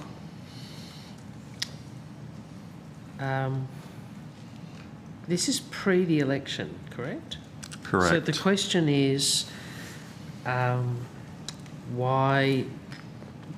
Sorry, why? The question was, yeah, when the Prime Minister was in Washington last year, was the department asked to provide? He wasn't. So this is why I'm confused. Sorry, the meeting was in Delaware. Oh, sorry. Yeah. Delaware. That's why I was confused. I think so Washington was Delaware earlier, July. What? Just to clarify the geography, in relation to the Prime Minister's visit to Delaware, ahead of the presidential election, I'm just checking that your answer still stayed the same. Your answer still the same. So my question to you, Minister, is why was it the case that the department was not asked to provide advice to the Prime Minister in relation to a meeting with candidate Trump, or as the Americans would still call him, President Trump at that point? Well, I mean, the purpose of the meeting was to attend the Quad, which I think is what all leaders did. But if there's anything further I can provide for you on that, I will. Minister, is it something you think the Prime Minister should have sought a meeting with one of the two contenders for the presidency of the United States?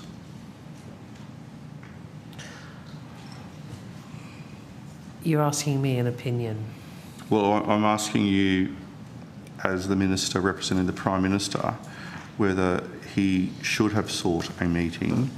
It's not really a question for me. It's not a question for you? No.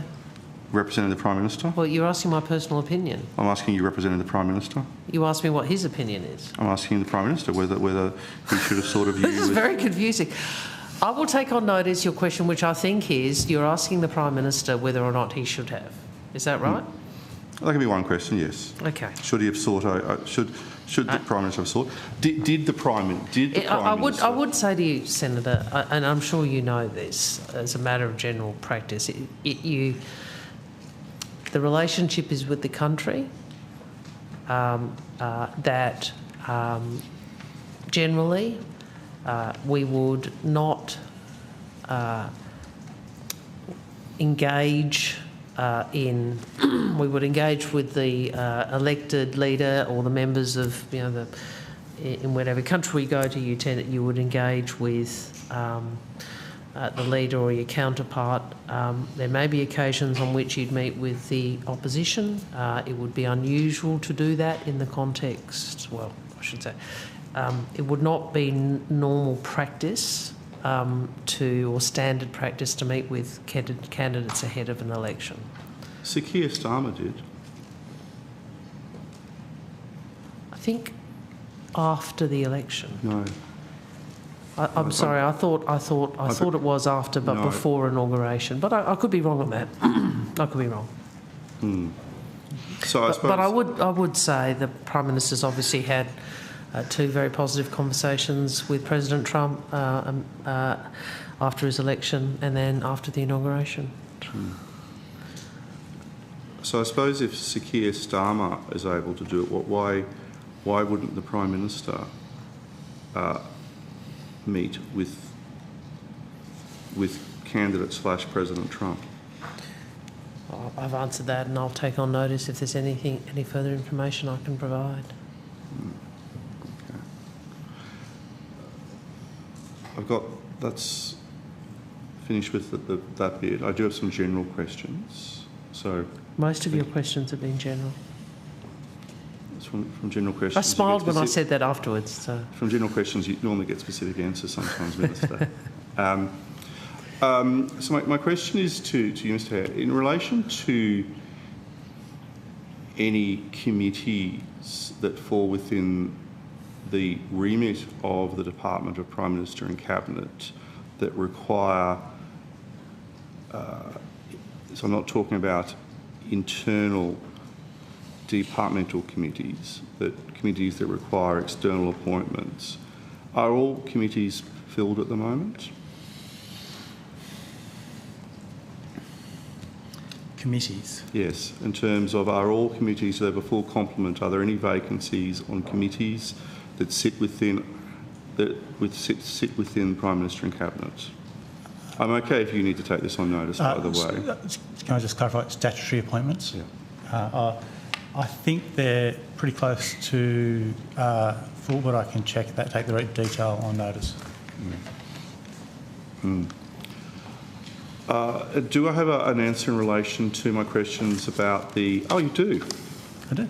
About the Teal Party / crossbench party at the Lodge. I don't think Di Lee would appreciate you calling her a teal. I did say crossbench then, Minister. I said Teal crossbench party. Or your former member, Mashaki? I think Di Lee is very much on the crossbench at the moment in relation to... No, I'm just saying. I think I know that you like to diss the teals, but really... Mr Hare, thank you. Thank you, Senator. So, as we indicated earlier, it's long-standing practice for the Prime Minister to host or agree to the use of official establishments for events and functions. This event was organised by the Prime Minister's office in accordance with official establishments guidelines for use, and the department had no involvement in the organisation of the event. So we didn't issue invitations or organise any part of this.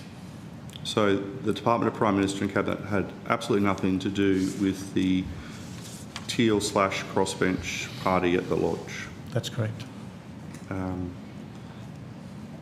Minister, on behalf of the Prime Minister's office / the Prime Minister, are you able to answer the questions that were put on notice earlier?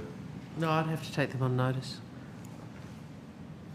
So you don't know who was invited? I told you, I think we were sitting. And I also said that you have a permanent pair. You know, you say that. I don't know if you noticed, but I tend to hang around to make sure you don't do things that I don't want you to do. That's very hurtful, Senator Wong. It's very hurtful, Senator Wong. That concludes my questions, so thank you. Thank you, Senator McGrath. Senator Hume. So she's waiting patiently for her Senator bit. Little. Okay. We are able to conclude, therefore, the Department of Prime Minister and Cabinet. Thank you all for your attendance today. Thank you all for being here for that extra couple of hours, but I'm sure you're nevertheless still relieved it was short and sweet once we got back to it.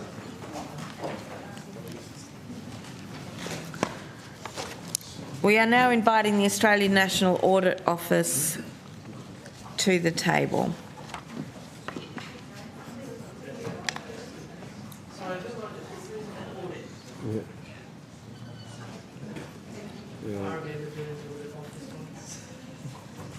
They in the room?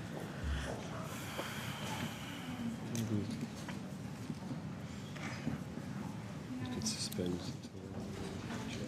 Yeah, we might just suspend while we're waiting to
Yeah, no worries.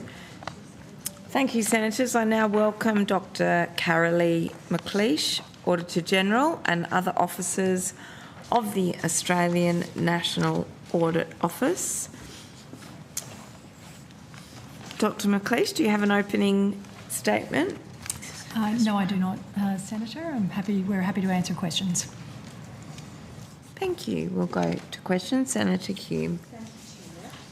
Thank you very much for attending tonight. I want to ask you about the report that you completed in December 2024 on the conflict of interest management for 3 Indigenous corporations.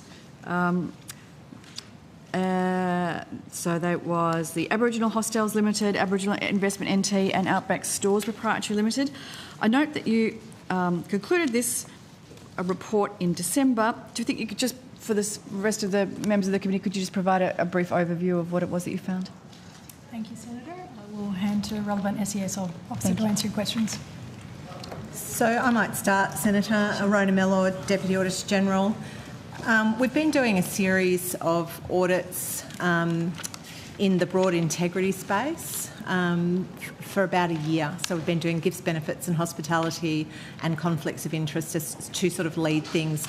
A little bit of work on credit cards, and we're moving into travel. And what we're looking for across these kinds of audits is, do people have good frames around the use of public resources from an ethical or integrity perspective?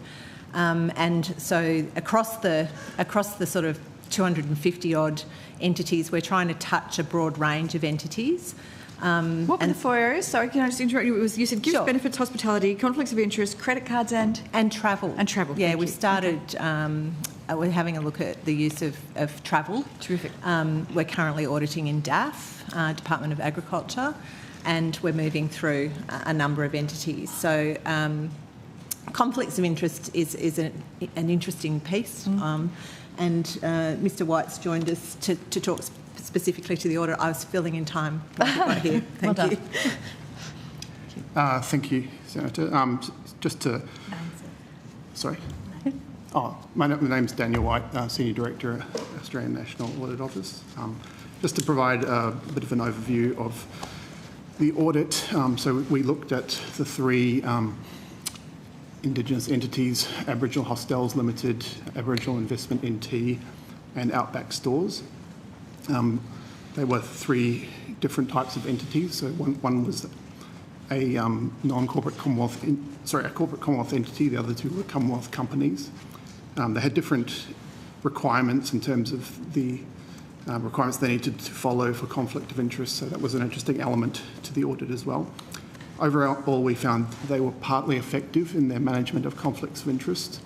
They had conflict of interest policies and frameworks in place, but we found shortcomings in the implementation of those frameworks, particularly deficiencies around the documentation of board consideration of conflicts and documentation of conflicts of interest, declarations and management actions for procurement, recruitment and grant activity. These findings were consistent with other audits that we've done in the conflict of interest space. As Rona mentioned, we've done a series of audits. We did one looking at conflict of interest in the Australian Financial Securities Authority, and another one looking at conflict of interest in corporate Commonwealth boards as well, and we had similar findings across the series of audits. Can I ask you about your findings? You said partly effective, partly efficient. Is that partly right? effective? Partly effective. What does that mean? Is that sort of an average rating that you found? Is it a normal rating? Is it a poor rating? What does that mean for in layman's terms? So there's no math or science in this. It's all about judgment, what you see in front of you as you're auditing. So not effective is obvious. Failing, not meeting compliance, not meeting outcomes. Fully effective, doing the job according to a framework or rules, etc. And then sort of in between that, you can have largely effective, where you might find really good processes and a few deficiencies. When we start moving into that partly space, we're sort of seeing more deficiencies than what you would expect to see if things were running well. Right. So for a board, for example, that the behaviours about declarations of interest at the beginning of meetings isn't happening. There isn't an ongoing register. So you start to see things are a bit more embedded in deficiency than in goodness, is the simple layman's term I could use as an auditor.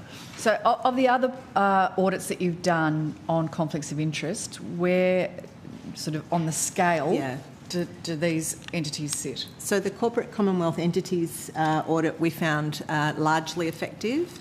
So a little bit more, it sounds good and boring, but it's what we do. Yep. A little bit more on the sort of governance, record keeping, embedded procedures, alignment between board charters and activities, that kind of stuff. So everybody kind of knew what they were supposed to be doing and were doing it.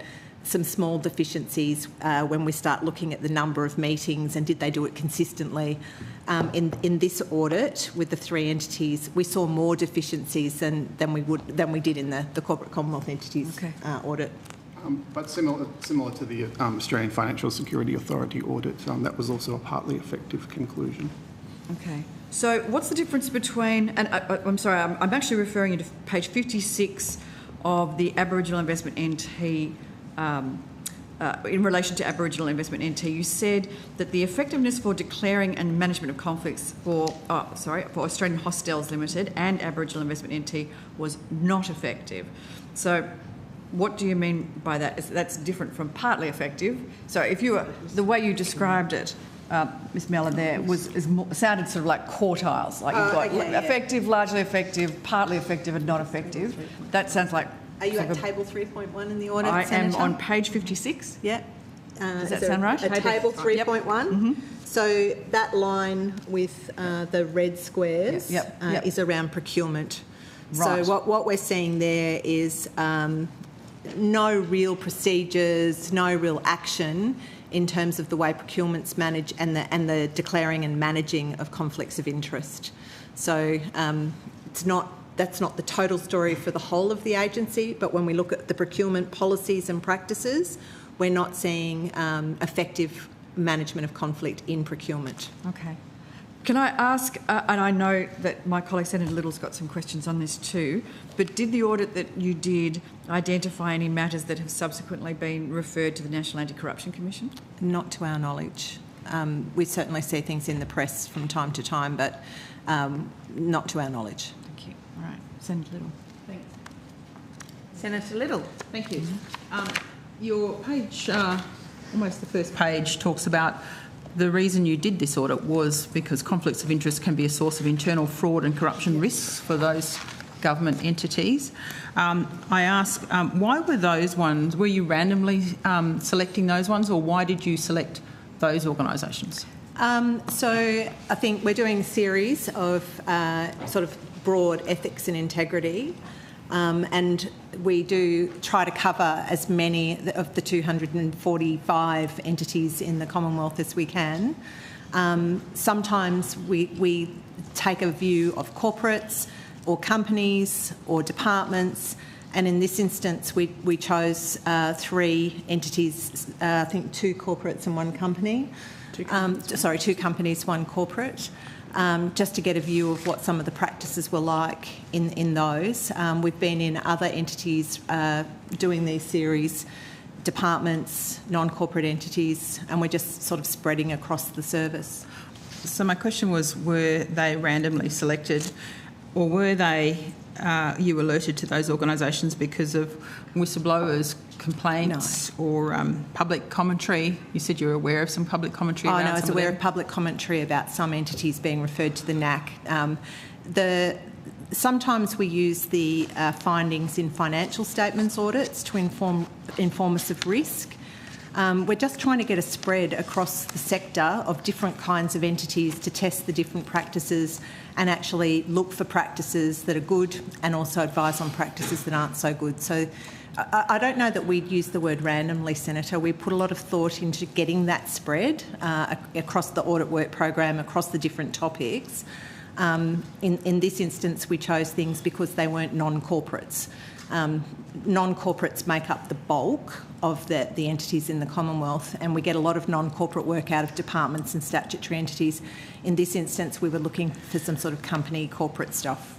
your report refers to things like addressing conflict of interest matters were not sufficiently identified after 3 complaints. They're not having a complaint system or undertaking controls assessment, not including declarations of interest in 3 out of sessions meetings, and assuming out of sessions meetings are unscheduled meetings, so they were urgently called meetings to deal with matters. Did that raise any red flags to you that for meetings like that conflicts weren't registered? Well, we've called them as findings of what happened.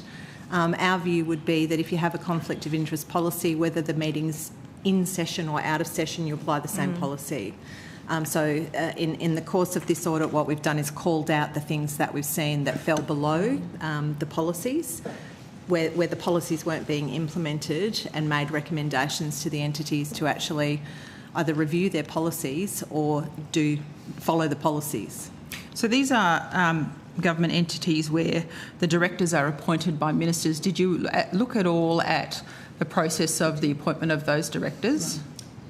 We did for this audit. We looked at the processes that were undertaken by the departments that were involved in providing advice to ministers for those appointments, and we didn't find any issues. They did have processes in place to assess potential conflicts of interest and advise government on. Did you look at the conflicts of interest that were raised as part of that process for the directors that were subsequently chosen to sit on those boards? We did, yes. Right, and you were satisfied that? I mean, did you compare that to anything else, or you just checked that they were declared on there? We checked the level of due diligence that the departments had undertaken on the board appointments, and didn't see any issues. They did, from memory, undertake some searches to inform those appointment processes and provided that information to the decision maker. Right. So who is accountable to ensure those actions are actually followed up? Is that those organisations themselves? Is it you do a follow-up, or is it the minister? Well, it's the accountable authority of the entity. So sometimes that'll be a CEO, a board, a chair of a board. And the reports are provided so that you can inquire directly of them as well. They're not accountable to the Auditor General. In one of these examples, though, I think I saw that the CEO was not even required to provide a declaration of conflict of interest. Do you recall that one? There's one in one of those charts, the tables. I don't recall the page.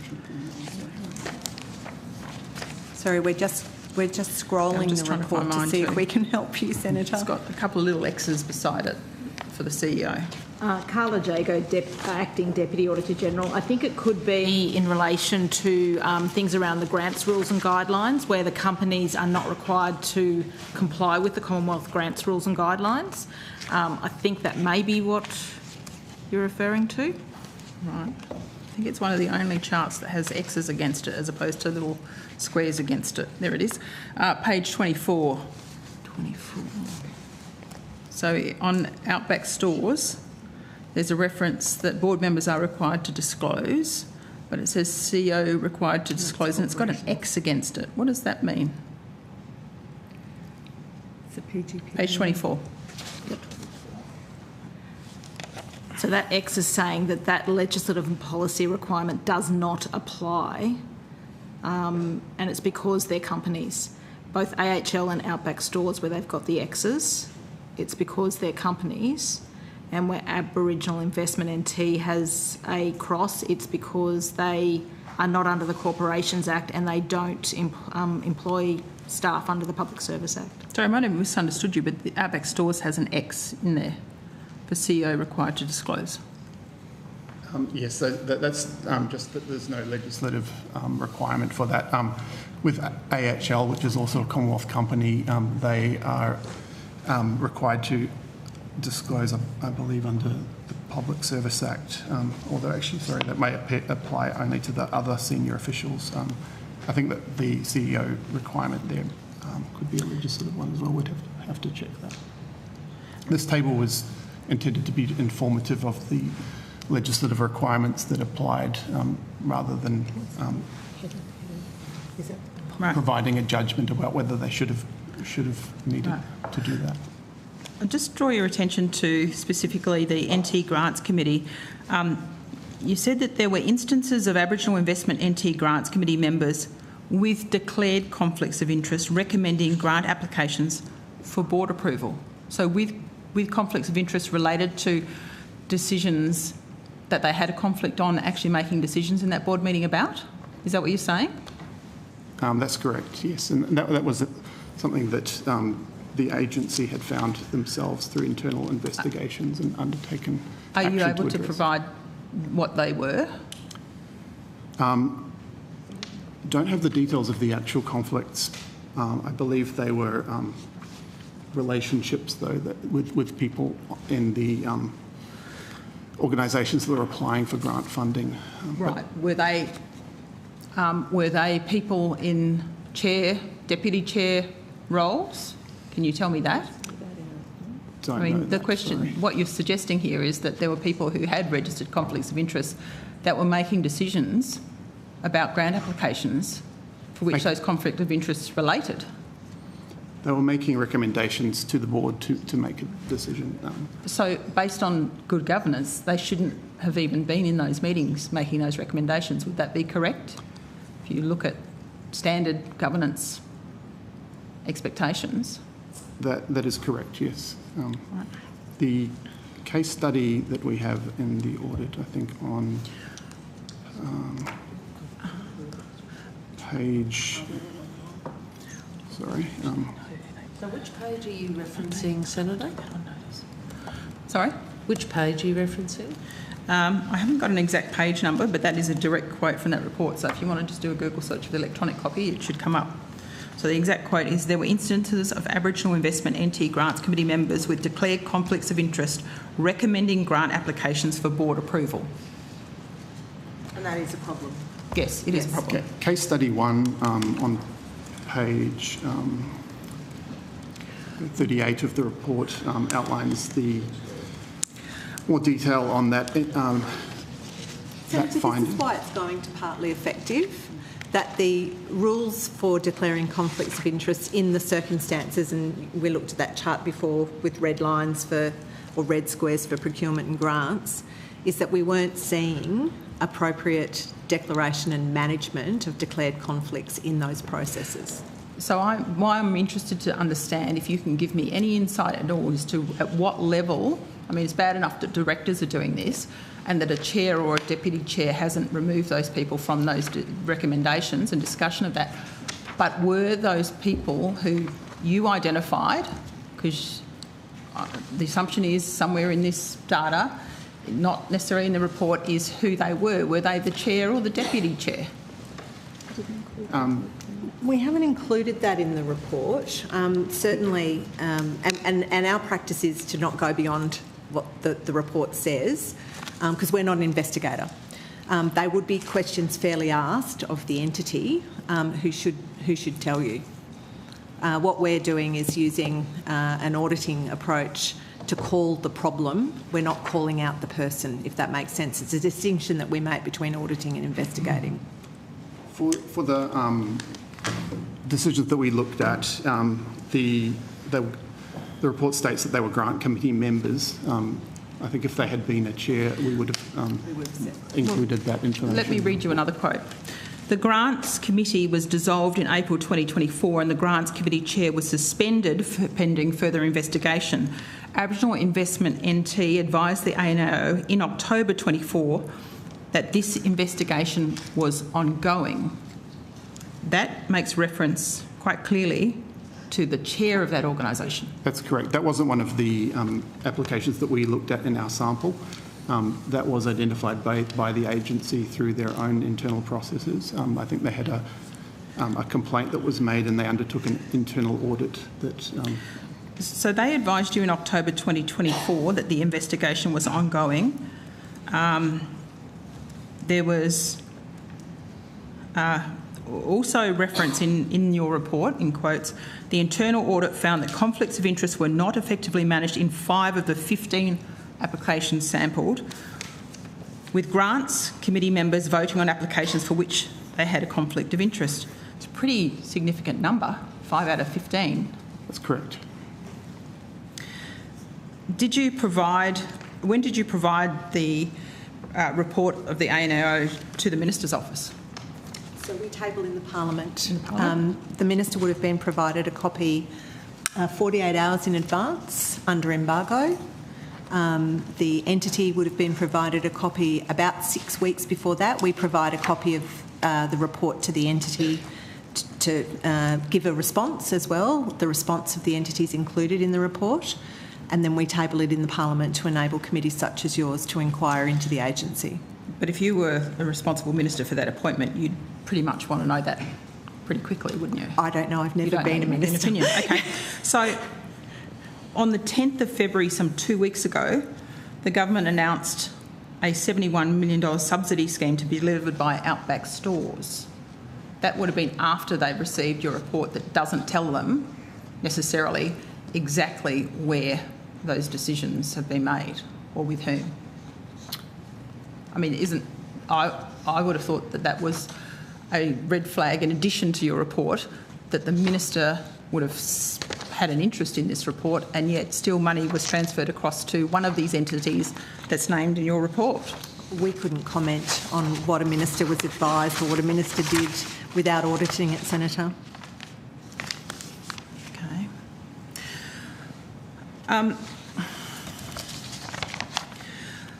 I want to ask you about a entity that's not currently the subject of that report, but has been in the subject of others.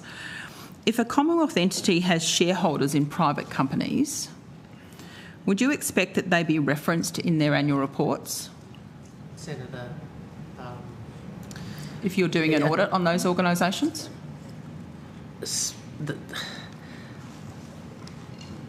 I'm just reluctant for officials to be drawn on if a hypothetical question, and that by definition is a hypothetical question. I mean, if you want to reference a specific set of facts, then the officials can respond to that. Okay, we'll go straight to that point then. Let's talk about the Central Land Council's report of 23-24. The Central Land Council has a 33% stake in Senecorp, and you can confirm that on, ironically, the government's transparency portal. The only reference to that shareholding in the CLC's annual report is on page 131, where it says it holds 3 fully paid ordinary shares for $1 each in Senecorp Aboriginal Investment Corporation, the trustee of 2 charitable trusts. It does say that Senecorp itself does not have financial transactions or prepare financial statements. The deeds of both charitable trusts exclude CLC as a shareholder to benefit from trusts and precludes the deeds from being amended to ever allow such a benefit. No member of the CLC's key management personnel is on the board of Senecorp. As a result, the CLC does not control or have an influence over these entities. The fair value of the 3 shares is nil. What I'm interested in understanding from this is, if this is a Commonwealth entity, is that enough information for you to understand about the dealings of this organisation? If they hold a majority shareholding So I'm just in that struggling. entity? Is the question about Centrecorp? The question is about, here is a Commonwealth entity. I'm not sure with Centrecorp shareholders. is a Commonwealth entity. No, I'm talking about the Central Land Council, CLC, who is a shareholder in Centrecorp. I'm asking, is it sufficient from an audit perspective that the CLC has essentially 4 words about Centrecorp in its entire annual report and nothing else? It's a really hypothetical question. Sorry.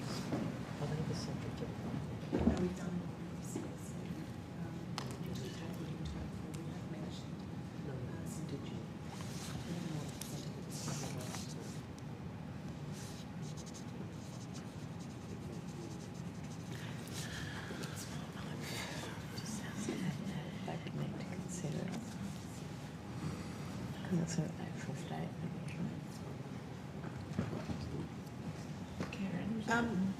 Actual statement. Senator, I don't know that the Audit Office has a view on your question.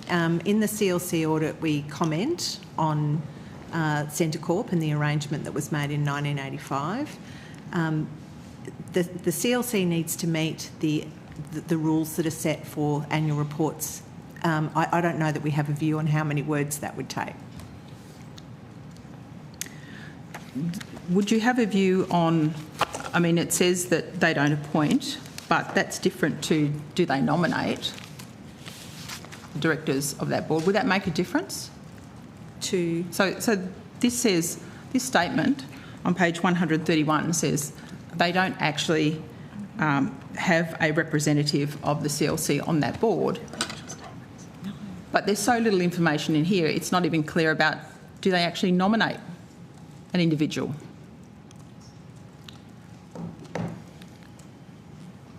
Sorry, Senator, I think Ms Miller and Dr McLeish are trying to be quite helpful, but they can respond in relation to their audit work. I just think if you're asking them broader questions that haven't formed the subject of the report they've engaged in, it's not a reasonable well, it's certainly proposition. It's certainly a previous A&O report. So I'm asking, what I'm trying to understand here is what's the depth of inquiry that A&O actually makes into some of the governance arrangements that sit within these organisations. Oh, okay. So without going, I'm not following your train on the CLC Centre Corp and appointments of directors, but we do audit the financial statements of the Central Land Council. They've had a clean opinion. In doing that, we do look at governance and we look at what they report publicly into the Parliament through their annual report. In the audits of governance in the land councils, we acknowledge that the Centre Corp exists under a very long-standing arrangement that's partly driven by what's allowable under the ALRA, the Land Rights Act. And we've looked at the governance of Central Land Council and how Centre Corp is used. We don't have a view other than what we've audited and what we've put in that report, and the opinions that we've given on CLC for some time in financials have been unqualified. So they're preparing their financial statements appropriately. So the A&O has no interest in the reporting of an entity that of which an organisation like the CLC is the majority shareholder of. We would check through the audit of the CLC's adherence with standards and whether the CLC has adhered with all laws, relevant laws and regulations. So that is a part of the audit. And what the Deputy Auditor General is saying is that our finding in the audit was unmodified. So it means that the financial report is, in all material respects, in accordance with the standards and with the laws that apply. Okay. Thank you. I look forward to seeing that in the future. I just have one, Senator Hume. One more very brief line of questioning, I promise. I just want to ask about that the ANAO has identified that the management of assets by the Department of Parliamentary Services as a potential performance audit for 2024-25 work program. Correct. I'm just asking what the basis for that was. Well, again, you look across the whole lot, you could do many things in many places, and asset management is a really big part of the Department of Parliamentary Services work. This building, the collections, a whole range of, I think there's about $3 billion in their financial statements that are assets. That's pretty big. That includes the art collection? Yeah. And so how we would scope it, when we would do it, all still in the course of a draft in the annual audit work program, which is circulating shortly publicly for people to have a look at. So it's there. Okay, terrific. So when do you make a final decision on that audit? We're undergoing a consultation program now for the annual audit work program, and the intent would be to finalise the program by July this year. And then we typically select more audits, potential audits on the annual audit work program than we then do. So usually about double the number of audits are selected as potential audits than we actually do. And we will commission or commence the audits throughout the year. Okay. Well, can I just place on record my interest in the audit of this department and recommend that the management of the governance arrangements also added to that potential audit because of recent issues that department's faced. Thank you, Senator. We note that. Thank you. Thank you, Chair. Thank you. Yes, Senator Colbeck. So just going to your answers to Senator Hume, you haven't finalised your program yet? No, we have not. We are this just year. commencing. For 25-26. That's right. Okay. So another program that's been flagged as a possible determination to investigate is CHSP, Commonwealth Home Support Program. Is that on the program or not? It is on the 24-25 annual audit work program as a potential audit. Okay. But we haven't commenced that audit. So you haven't commenced work on that? No. So is there an intention to commence that program? An audit on that program? So typically we have about 100 potential topics, and typically we do between 44 to 48 performance audits. And if we haven't started it by now, it's not moving yet until we settle the next program. So it's on the radar, but you haven't started an audit on it yet. That's correct.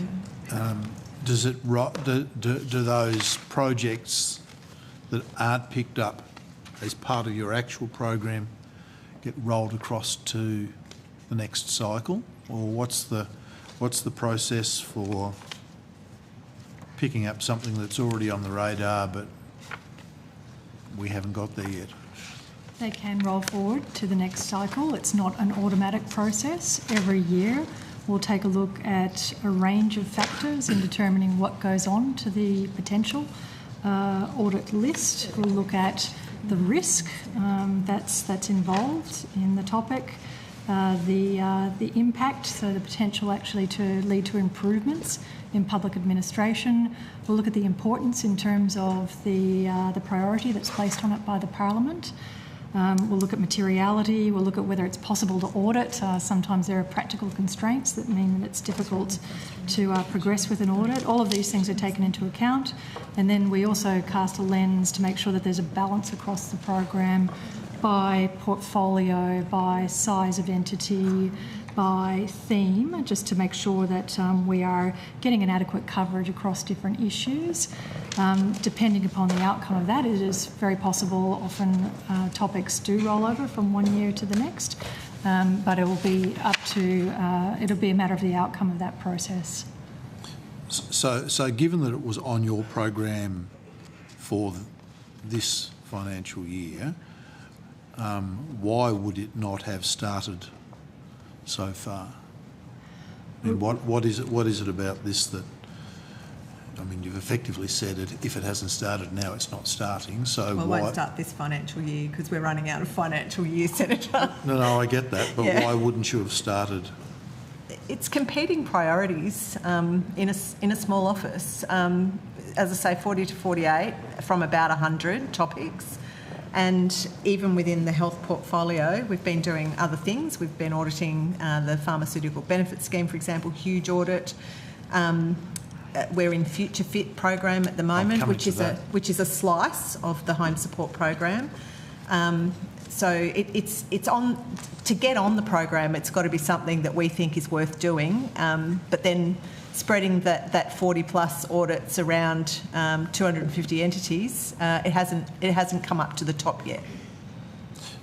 So looking at, say, Future Fit, which was due to be tabled in this month, yeah, and that's now been punted down the road a bit. What's the reason for the delay on that program? And I suppose the next question, does as you say, the Future Fit is a slice out of CHSP. Does that inform the priorities for what you might do in respect of CHSP? So Future Fit is the audit's coming to its close. I think we're expecting to table that in April. How does that happen? Sometimes it's hard to get evidence. Sometimes it takes a bit longer than what you forecast when you planned. Sometimes your staff have leave. So that one we're sort of scheduling for April. Does it inform the home support program to an extent? We're obviously having a look at how the Department of Health manages the Future Fit program as it stands and what its thinking is across home support. But when and if we get into home support, it will be a deep dive into that very important program. And so you say when you get to home support. So it I said when and if. Well, I'm just trying to work out whether it's a priority or not. Well, it's a priority because it's on the program, on the annual audit work program, and then it competes with other risks, and other risks are not just in health. They're in defence, they're in tax, they're in Services Australia, they're in DSS. They're right across the board, and the availability of the right team at the right time to do the work, and with those sort of characteristics that Dr. McLeish has outlined. But it's on the program. It's of interest. It's rolled forward.